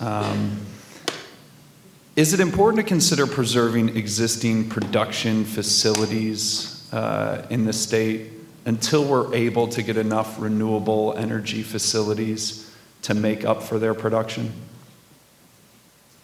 So thank you for pointing out the mandate of the Public Service Commission, and that is maintaining the reliability of the system. Our goal in doing our work with respect to the CLCPA is to put us in a position where we can transition to a renewable energy future as effectively, as smoothly, and as in a coordinated manner as possible. Things happen, the unexpected. Ultimately, we need to be in a position where we can ensure reliability. And should our plans derail or be delayed, we will have to ensure that reliability is maintained. And that may mean looking at our plans differently. But as of now, I have every reason to believe we are on target towards hitting our goals. We've made the right steps proactively with sufficient time, and I have every reason to believe we'll achieve what we set out to do by 2022. And I appreciate that. I've listened to the dialogue about the peaker plants in New York City, and I know that you're looking out for the ratepayers in the state of New York and ensuring their reliability, but also that we've got just rates. As you know, and we've had good conversations, and I appreciate your willingness and to stay open about a 60-megawatt biomass facility at Fort Drum in my district. Should the legislature be considering biomass facilities as part of the renewable energy portfolio moving forward? I would leave that to the legislature to decide. The CLCPA specifically carved out biomass as being not a renewable energy fuel when it was passed. Was that a mistake? I'm not in a position to say that, sir, to be honest with you. But I am. I believe it was a mistake. But I thank you. I thank you, Chairman. I'll send my last couple of questions to Mr. Mulvaney. So you've got 62 projects in the pipeline for next year. The governor has given the Office of Renewable Energy siting $26 million to see those come through. How many of those are nuclear facilities and how many of those are biomass facilities? None of them. 0 out of 62 projects that you plan to cite in the next year, 0 are biomass and 0 are nuclear? Correct. Okay, thank you. I'll yield the last 12 seconds of my time, Madam Chair. Thank you. We go to Assemblywoman Simon. Joanne, yes. Here we go. Thank you. Thank you, Madam Chair, and thank you. I represent the Gowanus Canal area and its uplands, which is a Superfund site and 47 brownfields, for which National Grid is a responsible party because of their operations going back 150 years, really contaminated the land. They've applied for rate hikes multiple times and stated in their submissions that their need to pay for the cleanup's demands entitles them to a rate hike. I tend to disagree. I want to know what the Public Service Commission has done in the past and what can you do in the future to hold not only their feet to the fire but also the rates down. And then just as a follow-up, I know that I want to know whether any of New York's regulated gas and electric utilities have applied for the Infrastructure Investment and Jobs Act or the Inflation Reduction Act funds, which might be something they could use to support some of these operations? So great question. And the recent availability of federal funding has been a transformative and affirming event in our efforts here in New York State. We're working with our utilities. We've had a number of informal and formal discussions with them about their efforts to move forward with applying and obtaining funds. And we're looking into how best to manage that process to ensure that New York gets its rightful share of the pie. That's an ongoing process. Some of the funding is still being defined by the various federal entities that have that funding available, specifically Department of Energy and the EPA. So we're working with them to coordinate those actions and make sure we put our best foot forward and that New York can benefit. One of the key things that I've noted in my review that makes me feel confident in our ability to capture as much funding as possible is the fact that we've already laid the groundwork for what we want to do and what our options are, whereas some of our counterpart states have not taken that same first step. So when I consider ourselves with respect to some other states, we are well positioned to capture that fund, and we're going to ensure that we work with our utilities to get as much of it as possible. Now, for your first question regarding the rates, I will have to get back to you on that, in part because I'm not entirely clear on past practices with respect to the Gowanus cleanup, and that's something I'll have to investigate with my team.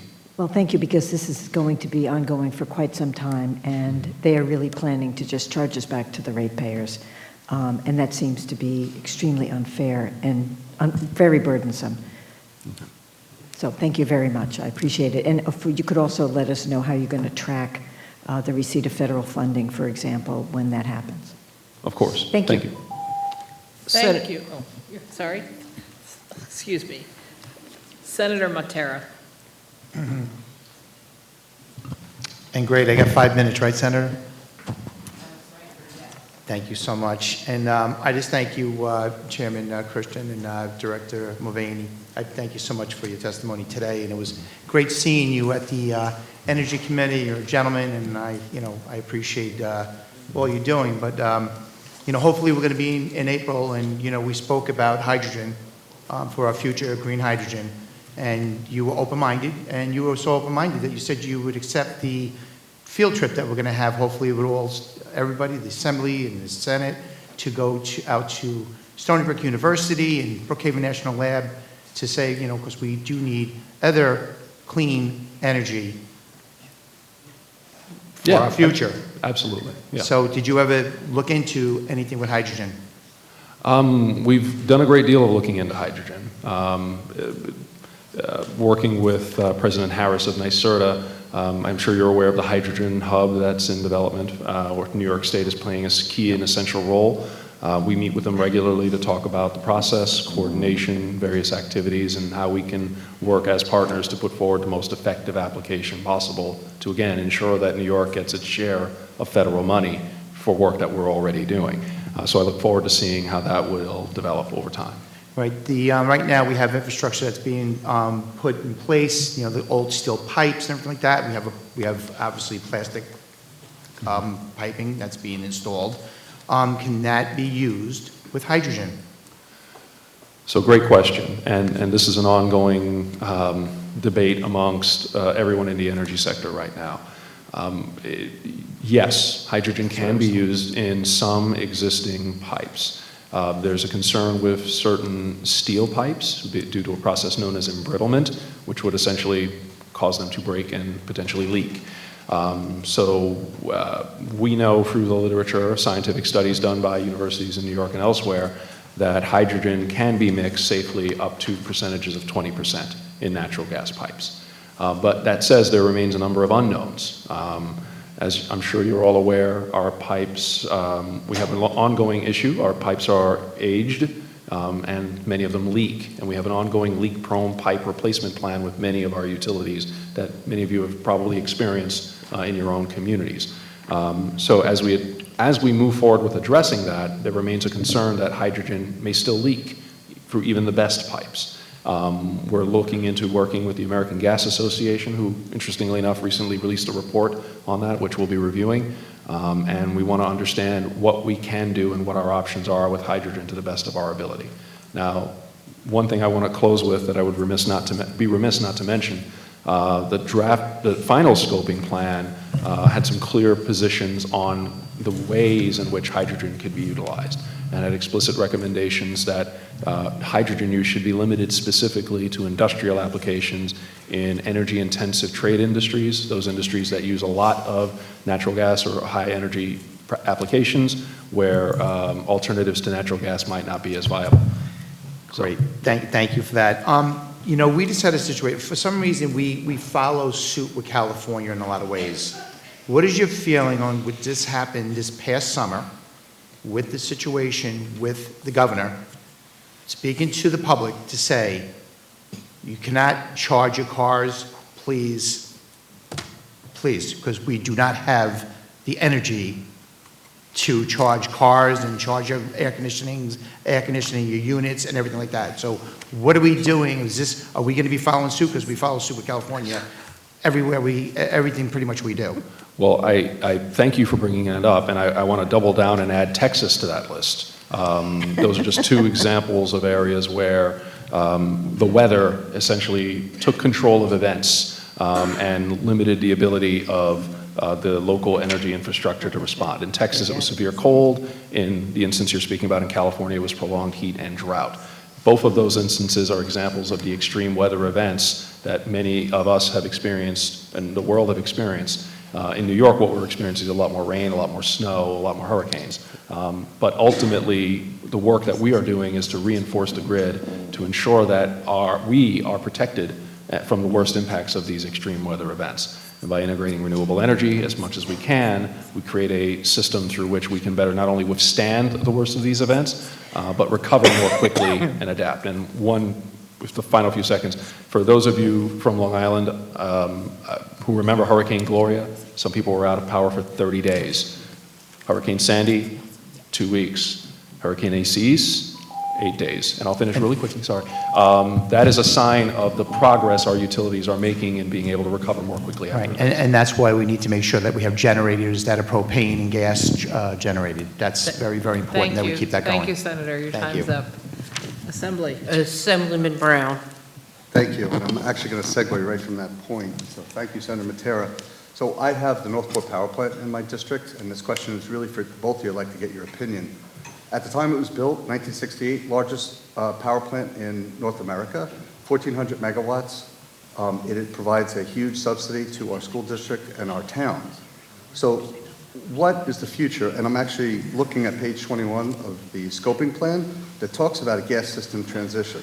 We have a huge substation, as do most power plants, most peaker plants, and the host communities have, it's a valuable asset that can be used in the future, either for siting. And I'm just curious, what say both of you in terms of the redevelopment of existing power plant and substations with this, if we're going to be a net zero economy in 2050? How are we going to reuse those assets?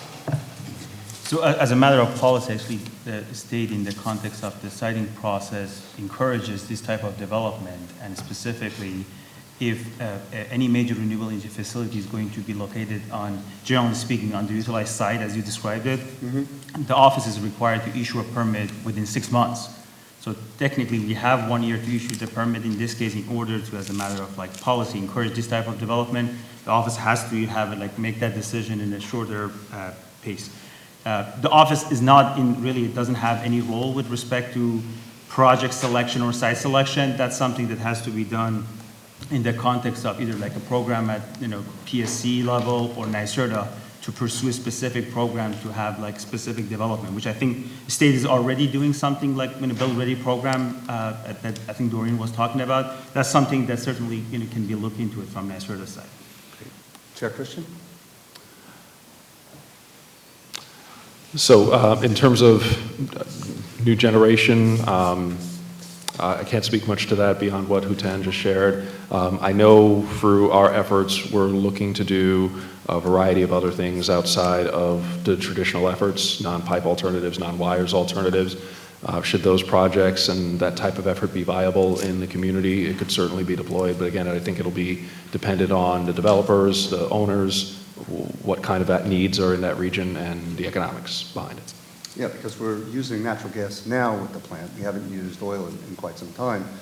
But it seems to me that if this is a huge asset that in terms of what we have now, providing the coldest winter day, the hottest summer day, the plant is going, all four burners are going at all times. So it needs to be part of this plan as we transition, and it's identified actually in the scoping plan. So what we do with these assets is really fundamentally important to these host communities. Thank you. Thank you. I'll give back to the 3 seconds, by the way. Senate. Thank you. I believe I'm the last senator to go. So in last year's budget, the governor seemed to put in a proposal that matched relatively a bill I have that I'm calling the New York Heat Act, which would align public service law to meet CLCPA mandates. Specifically, it would remove the 100-foot rule that forces ratepayers to pay hundreds of millions of dollars every year to subsidize the expansion of the gas system. Several of my colleagues have already complained about this issue during today's hearing, and it would reform the obligation to serve that currently allows a single gas customer to stand in the way of neighborhood-scale transition to thermal energy networks and other solutions. So last year she included in her executive budget, but this year she did not. What's your opinion of this necessity of the change in policy of PSC so that your policies aren't inconsistent with the goals of the CLCPA? I will be careful not to share my opinion, but what I can share is the view of what you just said in terms of what the impact is on regulation. The 100-foot rule, to your point, is an existing rule in public service law that essentially allows all existing gas customers to subsidize the cost up to 100 feet of a new service connection. So if you build a home and you want gas service, ultimately you get 100 feet free and every incremental foot you pay for it yourself. That's been on the books for as long as I can remember as an energy practitioner in New York State. That is, in essence, a de facto incentive to continue the installation and use of natural gas in the state. And that does appear to not line up perfectly with the ongoing policy initiative of the CLCPA. However, the question would, at this time, I think, is, what are the alternatives to gas right now? We in the state of New York, we are aggressively promoting electrification. We have a 2 million homes initiative where we want to have 2 million homes, 1 million electrified and another million electrification ready by 2030. And we're putting forward a plan with that in mind through the New York State Energy Research and Development Authority. This is in addition to what the governor announced in her State of the State recently regarding the availability of affordable homes. So these efforts in conjunction will in many ways help accelerate the transition towards cleaner, more efficient electric heating through heat pumps, ground source heat pumps, air source heat pumps, or through utility thermal energy networks, something that this legislature is keenly interested in. So we have viable options and alternatives, and we at the Commission are promoting those as much as possible. Would you agree with my analysis that this is actually costing, the continuation of this rule is costing the consumers of the state of New York hundreds of millions of dollars a year? I do not know exactly what the cost of continuing the rule would be, but yes, there is a cost to it. I'd have to look to my staff and do an analysis to figure out what that would be. I'd appreciate that, because I don't quite understand why the governor shifted her position between last year and this year, because last year's was a better position. Thank you. I think it's following along with several of my colleagues' argument that shifting to renewable energy is going to cost consumers more money than they're currently spending on energy. And yet when I look at my energy bills, my colleagues' bills, my constituents' bills, the rate of cost of energy is just breathtakingly high in comparison to even a couple of years ago. So the concept that if we keep the status quo, we're keeping energy affordable, seems to me to be patently absurd and out of our control, because of course we're dependent on international countries' positions to drive what our energy costs are. So one of the issues that was brought up was the cost of continuing gas and allowing the expansion and, I guess, modernization of the gas lines, when I believe that the scoping document talked about it costing $150 billion to upgrade the existing gas system if we chose to go down that road. Wouldn't that dramatically increase our utility costs? And two, under our existing laws, wouldn't we be having everybody put money into this that would be, quote, sunk assets in a relatively short period of time, because our laws won't allow us to continue to use gas the way we've been using it? So wouldn't that also be an exceptionally questionable use of the ratepayers' hard-earned dollars? So there's no way for me to answer that question appropriately in 4 minutes and 38 seconds. What I can say is this: the transition that we are under did not start today. It won't end tomorrow, and I'm hopeful to see it in 2050. This has been an ongoing process, and New York has been a long leader in moving us towards this particular direction. My predecessors, in particular, enacting various things from the Clean Energy Standard, Clean Energy Fund, New Energy New York, and a variety of other incentive mechanisms. We pushed energy efficiency as a first vehicle towards moving us towards electrification, because we wanted to have an efficient building and energy portfolio as possible, and that was a fundamental part of that, efficiency first. Next, you see things like demand response, which is something many New York industries are participating in and benefit from on a regular basis, and that actually helps maintain the health and well-being of the grid while providing these industries with a financial benefit. So we have a lot of things that we have been implementing throughout the years to position our grid for this renewable energy future that we envision. And there's a recognition, I want to say this was Chair Zibelman who first really eloquently pointed this out many years ago at the beginning of the REV proceeding. A point that she made, which I found very compelling at the time, was a recognition that our energy system as a whole is getting quite old. We will need to repair it, and to repair it there will be a cost. So the question she had posed, April 14th, 2014, do we spend that $150 billion to keep the gas system up in perfect condition and spend another $258 billion, according to the CLCPA, on the electric grid? Or do we find a way to find some degree of efficiencies while managing one energy asset and building up another to a greater purpose? And when you look at the policies that this legislature has put forward, it has been with the goal of building up the energy system to do far more than it's ever done in the past, while giving us benefits to this day. The facts I mentioned earlier about the reduced time in restoring of service, that's not just utilities being better at restoring, that's also better infrastructure that we have been putting into place in anticipation of this future. The renewable energy that will help stabilize the costs of our energy, that is increasing in its share of our overall energy portfolio, which will provide further stabilizing effects over time. All of these things are part of a transition that will take decades.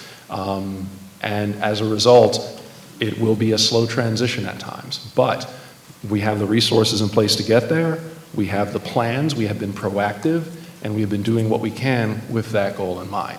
All of which is a part of being thoughtful, a part of being forward-thinking, and also efficient in the use of our limited funds, recognizing that every dollar we spend on one project is a dollar not spent elsewhere. So we are doing everything we can as a commission to prioritize our investments in investments that will be benefiting us for the long term. But we also recognize there's a need to make investments to maintain the system as it is today. Those are necessary for reliability and safety. These are, frankly, what we need to do as a commission. And we will continue on that mission because we need to keep the lights on and we need to keep our houses warm. Thank you very much. And just one follow-up question, slightly different topic. So I believe in this country, within the last week, there have been two major explosions involving gas and trains, and one was in Ohio, and I'm sorry that I don't remember where the other one was. What would we be doing in New York to prevent these same types of incidents from happening? Or what would we need to do if something like that did happen? So you're going to have to forgive me, I'm not sure of the incidents in question. I've been preparing for a big meeting I had today. But if we're talking about what we're doing to maintain the safety and integrity of the system, we have what I would characterize as an elite gas safety team here in New York State. We work very closely with our federal counterparts at the Pipeline Hazardous Safety Materials Administration, and we train with them regularly, and we have taken steps not just to improve our ability to monitor and trace and track issues with pipeline, but also removing leak-prone pipe, as I mentioned before. The rate of incidents as a result of our efforts has dropped significantly, and we have data to back that up, which I'm happy to provide. The train derailment was in Ohio, and I'm trying to find out. I'm online, and there are photos of a giant gas explosion somewhere else in the country, but I'm not sure where. So it's just, I suppose, in factoring in how we modernize our access to energy, we obviously always need to think about safety as well. And at least it's my understanding that most of the forms of renewable energy we're exploring also have far less risk of extreme danger than some of the systems we're using now. Is that a fair analysis? Yes. Okay, I'm out of time. Thank you very much. Thank you. Assemblyman Epstein.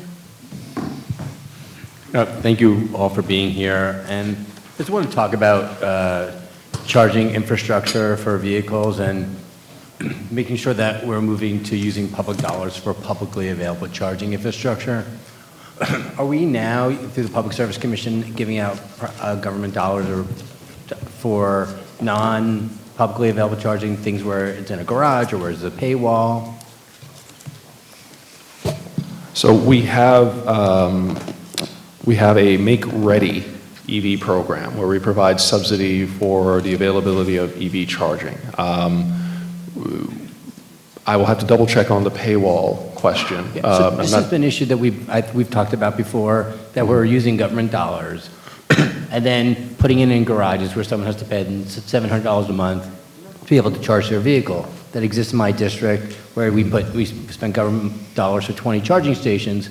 But if we want people who are not really wealthy to be able to move to EV vehicles, we need to ensure that our government dollars are going to publicly available charging stations. Right, and what I was going to add is much of what we've done in this Make Ready effort is to specifically tailor it to deploy these EV charging stations in those disadvantaged communities.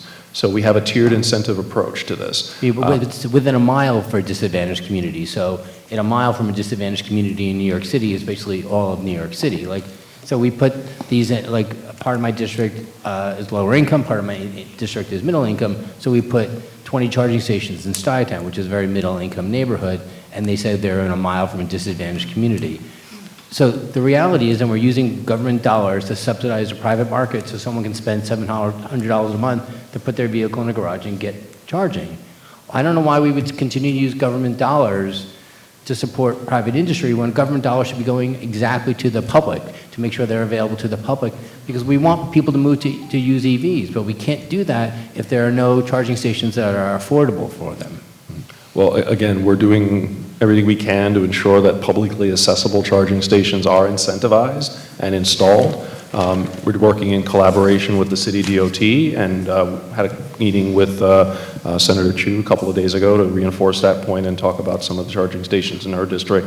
But at the end of the day, we're taking multiple steps to get there. We recognize this is a nascent industry and the potential for growth is significant. And we want to have the charging stations available in as many places as possible so that as people deploy and use their EVs, they have options outside of the charging stations at I their hear homes. you, but if it's going to be in a garage where there's a paywall to get into the garage and then you got to pay for charging, that's not accessible for most New Yorkers. And I would encourage us to stop using government dollars to do that. We'll definitely take that into advisement as we go through the midpoint review. So thank you for that feedback. Senate, are you? The Senate is done, we're just going to flow with the Assembly. Okay. So we go, let's see, we go next to Assemblyman Mondani. Thank you. Thank you, Chair Christian. So 1 out of every 4 constituent cases that I have in my office in Northwest Queens is about utility debt or utility unaffordability. I'm trying to untangle the contradictions of our state's relationship to energy rates. On the one hand, we have a mechanism by which corporations like Con Ed can engage in rate cases every few years. Right now, they're engaged in one of which I'm a party, so I will not go into the details of which because I understand the confidentiality. Appreciate that, thank you. And these kinds of cases are mechanisms, for those who don't know, by which the state approves raising rates. On the other hand, it's almost an annual tradition for the legislature to allocate hundreds of millions of dollars to resolve the crisis of utility debt. Do you not see this as us inflicting a wound on the working class of New York State every few years and then applying an annual Band-Aid? So I'm not familiar with past efforts with Band-Aids. I would characterize our most recent efforts with arrears through our Phase 1 approach, which was focused on arrears for low and moderate income individuals, and our Phase 2 approach, which was for individuals earning less than $75,000 a year. I would characterize that as a major bandage to a gaping wound. The effects of COVID-19 were unlike anything we have ever experienced before, and it increased the level of arrears in the state to a degree that's unprecedented. So action was not only prudent, but necessary, especially because... I would just jump in, I apologize just because of the time limitations. By my understanding, as of September of last year, 1.2 million residential customers in New York State were facing utility debt. 128,000 small businesses were facing utility debt for a total combined of $1.95 billion.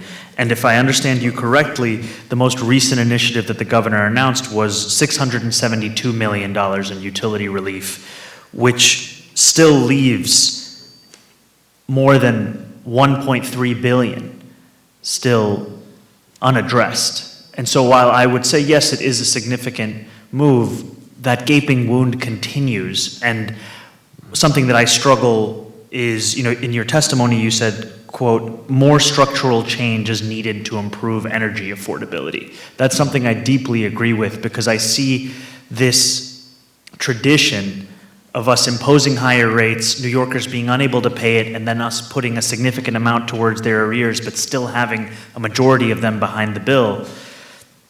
It just seems like a recipe for more and more people to be priced out of our state.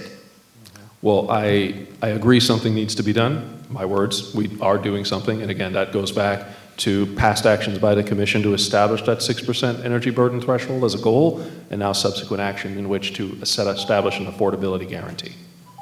Thank you. No problem. Assemblywoman Kellis.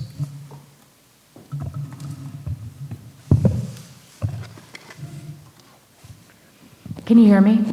Sorry, it's a little bit muffled. First question, in November, the governor vetoed legislation to collect data from public water utilities, and this was about how many shutoffs they conduct. You conduct the number of customers behind on their water bills, other issues, and the reason given was that you didn't have the staffing. So can you talk a little bit about this budget? Do you have the staffing now? Would you be able to move forward with some of this work? I regret that I'm actually unequipped to answer that question today. I'm not familiar with the legislation that you're referring to.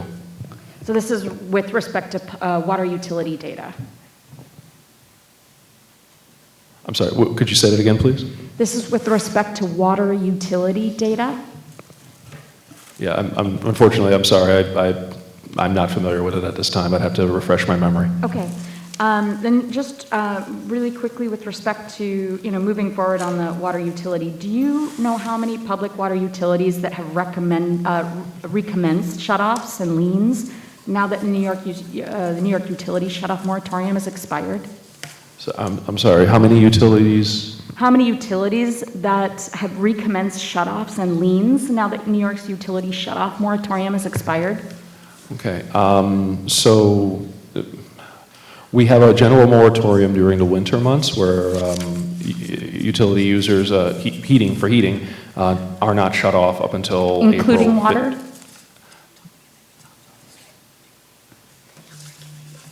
Yeah, so we don't regulate the public water authorities. That's why it's a little difficult okay. to speak to that, sorry. No, my apologies. I thought that was in your context. So just shifting gears, can you share how many households benefited from Phase 1 bill relief program? And how many residential small businesses will benefit from the Phase 2 bill relief credits? So the exact numbers I'd have to look up, but I'm going to say, I believe we were able to help somewhere in the ballpark of 50 to 60,000 small businesses and several hundred thousand, 500,000 and up low-income New Yorkers through the arrears program. What percentage is this of the total need? I'm sorry, say that again? I'm just curious what percentage of the total need this included. And the reason I'm asking is because I'm trying to get a sense of how many households and small businesses will be left that will still have debt that's accumulated after Phase 2. That's something I can definitely get you. I don't know exactly how many are left over after, but the prime goal of Phase 1 was to pay down as all the arrears occurred during COVID. With Phase 2, it was to pay down as much as possible, and in some cases 75%. Some arrears were left behind, and that could be rolled into a deferred payment agreement. I'd love that data. I'll follow up with you. Yeah, definitely. Assemblyman Ra. Thank you. So I want to start somewhat where Senator Krueger was, her second to last question, just in terms of how the PSC is balancing the resources approved for regulated utilities required to implement the energy transition to meet our CLCPA goals with the investment in the existing energy infrastructure that we have. So how we're managing that process? Just balancing those two things to ensure reliability right now while we're building for the future. Gotcha. No, that's a great question. We discuss this, if not daily, hourly, throughout our various day-to-day discussions. Again, integral to everything we do, every project we evaluate and approve, are the core functions of the commission: reliability, resiliency, so on and so forth. So we ensure that the projects, whether they be transmission, rate case projects through utility rate cases, all of them are examined through a thorough engineering analysis to make sure that the needs identified by the utility are actually there and can be met through the proposed project. One of the things we want to make sure of is every project can be used and useful. So we don't want to gold plate a system, put in projects that might not necessarily be necessary or serve a singular purpose. We want to be as efficient in our deployment of assets as possible, and we have a team of engineers, economists, accountants, a wide array of other professions that evaluate everything from top to bottom on every rate case that comes across our desks. And in doing that review, we come up with a package of projects that we feel not only serve to continue the reliability of the system as it is, but ensure that its continued operation can move smoothly without interruption. So that's inherent in all the decisions we make. Okay. And as more of these renewable projects come online and connect to the grid, is the grid capable of handling these new loads? It will be.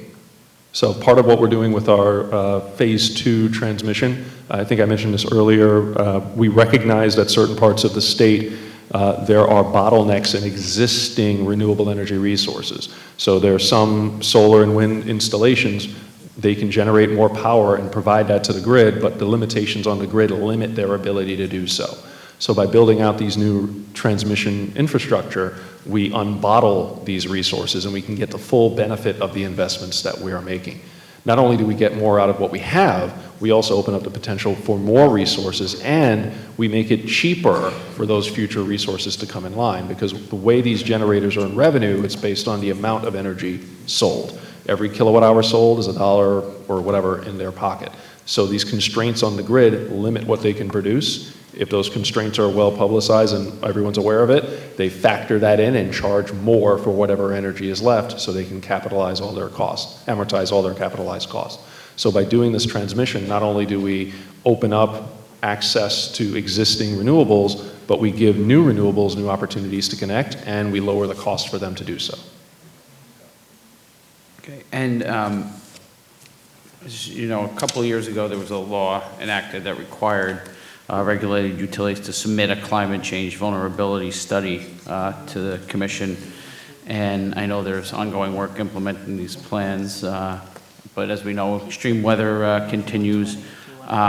So how are we working with the regulated utilities, you know, on those plans that they've submitted on implementing those measures? So first, all utilities, including phone and cable, have to develop an emergency response plan. This is something that's a requirement, period.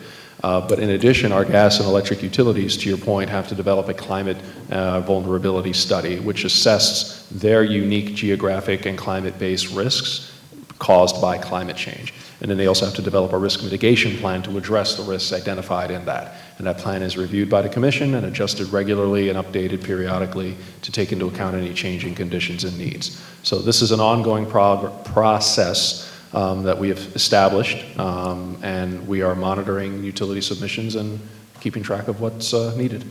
Okay, and then one last quick thing for my colleague who ran out of time, and I don't know if you have an answer to this now or could provide one later, but on the scoping plan on page 5, there's something that says the net direct costs are estimated to be up to 0.6% of New York State's economy in 2030 and 1.3% in 2050. If there's any information available as to how that figure was arrived at, I'd appreciate it if you could share it with us. Yeah, thank you.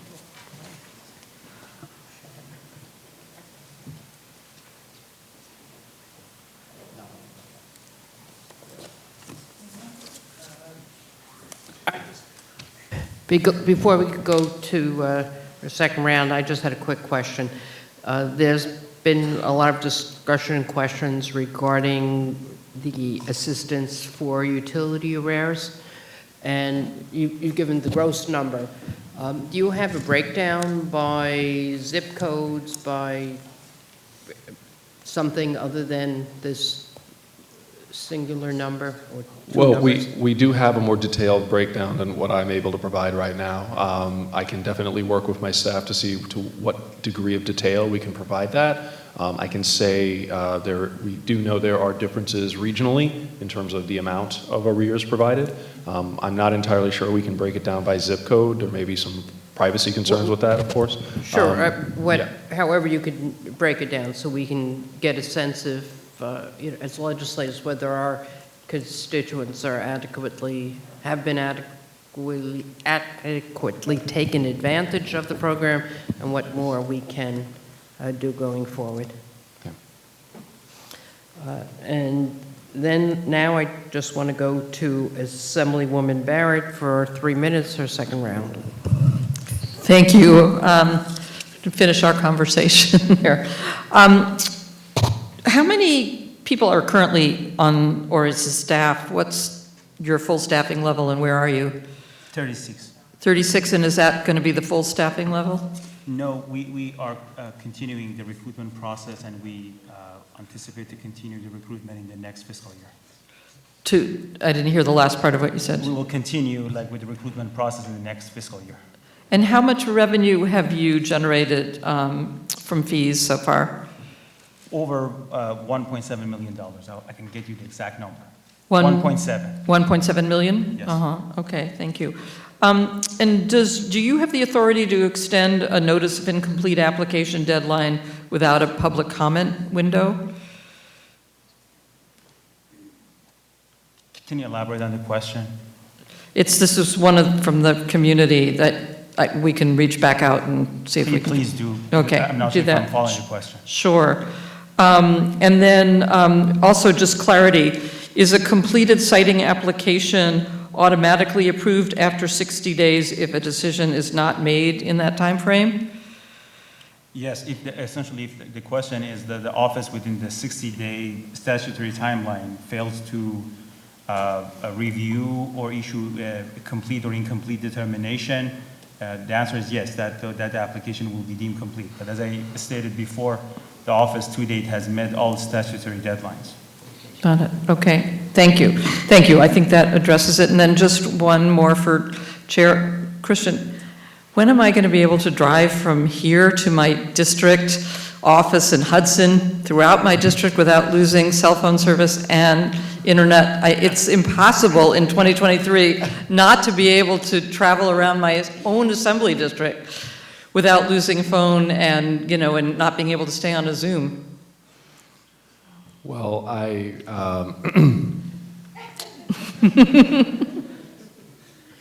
I too struggle with access at times, and I understand your plight.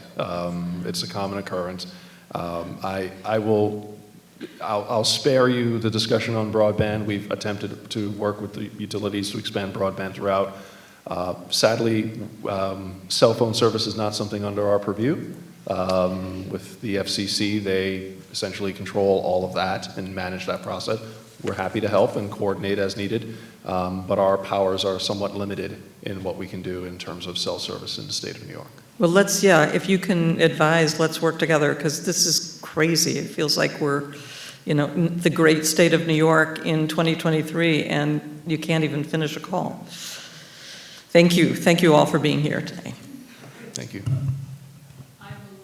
Completes the questioners of you this evening. Thank you both gentlemen for participating. We're going to let you go free. Thank you, ma'am.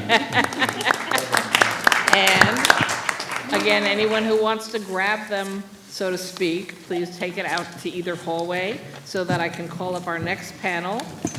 Environmental Advocates of New York, Citizens Campaign for the Environment, National Resource Defense Center, Earth Justice, New York League of Conservation Voters. Thank you. I know that. Thank you. Thank you. And again, now that we're done with the government reps, the rules of the panels are you each get 3 minutes to present. Oh, God. So we all have your full testimony, and so we want you to just highlight your key bullet points, and then all members of the legislature, it doesn't matter whether you're a chair or a ranker, we're all down to 3 minutes also. So first off, thank you for staying here all day, although some of you might have been clever enough to realize you weren't getting called earlier in the morning. So now that it is 6:45, good evening, and why don't we start to my left, your right, and just go down and introduce yourself as you start. If I can get this on, is it on now? Yes. Yeah. Thank you. And you want me to go right into my testimony? Yes, please. You don't need to read your testimony. You have your 3 minutes to say what you wish. I got my 3 minutes. Richard Schrader, thank you, Chair Kruger and Chair Glick still here, and senators and assembly members. I'm Rich Schrader. I'm the Policy Legislative Director for the Natural Resource Defense Council, and I'll run through this very quickly. First and foremost, I think what we have to do in New York is keep our landmark Climate Act law first and clear. Let's move forward. Let's hit all the targets. We can't move backward. Naysayers are not looking at this in terms of the broad, not only national, but global impact this landmark law has created. And some of these requirements are hitting us pretty closely. 2030, we need to get 70% renewable energy of all of our power sector. And also in 2030, we have to reduce greenhouse gas reductions by 40%. So let's be moving forward on that. Secondly, we applaud the governor's $400 million proposal for the EPF. She brought up $100 million from last year, and excellent, we keep it for this year. On a couple of legislative items that we support. We want to look forward again to working with the governor and the legislature on waste reduction, the EPR. We also want to move forward on legislation that we're calling, all of us that are part of this bill effort, the Stop Climate Polluter handouts. New York State gives about $1.5 billion in tax breaks, credits, and grants to the fossil fuel industry, totally misaligned with the Climate Act, unnecessary, by the way, utterly unnecessary given the profits that industry had this year. This bill would surgically look at 330 some odd million of those dollars of the most egregious greenhouse gas emitting and polluting of these fuels, including bunker fuel and aviation fuel. If the aviation industry were a country, it'd be the 6th largest greenhouse gas emitter in the world. Also New York Heat, which has been discussed before, but the 100-foot rule is a $200 million a year ratepayer subsidy for the gas utilities who expand their gas infrastructure. We're talking about the 6% cap for low-income consumers, but we provide this industry with extraordinary and complex and multivariate handouts every year when we have a law that tells us we have to move away from the use of gas, the use of fossil fuels generally. We also support the all-electric bill, which has also been discussed. We support the governor's version of that, and we'd love to move that forward quickly. We support the Fashion Act. I see Assemblywoman Kellis is just outside. The Fashion Act would begin finally the effort to regulate one of the most polluting industries and unregulated industries in the world, and it does it in an extraordinarily strong and effort in terms of analysis and making it in alignment with the climate law as well. We also support the Birds and Bees Protection Act, which would prohibit the continued use of neonicotinoid, a pesticide-coated seeds for corn, wheat, and soybean. We know beyond dispute with scientific study after scientific study for the last decade that this has had an extraordinary negative impact on bees, on pollinators generally, on birds as well, and has public health impacts. Thank you, Rich. We have to cut you off. Thank you. Liz, evening. Good evening. Okay, it is on. Good evening. My name is Liz Moran. I'm the New York Policy Advocate with Earthjustice. Thank you all so much for the opportunity to testify today on the energy and environment sections of the proposed budget. So this budget's a really important one. It marks the first one following the state's finalization of the climate scoping plan. And not only that, we're on the convergence of a number of other environmental crises, from PFAS contamination, childhood lead poisoning, aging water infrastructure, and more. So this is going to be really important to address these things. We commend the governor. She's proposed a number of policies which are a good start, but we really feel the legislature can do a lot to bulk these up, to add additional funding in critical areas, and to tighten language. So we detail a lot of this in our written testimony. I obviously won't have time to get into it all. So I'll touch upon a few areas, starting with all-electric new construction.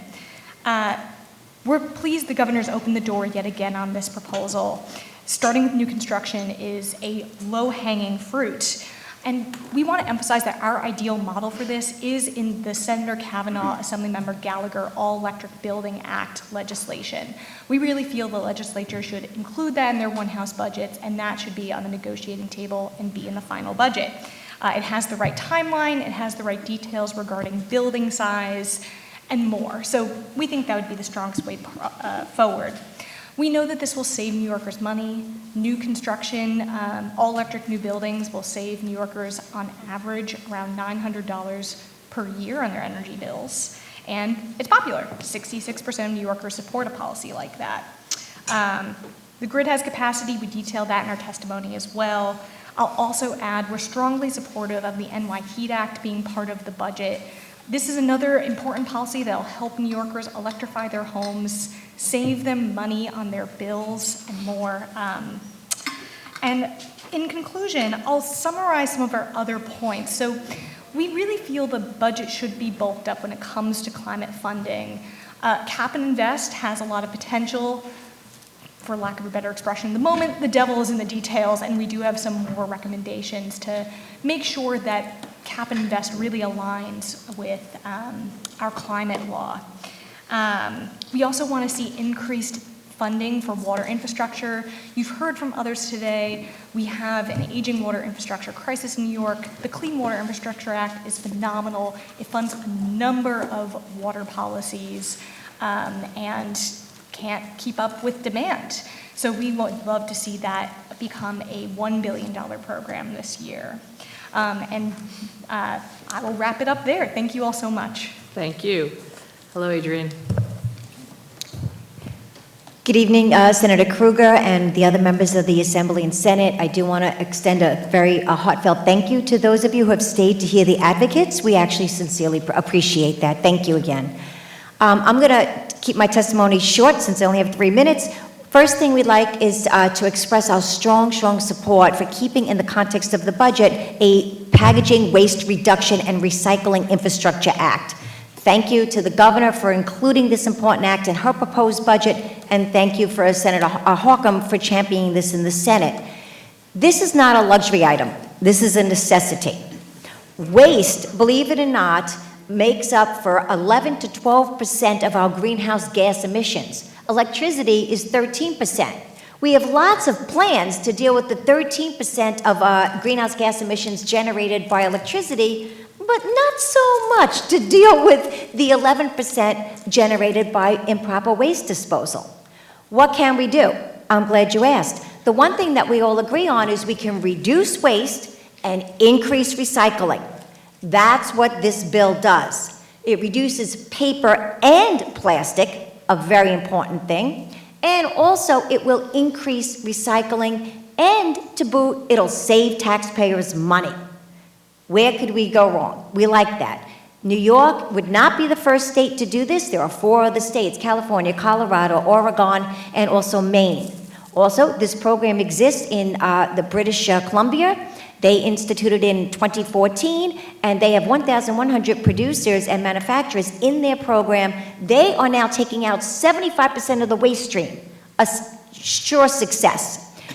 If they could do it, we could do it. This would be the first time ever we would have a plan and craft a plan that would incentivize manufacturers to finally use less waste in all those boxes, and less cardboard and less plastic, and at the same time, whatever they do use, to make it more recyclable so it can be recycled. Also, the bill allows for a clear funding structure, something that's critical, that identifies the flow of money that goes from the program back to the local municipalities to offset the cost of waste management and increased recycling infrastructure. That is a key component, and the bill must contain that component. So we really need this done in the context of the budget. You may hear testimony that says, we don't need to do this in the budget. That is wrong. In the governor's budget alone, she identifies 8 DEC staff that are needed to regulate this program. We want it regulated.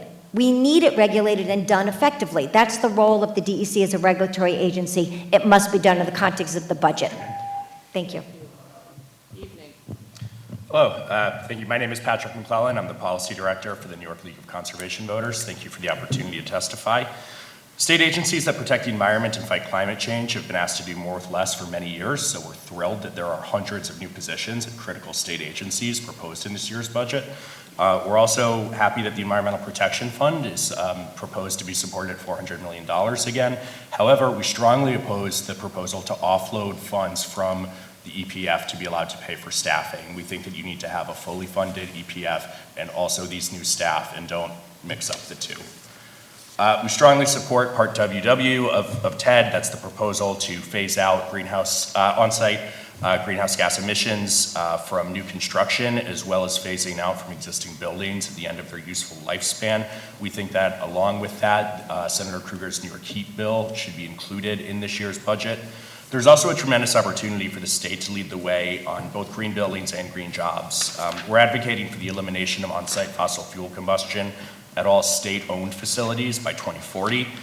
These decarbonization projects should have robust labor standards, including project labor agreements, direct entry pre-apprenticeship programs, training programs for existing workers, and a commitment to direct at least 40% of our overall investments and benefits, including jobs, to disadvantaged communities. Just transition requires creating green jobs for workers who are currently employed in the fossil fuel industry today, rather than making promises about the jobs that will be available 15 years down the line.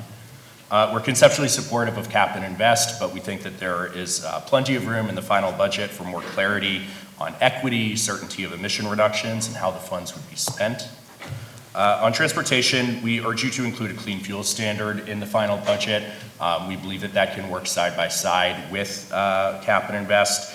It's been successfully implemented in other states, and I'll note in California, where the program originates, the California Air Resources Board does not believe that the Advanced Clean Car Rule or the Advanced Clean Truck Rule, which New York have also adopted, are achievable without their low carbon fuel standard in place. I think that that's something to keep in mind in New York.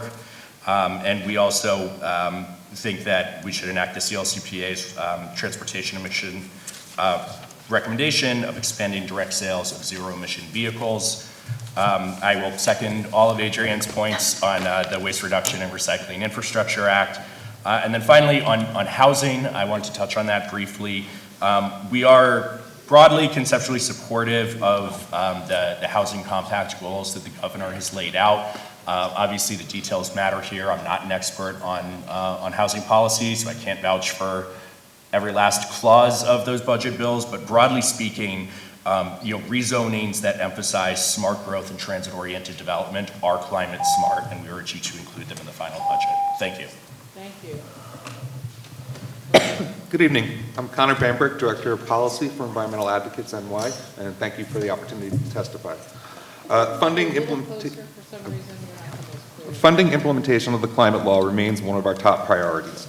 We're encouraged that the governor has advanced an economy-wide cap and invest program, but the details are important. In addition to providing energy cost relief, a successful emissions cap and invest structure must include equity and environmental justice provisions, including the following: safeguards to avoid hotspots in disadvantaged communities, additional source-specific caps that prevent increased greenhouse gas emissions and co-pollutants from sources in or proximate to disadvantaged communities, a prohibition on offsets, and very limited trading. Even if the development of a cap and invest program goes smoothly, we are likely looking at 18 months to 2 years before we see funds materialized. New Yorkers cannot afford to wait that long.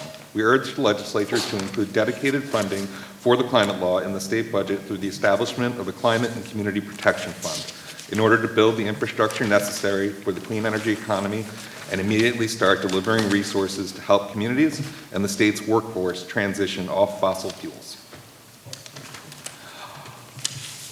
Turning to water, New York's water infrastructure is aging and crumbling. DEC and DOH have estimated that $80 billion is needed to fix our pipes, and that's a conservative estimate.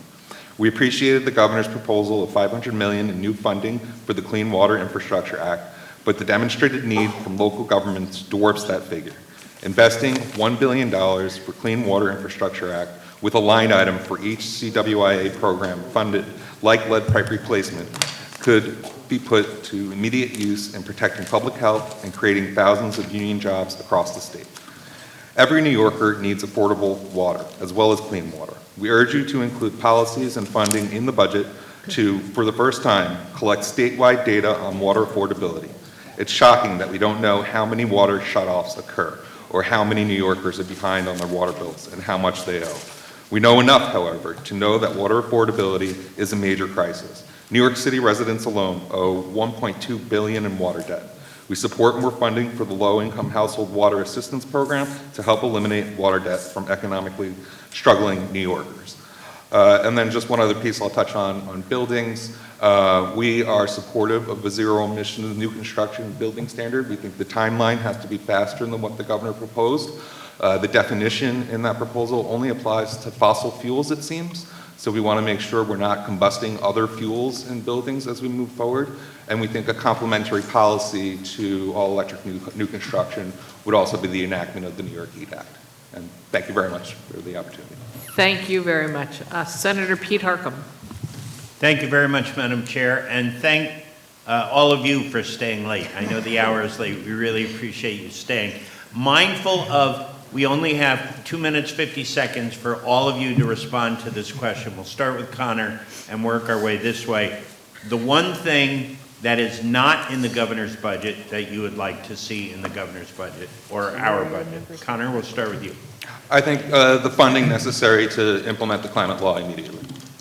I'm sorry, what was that? The funding necessary to implement the climate law immediately, like through a climate community protection fund. Got it. Got it. Clean fuel standard and New York Heat. More funding for wastewater infrastructure, septic replacement programs, and also grants to municipalities for filtering out 1,4-dioxide and PFAS. more climate funding, and the NYHEAT Act. New York Heat. Terrific, thank you. It's like the lightning round, Jeopardy. That was great, thank you. I yield my time, Madam Chair. Thank you very much. Assembly members? Assemblyman Rao at the moment. Thank you. That was very impressive. You guys should team up on a game show. That was great. Just had a quick question, and if you're not super familiar with this, please feel free to tell me that's the case. But I did want to ask about the EPR. Obviously, we're trying to put this together. There are states that are starting to put this together, but it's been done in other countries. And I just wanted to ask if anybody has any thoughts about the exclusion for advanced recycling. I know that is part of the situation in some other places that have implemented that. It seems to be utilized to produce kind of products we interact with every day. But obviously there are people who think it's great, and there are people who say it's not part of the solution. Well, I'll just say this. We've had multiple lengthy, rigorous discussions about this topic over the last 3 years. We've centered on the definition that's used in the carpet recycling bill that was just passed and signed in December. It's a consensus, language, and we believe it works, and we would like to go forward with that in the interest of getting a bill passed and building a consensus around it. Okay. All right. Thank you. That's all I had. Thank you guys for your patience today and for your advocacy. Senator Matera? Oh, wow. He's all excited. It's great seeing you guys, and I thank you so much for all of your hard work, and I do mean that, because not for anything, you care about the environment. And Adrian, what can I say about you? You're just a pleasure. You're my friend, and you're a voice. And you're a voice. Thank you, Senator. Not just a voice just for Long Island, you're a voice for whole New York State, and you should be commended for that. Thank you. You worked so hard, and we had the $4.2 billion Bond Act. Yes. It was very, very important. You're out there, we're advocating for it, how important it is. I'm very, very nervous that Long Island is not going to receive their fair share. I know this is a hard question. This isn't really a question for you, but I know you're going to be a fighter with this to make sure that we do. Do you feel that we should have had a committee put together, that in other words, that each district received fair share for New York State? Well, I think the more stakeholder input into how the $4.2 billion is spent, I think the better off we're going to be. I find, to be honest with you, the public knows what they want and what they need. And since the public voted for yes, 67%, and 67% of the public rarely agree on anything, I think that it would be a wise thing. I was happy to hear testimony this morning from the DEC commissioners saying that they will put out for public comment the kind of the draft idea of how the Bond Act will be spent. I was very encouraged by that, and they're anticipating that'll happen, I think they said by late spring, which I think will be productive and constructive. So yes, I think there should be lots of rigorous input into the allocation of those funds. And yes, we will be fighting for our fair share on Long Island as well, my hometown. And you know that. I think I do get 5 minutes, by the way, Senator. Hopefully I do, because I do Emma Ranker on energy, and this is about energy. How do you feel also, too, this is a Long Island question, about the electrification for the North Shore, obviously from Huntington to Port Jefferson, right? Yes. So, quick question. We had the MTA here with CEO Lieber, and he said he's going to be doing a feasibility study, but he said pretty much we're looking into this, but a $10 billion investment may not be feasible. I disagree with that. Old diesel trains, for a lot of other reasons, for our commuters, in other words, they do not have to, get off the train to go, at Huntington to go into Penn Station. But the biggest thing is, since 1980, we've been talking about this. What are your thoughts about this, too? Well, I think that it's fair to say it would be an upgrade to our transportation system to go from diesel to electrification. We, of course, have been advocating that and supporting that for, maybe 2 decades now. So we understand it's pricey, we understand there are priorities, but we have to get into the queue, and that's important. Right. This is an investment that's a very necessary investment. Yes, yes, Senator. Great. And thank you again to the whole panel for, working hard for all New Yorkers and caring about us. Thank you. Thank you, Senator. Thank you. Assemblyman Brown? Thank you. Adrian, I'll start with you. I appreciate so much your advocacy on this issue, and I echo the words by Senator Matera. Thank you, Assemblyman. I want to go back to EPR, and do you see, I understand that we're in a position to get EPR over the finish line, and you've been fighting for that for so long, but do you see a role for advanced recycling relative to, EPR at some point? Well, I'll tell you, honestly, we would like to, in this, we differ from some of our other colleagues on this issue, and that's good because sometimes people think all environmental groups share one brain and we don't. Sometimes we see things a little differently. But we think in the future, we'd like to leave the door open because in the future, if we can get plastics to become plastics, that might be a good idea. We want to reduce plastics first and foremost. That we would like to do. Get away from plastics, but I don't know if society is going to do that in the next 10 or 20 years, right? That's going to be a process, as everything else is a process. So, but I think for the most part, we've agreed on some language. We can revisit that in the future if we need to, and I think that the language is written in a way that allows that to happen currently. And just so you know, I've been advocating that we should also expand the bottle bill, which has been widely successful. It was adopted back when I was an intern in the Senate, way back in the 90s. But could I just switch to Connor? I'm sorry, the gentleman in the middle. Yeah. I don't know. Patrick. Patrick, I'm sorry. You talked about the housing compact, and I understand where you're coming from when it relates to transit-oriented development. However, if you take a deeper dive into the housing compact that's being proposed, it is a complete assault on home rule. And it will have impacts on our local environment, particularly on our waterways, without having the infrastructure for the sewers and whatnot, because it's basically widespread. I'm hearing from mayors in villages that I haven't heard from. I have 4 villages in my district. So people are concerned, right, that this is going to just kind of be a sledgehammer to kill a fly approach rather than a smart growth approach that puts the housing where it really belongs. Do you have any opinion on that? Yeah, I think that the bill as proposed automatically considers wetlands, parks, rivers and streams, coastal erosion hazard areas, protected forests, and the 100-year floodplain to be non-buildable land.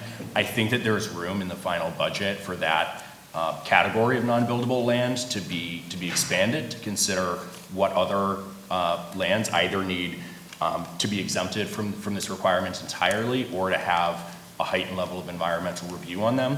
I will say too that the bills, at least as I read them, do still allow local governments to reject new housing when there's not sufficient drinking water or sewerage to serve them, and that's something that we support. But the problem is usurping power to super zoning board up in Albany. That's the real problem. Thank you. Thank you. Senator Wolzak? Thanks, Madam Chair. So some refrigerants have been banned by the EPA. Most refrigerants that are used in air source heat pumps have between a 400 and 2,000 time global warming potential that CO2 has. So should New York be outlawing or banning certain types of these global warming potential and also sometimes ozone depleting gases from our air source heat pumps? That's you, Rich. Yeah, I think that we're seeing the process where heat pumps as an item that's being a consumer product, more and more information is coming out about it. NRDC, as you know, has got a long history as far as working against refrigerants. We were involved in some of the early treaties and early work on this back in the 80s. I wasn't there yet, but certainly some of the work we did in the early aughts, I was involved in that as well. We're going to know more about heat pumps as they become more part of the market. I think we have to take all the protections and precautions in terms of not only greenhouse gas, but pollutants as well. On the other hand, we do know the pollutants that are being caused by existing fossil fuel use and the greenhouse gas emissions, not only CO2, but methane as well. And we also know that many of these fuels have other types of pollutants, and those are issues that, as we talked about earlier. We have to see a strong effort to make sure that this not only is done as far as careful calculations for localities, but also looking at the overall impacts on the environment. But I will tell you, what we're seeing so far with heat pumps is that they are a very clear alternative and a strong one in terms of the existing gas heating systems. Yeah, I've heard that consistently throughout the Climate Action Council draft scoping plan hearing, and also here today.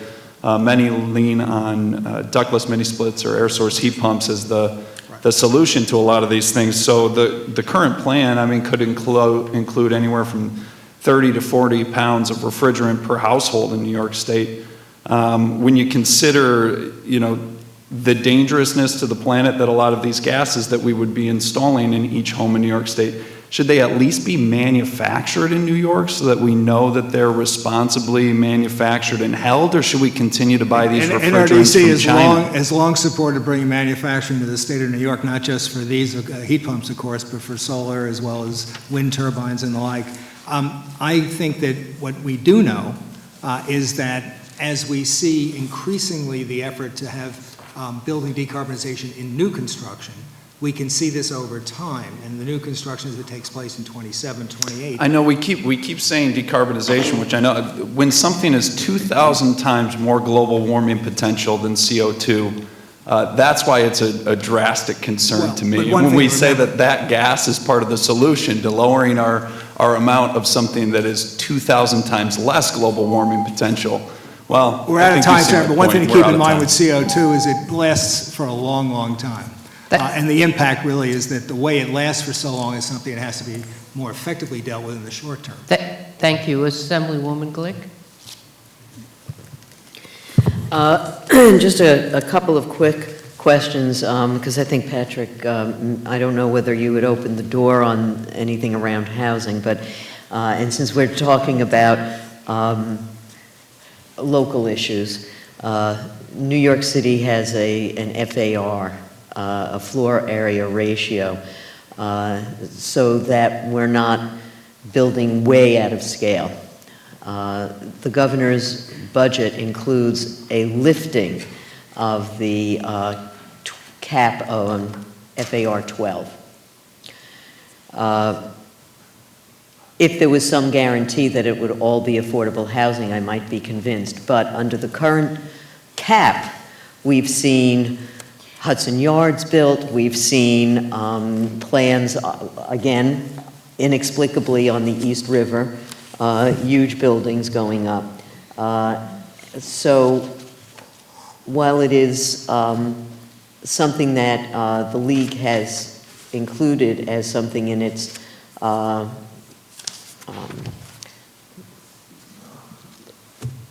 I guess its position in support of some of the governor's things, I would hope that you would all go back and think about that as a real problem. I don't know that we have ways to make these huge buildings reasonably green. And if we're taking off a cap that has allowed enormous development already in New York, I'm not sure why we would continue to have giveaways to developers. Chair Glick, with respect to, I'll note that after the conversation that we had in your district office about this issue several weeks ago, I did not actually include among the parts of the Alpha Article 7 legislation that we support, did not include the provision specifically about lifting the FAR. It's a concept that we think is still worth considering, but I do not affirmatively have it in my budget testimony. I will tell you, I don't think it's worth considering. Anyway, the last thing is, I know that there's been some discussion today about the sort of whether it's a bridge fuel or not. There are some exemptions on farms and the like for certain kind of equipment continuing to use biomass, which was not included in the CLCPA. I'm just wondering if you have any thoughts on that in 20 seconds.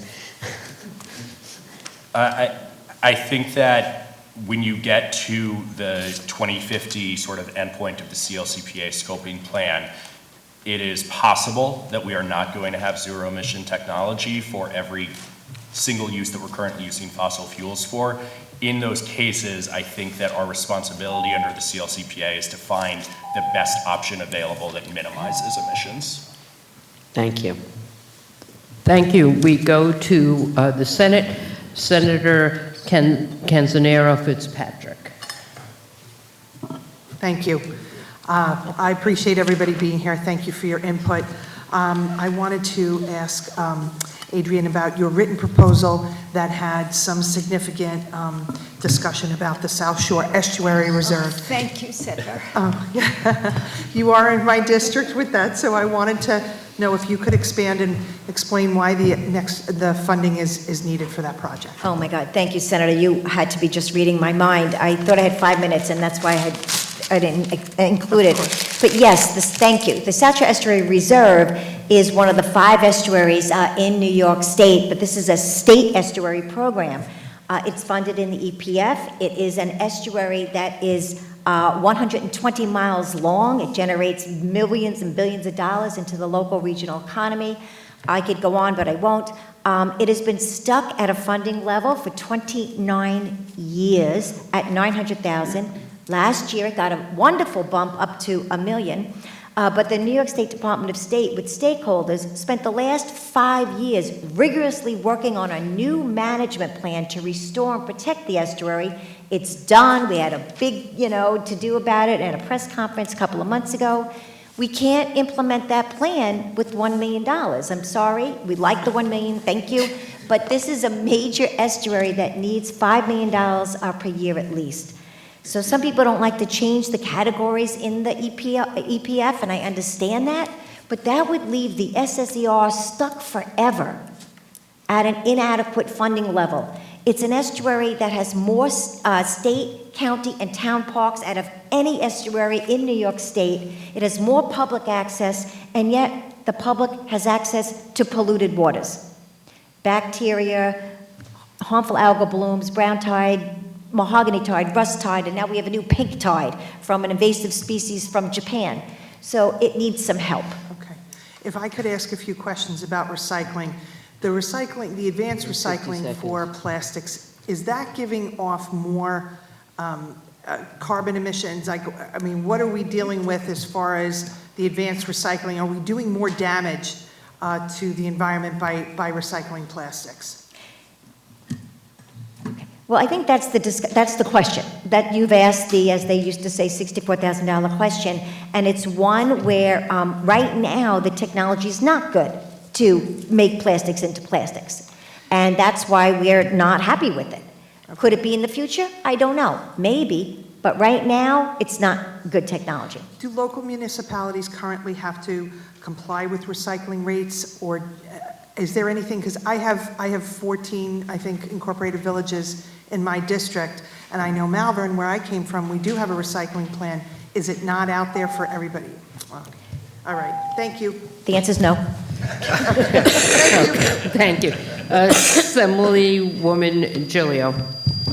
Thank you, Chair.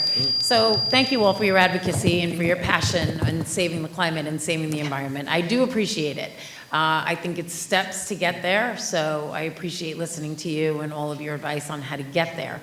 And Adrian, you have been a staunch advocate. We're talking about estuaries. The Peconic Estuary has come a long way with your help and the EPA, which brings me to the point of the water problems that we have in Manorville with the Grumman plume and the 1,4-dioxanes and the PFOS and the PFAS, and how the federal government has been very, very generous in giving funding to extend the water to Suffolk County Water Authority. But we're still not there. We still don't have the money, and I don't feel like the state is doing their part in making sure that people have clean water, especially in that scenario.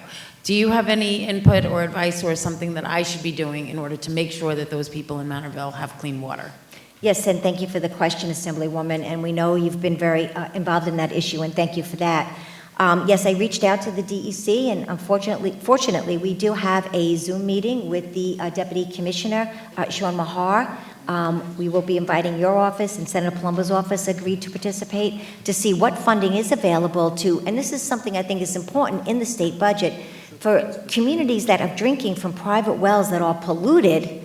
What do they do to get funding to hook up to the public water supply, which is only down the block, but it's costing millions of dollars? Senator Schumer championed getting $5.5 million to this community, and the state has ponied up zero.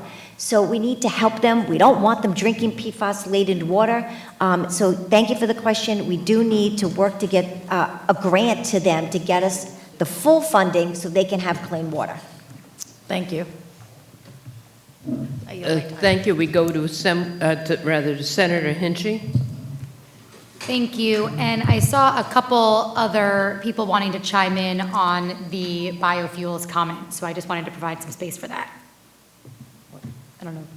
You had answered it, but I saw people leaning I forward. think they were backing away from the comment. Well, I'm opening the door, so. Yeah, no, Senator, well, to keep the door open a little bit, I think Patrick's point was exactly right. We're going to see, as this is a process, a transitional process, as time goes on, there'll be certain kinds of technologies and certain types of materials that we'll see may not be what we need in terms of 100% clean by the definition. In 2050, we're going to have 85% reductions of greenhouse gas emissions, not 100%. But it's a process over time. We'll see where biomass is. There's a lot of new technologies even in the last 5 years on that. And thank you for asking the question. I also want to thank you for the Good Food Procurement Act, which NRDC is working on, which will provide abilities to create some value systems in terms of procurement for municipalities, including environmental sustainability. It's a very important bill. I'm happy to get to mention that. Thank you. And kind of on that question, do you think, we talk about food waste, and I apologize that I had to step out for a moment, but one of the ways that we've seen food, right, because a big carbon emitter that we don't totally have the solution to right now. However, anaerobic digesters, a technology started in 2000. That technology has gone very far, though, to today. And I've seen it working on farms really well, especially partnering with Wegmans specifically to take not only food waste from the local landfill, but also expired products off the shelves, and instead of ending up in a landfill, ending up in an anaerobic digester.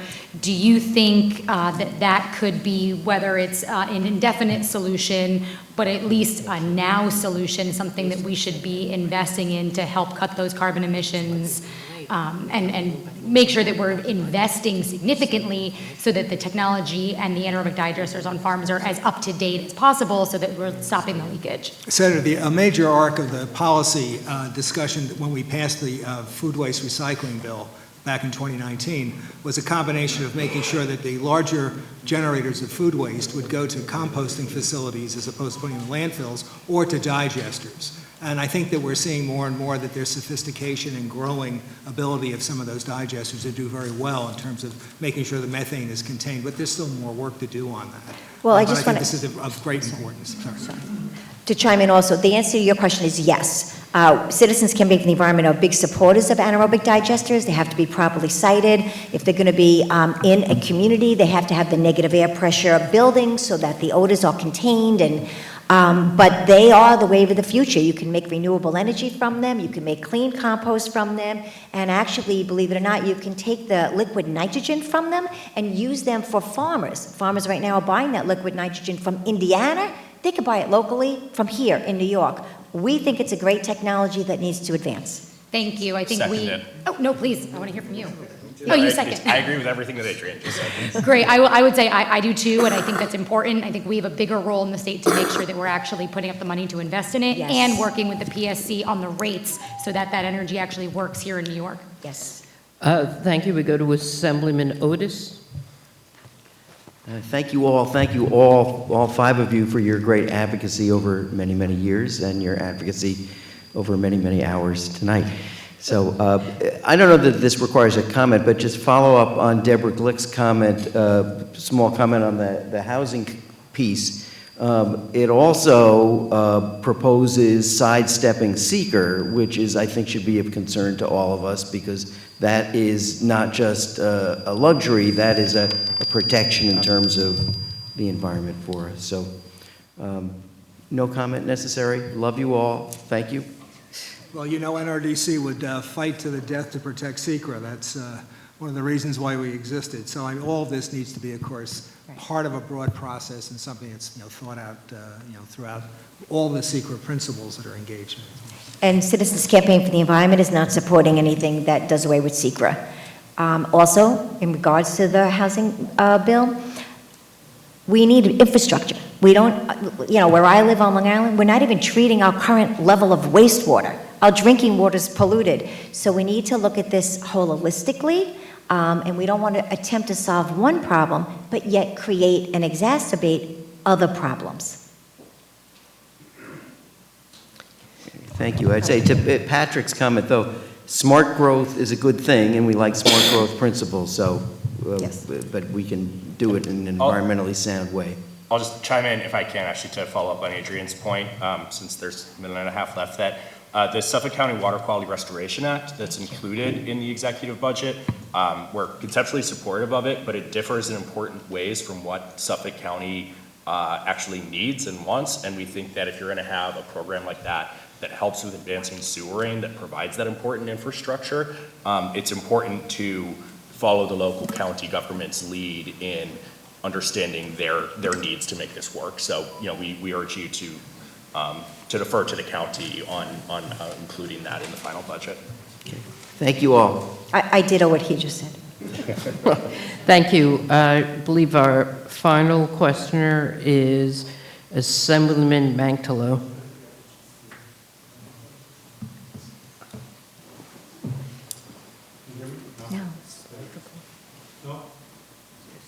There we go. Oh, there you go. Cool. Sorry about that. And thank you for being here at such a late hour. So being a former town supervisor, county legislator, and also a farmer, we all prioritize where dollars go.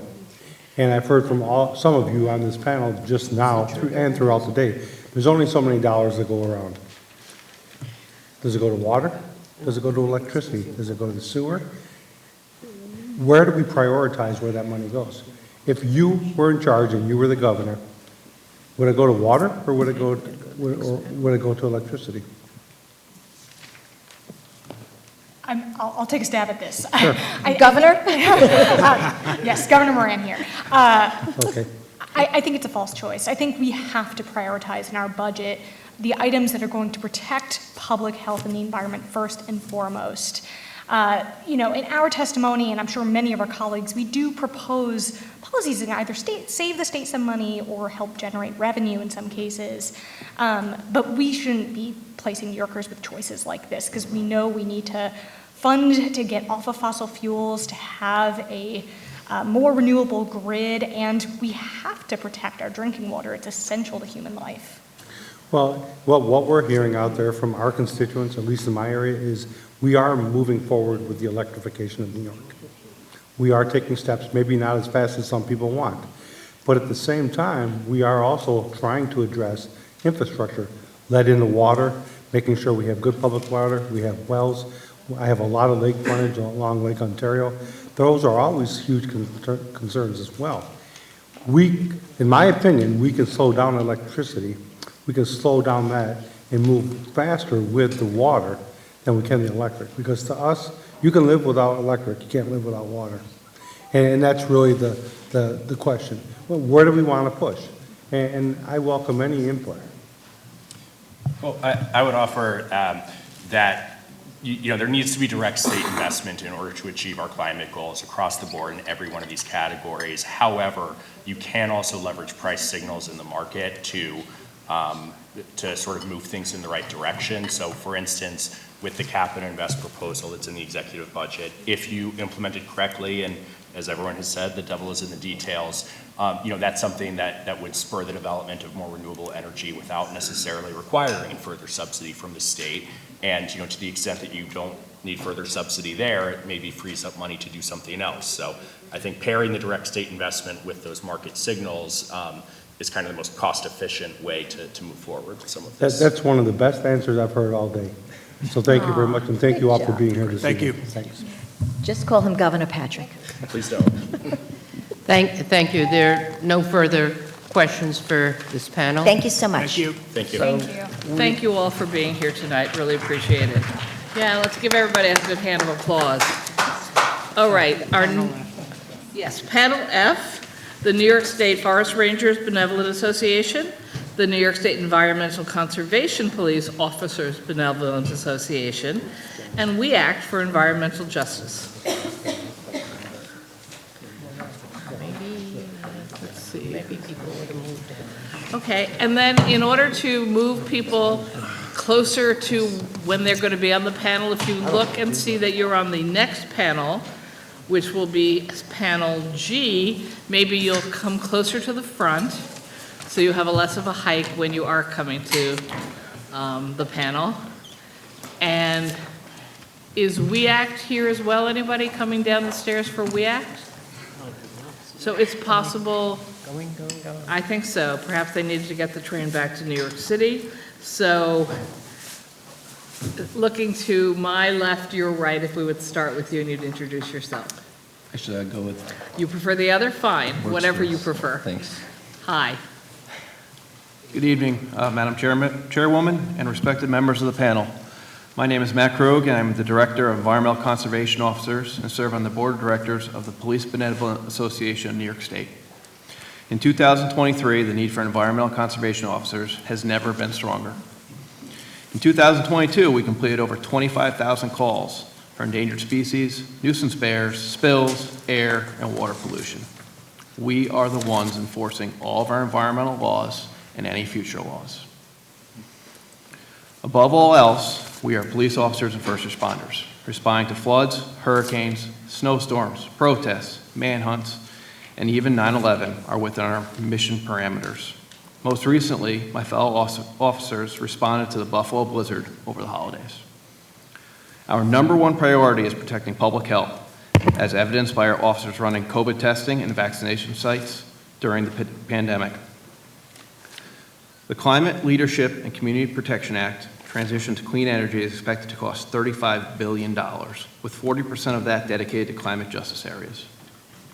These areas are overwhelmingly populated by minority and lower socioeconomic individuals whose children have an asthma rate of 1 out of every 3. Vehicle emissions are the top source of air pollution that causes asthma. The fastest and most cost-effective way to immediately reduce pollution in climate justice communities is to hire more conservation officers.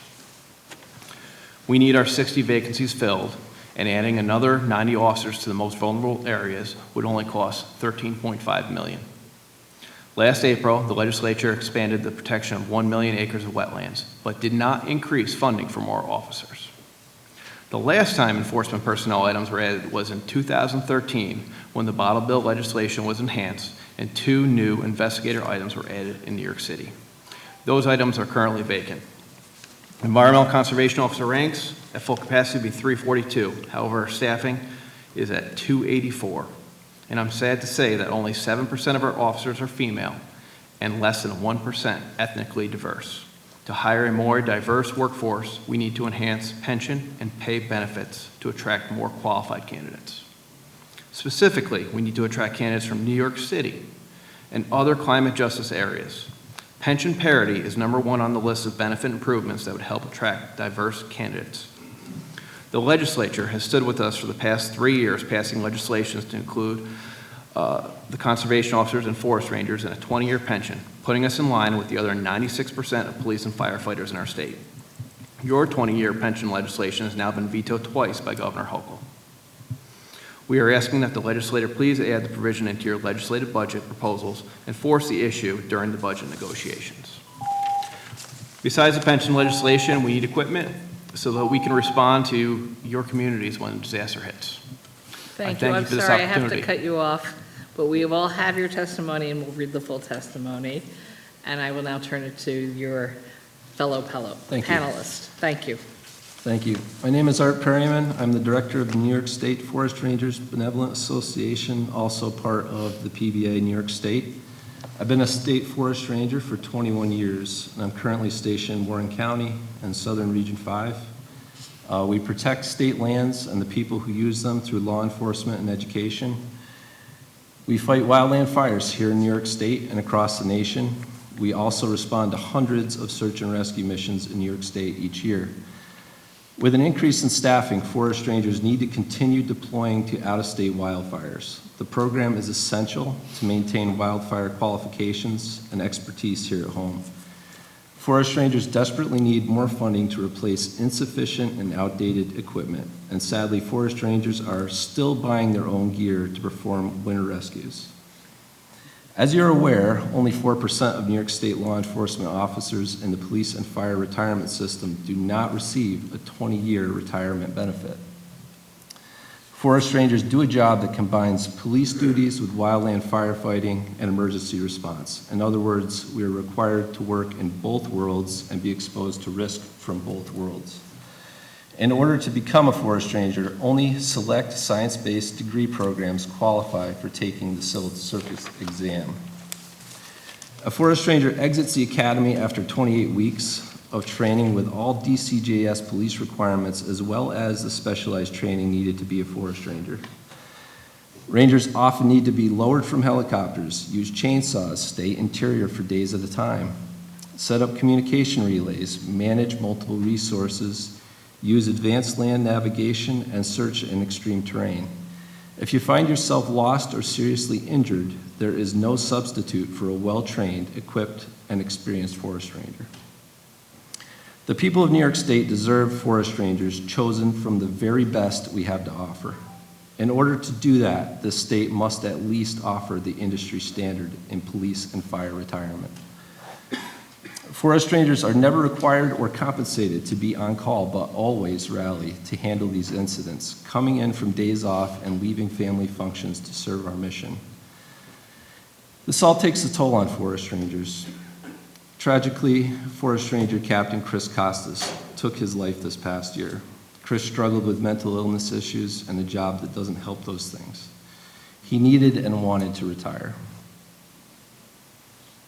Unfortunately, Chris had to keep working, and retirement with 22 years on the job was not an option. Had Chris been able to walk away and take care of himself, he might still be here with us today. We have met with many of you to explain these critical issues. We have made it our career and calling to help people in their hour of need. Today, we are asking for your help. In this budget, please include a 20-year retirement for the members of PBA New York State. Thank you very much. Thank you. Both of you. Our first questioner from the Senate is Michelle Hinchy. Thank you very much. I didn't know I was going to be first. Thank you both for being here, but more importantly, for what you do. In the communities that I represent, a good portion of the Catskills Park, just really thank you.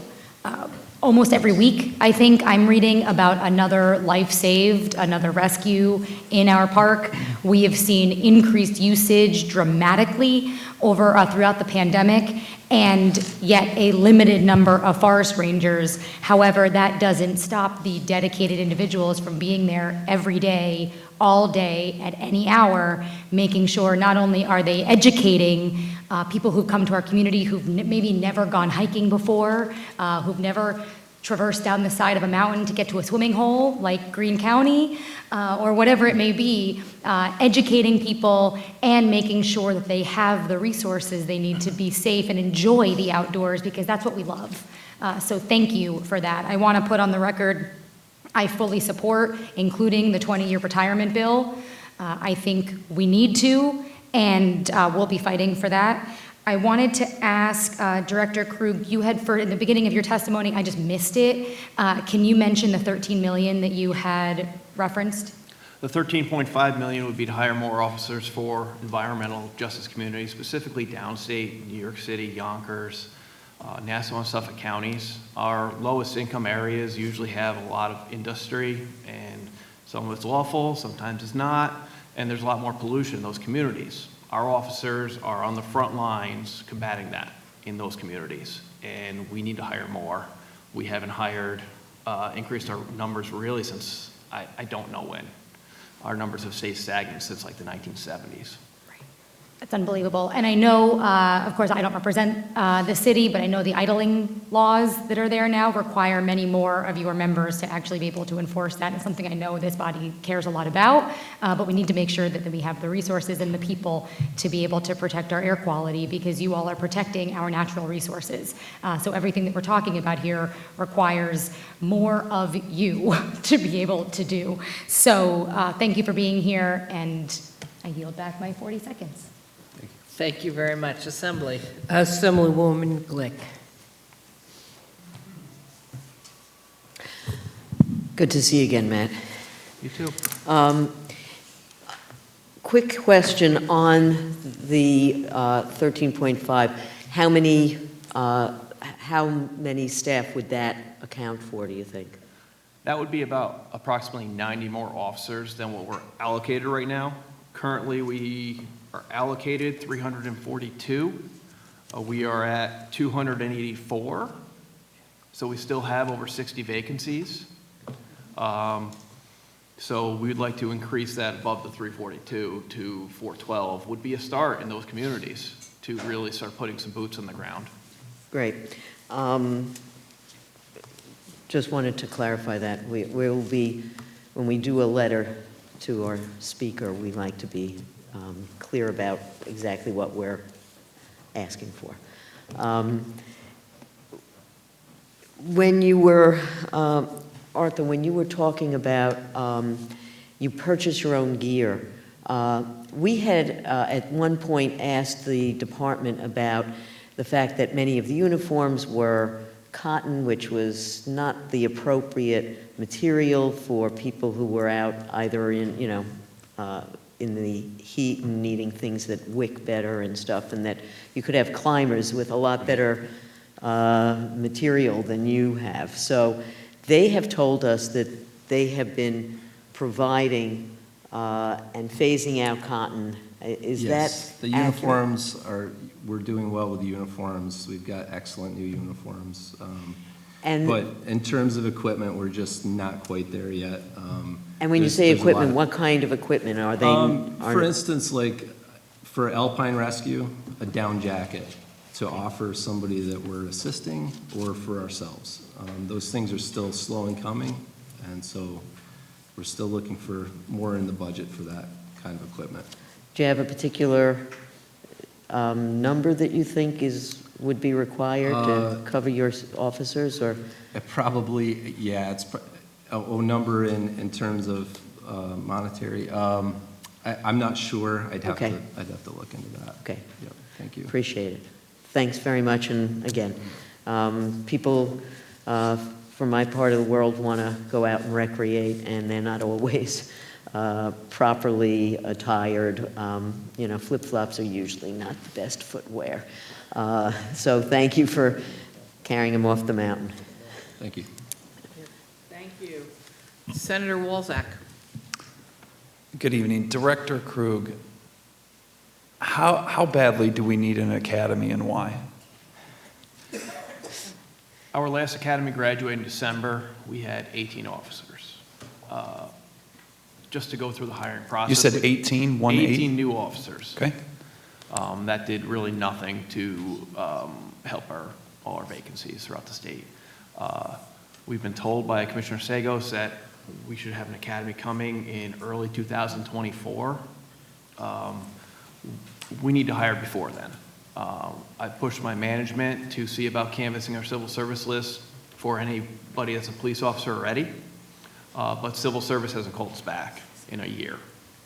So we could take laterals from NYPD and other agencies that we had dozens and dozens of NYPD take our tests and put them through a Bridge Academy and have them out by fall.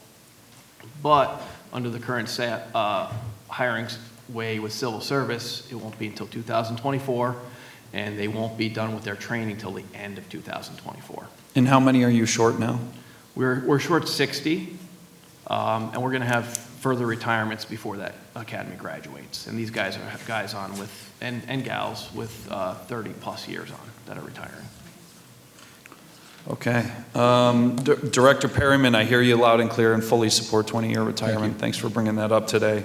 want to bring up with the remaining time, we've talked a lot in this hearing today about the planet warming, the climate changing, thinking about our unmanaged growth, our forever wild growth, all of the hard stand that we have in this state, which is a lot, that we're in charge of managing, and just reflecting on in 2021, we had 137 fires in forest lands in New York State burning 550 acres. I think that's what you do in a climate like ours that's relatively wet. If our hard stand is drying out and the climate is changing, what do we need to be thinking about as far as forest management and forever wild areas, fire breaks, that kind of thing, to, where in other areas of the country they're used to fires, what do we need to be thinking about as policymakers coming down the pike? We're just on a different cycle in New York State as far as large-scale wildland fires, and we do have areas where that's reoccurring every few years, but there will come a time where we will see large-scale wildfires in the Adirondack region again, and see thousands of acres burned. We need to be ready for that, and the emissions, the amount of carbon released in those wildfires is massive. So I think that we need to continue to send forest rangers out of state. I was in California 2 years ago, and we need to just continue that program and be ready for that when it comes around. Thanks, gentlemen. Thank you. Assembly. We have Assemblyman Lemondes. Got it right. Thank you, Madam Chair. Gentlemen, thank you for being here so late. First, I want to say to the down jackets, my first half of my military career, we had a field jacket, which I called the hypothermia sack. It was neither waterproof nor resistant to anything. It was absolutely useless. The fact that you guys don't have down jackets for what you do is, I can't, I'm having trouble with that. So we have to get you down jackets. It makes absolutely no sense at all. And whatever other equipage that you need. 20-year retirement, for the record, I can't believe we are even having to debate that. We're even having to bring that up. As a retired military officer myself, you work hard for that. 20 years is a very long time. You can lose your life at any point during that 20 years. The fact that our state doesn't recognize that, again, surprises me, and we have to do everything possible to change that. And last, I just want to say thank you. And to Director Krug, the work that you guys do, that you officers do for people in my community, for example, that have illegal dumping happening all over the place. There aren't enough of you to find these people that are doing this. I mean, there's a travesty of huge scale to our environment right there. And if that was the only thing that we targeted by equipping you, manning you properly, that would be a step in the right direction. So you have nothing but my support. I'm sure everyone here would support that. And I just wanted to say thank you for what you do. And in my community, this particular incident I'm talking about, which occurred last year, 200 tires, overnight. You wake up, this poor woman, elderly woman, 200 tires in her yard. So thank you, gentlemen, to both of you. We'll do everything possible to help you. Thank you. Yeah, I yield the balance of my time, Madam Chair. Did you speak already? Oh, okay. Thank you. Any other assembly members or senators? Okay. Oh, wait, I'm sorry. Oh. You always have to ask. Right. Assemblyman Mantalo. Thank you, Chairwoman. Thank you for all that you do. Back to the wildfire training. So where do you go for wildfire training? We use federal wildfire training, and we do that here in New York State and around the region. And we also work on wildfires out of state, Western Fire. Like I said, I was in California 2 years ago, and that's a big part of the training. It's that expertise and experience level is actually required to move up the chain in terms of leadership in the wildfire community. So that's a big part of the training, is getting to other states where they have large fires every year and working there. And I know with the Adirondacks, I hope this never happens, but if there was a significant fire, you're the first responders to be there? Yes. And if it's big enough, who do you call? We'd probably call in federal partners and the Northeast Compact. That's other states in the area that are also partners with us in wildland fire fighting. And, we'd call in resources there. But the fact is, we don't have a lot of forest rangers in the state, so our resources are pretty low in that area. Well, like some of my colleagues said, you have our full support. And like my colleague next to me said, I cannot believe we're not at 20 years for you guys. As an Army veteran, and I just don't understand that. So thank you for all you do, and you will have my full support as well. So thank you. Appreciate it. Thank you. Thank you. We have Senator Matera to close. Hi, guys. And I thank you so much for keeping us from harm's way every day.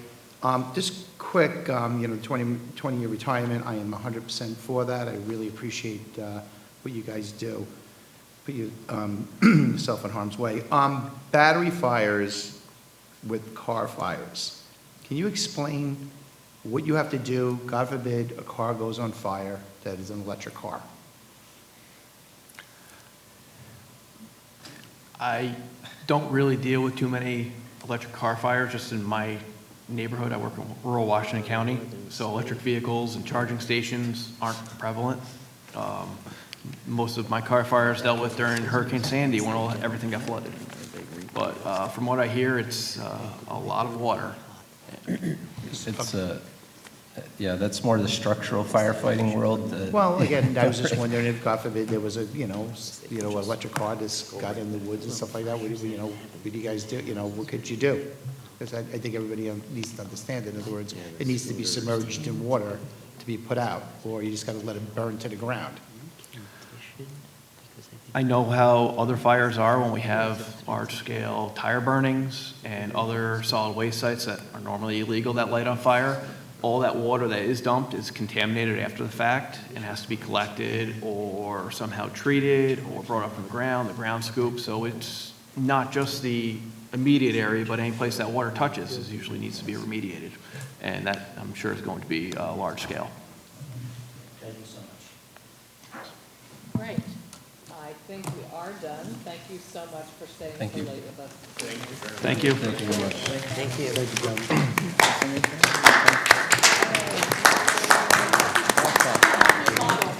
We all applaud each other. That's lovely. Okay. We're applauding them, not each. Okay, fine, whatever. Our next panel, G, Save the Sound, the Nature Conservancy, the National Audubon Society, and Riverkeeper.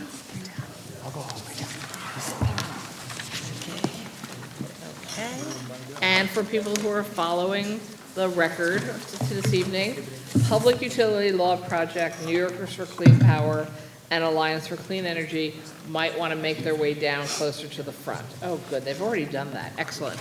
Hi, everybody. Hey there. Why don't we start with my left, your right, and just go down the line.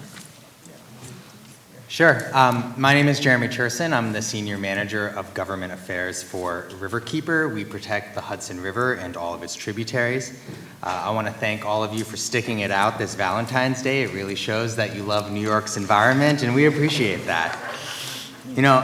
A lot of New Yorkers right now, probably tonight, were walking with their loved ones along a waterway, connecting with the river, either with their loved ones, their families, whether it's the Hudson or another waterway, that's a major way that people connect with nature, is by just taking that walk down to a park, down to the water, zoning out for a minute, enjoying the quiet, the birds.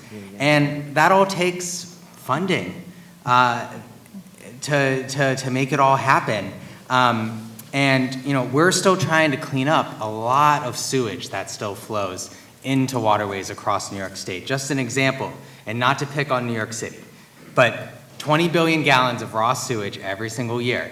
And to put that into volume, that's around 72 Empire State Buildings full of sewage every year into the waters around New York City. And the need for communities across the whole state, just in the intended use plans that communities have applied for to upgrade their infrastructure, is around $5.7 billion. $5.7 billion just for a year's worth of projects that need to get off the ground. So I think we're grateful that there's another $500 million for the Clean Water Infrastructure Act in the governor's proposal. We'd like to see $1 billion because there's just such great need. The EPF, a $400 million investment. Thank you for bringing it up from 300 to 400 in the last budget. We need to stop the offload for staffing. An important program for Riverkeeper and the Hudson Valley and New York City is the Hudson River Estuary Program. Let's continue funding it at $7.5 million. There's over 1,600 dams on the Hudson River that stop fish passage. We are in a crisis around the globe with biodiversity, but we have our own biodiverse hotspot right here in New York, the Hudson River. It's like our own little Serengeti of fish coming from the ocean all the way from Bermuda up the Hudson River. And what do they hit? They hit dams, and they can't get to their spawning grounds. We have fish that are just like salmon that need to get to their headwaters.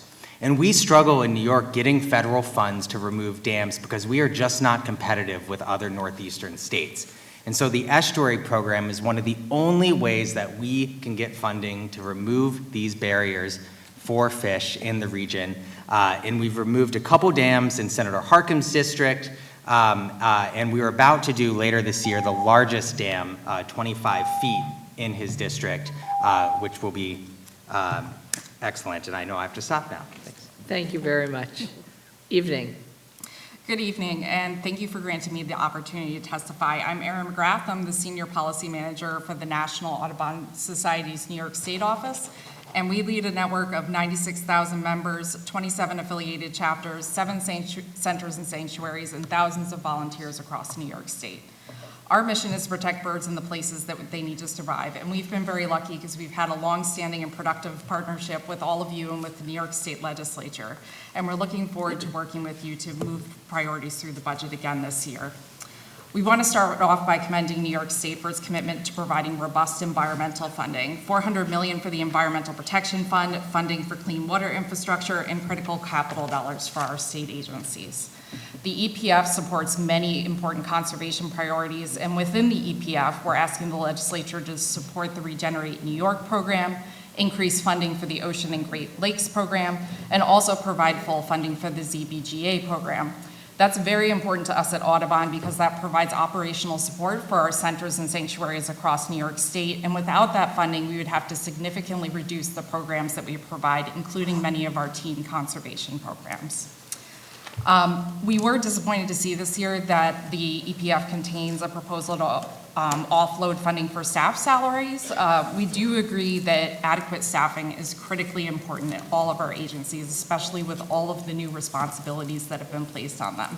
But as one of the organizations that relies on the EPF for funding, we don't think it's appropriate for that to come at the expense of that dedicated capital. So we hope we can rely on you again to reject it as you have in the past. We're also really glad to see the continuation of EPF programs and other policies that support the health of our forests. They provide habitat for many declining woodland birds, and for that reason, we strongly support the Regenerate New York program, and we're encouraging the legislature to provide full funding for that once again. This program provides financial incentives to private forest owners who improve the health of their forests through sustainable management activities.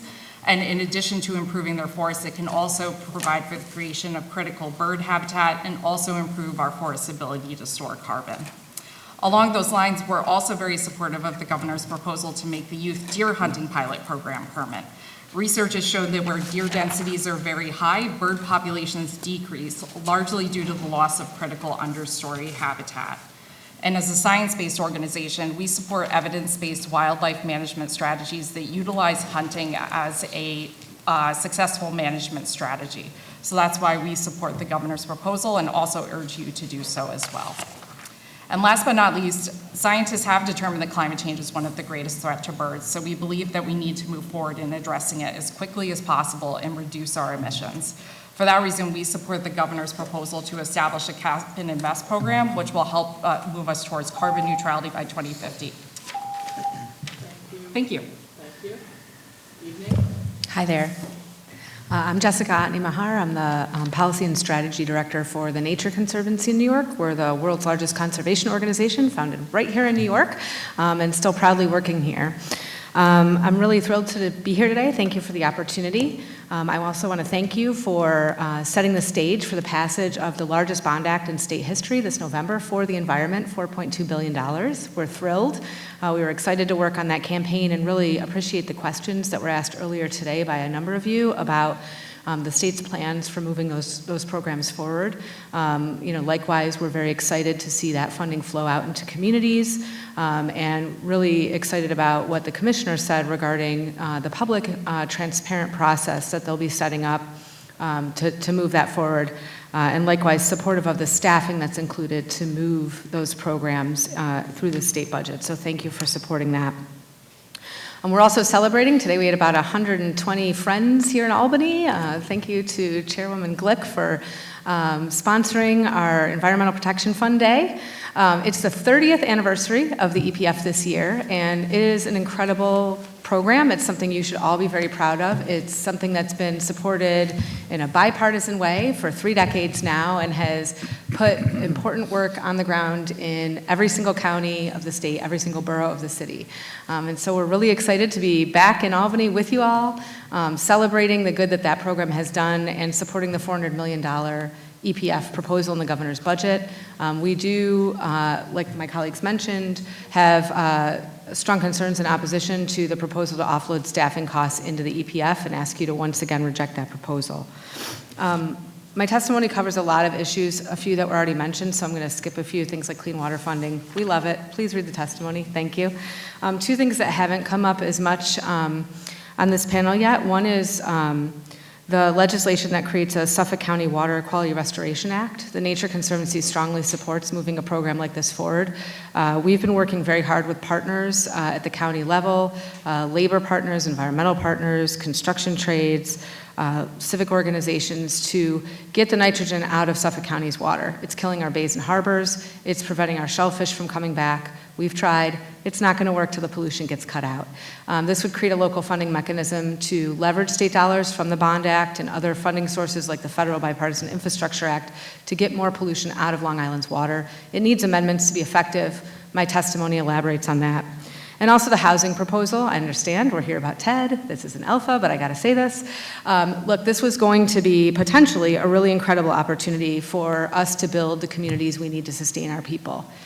The proposal falls short. It's not focused enough on making sure that communities are resilient to climate change, and it throws out a lot of environmental protections that will protect health and safety. Again, my testimony elaborates on that further. Thank you. Thank you. Yes, sir. Thank you. Thanks for the opportunity to testify today. My name is David Ansel. I'm the Regional Director of Water Protection for Save the Sound, environmental action organization with a 50-year record of protecting, restoring, and transforming the health of the Long Island Sound and the surrounding communities in New York City, Westchester County, and Long Island. The frequency and severity of major storms and intense rain events overwhelm our stormwater and sanitary sewer infrastructure. Flash floods sweep over paved roads and sidewalks and across yards, picking up lawn fertilizer and harmful pathogens, and carrying those contaminants into rivers and streams that feed Long Island Sound. As we outlined in our latest Long Island Sound report card issued just a few months ago, nitrogen pollution remains a significant challenge, especially for the Western Sound. Warmer temperatures and wetter conditions can exacerbate water quality problems, and the water temperatures in the Western Sound are rising at a rate of 1.4 degrees Fahrenheit per decade. So Save the Sound, many of these are aligned with my colleagues here, encourages the legislature to include the budget in the budget for fiscal year 2024, a $1 billion investment in the Clean Water Infrastructure Act, which would enable our communities to reduce water pollution and become better prepared for the flooding and devastation of the inevitable next big storm. This includes the upgrade and expansion of wastewater and stormwater treatment facilities, as well as funding nature-based solutions such as living shorelines that provide critical flood protection and enhanced coastal resilience. It also includes the New York State Septic Replacement Program, which has benefited Suffolk County. This program should continue there and be expanded from there. We also recommend that the budget provide for adequate staffing to ensure a swift, smooth, and transparent implementation of the $4.2 billion Environmental Bond Act, continuation of the record funding for the Environmental Protection Fund with no offloads, significant funding for the Department of Environmental Conservation, which is understaffed for the critical services it provides. And we also support Governor Hochul's proposed cap and invest policy, which would reduce emissions and prioritize health, and the governor's plan to electrify more than 1 million New York homes by 2030. Electrification would ensure greener, healthier homes and is intertwined with strengthening community resilience across the state and the Long Island region, of course. Thank you very much. Thank you very much. All right, Senator Hinchey had the first hand up, so to speak. Okay, thank you. Thank you all for being here. Happy Valentine's Day to all of us. What is so exciting, or what's so special about my district, about many things, but one is it's really built around the Hudson River. And so my questions are for Riverkeeper. First, do you think it's important, talking about the importance of water and water infrastructure, thank you to you and Riverkeeper for being such tremendous advocates. Do you think it would be helpful and beneficial and important for municipalities to, in order to better access water infrastructure funding, to have a CHIPS-like funding model to be able to have dedicated funding streams for their water infrastructure? Yes, and thank you for your compliment of Riverkeeper. I think your SWAP legislation would be very helpful for many municipalities to do ongoing operations and maintenance. That's one of the hardest things for wastewater treatment plants and systems to keep up with. And the other thing we see with water infrastructure funding specifically is that those who are in consent orders, who are violating the Clean Water Act, being forced to upgrade their system, when they apply, they get bumped up in the scoring. And so they get access to funding, but they're not necessarily the ones who are doing the operations and maintenance. So the communities that are keeping up with it are getting penalized sometimes and not getting the funding. So if we made that available, we could have less system failures, and we could hopefully get everybody on an equal playing field when applying for other, competitive grants. Thank you. I could talk to you on that topic all day, but for the sake of time, I want to switch gears. We, I think, are all watching with bated breath the train wreck in Ohio. And something that concerns me deeply is the CSX rail lines along the Hudson River. Many of those small bridges, as we've seen with Riverkeeper, are held together with what looks like duct tape and wood. Can you talk a little bit, and we all know if something were to happen that falls into the Hudson River, we have a problem. Can you talk a little bit about that issue in the remaining seconds, and if there's any funding that could be allocated from the state to really make sure that we either have better inspectors or whatever it may be? Well, this is great because I wrote my master's thesis on toxic train cars. So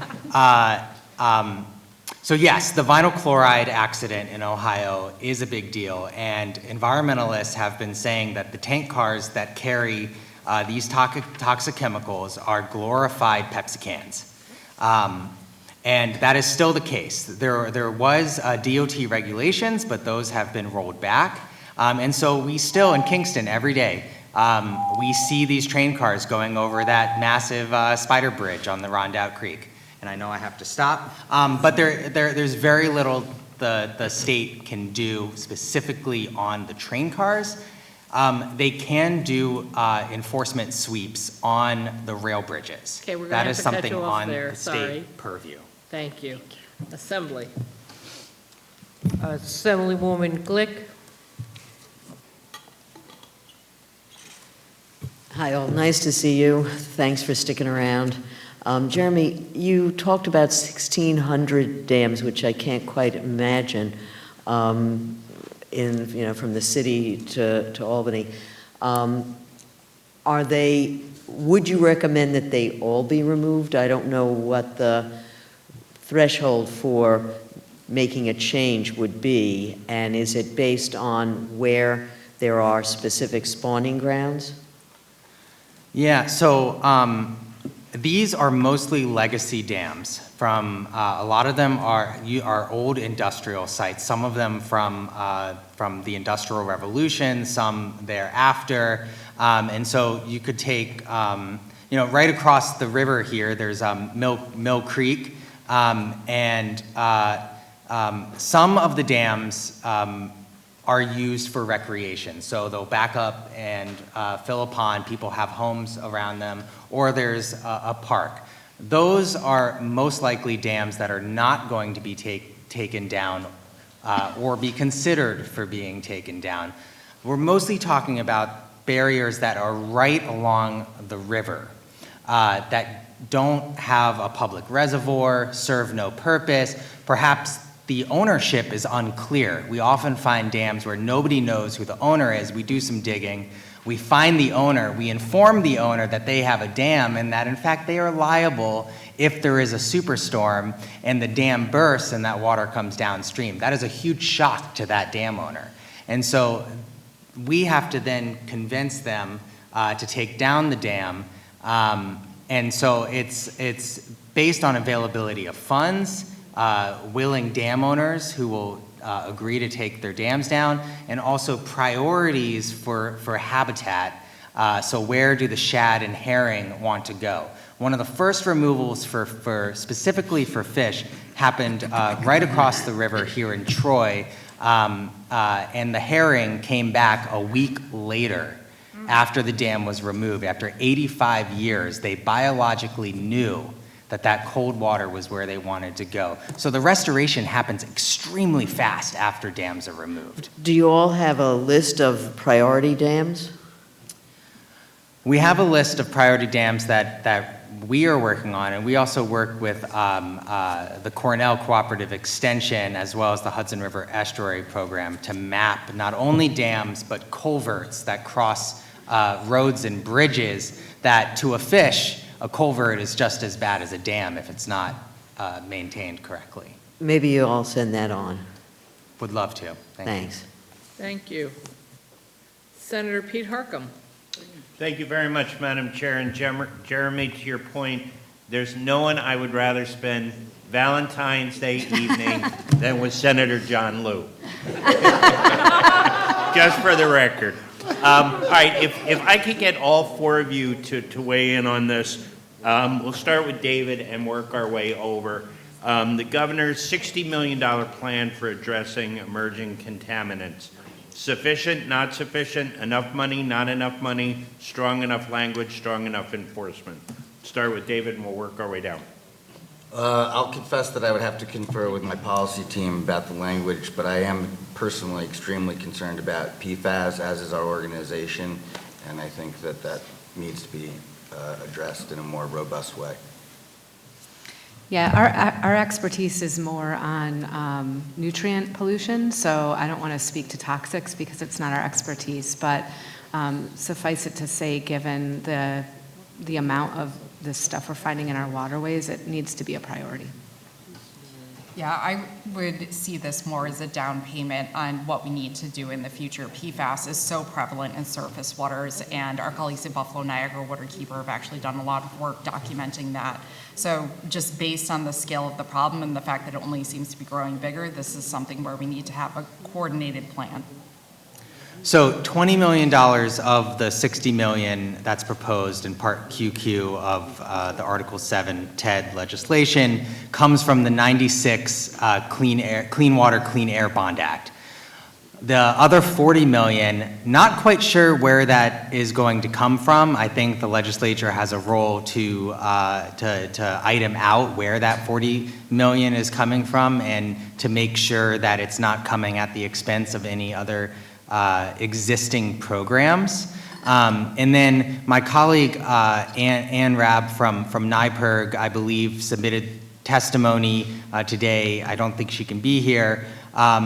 that there are some outstanding questions about how that legislation, the funding and the accompanying legislation could impact state Superfund sites, and also the liability of polluters if you create a state fund to then clean up those sites. What happens to the strict liability of the companies, whether they were negligent or it was on purpose, for doing that contamination. So I think you should look to Ann's testimony for how to look into those legal questions.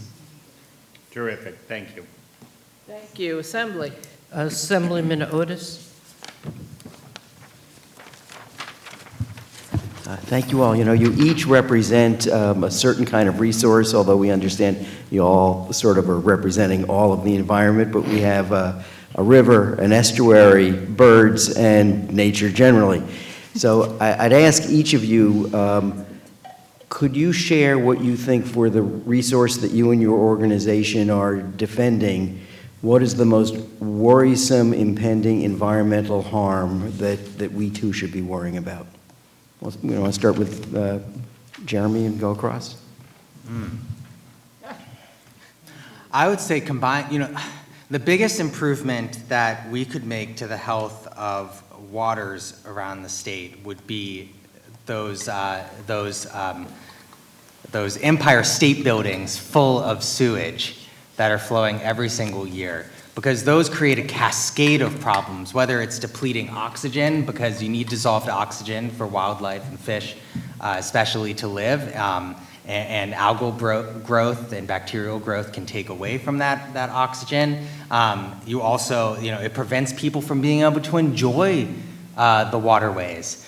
So one, you would get a huge biological benefit to massively reducing CSOs, and two, you'd get a huge economic and climate health benefit as New York warms up and people need to cool down. Wouldn't it be nice if everyone could safely head down to their waterways to jump in without worrying about whether they're going to get a flesh-eating bacteria or not?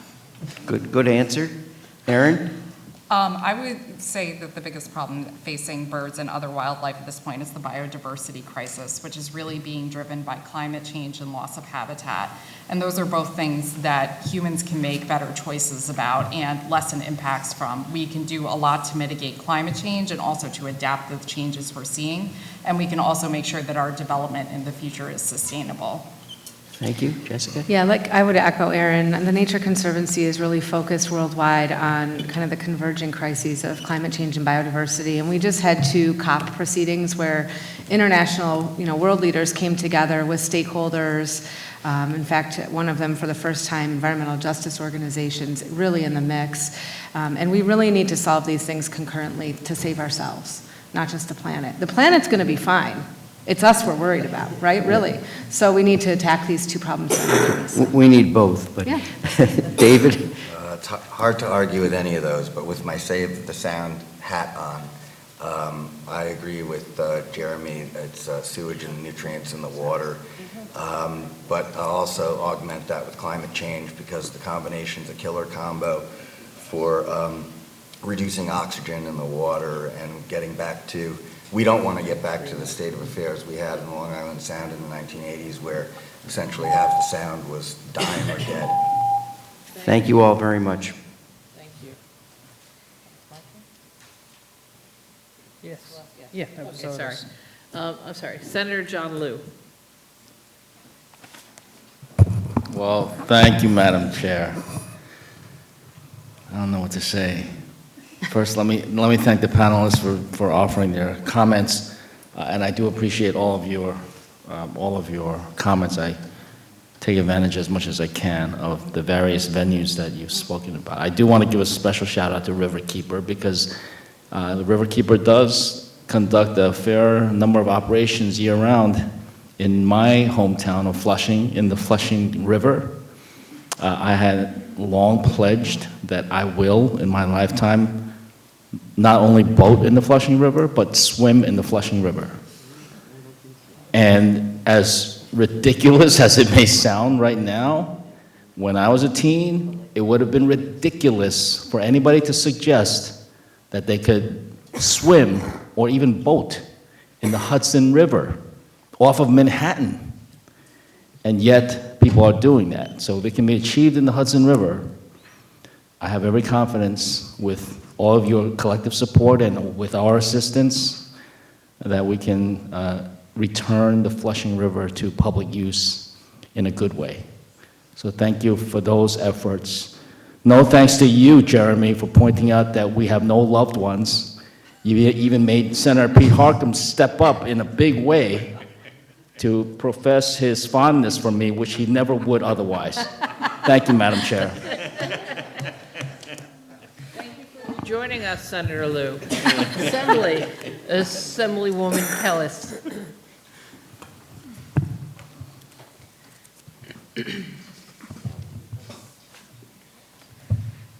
Hopefully you guys will be able to hear me through my mask. I'm hearing some.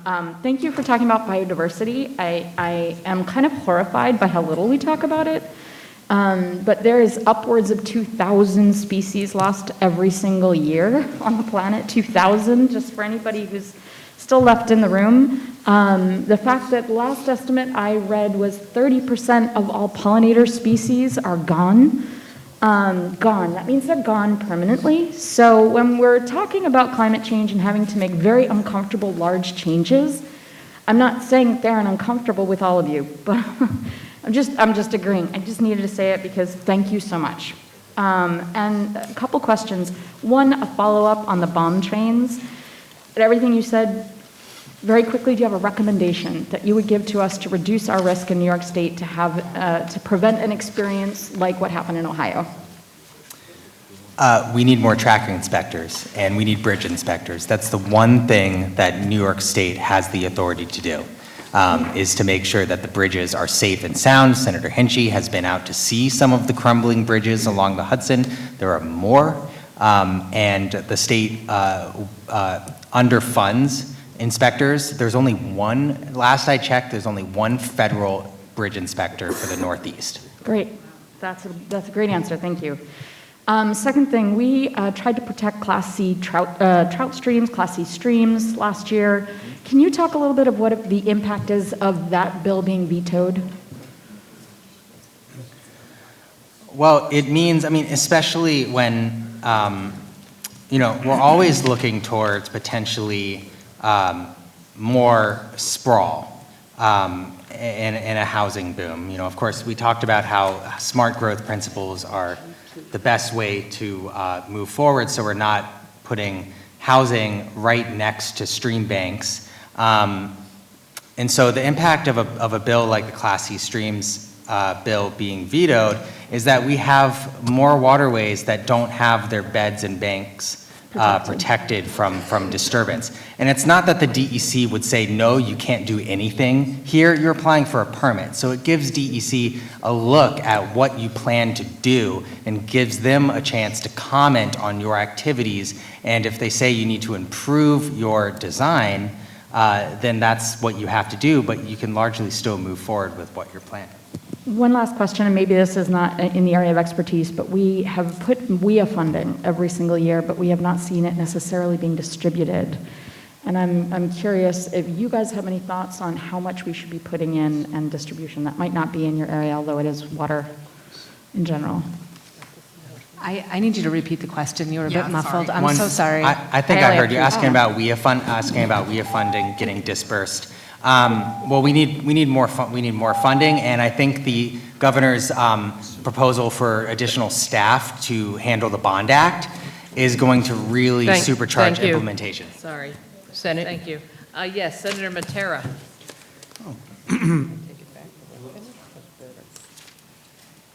Thank you, Madam Chair, and I thank you guys for all you do. I really, you're saving our planet, and it means a lot to me, especially our waterways.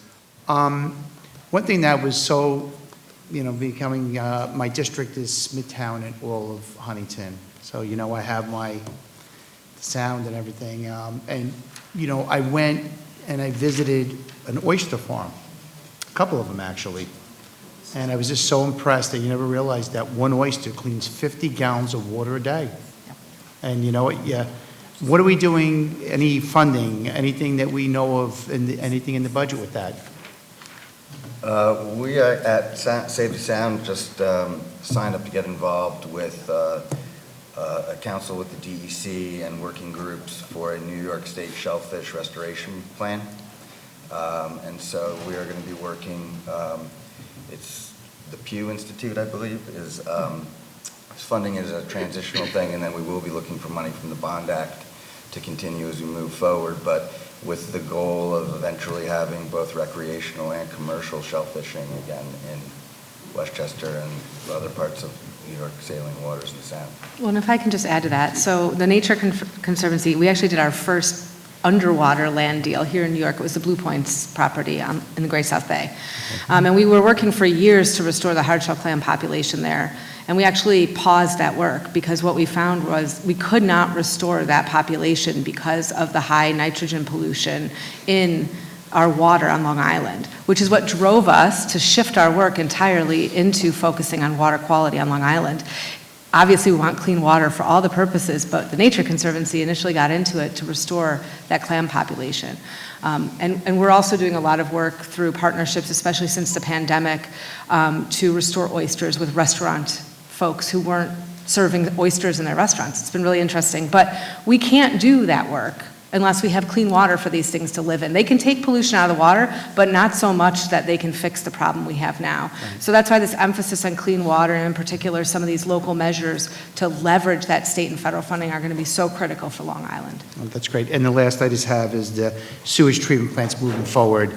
I want to make sure that, in other words, that we are replenishing our aquifer and we're not dumping out to the Sound.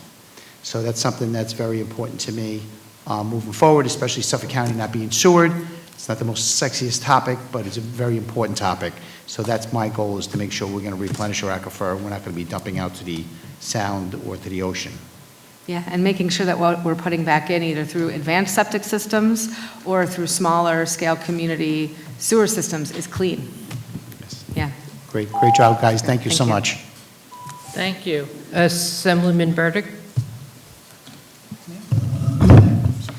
Thank you, and sorry I'm here late, but I've read testimony. And, you know, earlier today, one of the things that we had asked Commissioner Seegos about, actually several, both on the Senate and the Assembly side, was that we're concerned about money getting out the door. And I'm wondering if you might address your thoughts on how we can better do that. I mean, I can tell you that there's a lot of frustration among members that the way in which money is getting out the door through the grant process, which can be cumbersome and which can be very discouraging to municipalities. But I'm wondering if you have thoughts on what might be tried. If it's okay, I'll start. Thanks. So a couple of things. The Bond Act is a really great opportunity to think a little differently, and we're really enthusiastic about the public listening sessions the state is talking about doing. They just put together a new Bond Act website that talks about the fact that they're going to go out and educate people about what these new funds could be used for, but also take input. And it's not just tell us all the things you want funded. They can do that. But, when we were running the campaign to pass the Bond Act, we heard a lot from organizations, local governments, environmental justice organizations, and others who are having a lot of trouble accessing funding. And this is a really great opportunity for the state to think about how we can structure programming to work better for communities and organizations. But can you be specific? How, what would you do? I mean, some have said, maybe it should be done by formula, the way like CHIPS funding is done. I'm not sure that would really work, to tell you the truth. But, what would you suggest? Right, Do you have ideas? Some financial mechanisms that could be built in, things like bridge loans for organizations that can't take a large grant and that's on a reimbursement basis is one idea.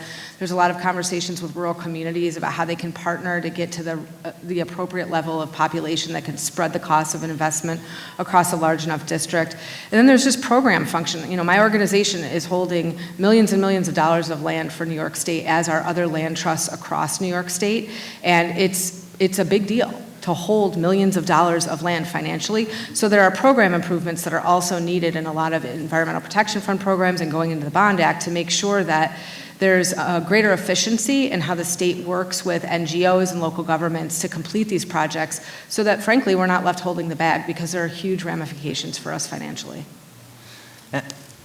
Go ahead, please. I would say the other thing that would be really helpful is to have more grants assistance at the state level. Navigating the grant process is really difficult in a lot of small villages, or even in the case of private landowners, they don't have the ability to navigate the grants gateway and know every document that they need to pull. So having folks, even just that they can call up, someone they can partner with who can help walk them through that process is going to make sure that people who need funds and need those resources can get access. Great, thank you so much. Thank you. And to close for the Senate, Senator Walzak. Ms. McGrath, how are you? Good, how are you? You left off right after Cap and Invest in Yes. your testimony. What else did you want to say on behalf of the birds before we consider the governor's budget here? Thank you, sir. I wanted to say that we are very excited about the program. We want to see how the details are going to work out. But some of the most important things to us are that we make sure that the proposal maintains provisions that are going to provide economic relief to families that are already dealing with financial distress caused by the pandemic, and also that we strongly support provisions that are going to provide at least 35%, if not more, to disadvantaged communities. And we'd also like to encourage the legislature and the governor's office to keep working with disadvantaged communities, be they upstate, be they downstate. We want to make sure there's no unintended consequences of this program. And last but not least, we talk a lot about investing in climate mitigation, and that is critically important.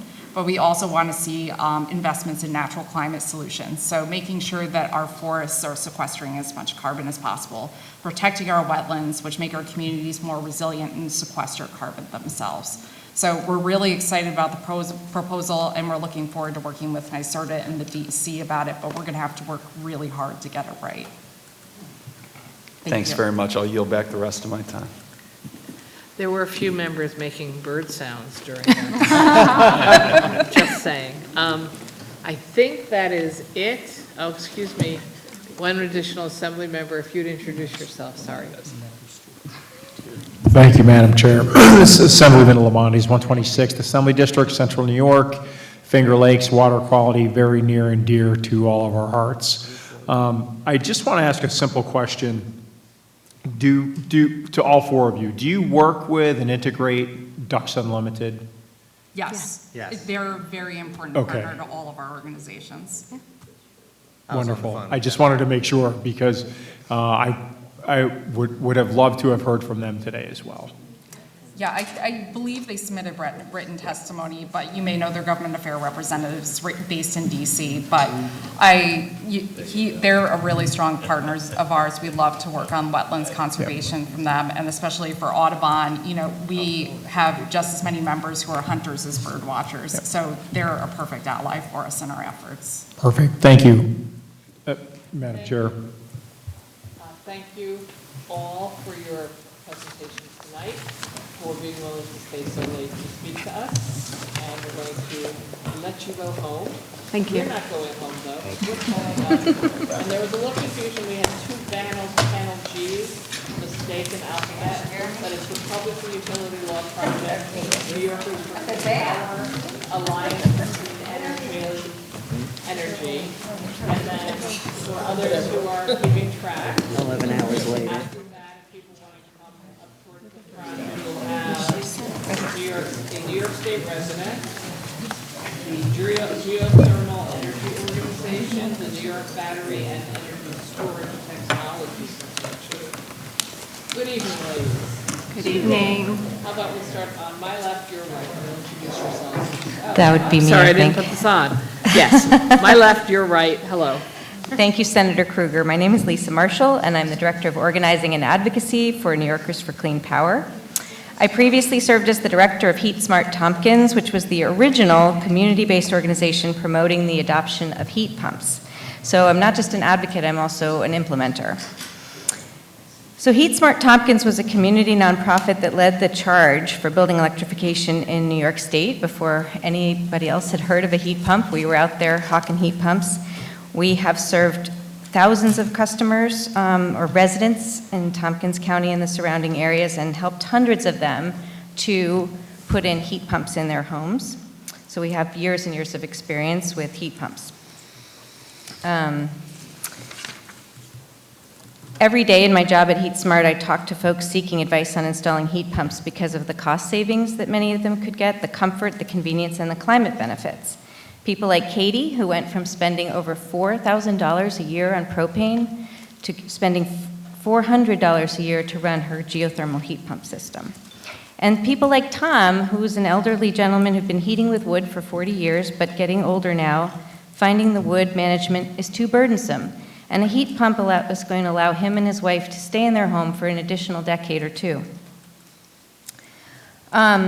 So my current organization, New Yorkers for Clean Power, we are part of the Renewable Heat Now campaign, which also HeatSmart was, and the Better Buildings New York Coalition, and we respectfully request that you include the following bills in the budget: the New York Heat Act, Senator Krueger's bill, our topmost priority, as well as the All-Electric Building Act, the Energy Efficiency, Equity, and Jobs Act, and very importantly, a Green Affordable Pre-Electrification, or GAP fund, that will help folks whose homes can't qualify for current energy efficiency programs because of deferred maintenance of various sorts. Does that mean I'm out of time? Oh, 1 minute, okay. 54 seconds. So, key elements of New York Heat were in the governor's budget last year, and as Senator Krueger said, are unfortunately missing this year, and we urge the legislature to put back both the some of those fundamental changes to New York's public service law that are really going to be the foundation that we need in order to move our good climate plan forward. We're very excited about the electrification plan and the climate and the final scoping plan, by the way. So these are policies also, not only do they benefit our climate, they make our homes safer, healthier, more comfortable. They will expand our workforce by nearly 200,000 workers by 2040 with well-paying jobs. Matt Dennis, who is a heat pump implementer in my area, he was not called to testify, but he sold $4.5 million of heat pumps in 1 year, and he works on commission. So I'll just conclude by saying that other countries and states and cities are leading on this and are already showing that it's possible. Thank you so much. Thank you. For the opportunity to testify today. Thank you very much. Next. Good evening. My name is Lori Wheelock. I go by she, hers pronouns. I'm the executive director of the Public Utility Law Project. We go by PULP for short. Our organization is the only nonprofit that focuses on low-income utility customers. We do direct services, so just like legal aid, if you have a constituent who is facing termination for falling behind on their national grid bill, we actually step in, we provide them assistance and walk them through the process. We learn from those experiences and use them in policy proceedings and rate cases before the Department of Public Service. And our call and intake volume has just increased significantly during the pandemic, but especially from September of 2022, when it was announced that home heating prices would be up high again this winter. We were bracing for it. And usually we get contacted by low-income individuals, but we had small businesses, we had farmers, we had senior citizens, we had people from all across the state, small businesses, wondering what they could do. Our testimony goes into energy affordability and all the different aspects, as well as amendments and bills that we think would be helpful, but essentially I'm going to respond to 4 items today, briefly. The first is that we can strengthen the already existing energy affordability program. Chair Christian mentioned this earlier. New York State has had a goal since 2016 that no low-income family should be spending more than 6% of their monthly income on their energy bills. The way that works is each utility, be it NYSEG or Central Hudson, gives them a credit. They do a calculation, the credit hits their bill, and that is how you get to that 6% energy burden. Unfortunately, our estimates show that the program is under-enrolled about 1.1 million households, and the households that are in the program may not be getting the exact credit they need to get to that 6%.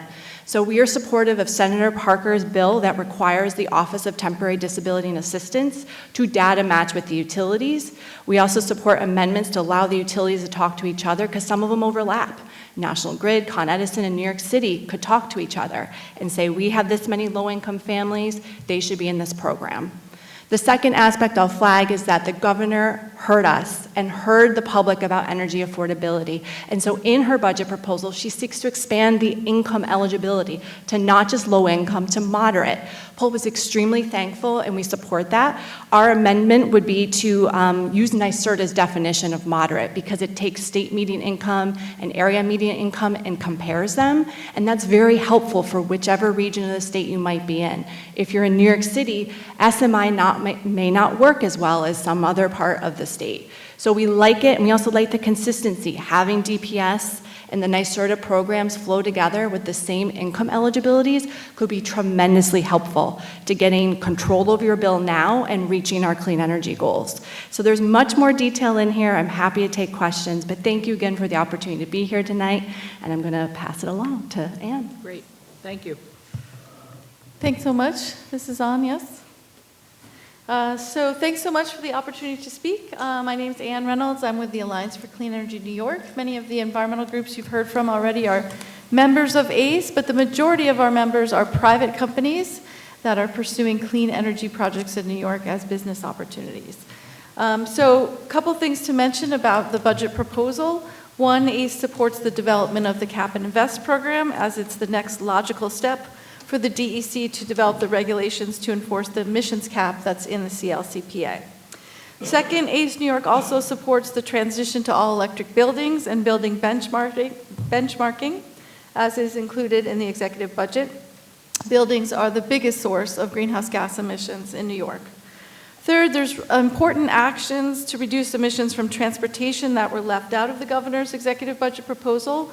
We respectfully request that the legislature reconsider 3 key policies on transportation: the Clean Fuel Standard, allowing the direct sales of electric vehicles without going through dealerships, and exempting new and used electric vehicles from sales tax for a few years. To meet the climate goals, we really have to jumpstart the sales of electric vehicles, and we think that these are 3 important policies to do that. Fourth, ACE New York opposes expanding the authority of NYPA as proposed in Part XX of the executive budget. The proposal would broaden NYPA's authority to develop, own, finance, operate renewable energy projects, and our main concern with the proposal is the unlevel playing field that it will create. One state agency will be competing with private companies to win a contract from another state agency. NYPA will be able to develop projects to connect to their own transmission system, giving their projects a leg up.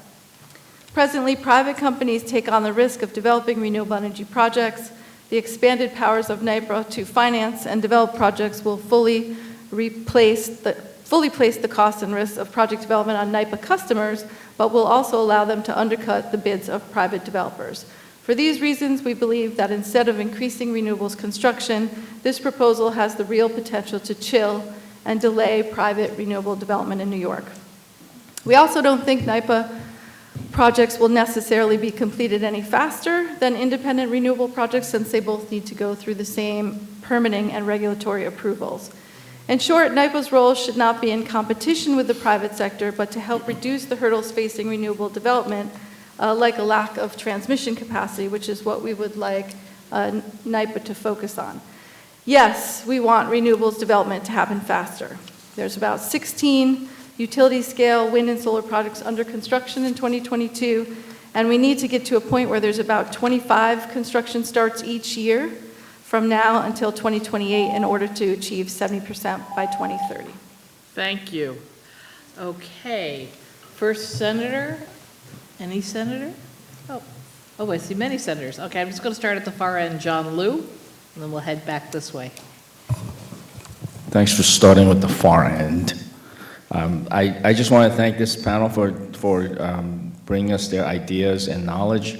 And I do, Madam Chair, want to underscore the effectiveness of heat pumps. I got one for my own home, and it was, I had to replace my furnace, which would have cost something like $25,000, and instead I paid $2,500 for a heat pump for the entire house. And sometimes you have to have a little bit of patience, but on an ongoing basis, it works terrific. Thank you. I want to know where you got a $2,500 heat pump. Oh, no, I'm sorry. I was just saying that's a pretty good deal on a heat pump, so I'd love to know who installed that. Thank you. Assembly. First, I just wanted to acknowledge that Assemblywoman Gunther has been at the hearing for quite a while with us, and we go to Assemblywoman Simon for question.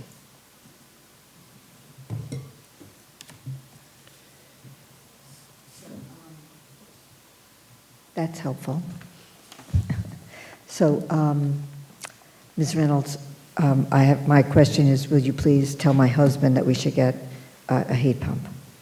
Or it's not, me? it's you, yes, I'm sorry, maybe it's I'll wrong. tell your husband too, though. Oh, we'll send him a Valentine. Thank you, okay.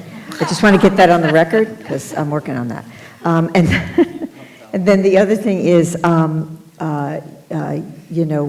Lori, the work that Pulp does is so helpful to us because you've really helped constituents, but also there's a level of technical assistance that you've been able to provide legislators that I'm really profoundly grateful for, because sometimes the utility stuff can get kind of difficult to understand, and it's hard for us to explain it even to constituents sometimes. So I wanted to thank you.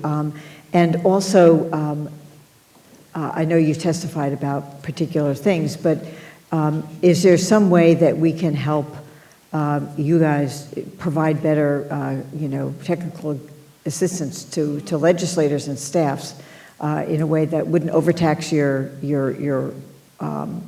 organizations, but be really, really helpful for us as we plow through this stuff? Yeah, and thank you so much. And again, thank you all for the support, to our organization and on energy affordability.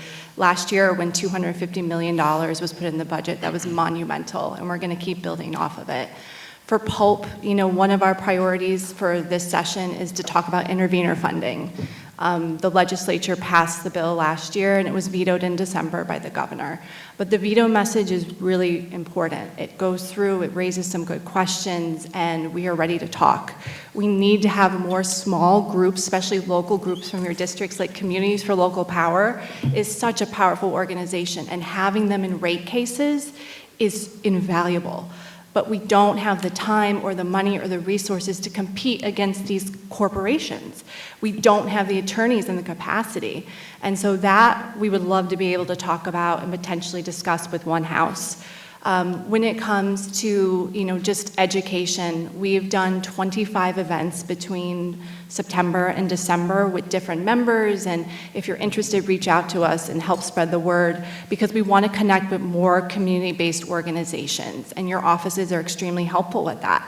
So many groups have grown or changed or diversified because of the pandemic, and we'd love to work with them so they can take the information about what financial assistance programs there are, or how do I read my bill, and it just snowballs. So we'd love to keep in touch with you all on both legislative priorities and then the constituent aspect, which is so tremendously important. So thank you. Thank you. Thank you. Senator Hinchey? No? No, you don't have to. I do. Thank Senator you. Hinchey. Thank you. And thank you all so much for being here and for your work. My questions are for Executive Director Wheelock. First, thank you for your work following up on the last question. You have been in my district a lot. Thank you. We've been a hotbed of challenges lately. Thank you for the hearings you've hosted with us in regards to Central Hudson. Thank you for the hearings you hosted with us in regards to the Hudson Valley Water Company. And that's actually where my question lies today. We've had a lot of conversation today about clean water and clean water infrastructure, but one of the missing holes are small private water companies. And I would love to hear from you what the state could be and should be doing better as it pertains to these small water companies, both, I guess, legislatively and funding-wise in the budget. I know we've worked on some things that would require money, but curious to what your thoughts are now.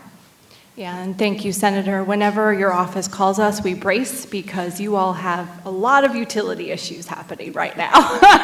We're sorry. Yes, no. We are glad to help, believe me. We thank you. Yes, no, we really appreciate it. And the things we've learned from your district and others is really, really important. There are so many small water companies. I mean, the senator has one water company that the infrastructure keeps failing, and it's always over holidays. So it'll be Christmas or Easter. We get calls on Sundays where people don't have water, and they don't have water for 2 weeks at a time.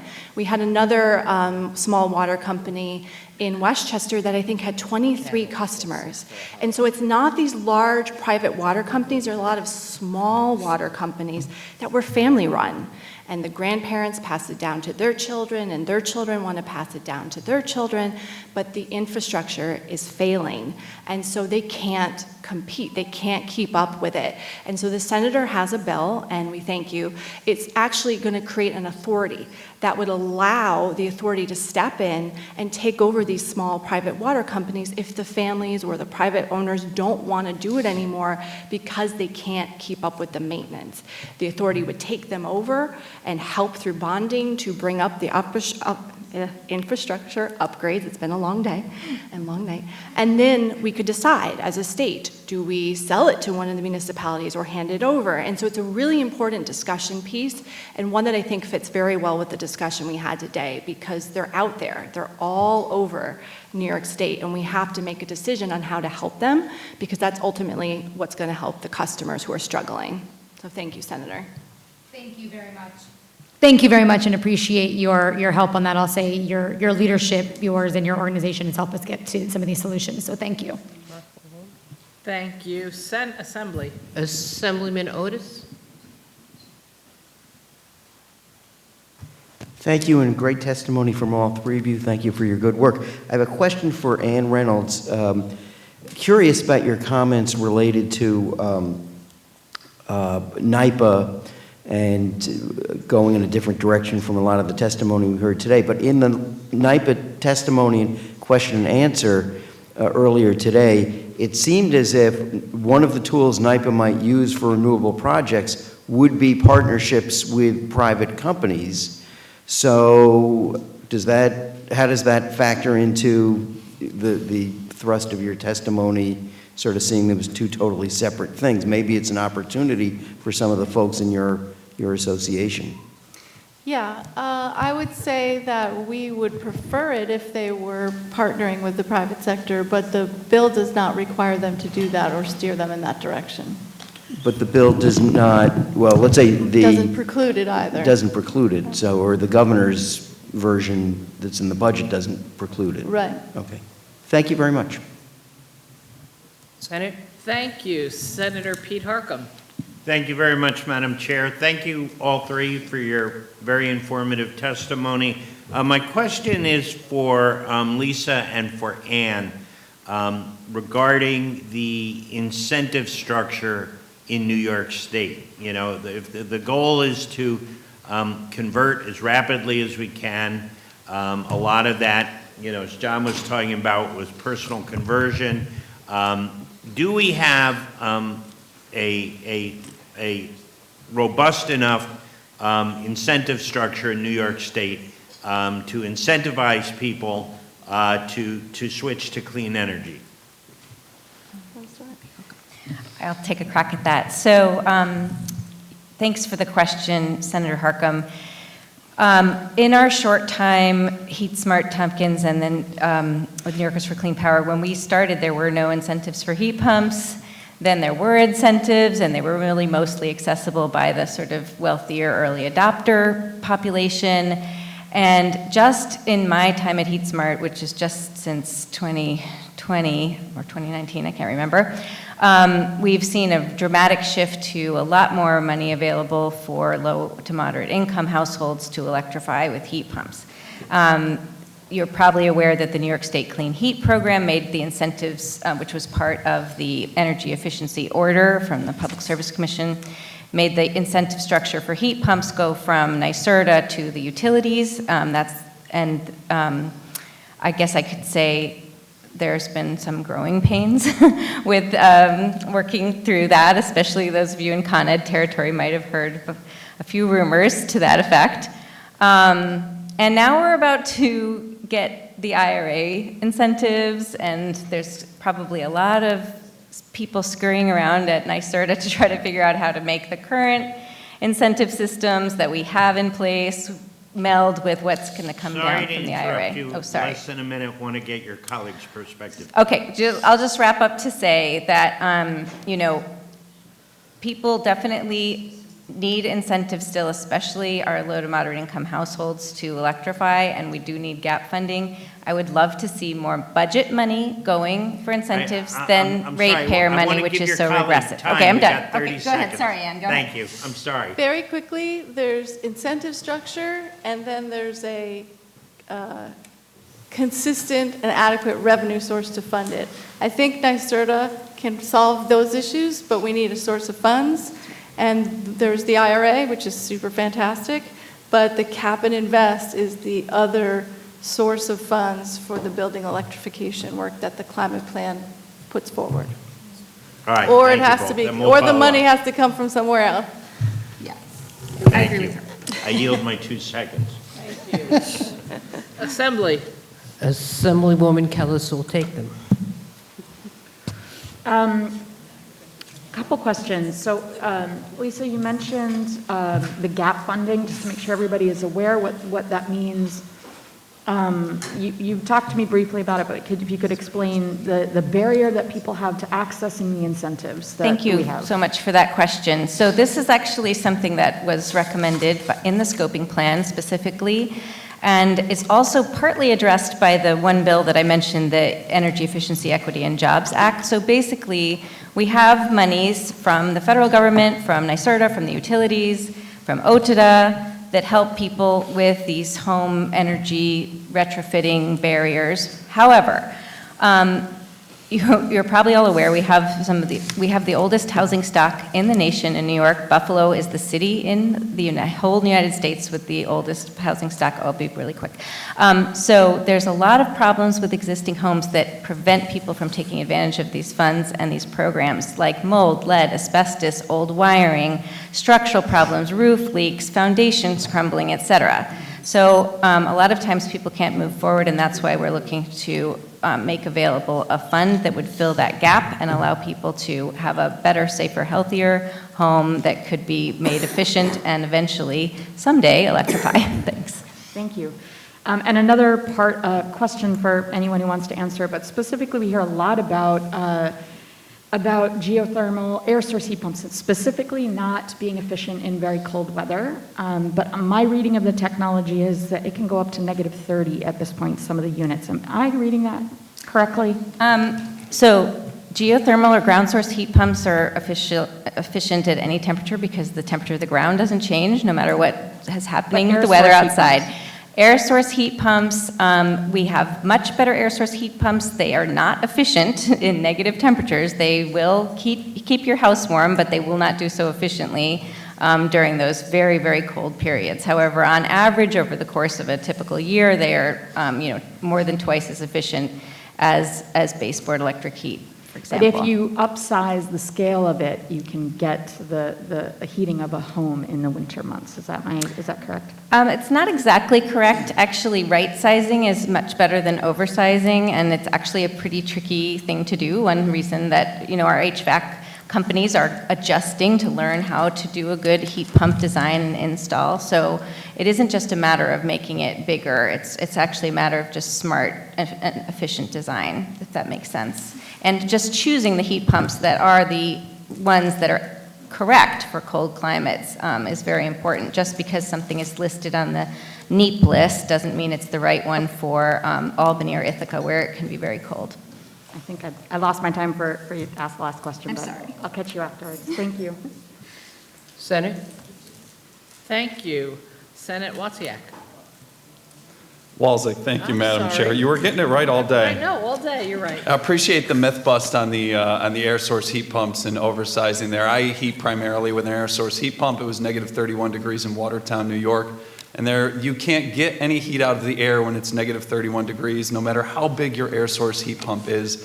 There is just no heat to take out of the air when it's that cold. So thank you very much for being honest about the technology.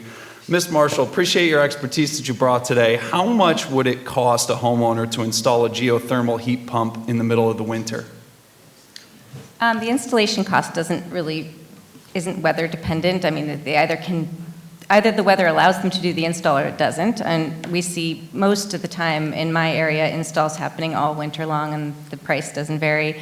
How much is always the question people ask me, and it's just, I can't answer it because it depends. It depends what incentives you qualify for. It depends what the existing heat distribution in your house is. It depends whether you're having a horizontal loop field or a vertical loop field.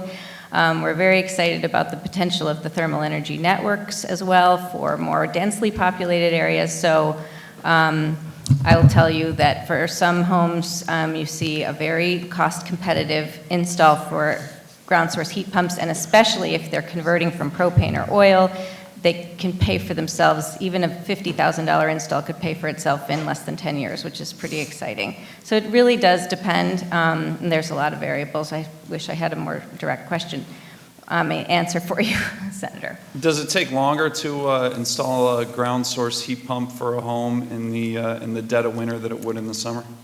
It's really not.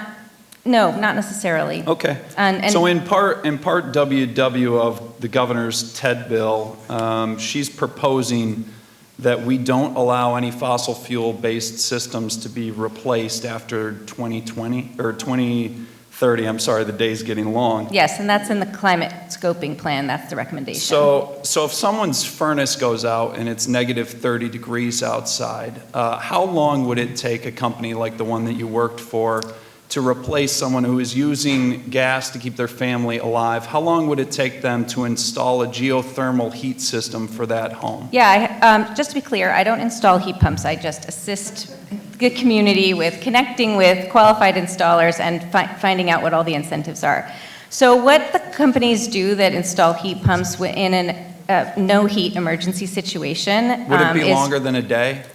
they generally provide large space heaters to the homeowners, no matter what's happening, so that they can get the equipment and put it in. So yes, it's usually longer than a day, and that is something that is definitely being addressed. I mean, most people in a no heat. You're going to try to trap me into an answer that I can't give you. It's just going to depend on supply chain and all kinds of things, but companies that do no heat replacements have a plan for no heat to make sure customers don't suffer while they wait for their heat pump to be installed. Thank you. Assemblyman Burdick. Yes, and thank you for your testimony.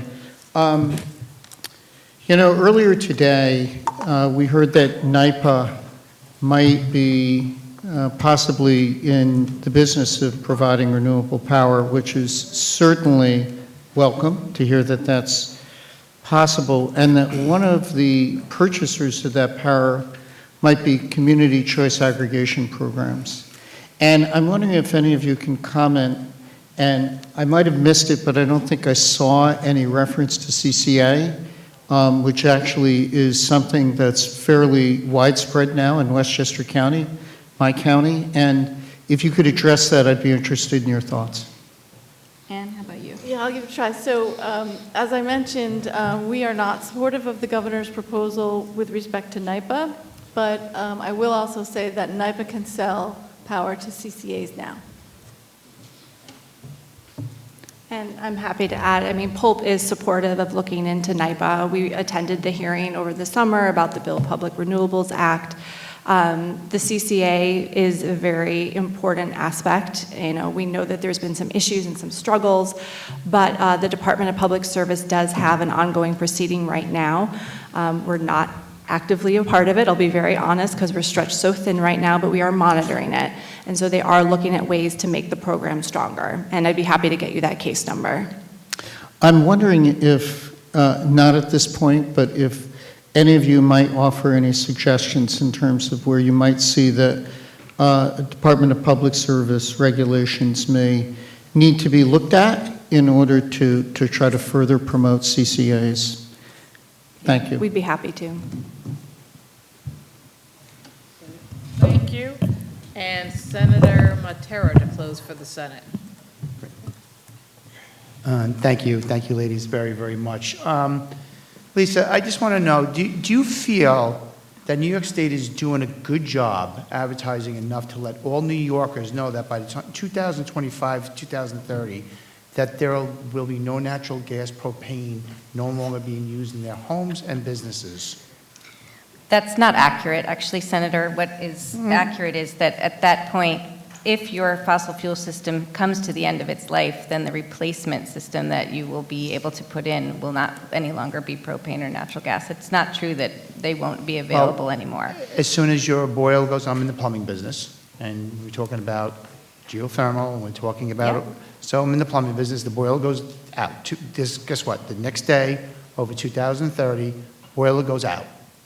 That's right. What do I do? You call an HVAC guy and ask him what he recommends, and then... No, you have to go electric. Right, but the HVAC So companies do the electric. and my other question is, what do we do with these people that can't even afford, they're lucky enough to afford their fuel bills as it is? What do we do with these people that have a 60 amp service, 100 amp service? Because we do, like on Long Island, we still have that. What are we supposed to do with that? Do you feel that New York is going to be doing the job with any kind of incentives for these people so they can? Yes, and we have great incentives already in place, and the governor has proposed the Empower Plus, which I hope will be passed in this year's budget, because that's where a lot of that money, we also have OTDA money going to that, HEAP money, and utility money, and all of those monies can be bundled. So for example, I see people often in like a manufactured home, for example, who get $20,000 to $30,000 worth of insulation, heating, other health and safety, all for no cost through those existing programs. And of course, we do need to improve and expand those programs. As I discussed, we need gap funding, et cetera. They are a little bit cumbersome. We do have these wonderful clean energy hubs that are there to advertise, assist, and help the communities learn about the programs and navigate them. That's the purpose of the hubs. So you think the public realizes this, what's going on? I don't feel that we're doing enough. In other words, that we have to be out there. Just quick, all three of you guys, if you don't mind, what kind of heat do you have in your homes right now? I have an ancient gas boiler. Thank you. Next. We moved in August, and we have a Frankenstein house. It's half electric, half natural gas. Heat pumps, wood fire, and some Good. left. And gas. cars, what kind of cars do you guys drive? I have an EV, I have a plug-in hybrid, and I have a small SUV. I have 3 kids. If you don't mind, I was just wondering because Yeah, I also have 3 children, so I have a Pontiac Vibe they don't fit in, and a Ford Transit Connect. I also have 3 children. Oh my Okay. We get overtime. I know, I got 2 children. Plug-in hybrid and a family van. Okay, great. Thank you. Thank you. Assembly. We go to Assemblyman Mandani. Thank you. This is a question first for Pulp. I have a couple questions. The first question, Lori, is can you explain how intervenor funding would help groups like Pulp? So we discussed this just briefly a little bit ago, but essentially it would be a program through the Department of Public Service for any stakeholder, any small group that assists residential or small business customers. You could get involved with a proceeding like a rate case, or again, they're doing a lot on the CLCPA right now, gas transition, and you could apply. You could say, here are our expenses, here is the amount of time that we put into this proceeding, and they would look at it and decide whether or not to reimburse you for those expenses. So we think it would be tremendously helpful to groups like us, but also to a lot of other small local groups throughout the state. Thank you. And another question is, are there any other proposals that Pulp would like to discuss that would help achieve the goal of energy affordability? Thank you. So we would love to come back to the legislature and just talk about rate structures, which I'm sure your eyes are going to go, what? But fixed charges, ROE, there's a lot in there that I think we can unpack as a state and talk about affordability. Other states do things called PIPs, oh my goodness, percentage income payment plans, and we'd love to explore that. Take someone's income, take their energy usage, and have it tracked, working with NYSERDA, working with the utilities, so that they can, again, keep their energy low, keep their costs low, but protect them from that termination. We don't want to see that happen. On top of all that, late payment charges. The utilities were not allowed to charge late payment fees during the pandemic, and they've started again. I was assisting a woman in Queens 2 weeks ago. She had a $4,000 bill, and every month she's getting $60 in late fees. She had no idea. She had no idea she's getting hit with late fees. It's supposed to be a penalty to encourage people to pay, but people are struggling to even read their bills. So I'd love to discuss what we can do when it comes to things that are regressive, like fixed charges and late payment fees. And just to double down a little bit on the late payment fees, what would your proposal be with regards to that? Should they be abolished? I would love to start at zero, absolutely. Thank you. And just briefly, for the Alliance for Clean Energy, would just like to get a sense of what percentage of your members' projects come to fruition? Are you talking to me? Yes, sorry. Okay. New Yorkers for Clean Power. And I was with HeatSmart, so I think you're asking about the HeatSmart program. About 30% of the people who came to us for assistance ended up with energy efficiency measures installed, whether it be a heat pump, a ground source or air source heat pump, and or weatherization. Sometimes just a heat pump water heater, but mostly we oversaw helping people get over 1,000 people get heat pumps in the last 3 years. Thank you. Thank you, Assembly. Assemblyman Anderson to close for the Assembly. Thank you, Madam Chair, and thank you to this panel. First, for your resilience, and also for being here to share with us the important things around energy. I just had two quick questions. I think the first one is for Pulp. I know of the amazing work that you guys do in helping assist individuals who are struggling with utility bills. In the executive proposal, I believe there's a restore program that assists individuals with purchasing equipment, sort of like HEAP, sort of like weatherization. So I just wanted to get your comments on that program as it relates to your constituent-based work. Yeah, thank you. So I believe you're talking about the Empower Plus program, Empower Plus, plus thank you, the Energy Affordability Guarantee, and we really do like it. We think it pairs housing and energy efficiency and energy affordability all together. We do make some recommendations in our testimony because we just want it to be a successful program. One thing is that the amount that's been appropriated is $200 million. We just worry that that's not enough to deal with the need out there. And then with the success of the program, we would love to see it be in Article 7 language. We don't want this just to be a pilot. We think Empower has been a tremendous success throughout the state with helping low-income families. This is a sister program. And these are to that. homeowners, sorry to cut you, these are homeowners that can now have access to upgraded equipment. Yes, And insulation. how large are the grants? I believe and I'll check to get back to you about Empower itself. I'm not sure about Empower Plus that's one of our questions is just what, the grants are, the eligibility, all that. But at least with the Empower program itself, I believe it's up to 10,000, but I will check and I will get to your office. Thank you so much. And then I had one more other question, and this is for any of the panelists. I'm not sure if it fits within the scope. A lot of the power companies mentioned that a bulk of the bills are fees. Can you all comment on what you're seeing in terms of the bills that customers, consumers, constituents are receiving? Is it true that most of them are fees and taxes? So there are a lot of different parts of a bill, and I'm happy to follow up with you in the office, but essentially everyone has a delivery side and everyone has a supply side.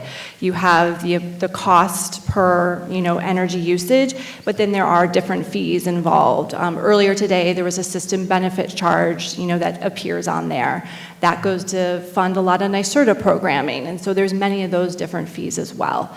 The delivery side is the regulated side. That's what we fight for in the rate cases, is when Con Ed wants to raise rates, it's on that delivery side. The supply side is what's been so volatile recently.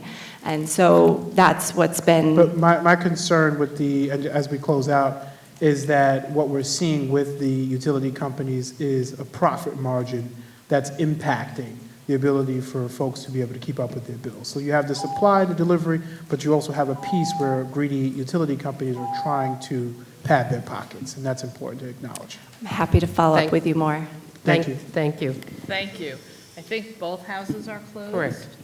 Then I want to thank you three for coming and testifying before us tonight. Very informative. Thank you. Thank you so much for all your everyone. questions. No matter what they say, you deserve those pay raises. And I'm going to call up No matter what they say, you deserve panel those pay 8. raises. Margaret Riley, professional engineer, the Geothermal Energy Organization, and the New York Battery and Energy Storage Technology One day. Consortium. Number 28 had to leave, so we're not calling. He told me I was going to be the only one. Can't believe it. Where do you live? The New York Mills, it's outside Eureka. I'm in the Capitol District. Okay. Good evening, everyone. We're going to start from my left, your right. If you'll just introduce yourself and go for 3 minutes. Thank you. Thank you for this opportunity to testify.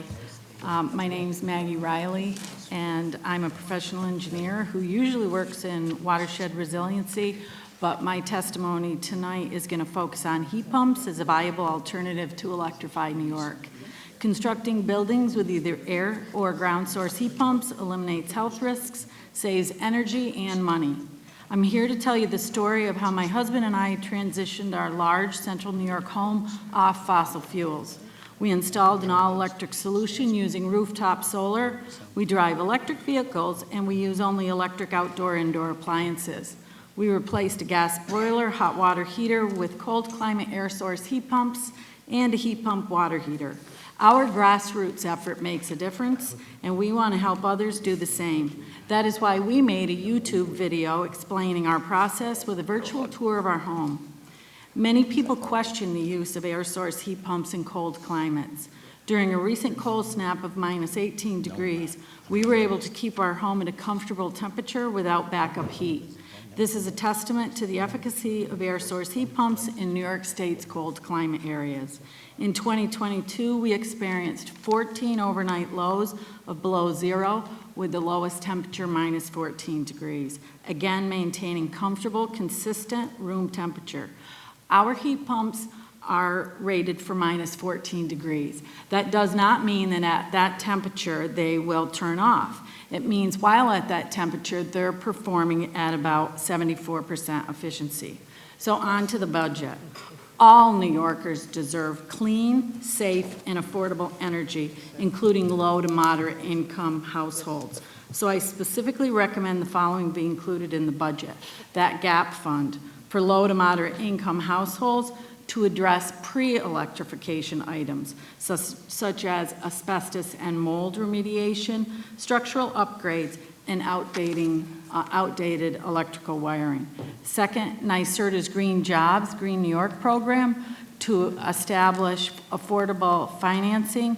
NYSERDA's temporary offering of a 0% loan in 2020 is what convinced us to electrify our home, and others should have that same opportunity.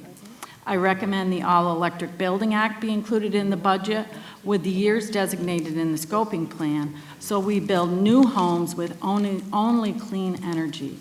We personally went from producing an estimated 15 tons to 1.5 tons of carbon per year. If we get 1.5 million homes to do the same, that would be over 20 million tons of carbon not going into the air. If our ancestors could transition from coal to oil and then natural gas, we can transition to cleaner, more efficient alternatives such as heat pumps. Thank you. I have to cut you off. I'm Thank sorry. you very much. Thank you. Good evening. Good evening. My name is John Shabako. I'm with Aztec Geothermal in the Capital District, and we do design and build of heat pump systems. We have hundreds of customers, about 550 in the area. I'm a board member of the New York Geothermal Energy Organization, and we run a conference every year. I'm a mechanical engineer by training, and I'm a certified geothermal designer. So I'm here to talk on behalf of New York Geo just in support of 3 pieces of legislation. So one, the All-Electric Buildings Act, which has been discussed throughout the day. Mostly want to say that it's new construction, and in new construction, we already have a contractor base that can do these installations. It's very achievable to enact something like that, and it's a good stepping stone. It's a transition we have to make. It's something we can't do across the board all at once, but that's a good place to start. The New York Heat terrific. My organization thinks about if we get rid of the 100-foot rule, maybe we need to replace it with something else. So we do a lot of work on alternatives to the expansion of natural gas, and by using utility thermal networks and things like that is a big focus of the work that I do and a number of our members do as well. I also want to support something that I don't think's come up yet, and it's the geothermal sales tax exemption that Rivera has introduced. There's been parity with solar in terms of the New York State tax credit that just came through for geothermal recently in New York, but the sales tax exemption exists for PV solar or solar technologies, but not for geothermal. So we'd just like to see if we could bring that up to parity. On the federal level, a lot of parity occurred through the IRA, so that was nice. Another just comment I wanted to make is that it's very common for us to do a 500-foot borehole in geothermal. So, and that's about a 50-story building, but straight down, and we just have a couple of tubes in there. It's just a plastic pipe. There's really no mechanical systems down there. Once it's installed, it's permanent energy infrastructure. It'll last as long as the foundation. And it yields about the equivalent of about 1,000 gallons of propane in terms of BTUs a year, every year, without having to be refilled. And so when you do a larger project, you're doing a number of those. But it's permanent energy infrastructure, and the renewable component really is very significant when added together. I'm also involved in a lot of utility projects, and I think that's a good place where we can just stub through the wall after we install a much larger system so that those winter conversions and things are readily available because the pipe's already through the wall, just like the natural gas infrastructure that's been installed over the course of many years. That is that. Thank you very much. Evening. Good evening. Thank you for the opportunity to present testimony this evening.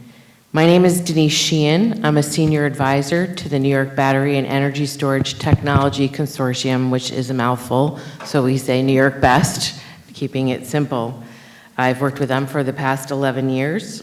Previously worked for the Department of Environmental Conservation, where I sat in this seat like the previous commissioner earlier today. New York BEST is a nonprofit consortium created in 2010 to position New York State as a global leader in energy storage technology, including R&D and applications in transportation, grid storage, and power electronics. We have more than 175 organizational members, which includes manufacturers, project developers, our major academic institutions here in New York State, our utilities, developers, startups, engineering firms, the list goes on. Most of our members are New York State-based entities that are interested in growing and investing in New York State. Energy storage is an essential technology to achieve the state's climate goals, including 70% renewable energy by 2030 and a zero-emission grid by 2040. New York State has recognized the essential need for energy storage on the electric grid and has proposed a new roadmap for energy storage to increase the energy storage goal from 3 gigawatts to 6 gigawatts by 2030. Recent studies conducted on behalf of the New York ISO indicate that the state will need up to, or actually more than, 15 gigawatts of storage by 2040. Simply stated, energy storage is needed for when the wind isn't blowing and when the sun isn't shining, but it's also needed to help replace our fossil fuel generation, peaker plants that are primarily located in disadvantaged communities. Energy storage can also help reduce emissions from buildings and maximize the benefits of electrified transportation. The cost, however, of residential and commercial energy storage systems is extremely high. All energy storage systems deployed in New York State undergo rigorous testing, and that's expensive.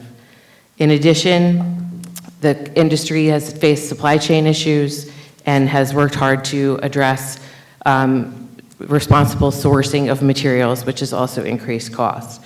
As a result, New York BEST is respectfully seeking your support for legislation to exempt energy storage technologies from state sales and use taxes for residential and commercial energy storage projects. We thank Senator Parker for introducing the bill S4547 this year. This sales tax exemption is afforded to other similar clean energy technologies, and we're looking for that same treatment for energy storage. Thank you very much for this opportunity. That's all right. Thank you very much for staying. I know it's late, and we really do appreciate you staying and sharing your insights with us. Denise, can you continue to expound upon this? Because this is the one part of the equation that never gets talked about. Here we are talking about it at 10 o'clock at night, and without storage, the whole thing falls apart. That's right, on John's Valentine's Day. And thank you for talking about Senator Parker's bill. Is the state doing enough for us to create the storage goals that we realistically need to make this whole thing work? And what more can we do? And are there things that we as a legislature can do on top of Senator Parker's bill to really jumpstart the industry in the way that we know we need to? Thank you very much for the question. We're very excited about the roadmap that's been introduced by NYSERDA and the Department of Public Service. It will put us on a path to 6 gigawatts, which is what we need. We are interested, since you asked, in embodying that 6 gigawatt goal in statute. That would be helpful. Right now it's 3 gigawatts, and we know that's not enough. And it's widely recognized that 3 gigawatts is not enough. So those programs are going to be very important for us. The sales tax exemption, it's a small amount, but it adds up, and all of this adds up with these projects. An as-of-right exemption will go a long way for the development community. I would be remiss if I didn't also mention the language in the budget, the governor's budget around NYPA. We echo ACE New York's concerns about the expanded authority for NYPA, primarily because of the competition for NYSERDA dollars, which are discrete. So a private sector, competing for government funds with a government entity, which is not create a level playing field and sends the wrong message to the industry. Thank you. Thank you. Assemblywoman Kellis. Yes. Yes. Okay, so just following up on conversations with the previous panel, my understanding is that it is the case that gas furnaces, gas boilers, they all also rely on electric. So if electricity goes down, they all go down, whether it be a gas system or an air source heat pump. Is that correct? Yes, whether it be gas or oil or heat pump, they all rely on electricity. Okay, that to me is really important that we are all on the same page with. And Right. the other thing that I think is also really important is the fact that if you are in a very cold environment, let's say -14, -20, even up to -30, yes, it would struggle to reach the temperatures of like absolute comfort, but it isn't that they would go down. You might have 68 degrees in your house rather than 70, correct? Correct. I can't speak to -30 because I have not experienced a -30, -20. but we did experience -18 on a day that was extremely windy when a house is harder to heat normally. So yes, the house still stayed warm, but if I was up in the North Country where my mother used to live, and it gets down close to Messina, probably the coldest place in the state. When I lived up there, we had wood-burning stove as a backup. I would tell if my mother were alive now, I'd say put yourself a geothermal because that system will save you money overall. It is more efficient than her oil burner was, but I would not tell her to get rid of her wood-burning stove. I would tell her to keep it. But either system, whether it be gas or electric, All of them. under 0 degrees, they're all going to struggle. Yes, our gas boiler, we used to have to crank it up to 74 just to keep that house at a temperature, but it was not as consistent as our air source heat pumps are. I just wanted to answer a question that someone asked earlier Wait, today. I'm going to, on my go 3 ahead. minutes, I'm sorry. Another question on the pricing of geothermal right now. Can you give me just a little bit of a detail on, with the incentives, compared to air source heat pumps and other heating systems? Yeah, so it's a big it depends. So if it's new construction right now with the federal tax credit and with the rebates, it can be just around cost neutral. It might be maybe $10,000 more expensive at most because the ground loop is paid for by the federal tax credit and by the utility rebates.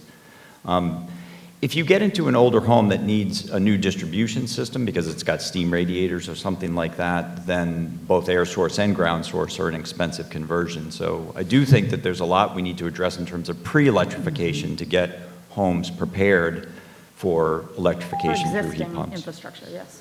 Thank you. Thank you. Senator, we wanted Matera. Senator Matera.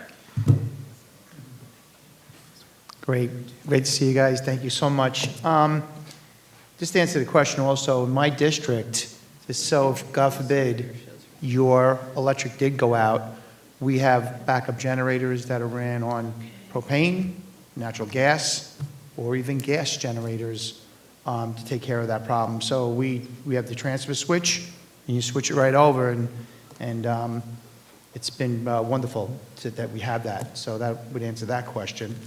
I'm in the plumbing industry, John, and I think geothermal is something very, very important for another renewable energy. I have a 5,000 square foot house, big home, but we have people in my district that have 1,500 square foot homes, you could 1,000 to whatever.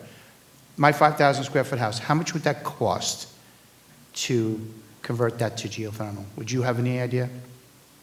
Do I have any idea? Yeah, would you would you have any idea? I'm you know, because I would love, me being in the plumbing business, I would love to see if that's possible. Yeah, it would be extremely expensive to do that. It would be extremely to go to air source heat pumps as well. So what size home would be a perfect size home for geothermal? There is no perfect, I mean, you can do No, I'm saying, any building. This building could be a geothermal building. Okay, but you didn't give me a cost, how much it would cost me to do you wouldn't have any idea with that. Where are you located? I'll give you a number. Yeah, no, again, because I know you have to drill. No, I'm being honest, because I'm curious. Me in the plumbing business, because there's a lot of plumbers that get put to work. I live in Smithtown, Long Island. Yeah, so your system would probably be in the $100,000 range. $100,000 range. Before the 30% federal tax credit and before the rebate, so. Okay, thank you. And Denise, and I thank you very, very much. Battery storage, this quick, how long can solar power be stored in batteries? Well, it depends on the type of battery, so it's not a simple answer. Okay, so And it's that's also actually the battery, it's also the battery size.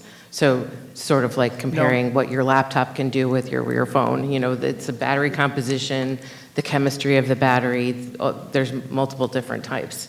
So it can, the average system, generally speaking, that's considered like a. So, okay, I have here between 4 and 6 hours. Well, that's your average, Average. lithium ion system, yes. Are you concerned about the amount of cloud covering in the winter months and the short duration by which a battery can store power? Now we have Buffalo that has 54 sunny days a year, Rochester 61 sunny days a year, Syracuse 63, and Albany 69. Now we have Los Angeles 284 days, and Phoenix is 300 days a year. And look what just happened with California, where they're telling people, please, do not charge your cars, do not charge anything. Thank you, Senator. We've heard that example earlier, but I have to cut No, you no, off it's actually, I bet everybody has a different answer. No, sorry, the 3 minutes are up. Thank you. Thank you. Assemblywoman Glick. Two quick questions. John, the proposal for all-electric buildings, which could include doing a geothermal heat pump, are focused on new construction to begin with. So is there like a dramatic difference, and would you have to be using, I would assume you would need a ductwork system of some kind for the distribution? Yeah, the distribution systems aren't fundamentally different than, say, a gas furnace. You know, gas furnace and air conditioner is what it would replace. So it would just be one thing, and you would put in the infrastructure as a part of the construction project. As Doreen Harris was saying, it's a time when you're making a new investment, and that new investment in the new house is a good time to do it, just like on replacement on existing buildings. Plus, you get the tax credit and any rebate that you have from the utility. So it's an excellent time to do it. Well, I guess the point I was making was that if you were looking at new construction, you would be looking for buildings that were already prepared for geothermal. Almost all new construction, certainly up in the Capital District, is air distribution systems, be a furnace and an air conditioner. There's no particular preparation. New construction is prepared for heat pumps and certainly prepared for geothermal. There's no adjustment that needs to be made to the building code in terms of the building envelope or anything like that, or the electric panel upgrades. You would have everything that you need to do it. Thank you. Denise, the type of battery storage, are you talking about battery storage for major systems, or are you talking about distributed for, for somebody who has solar or community solar, that they might have a separate battery storage to weather the 3-day outage or something? Yeah, we're talking about both. So what's referred to large scale, utility scale, there's large scale storage, which is, 100, 200 megawatt systems, which are still pretty, they're not huge,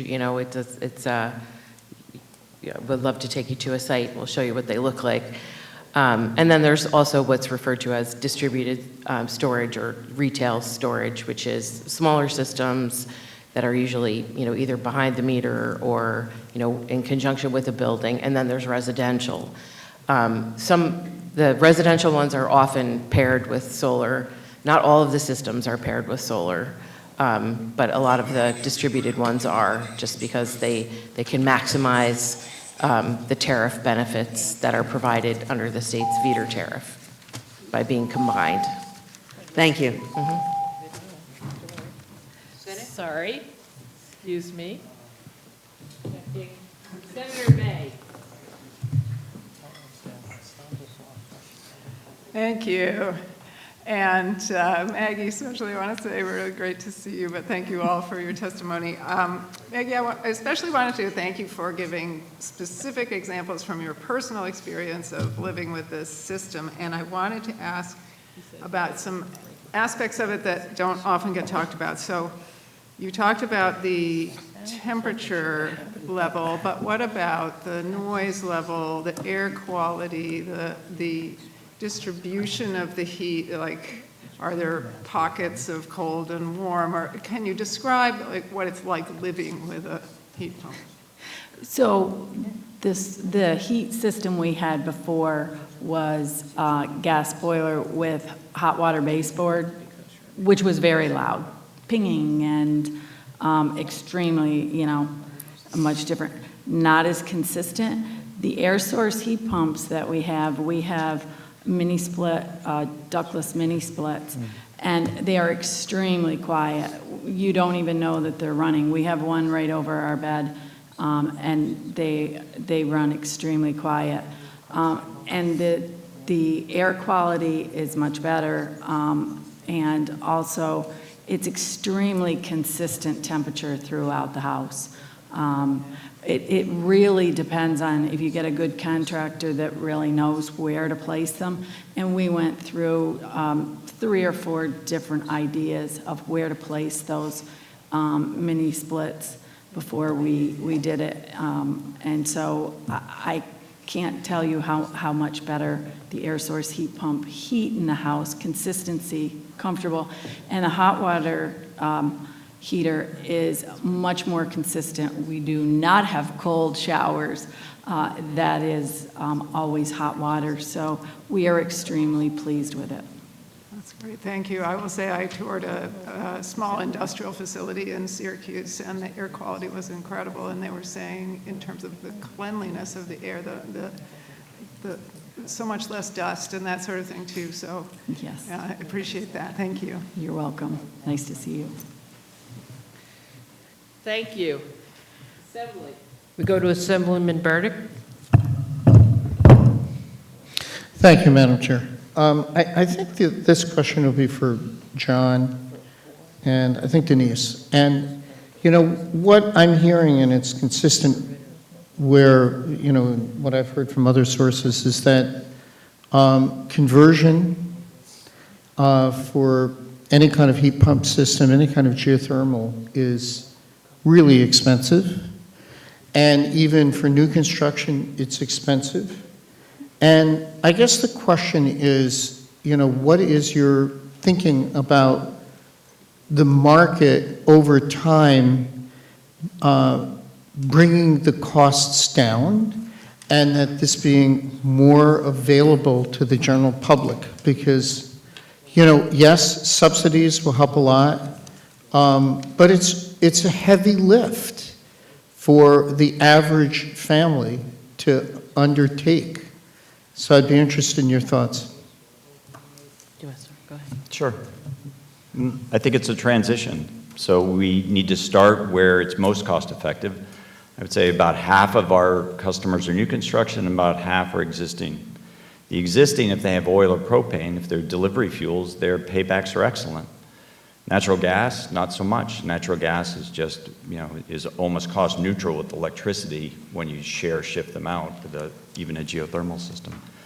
So what I'm looking to do is try to figure out where does it fit best. And a lot of the projects I'm working on are utility scale projects where we go into natural gas environments, but we try to match up buildings with different load profiles to minimize the amount of infrastructure and increase if I could interrupt, efficiency. do you see advances in technology on the horizon that will bring down costs?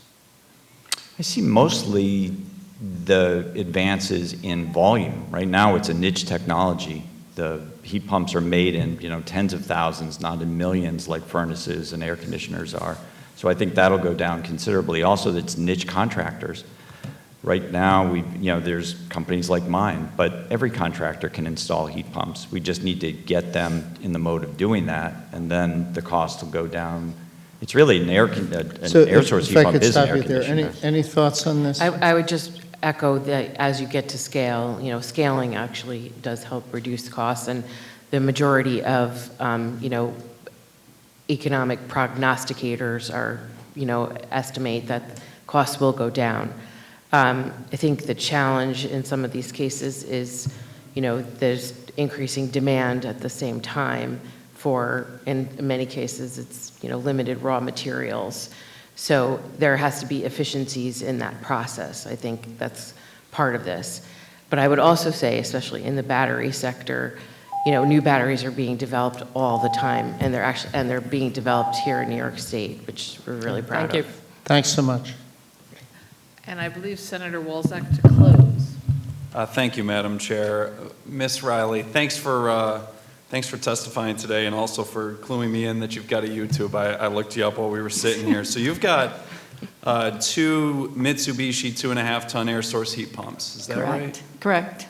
And those, by their spec sheet, you're outside the operational range if it's negative 14 degrees outside. Were you aware of that? Yes, and I talked to before I came, talked to our contractor, and I asked him if he had any more experience with it, and he said they're going down into the -20s, he said, even though they're rated for just -14.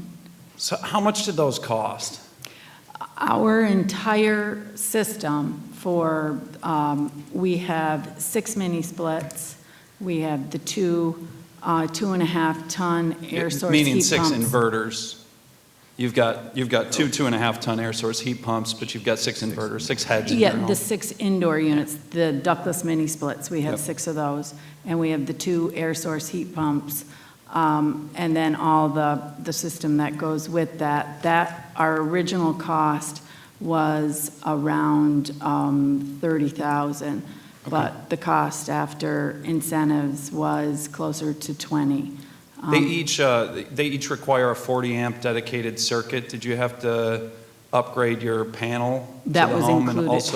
and That was included Included in that cost? That was the entire cost of the system. Okay, and Yeah. you're in central New York. Did National Grid have to come out and upgrade the wire to your home? No.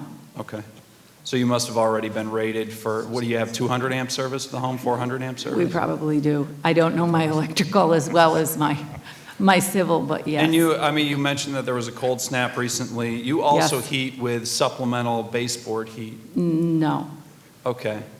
We do not have any backup. The day don't- they said they want to take out the gas boiler, it was like, oh, okay. But yes, the gas boiler's gone, and the only thing we heat with is those two Well, the air source articles heat about you are pumps. wrong then. You don't have any electrical baseboard heat in your home. We have a couple electric baseboard, but we do not use them, no. If the air source heat pumps are sufficient to heat your home by themselves, why do you have supplemental heat by baseboard? In our basement. It's just for your basement? It's just for the basement, yes. Okay. Denise, how many homes can you heat when it's cold out with 200 megawatts of storage? It's, in terms of electricity, like by generating electricity? Well, Sure. again, it would depend on the type of battery and, that tells you how long. But, so can you ask the question again? I'm sorry. Yeah, How if many you got- homes? I can ask it again, but we're not going to have any time to answer Oh, it here today, okay. I can see. So, yeah, right. I know Well, the I'll- chairs I'll were respond to excited. you Thank then. you for your time. Sure. Of course, you can follow up with the senator after the hearing. Sure. And I'm sure he would be delighted to talk to you about it more, right? Of course. Of course. Thank you. I believe that is, the assembly is also done. Then I'm going to thank all three of you so much for coming. Thank you. Thank you. Thanks. I'm going to call up panel on the American Forest Timber Association, the Empire State Forest Products Association, Beyond Plastic, and National Waste and Recycling Association.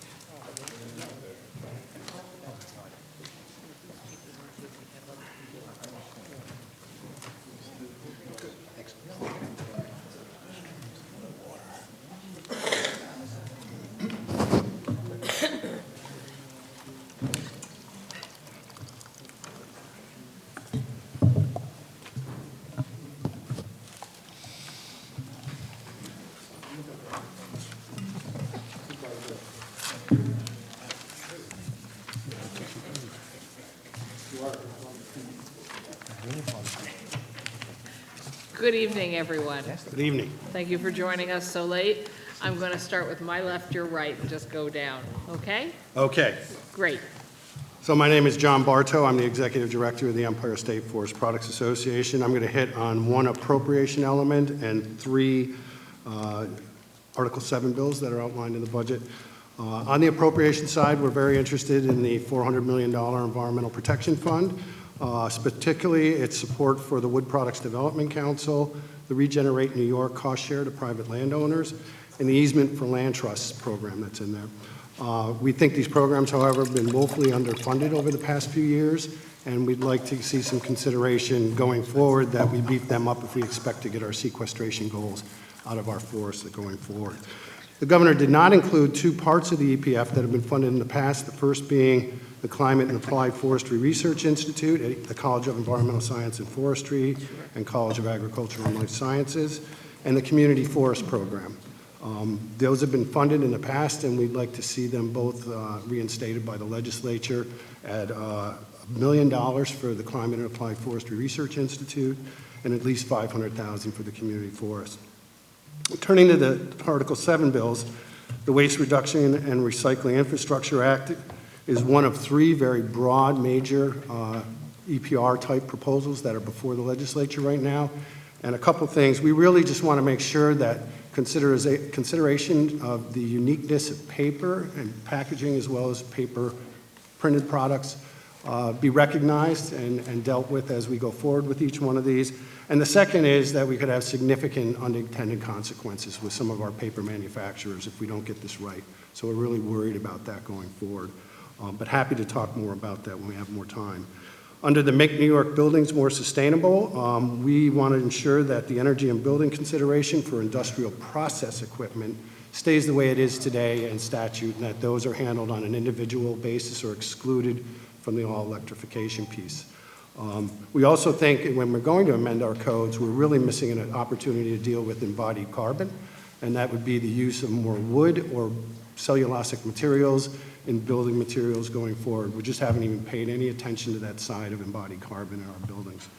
Under the third one I want to mention is the Cap and Invest program. We're very interested in working at an economy-wide solution for financing. We just really want to make sure that consideration is given to energy-intensive and trade-exposed industries. The allowance provisions that have been included in the governor's proposals or any other proposals we look at need to be sensitive to that, or we could have a tremendous amount of leakage. And then we also want to make sure we support the alignment of New York's program with other state programs, the federal program, and the Intergovernmental Panel on Climate Change, so that we're not putting our businesses and manufacturers at a competitive disadvantage. So that's all I have, and my time remaining, I'll yield. Thank you.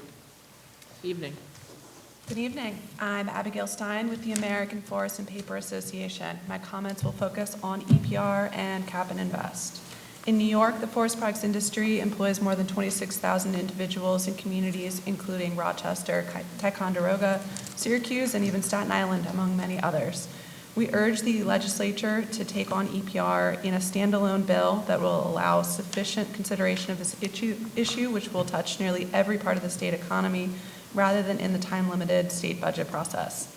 New York should take a more solution-oriented approach focused on problematic materials in the commingled residential collection stream. Paper recycling has enjoyed decades of success because of the industry's investments, consumer education, and the wide availability of recycling programs. For 2021, the paper recovery rate was 68%, and our industry's recovery rate has met or exceeded 63% annually since 2009. 88.9% of New Yorkers have curbside access to recycling for paper.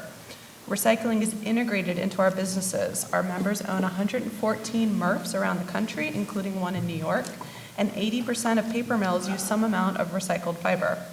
The paper industry is also looking to the future and has planned or announced around $5 billion in manufacturing infrastructure investments by the end of 2024, resulting in an over 8 million ton increase in available capacity in the U.S. Our industry is committed to a circular economy, but we are concerned that EPR could lead to highly effective products subsidizing the improvements for the less effective systems of some of our direct competitors. Printed paper products should not be included with the packaging. Talking points about everyone belongs in the bin can be a distraction from whether paper is contributing to the concerns that are to be addressed by EPR, or if it can become sustainable as a result of EPR being in place. And the answer is no to both. The market is shrinking, and the vast majority of printed paper products are 100% recyclable and easily recycled. On Cap and Invest, AF&PA members are both large consumers of electricity and, in some cases, generators of the electricity used, for the most part, for their industrial operations, including manufacturing facilities in New York. AF&PA appreciates that EITEs are to be given an allocation of allowances for the covered emissions under the proposed program at no cost. This is consistent nationally, and neither RGGI nor California's Cap and Trade program require allowances for emissions from eligible bioenergy. The criteria for structuring the cost of allowances and allocations for this will be extremely important for our industry, and so we look forward to some of those clarifications down the road for how this will function. We encourage this body to avoid measures that might penalize the forest products industry, and we look forward to continuing our work with the state of New York. Thank you. Appreciate it. Again, everybody knows that all the testimony in full is on the websites of the Senate and the Assembly, and so we know it's impossible for you to get through pages of testimony in 3 minutes. So again, for everyone else left tonight, just remember, try to hit your bullet points. Sir. Good evening. I'm Lou Dubuque, and I'm here representing the New York chapter of the National Waste and Recycling Association. I'd like to discuss EPR tonight. There are currently 3 different proposals, EPR proposals, floating around Albany today, and they all differ in significant ways, and no single proposal fully captures all the elements necessary for the implementation of a successful EPR program.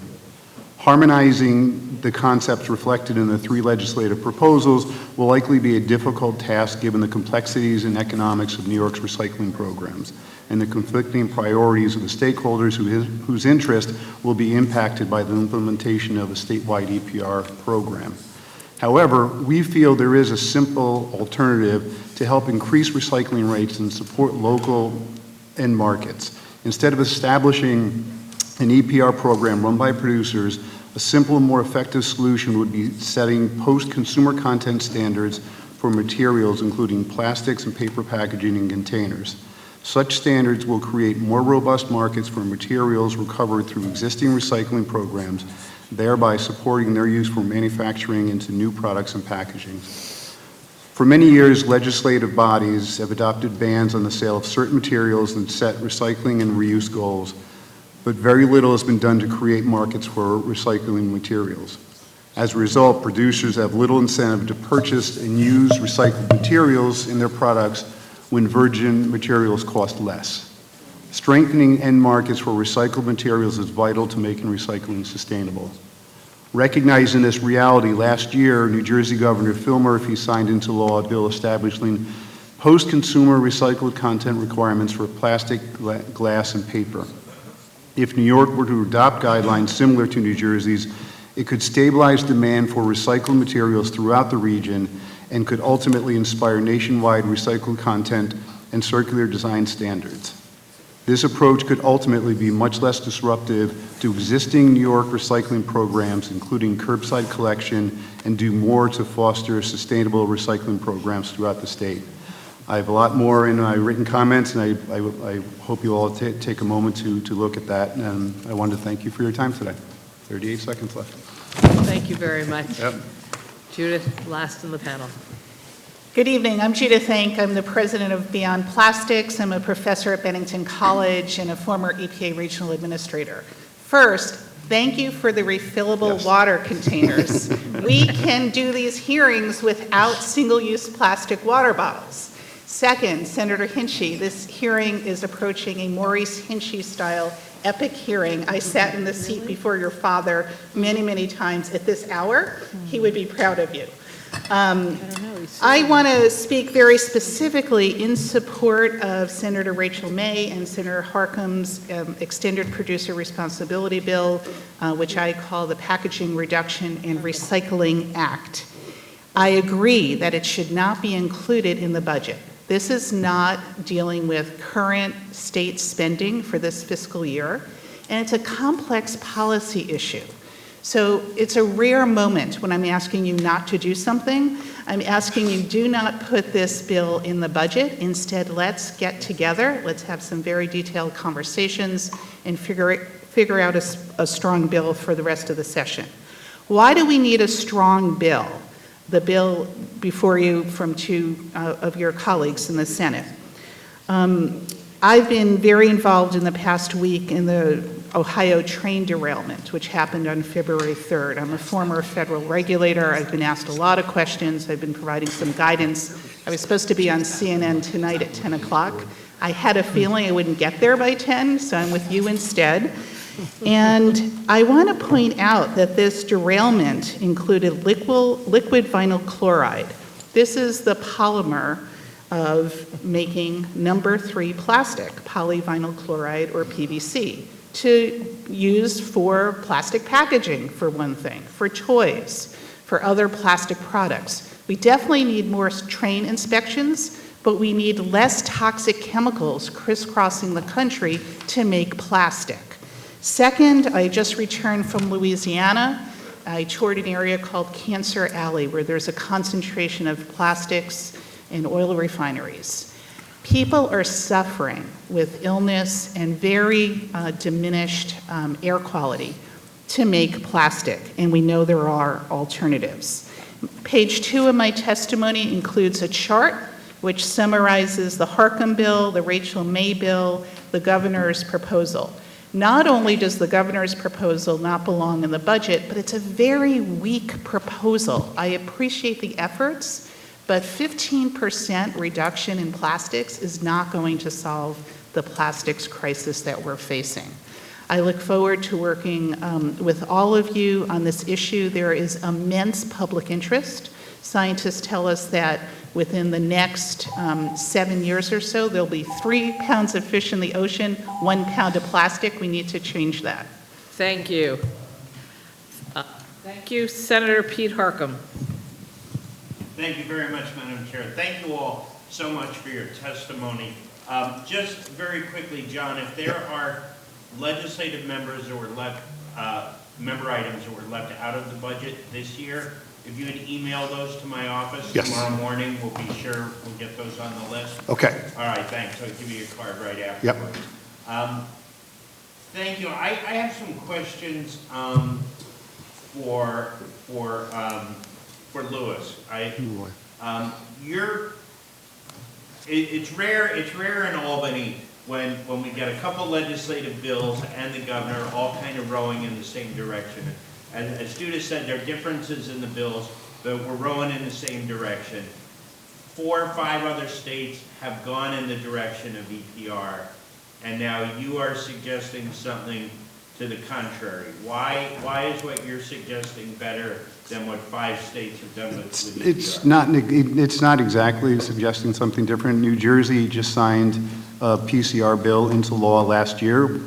I was just in New Jersey 2 weeks ago telling Senator Smith, it's a great bill. You passed that, it's got signed into law. Why don't you let that take some time to have the regulations take effect and then see where we are?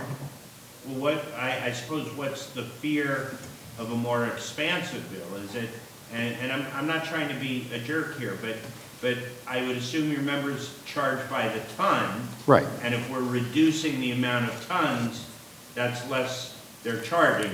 Is that part of the calculus of your position? Oh, our calculus is focusing on strengthening the recycling markets. That's what I was talking about here today. An EPR program down the road might be a better idea. Right now, focus on PCR, needs assessment, and strengthening the recycling markets. That's where we're coming from right now. All right.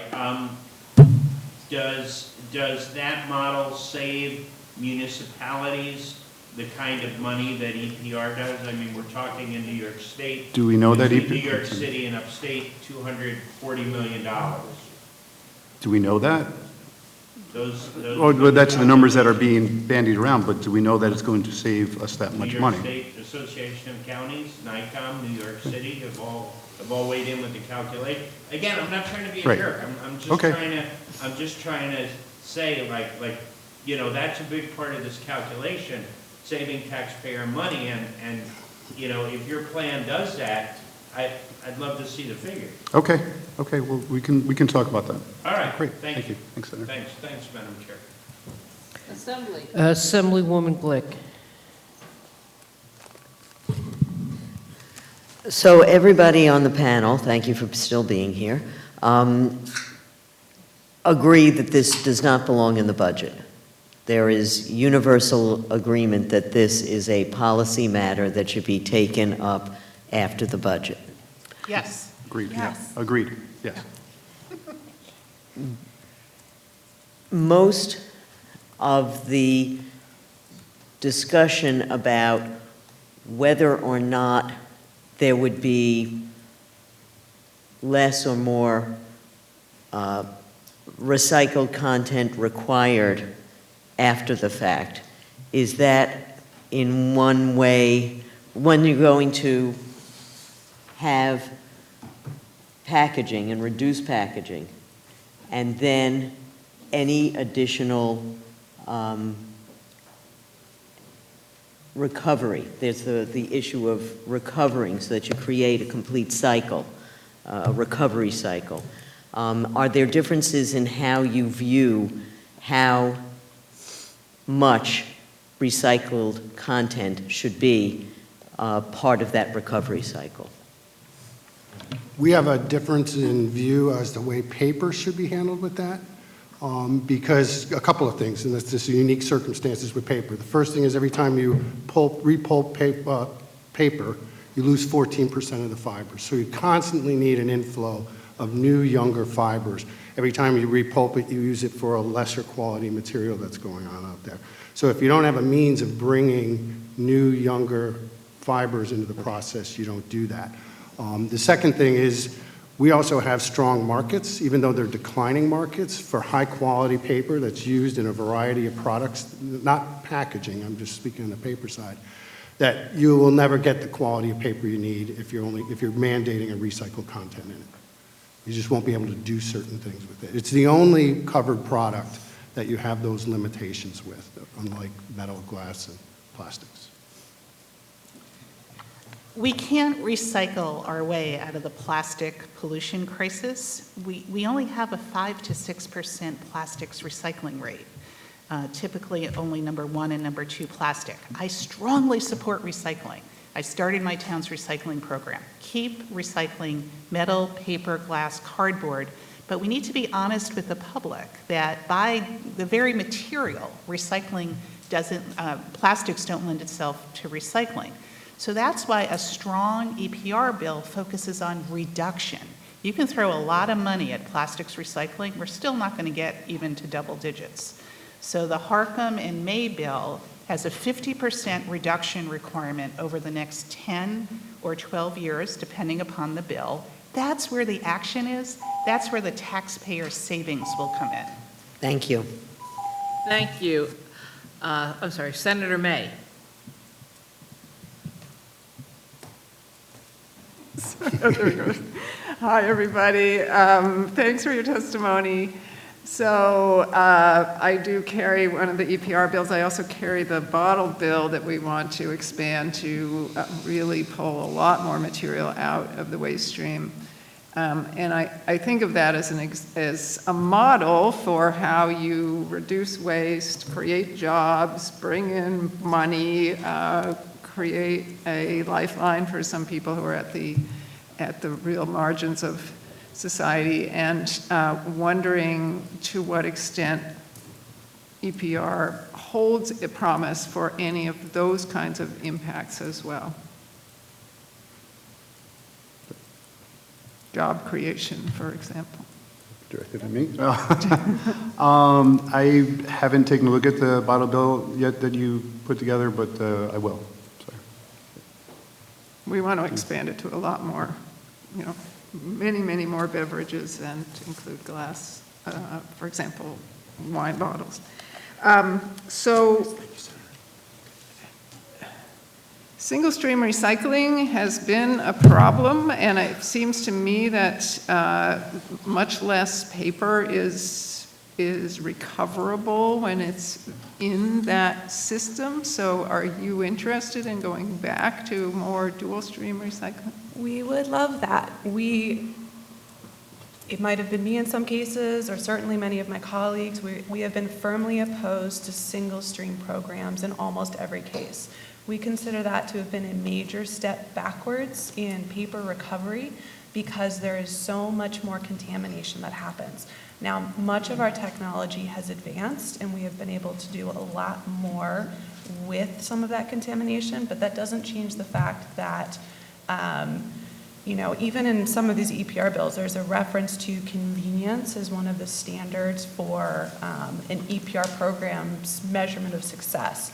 And if convenience includes single stream, then that is going to lead to continued contamination, which is a major factor for us. We're at 68% recovery rate, but our utilization rate, the amount that we can actually use, can be a different number because you can't use all of it when it has other things in it, glass shards or things that can mess up the systems. In some cases, a giant bale of paper that's got a couch in the middle of it. These are a problem and something that we consider a barrier because we want to use recovered fiber. In some cases, it makes the product more valuable. Just real quick, are there places in New York that use dual stream recycling still, or is it all very single? few? Well, New York City, they never quite got around to single stream, which is a good thing, to be slow. So Okay. New York City, Thank you. as you know, separate. Thanks. Thank you. Assembly. Assemblyman Ra. Thank you. Ms. Enck, you may have been here earlier. I had asked some questions about advanced recycling or chemical recycling, so I see in your testimony, but let me start with this. I agree at the end, a huge part of this is changing behavior, right? So I get that part of it in terms of the overall reductions that we're after here, but does a technique like that, not that it's the full solution, but not have a place, does it not reduce the use of the so-called virgin resources? I think chemical recycling is a real mistake. One problem is it doesn't work. The industry has been trying it for decades, and because there are so many different types of plastics, so many different toxic chemicals in it, you can't chemically recycle a lot of that material together. It's a false solution. It's also a major source of greenhouse gas emissions, air toxins, water pollution. There are only 8 facilities in the whole country. 7 of them are sited in low-income communities of color. I think it's a distraction. I'm strongly opposed to Senator Mannion's bill that would exempt chemical recycling from the state's solid waste and recycling laws. If it's so clean, why do you have to exempt it from our state laws? I strongly suggest that in EPR bills, you don't count chemical recycling or advanced recycling as recycling. It's not advanced and it's not recycling. It's turning mixed plastic into fossil fuel, mostly, the last thing we need.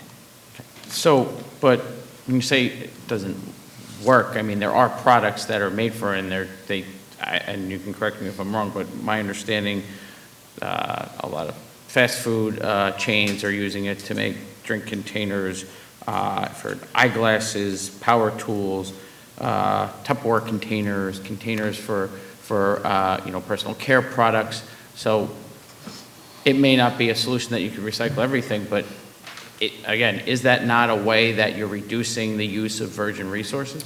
No, I mean, those are very slick marketing approaches by the chemical industry. The vast majority of old waste plastic in these few facilities is turned into fossil fuel. So do we want to turn plastic into fossil fuel? I don't. I don't want to make the greenhouse gas problem worse. Eastman Chemical, I just testified on this in the US Senate, and I looked at old congressional testimony. In the 1980s, Eastman Chemical said they were going to turn old plastic bottles into new plastic bottles. They never did that. That's from the 1980s. Thank you. Senator Hinchey. Thank you very much, and thank you all for being here. Not surprising, my questions are for John Bartow. Thank you for the conversations that we've had over the last couple of weeks. As you know, we've talked a lot today about agroforestry and what that looks like and how that can help specifically our agricultural community, but really specifically, I think the goal is everyone who has forest land on their property to help make them actually a working forest to help capture and sequester that carbon.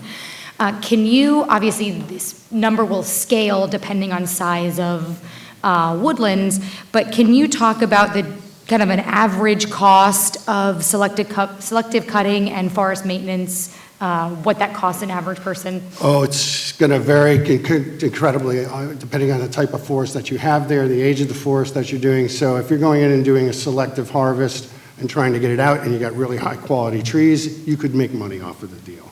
But oftentimes you're going into a really damaged, perhaps high-graded forest, and you may well be paying someone to come in and thin that forest out to allow some of the higher quality trees to get enough light to continue to grow out. And then eventually you'll have a profitable harvest that's out there. But it could be, and again, it depends on the size of your lot that you're trying to do. So I'd be really guessing to give you a set number on it. But I know we talked to your staff earlier in this week about what would it be at trying to get at that 1.4 million acres of just agricultural forest lands. And that would, it'd be a task in the millions of dollars. $20 to $30 million, and, you know, touching it and just getting onto it. And then the other side of the agroforestry, I hope we don't just limit it to those forests that are on farms, but there's a lot of forest landowners who don't currently have farms that may well want to get into agroforestry down the road. It's a great viable use of their forest land. Right, and I think there's an important place to, you got to start somewhere, though, Yes, in that, you right? do. You And do. so would you say that it'd be a beneficial thing for the state to do, to have funding within the EPF in a bolstered way Absolutely. to help support Absolutely. communities? I mean, we do a little bit of it in Regenerate New York, that's it, but, you know, $500,000 a year doesn't get you very far. We talked about in the climate smart agricultural sections of the EPF of an additional close to $24 million. That might be a huge stimulus to get that going. Thank you. Yep. Thank you. Assembly. Assemblyman Otis. Thank you all. You know, this seems like it could be a lot simpler. I am looking at, and having followed this legislation for a few years, I now pay tremendous attention to anything packaged that comes into our home. And so the trend I'm seeing is that a higher percentage, majority of the stuff that gets sent to us is all cardboard, and paper. I'm not, and so what I'm seeing is some people in the industry are saying, well, we can do this without the rules, we're doing it. So why is it so hard? It shouldn't be so hard. Why can't we just pass a law that says paper, cardboard, none of any of this other stuff, we're done? Why is it more complex than that? Well, I mean, first I'll say that, you know, I'm here to talk positively about paper as opposed to banning any other material. But, you know, I think that sometimes when we are talking about, you know, ways of tackling waste streams, conversations can get into lightweighting, can get into, you know, other ways of making the materials more efficient or taking up less space. And so when you get into that, you can start looking at other materials that might be, you know, have other values to it. You know, cardboard specifically, or OCC as we call it, is actually at a 91.5% recovery rate, so that's even higher than the broader 68%, and so it's something we're really proud of. But, you know, I think that there are still opportunities for growth and improvement.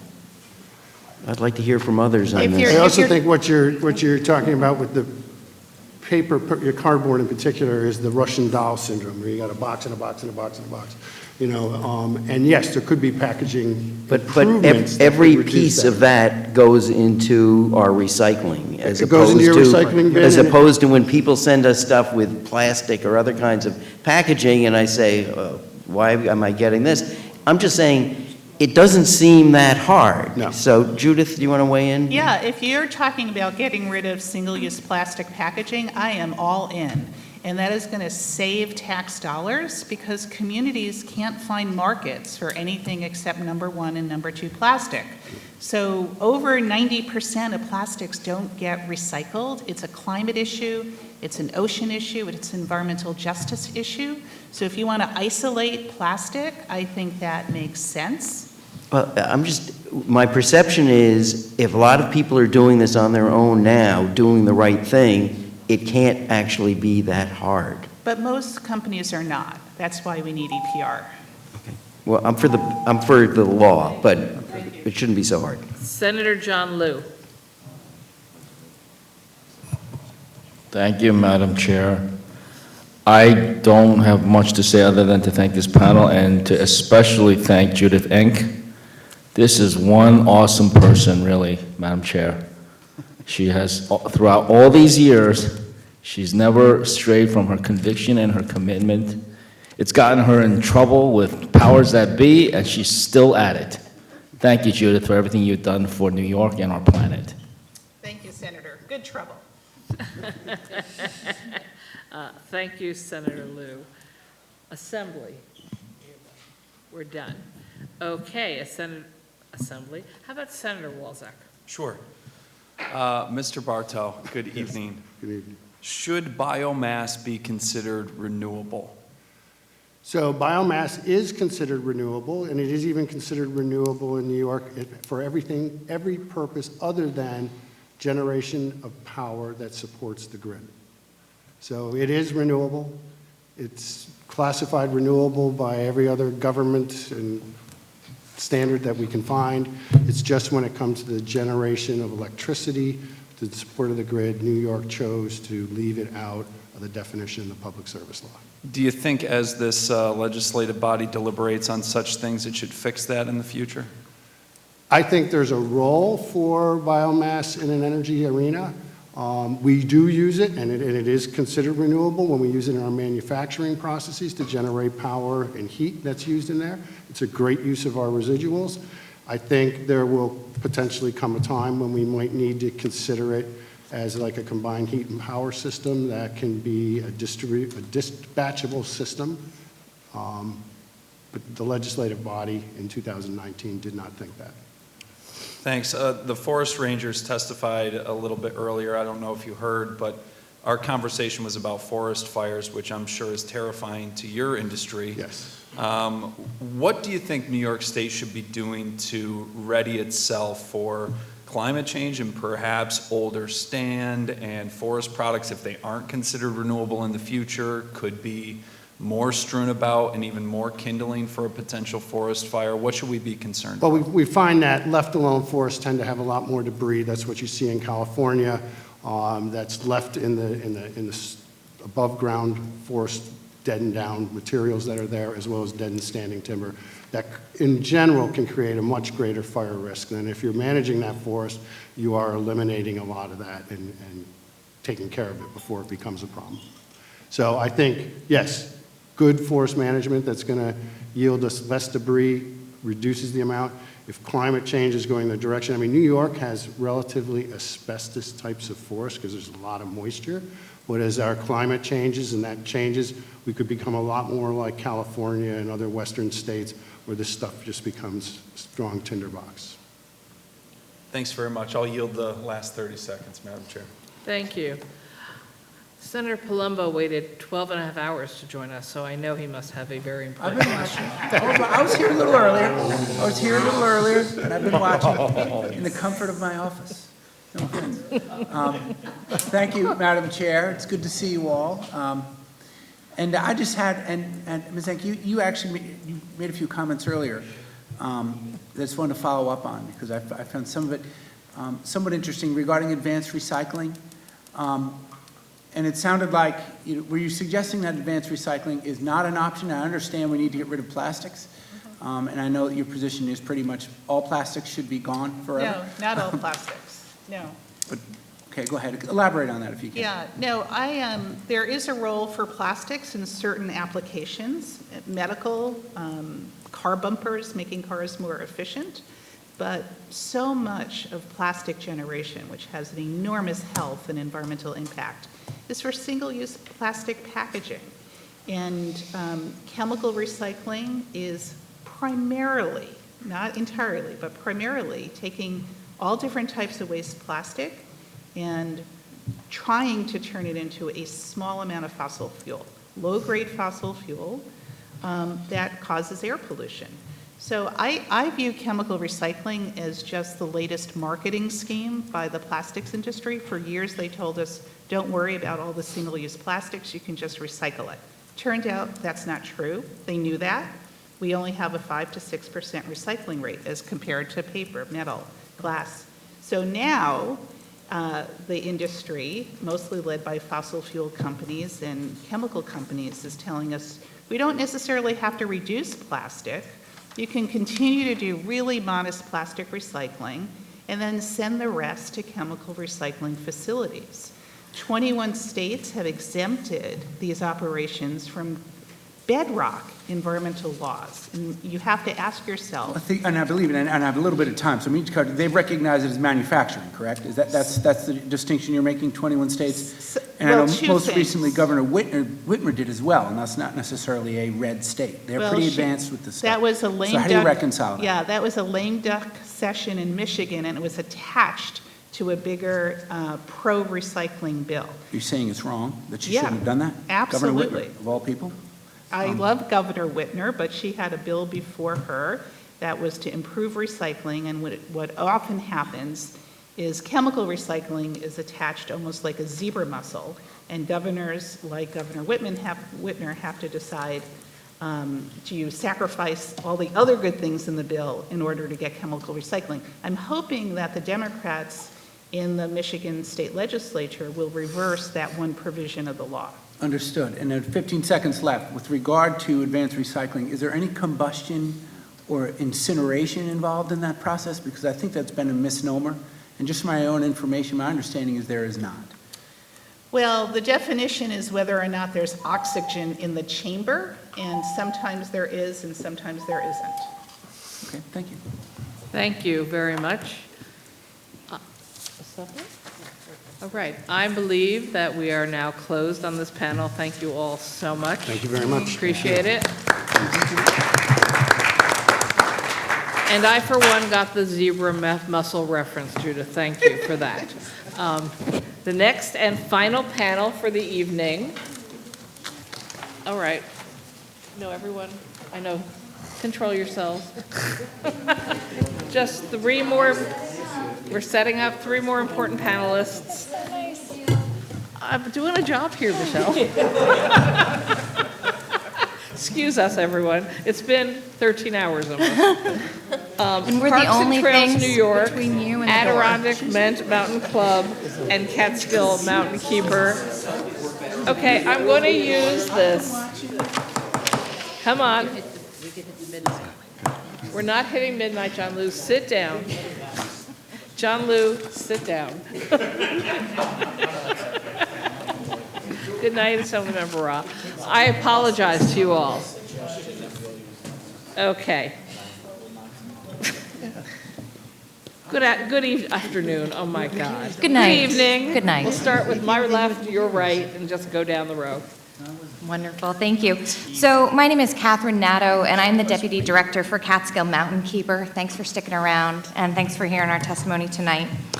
This evening, I'd like to focus on 3 main issues in the governor's proposed budget. My written testimony covers a bunch of other things, but thought I'd use this time to dive in here.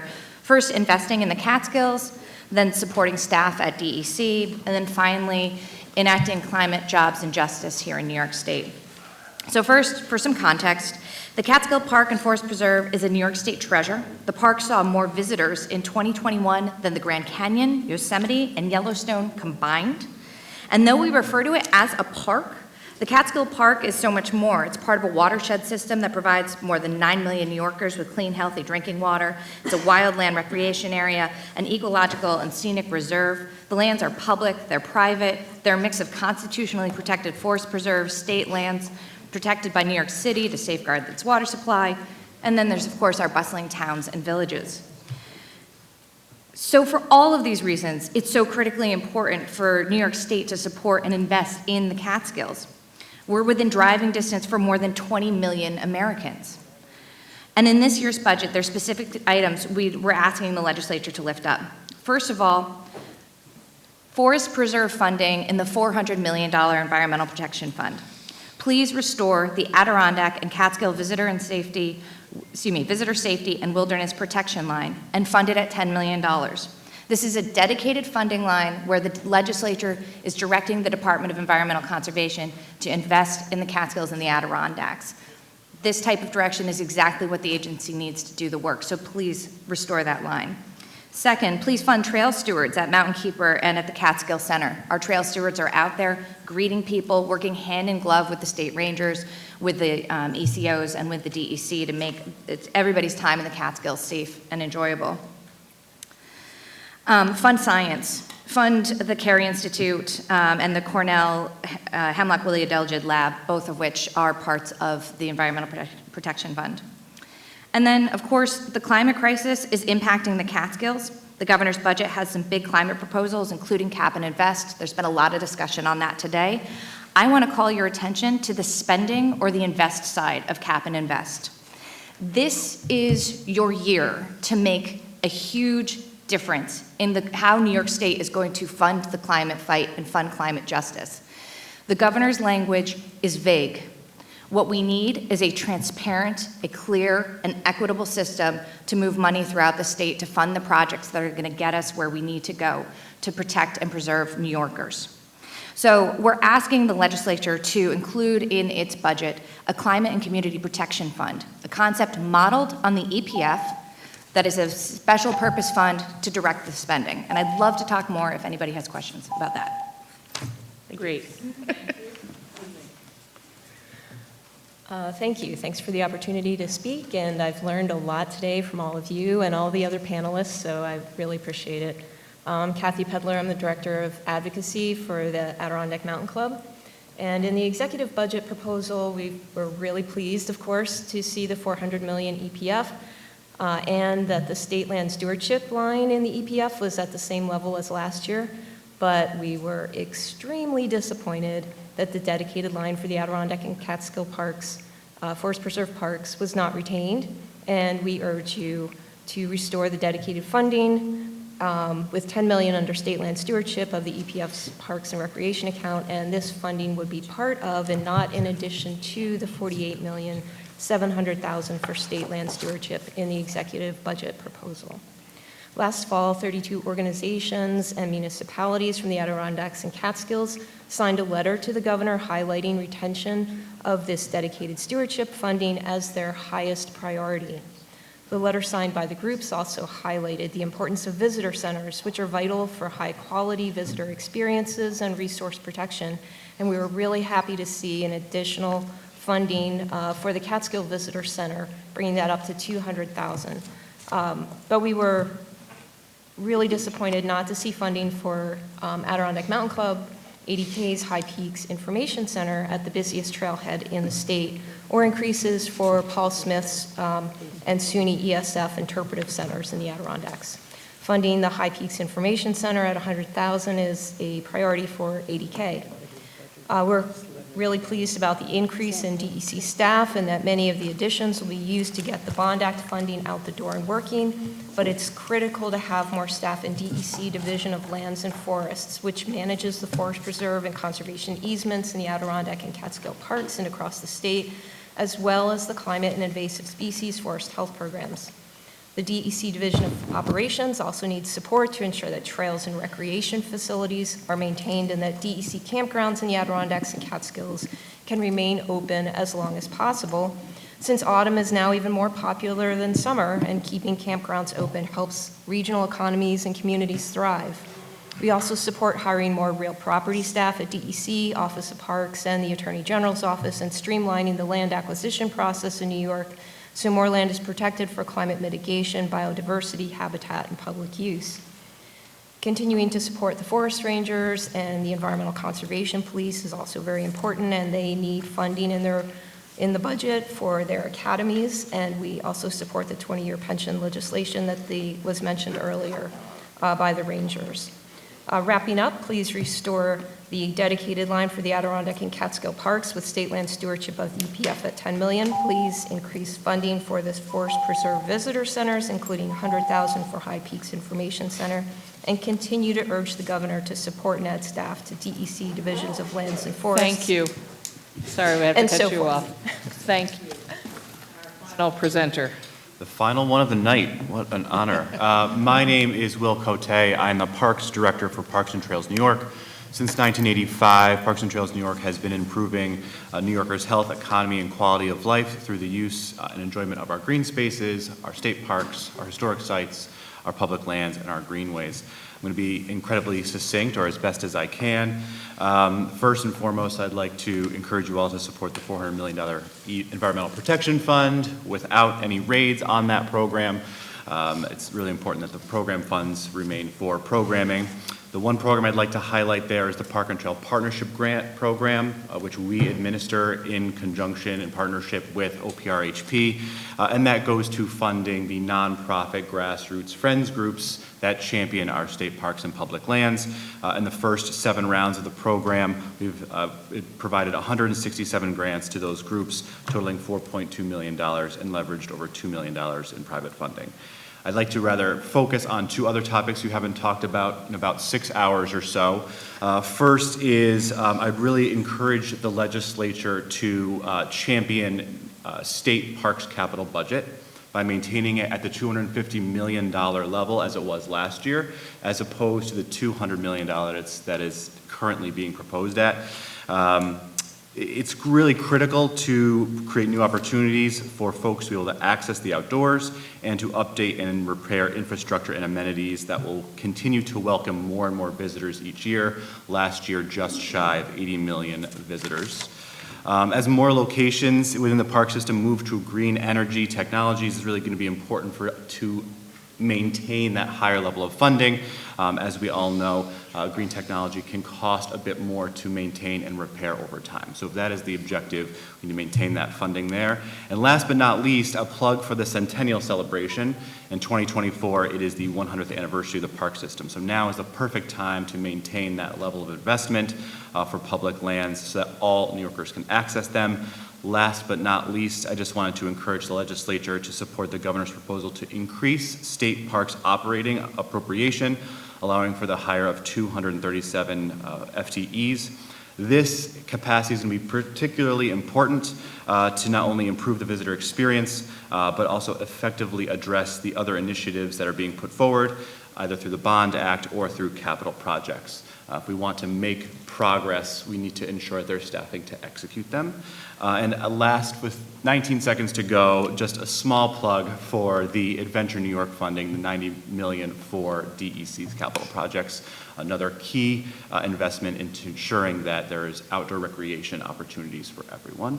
And lastly, if you have any interest in coming out and seeing any of the amazing things happening on our public lands, please reach out. We'd love to give you a tour. Thank you very much. Appreciate it. Pete Parkham has some questions. Thank you very much. First, try it again. We've been having mic issues all evening. How is that working? Yes. There we go. Thank you. Thank you. You stuck it out. Thank you.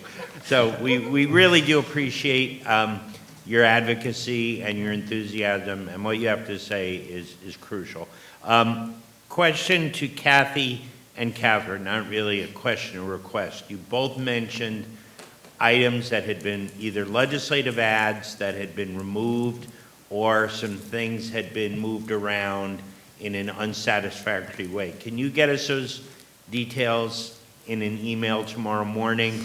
Absolutely. We're trying to get the clear picture on what the governor removed and moved around. So we, first we play defense, let's restore, and then we think about the other stuff. So we have everyone's testimony, but it's a lot to wade through. So if you can get us just those specific points, that'd be very helpful. And Will, same with you. Thanks. Certainly. Thank you. Assembly. Assemblywoman Glick. Thanks very much for your work and advocacy. Ditto to what the senator said, because I do think that you had an increase in the Catskill Center, but there was something in the Adirondack that was not included. The visitor centers, perhaps. Right, in the visitor center. So we had requested $100,000 for the High Peaks Information Center. This is new. This wasn't there last year. The increases that did not happen were for the Paul Smiths and SUNY ESF interpretive centers. Yeah, I think those are very helpful and useful for people who are visiting. And then there was the 8 million was Yes. cut, and you're asking for 10. Absolutely. And so to be clear, the account that the 8 million was in has been maintained pretty close to the same as last year's appropriation in the executive budget. The difference here is it's just not lined out. And so the benefit of lining it out is that it's the legislature directing the Department of Environmental Conservation to invest in the Adirondacks and the Catskills. Adirondacks and Catskills, like I said, even though we call them parks, they aren't parks. They don't get parks funding. We're not managed by the Parks Department. So to get this stewardship money specifically directed toward the DEC to use in this manner allows us to do on-the-ground projects throughout both forest preserves. So that's why that's so incredibly important, to make sure that specific funding is there. Include that detail. I will. So that it's clear to us exactly what we should be making the point about. And at one time, the Steward program has been in aid to localities. Yes, that's right. That was a legislative ad through the aid to localities budget for the last 2 years. And that's where it still would be residing, but you needed to be in there. Please. Thank you. And thanks for everything you do. Thank you, Senator Michelle Hinchy. Thank you. I'll just go by Senator Michelle. Thank you all. We can do that too. Thank you for being here. Congratulations. And for our final panel, appreciate you all. Catherine, great orange jacket. Thank you. My questions are to you. Okay. First, and I can comment for everybody, but first, fully support what you're asking for in the restorations. I'll speak, it's important to the Adirondacks too, but speaking as a Catskill senator, the funding for the Catskills, and really the first time we got that just 2 years ago, has been critical. Yes. So thank you for your advocacy and work in this, and I look forward to making sure that that continues. Thank you for your advocacy and work in this. Thank you. I want to switch a quick second, and you've been really helpful. Something that came up earlier today was toxic dumping. And that's been an issue that I know there have been hearings in this room from back in the 80s about that issue. Do you see needed state resources to help get a handle on that from our communities? Yeah, I mean, the Catskill Mountain Keeper has worked on a number of different specific sites throughout the Catskills where there was illegal dumping, and this was just bad actors acting badly. So, you know, that's hard to legislate. What the legislature can do, though, is provide the resources at the Department of Environmental Conservation to make sure we've got the staff on the ground, both the ECOs and the folks in the office reviewing materials, to be able to, when bad actors act, come after them with the full force of the law and make sure that they're not allowed to continue. So on our side, requesting increased funding for actual staff to be able to deal with this when you or we bring these cases to them. Absolutely, and the governor's executive proposal calls for a significant staffing increase at DEC, which we wholeheartedly support. It's directed specifically on Bond Act, which we wholeheartedly support. And also, this is an underfunded agency that's been dealing for decades with low staff numbers, and now with attrition, it's getting worse. So it would be great to see more staff at DEC to deal with these types of issues, water quality, dumping, all sorts of things. Thank you. And in my last 38 seconds, if you do want to talk a little bit about the Climate Community Protection Fund. Yeah, top line. absolutely. So real quick here, I mean, again, the concept is modeled on the Environmental Protection Fund. So put into law and on budget a set of accounts that's going to push money out throughout agencies and throughout the state. Right now, the governor's proposal keeps any funding that's going through Cap and Invest, basically at NYSERDA and at DEC. There are a lot of other ways that the legislature could approach this. And again, the EPF is a great model. It provides more transparency, it provides more accountability, and it provides more ways to get the funding out throughout the state. So wholeheartedly asking you to consider this as you look at any invest. Thank you. Thank you. Thank you. Assembly? Assemblyman Burdick. Thank you, and I join my colleagues in thanking you folks for your perseverance and hanging out there. And first, I do want to echo what Senator Harcum had requested. I also am interested in seeing, especially those capital items, but other items that you feel, you know, have to go back in. And a few hours ago, you know, I had asked the SHPO commissioner about their capital plans for maintaining the trail system. And the reply was, well, we have a lot of volunteer partners and we're very fortunate about that. And, you know, what do you see as what ought to be done in terms of maintaining our trail system, particularly in light of climate change and, you know, the increased rainfall and thawing and such that really beat up the trails? What should it be? Should there be condition assessments done on the trails? How should it all be done? Who'd like to take that one Yeah, I on? can start. Well, I think, what we have in the Adirondacks, we have some areas like the High Peaks that are very popular, and the trails are in really bad shape. And when the trails were first laid out, they weren't laid out as sustainable trails. It's pretty much what's the shortest way to where we want to go. And so that has just made the problem worse. And then, over the past 30 years, there's been a doubling in use. And Just one quick question. Do they do any kind of regular condition assessment? Do you know whether SHPO does any of that? Where they do some kind of survey of all their trail system and then just say, okay, we got to take care of that one, then we'll do that one. Well, I know that, the foresters on the ground are, monitoring the trail conditions and trying to fix, the worst of the worst and, keep that process going, but there's just not enough staff, there's not enough funding. I mean, I think that's the most important thing is getting more staff and funding. And this $10 million in the state land stewardship is really going a long ways to beginning to address that issue. So, I think that's the first step. But nothing systematic to your knowledge? The one thing I would add is so Mountain Keeper served on the Catskill Strategic Planning Advisory Group, as did Ada Kay and others. And one of the things that we came to is we need what they call a visitor use management framework, which is a long, boring name for ongoing assessment to understand what are the needs of both the water, the lands, and also the people coming in. So this has been done piecemeal. And one of the recommendations from this group is this can't be done piecemeal anymore. We've got to be doing this on a holistic level, and I think that's what you're driving at. Right. Thanks Thank so you. much. Thank you. Senator Walczak to close.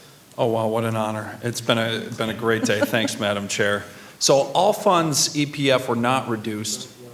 There's $10 million that you're looking for the legislature to line out in state land stewardship. That's what I'm getting. Okay, perfect.